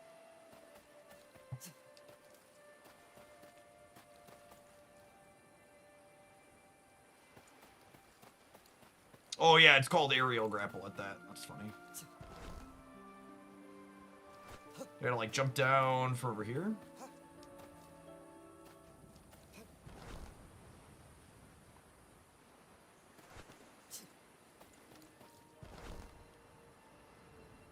Huh. Funky. Are those not grapple points? I thought those are grapple points. Is this one a grapple point?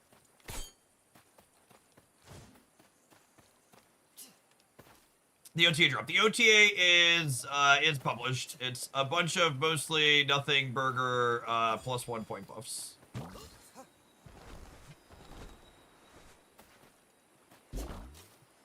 What's his name? Silver Samurai got a point. Means Silver Samurai got a point, which means playing it with meaning it's 6 power. Which means you can play Daredevil with Black Bolt, Silver Samurai, and Stature. So that's something I want to do tomorrow when we start stamping. That's our third one.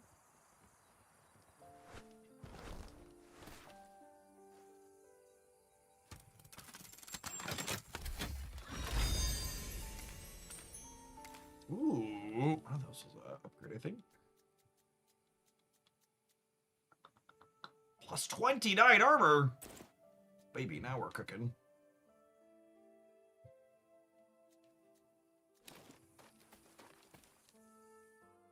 All right, where to next? Up over this way? Up over this way.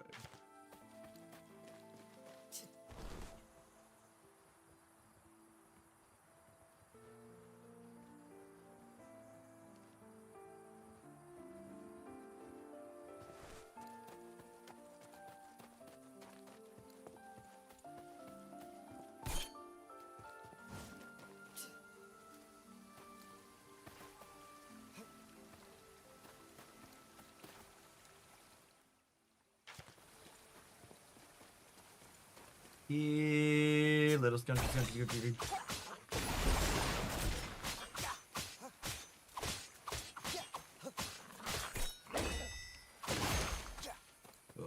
night.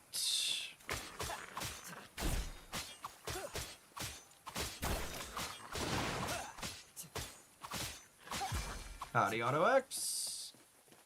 Afternoon. The Greenhorn Grove. Alpha Wolf. That is level 11. Oh yeah. Oh, so is this whole map explorable?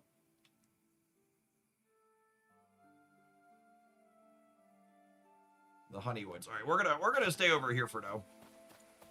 Level 11 is much higher than we are. As my 12-year-old would say, it's a big chungus.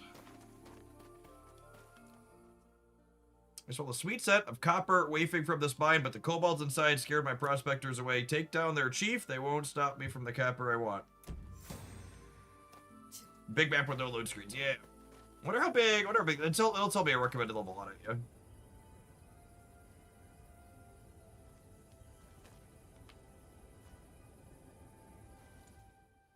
Recommended level 7.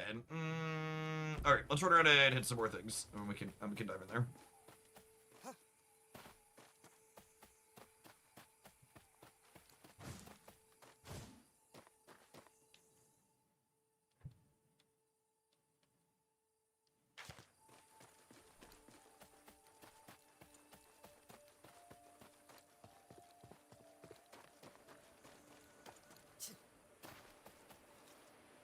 Bouncy, bouncy. Sit easy. Who are you?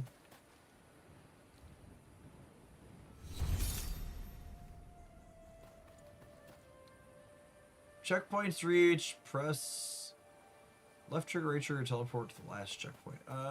Interesting. Oh, that's probably so. That's in case you. I got it. That's a good system.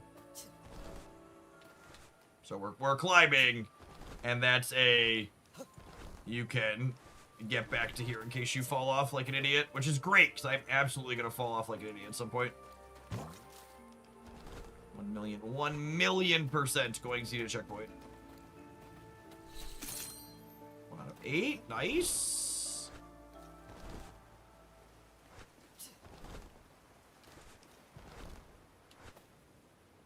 Enjoy me a good platformer.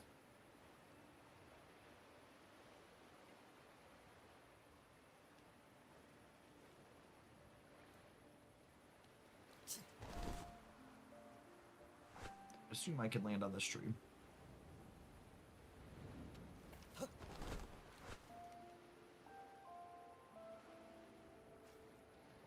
Need to wait for this to line up here on this one coming back.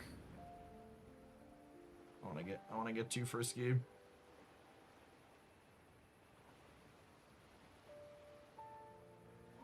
Looks like it waited for a second there on the other side. So hopefully it waits here and then like that, chat. See, too frisky. On their way down. Sugar, they are going down. I won one of the codes on WeHype. Nice, Kaboth. Sweet.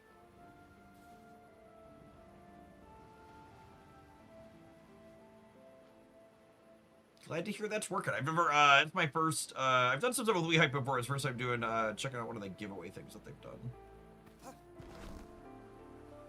Alright, yeah. We got frisky and we got punished. Thankfully there's a teleport back.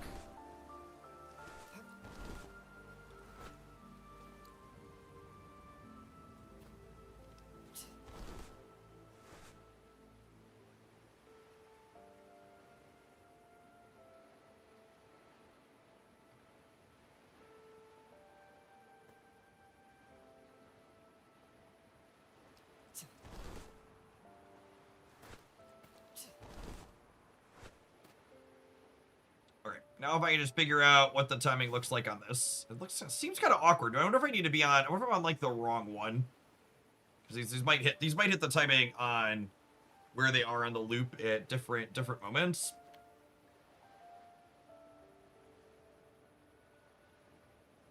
Like maybe the other one lines up a little bit better.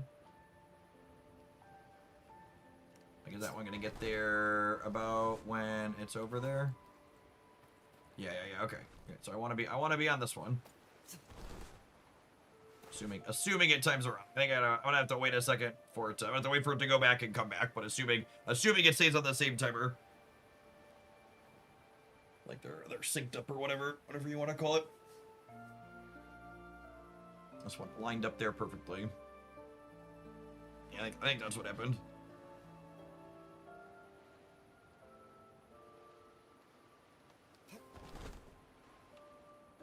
Excellent. Checkpoint me, daddy. Oh, yeah, look at that. Look at that ooey gooey checkpoint up there. Checkpoint number 2, the electric boogaloo. Real gamer hours up in here. Up in here, up in here. Do do do do do do do do do do. Wants to fight a golem? Oh man, that's a big golem over there, gamers. All right, let's find some more climbing checkpoints, huh?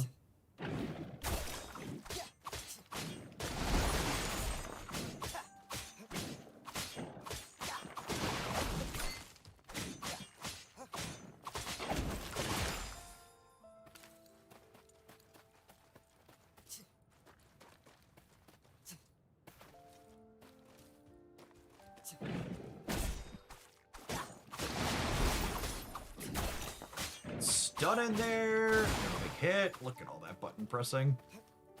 Such a good little button presser. Yeah, can't keep up with this smoke, gamer. Cleaning them out. All right, where do we go from here? This way? Looks like this way. Whee!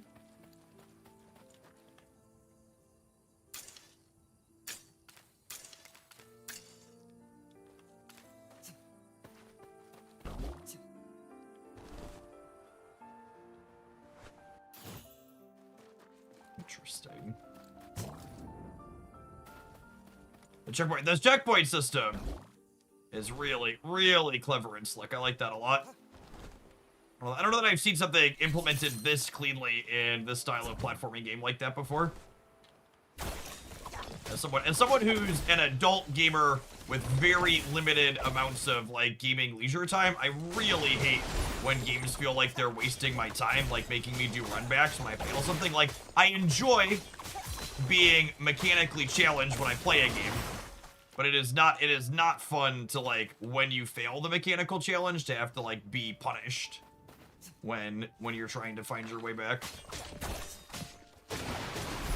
Let me just practice the thing that I need to practice. Don't make me, like, spend 10 minutes getting back to the point so I can practice it again. Nobody got time for that.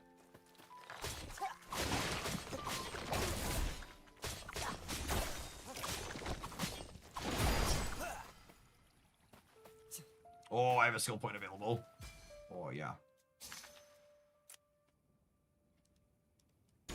35% chance to throw a piercing axe forward. That sounds lovely. Sign me up on that one.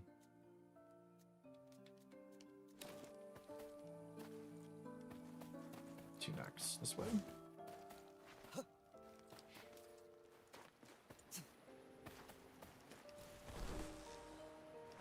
I will say, I really enjoy the platforming puzzle-esque parts of this. It's a wonderful, wonderful addition. It's one of the reasons why I like Arknights so much. It has those platforming puzzle-type bits in it.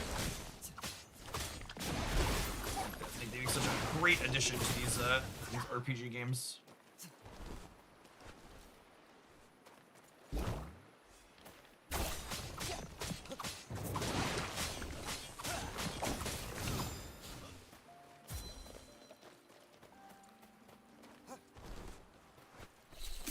Okay, checkpoint 5. This has been quite the climb in this area.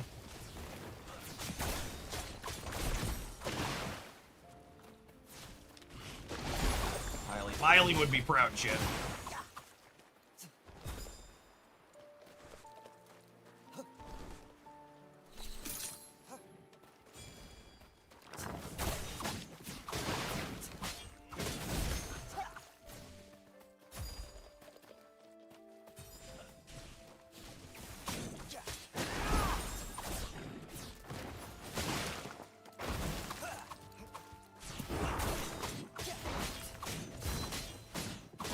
I wonder if my smoke helps this random person that's walking alongside me, or if it only helps people who are like formally in my party.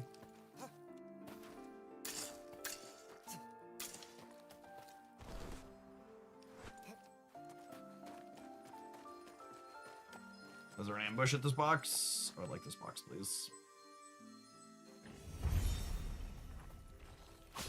Oh man, that's quite the ambush.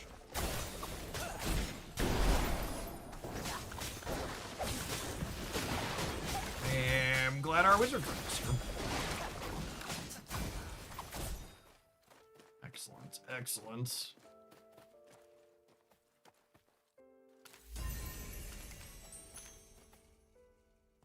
Oh, my inventory is full. Oh, we definitely want those.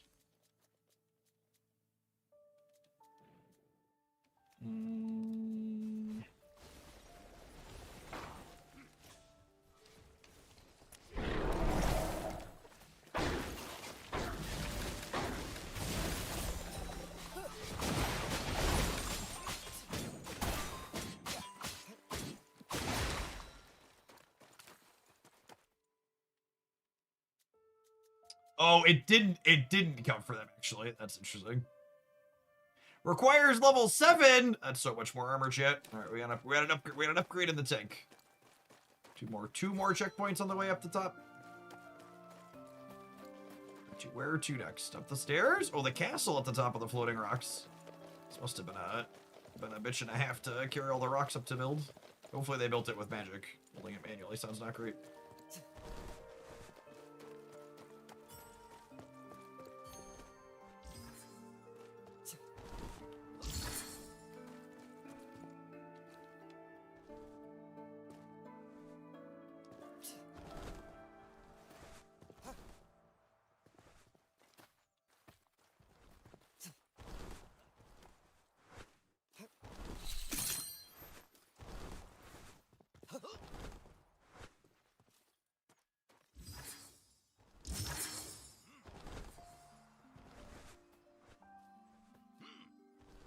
Reggie. What a wonderful checkpoint right there. Absolutely need that one.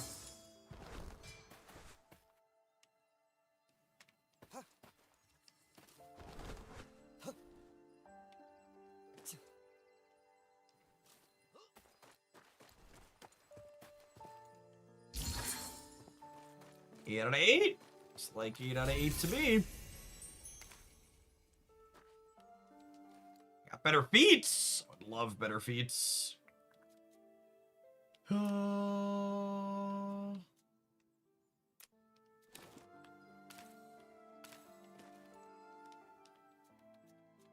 are better feats at least. Oh yeah, 14 extra armor. Whip.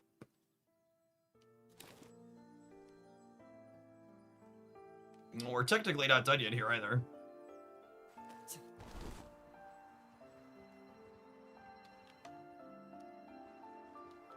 Oh shit, wait. How do I... Do I not have the reset option anymore? Oh, that's interesting. I fall, we fall.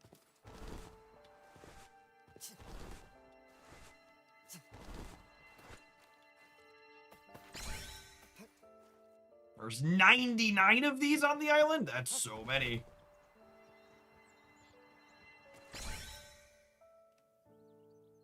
It's another one down over there. Definitely something on that floating island down over there. Is that where we're going next? That might be where we're going next.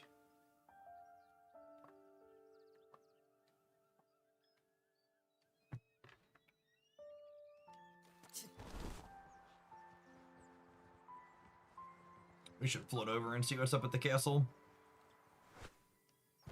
Oh, it's the hide and seek guy.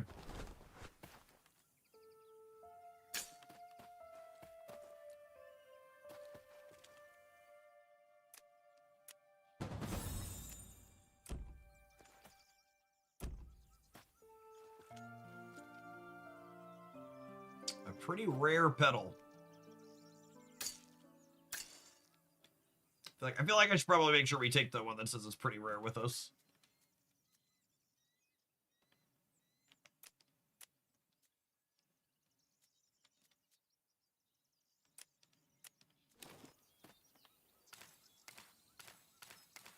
There. We'll float on down over this way.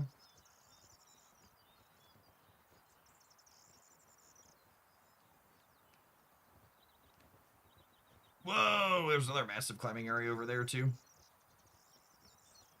We're so close to level 7. An item upgrade waiting in the wings here too when we get there.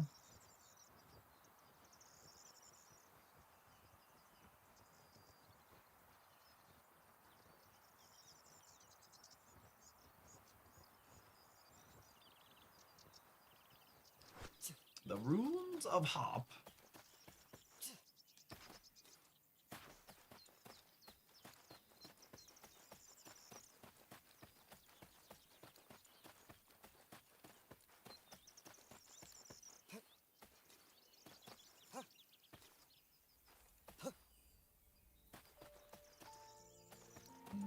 What angle do we have to grab that one? Oh, that's a level 11. Oh, we're in the...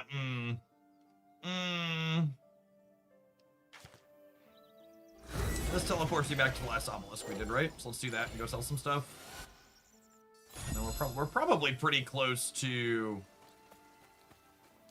We gotta whack a couple of things that we can dive on into this last dungeon here. trade with you. Oh, we talked to the sheep by mistake. I was like, why is this person buying at me?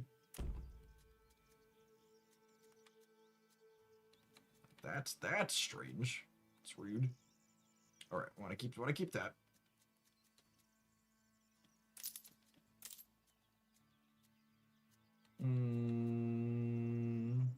Oh, those are upgrade too.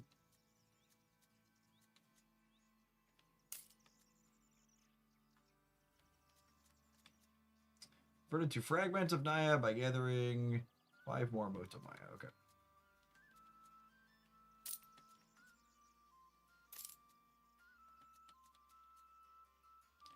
I'm probably supposed to be keeping some of these things. 2 of those. Give me a second.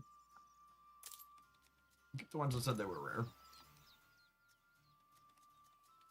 Those were glove upgrades. Yep. Extra armor. And these I'm still a little short. Alright, let's go. Honestly, let's just go dive on into this dungeon. We'll probably hit the level 7 while we're hitting things inside of it. And it said recommended level 7, so we're probably close.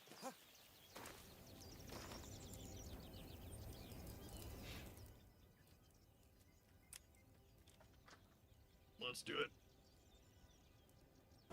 Into the mines we go. We yearn for the mines.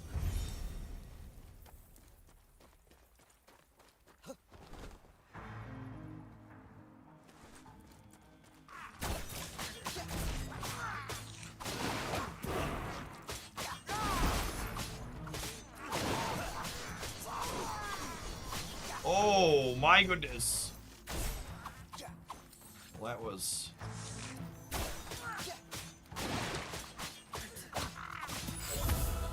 Those are significantly scarier than what I was expecting when they were advertised as kobolds. Those hurt.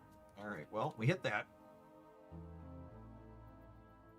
Let's equip that. We have marginally more armor. Yikes. Alright.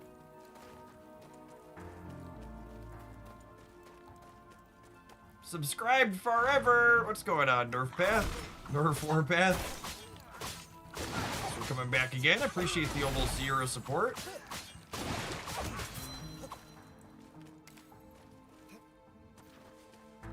It's been a pretty chill afternoon with Farever. Cute little game. If you're just joining us, you're one of the regulars. We've got it's on sale on Steam for 10% off for the first 2 weeks after it launched. Just launched yesterday. It's $20 at full sticker price, so about $18 with the discount. I assume I can't stun this. I'm waiting for my health to come back up before we dive in here. Oh, I can just drop the what's it called though. Oh.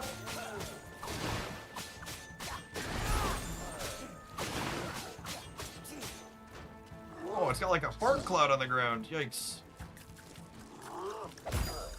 We have died. I was trying to eat a fish. You can't just punch a man in the face while he's trying to eat a fish. What a barbaric creature. It said recommended level 7 for this chat. It's feeling a little bit like we are under-leveled.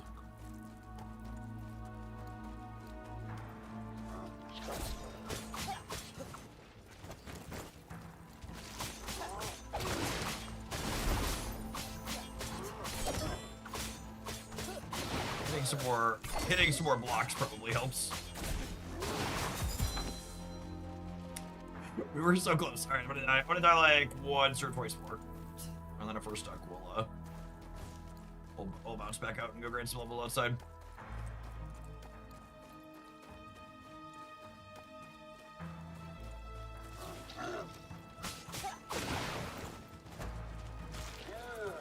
All right, that thing like slowly spawns a pit of vomit.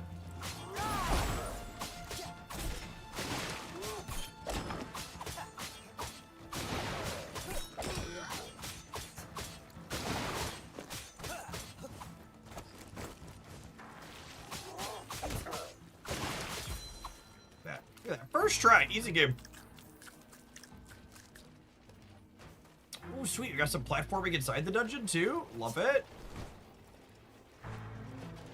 Up the mine car we go. Up the mine car we go. Heidi-ho, the Cheerio. Up the mine car we go. Okay, jumping off. Jumping off. Oh, that's a lot of kobolds, chat.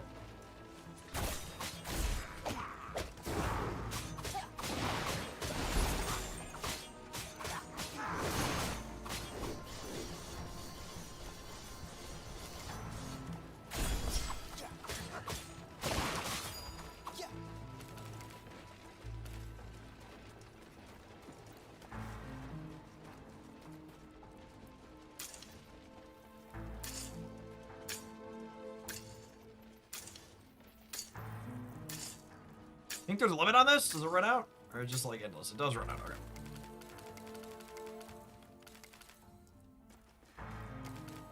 G-Chat, like we said, yearning for the mines. Is there something over here? Oh, there's definitely a thing over here.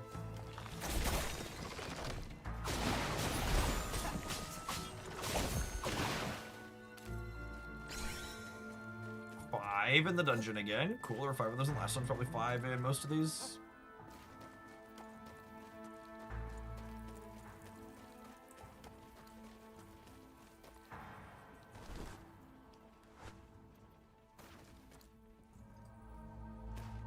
Alright. I must say, I've enjoyed the incredibly forgiving run back. It's definitely my speed. Again, just like no time to have my time wasted as an adult gamer. Enjoy the fairly forgiving nature of it all.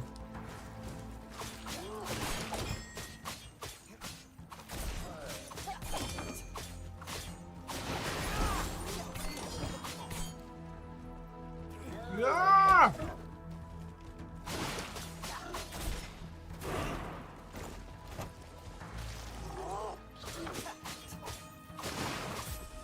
Hey, someone write this down. That enemy is much easier to kill when you block his attacks. Probably will be relevant again at some point in the future. Mental out. Enemy easier to clear when attacks get blocked.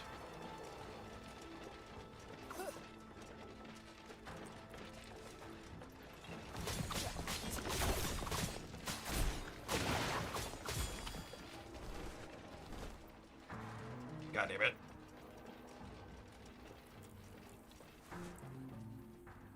I agree we're supposed to jump over the fire. That was probably what was supposed to occur there. Oh, you know what? I think we can totally just jump down from here. I was like, this red back feels like it's a little bit far back, but actually, it was not far back at all. All right. Maybe we're supposed to jump across and then jump back again. We're gonna figure it out. Jumping through the fire, definitely not recommended.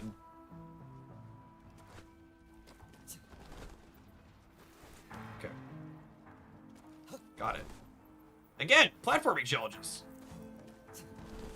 Tougher than I was expecting. God bless America. My country. I was there! I was home free! You have died.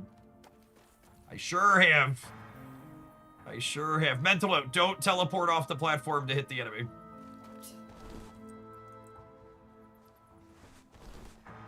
Mistakes were made. Can we learn from them? Can you teach a dumb dog new tricks? Is it possible to teach this dumb dog new tricks? It might be. It might be.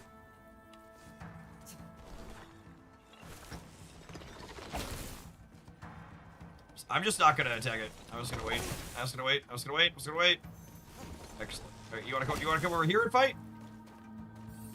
That'd be great if you wanna come over here and fight. I am not fighting you over there. I refuse to jump off the edge of the platform again.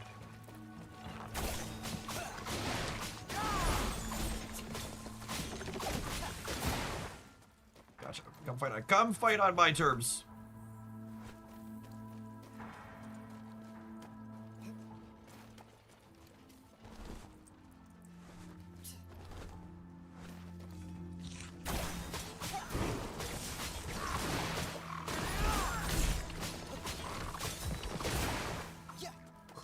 Look at that! It almost looks like we know what we're doing.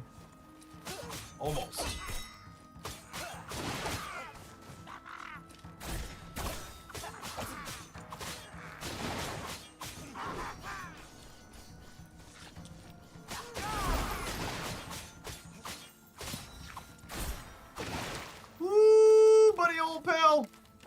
Piece of fish. Tasty, tasty fish.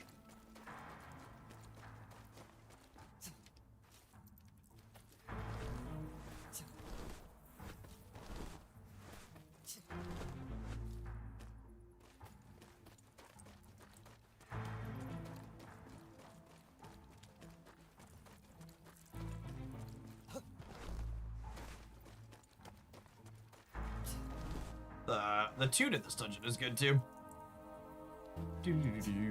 Has good like underground vibes, which I'm sure is what they're going for in the mine. Get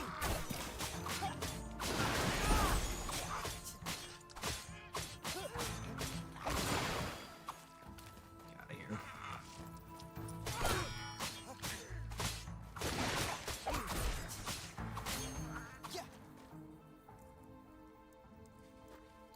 We're running out of fish yet.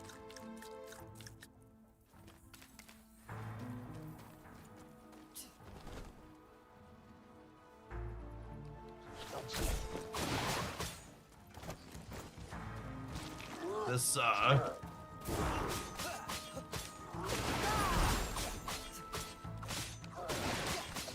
the thing that he throws slowly has its radius grow so big, you want to kite it over.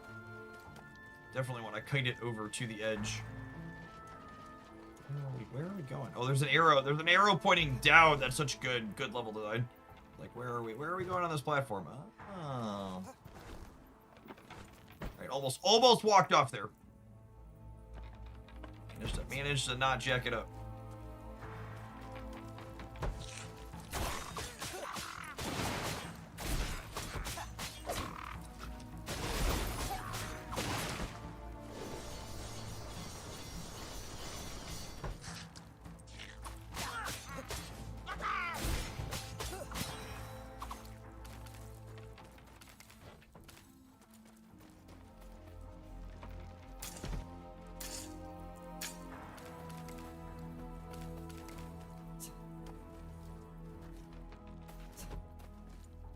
For the next one. I don't want to fall off. Next.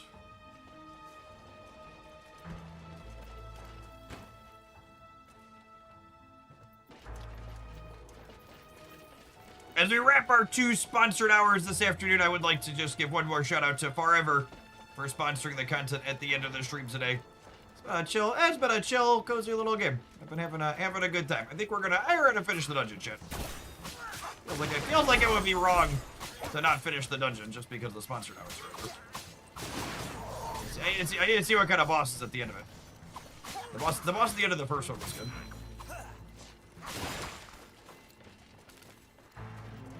Found another one of these. Lovely.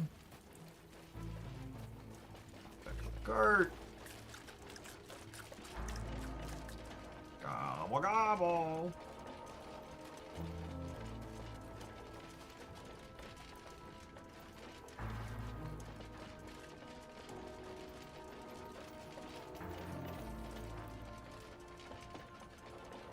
Our little bald man with his X's.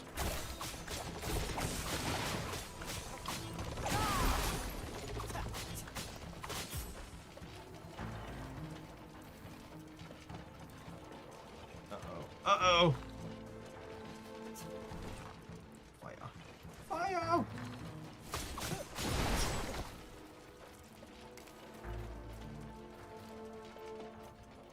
A skill point available.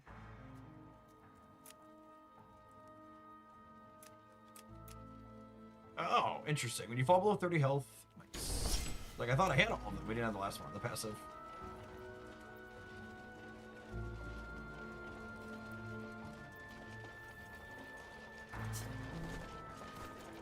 Excellent. So, obviously we could jump down there and platform back up through and get it, but... where are we supposed to be going next? Okay. I'm gonna get down here and platform back up and grab it, I think. So I'm not sure where we're going anyways. We need to run a brief Twitch ad, otherwise it's gonna roll automatically. We're gonna finish this dungeon though before we're done today. I wanna do the run back while the Twitch ad goes. Apologies for the brief disruption. Bezos, capitalism stops for no one. Oh wait, is this the right area to go? Maybe this is the right way to go. All right, cool. I want to fight this guy. We're gonna make sure we don't push the wrong trigger button. We're gonna make sure we don't go too far until the end is finished. People don't want people to miss things. We'll kill some of these stones. That'll be okay.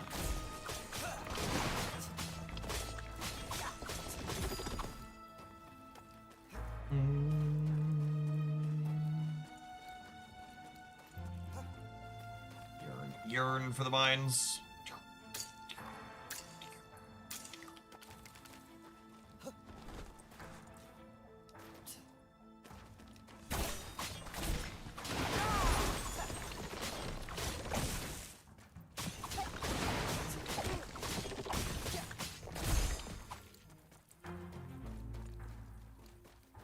The big boy up there.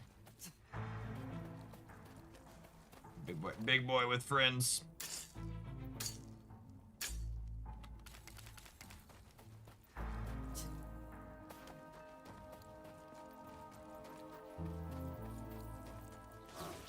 Again, just gonna leave this over here.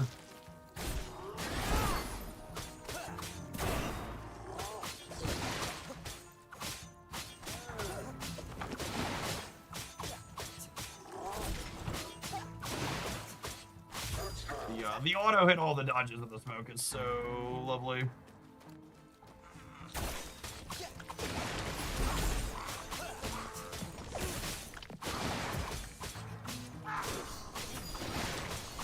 I wasn't watching my HP. Oh, cool. It only makes us refight the ones we didn't kill. Great. I know the ones you didn't kill go back to full.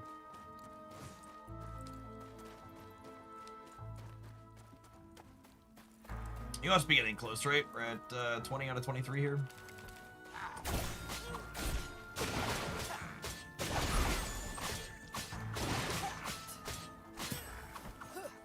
Cheese! Cobalt Swiss. That's great. Yen for the mines. Right, look at all the prizes popping up out of there.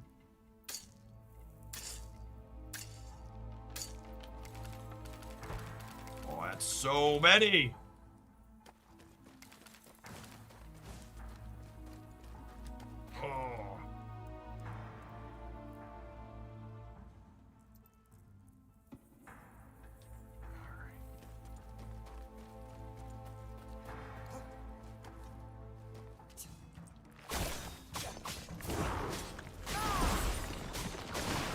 I didn't mean to smoke there. Muscle memory on the triggers, not the greatest. Nice, okay. Got the timing down on that. Coolio, upsy daisy.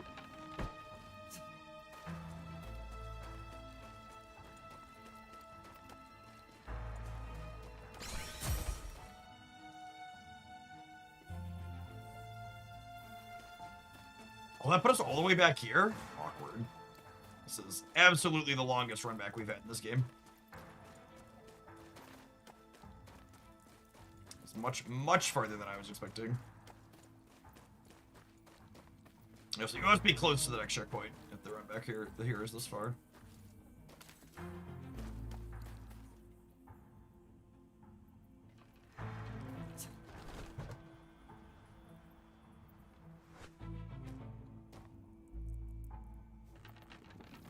Go.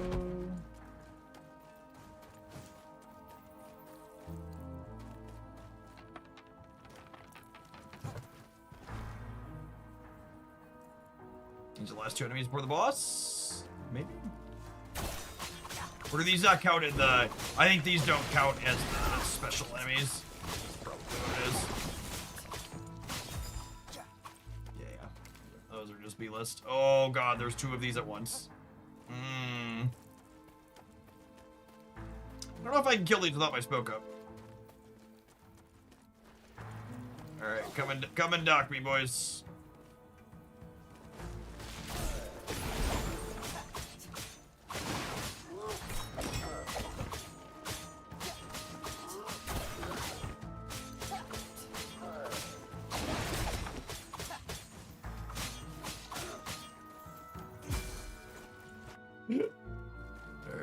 We killed one. Wait, it puts me all the way back here? Oh my goodness. I'm not gonna lie, I'm a little disappointed there's not a checkpoint right before those fetties.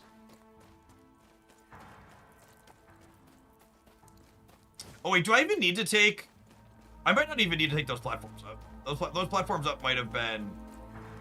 I think those platforms up were just for the bonus piece. Anyways, it's actually not that far if I don't take those up. I think I can just jump off from here. Yeah, totally. Okay, just float this over. I almost had both of them without the smoke. Did not think I was gonna get that. And I assume we've just got the boss up here. Alright, door smoke. Come on. Come on.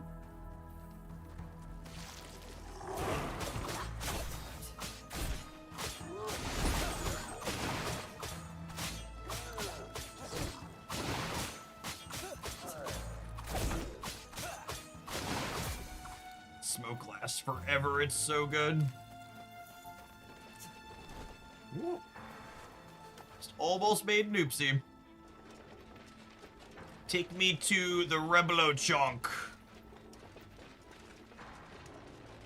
It has chonk in its name. It's about to be massive, yeah? Did you ever play Immortal Phoenix Rising? I forget oh yeah, there's the chonk.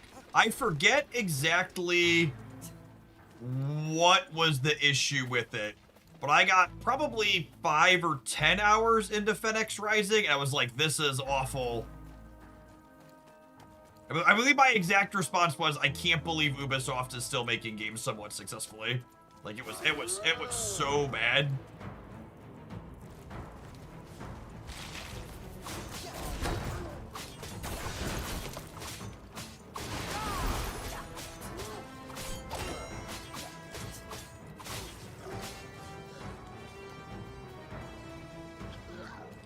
Let me take that way over there, I think.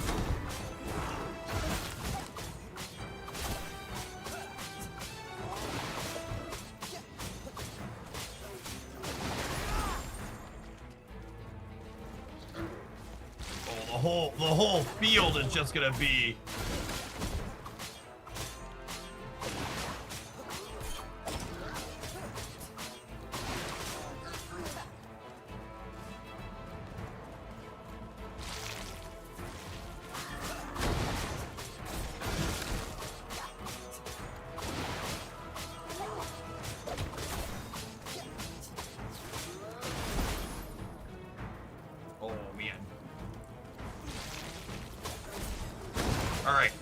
I don't think I have it in me to beat the chunk here.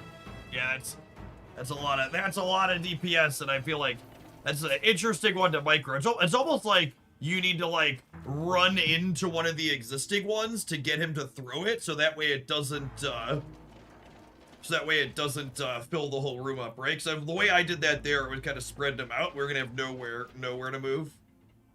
All right, gamers, I am off for the afternoon. I'll be back tomorrow for a nice full day again. I think we might do one of the anime games to kick things off before Snap. I don't know. We'll see what I'm feeling in the morning. We'll catch you later. Appreciate folks that hung out through the end. One last shout out to Farever. You can check them out on Steam now. They're 10% off for the next 2 weeks. It's fun little cozy game. Peace.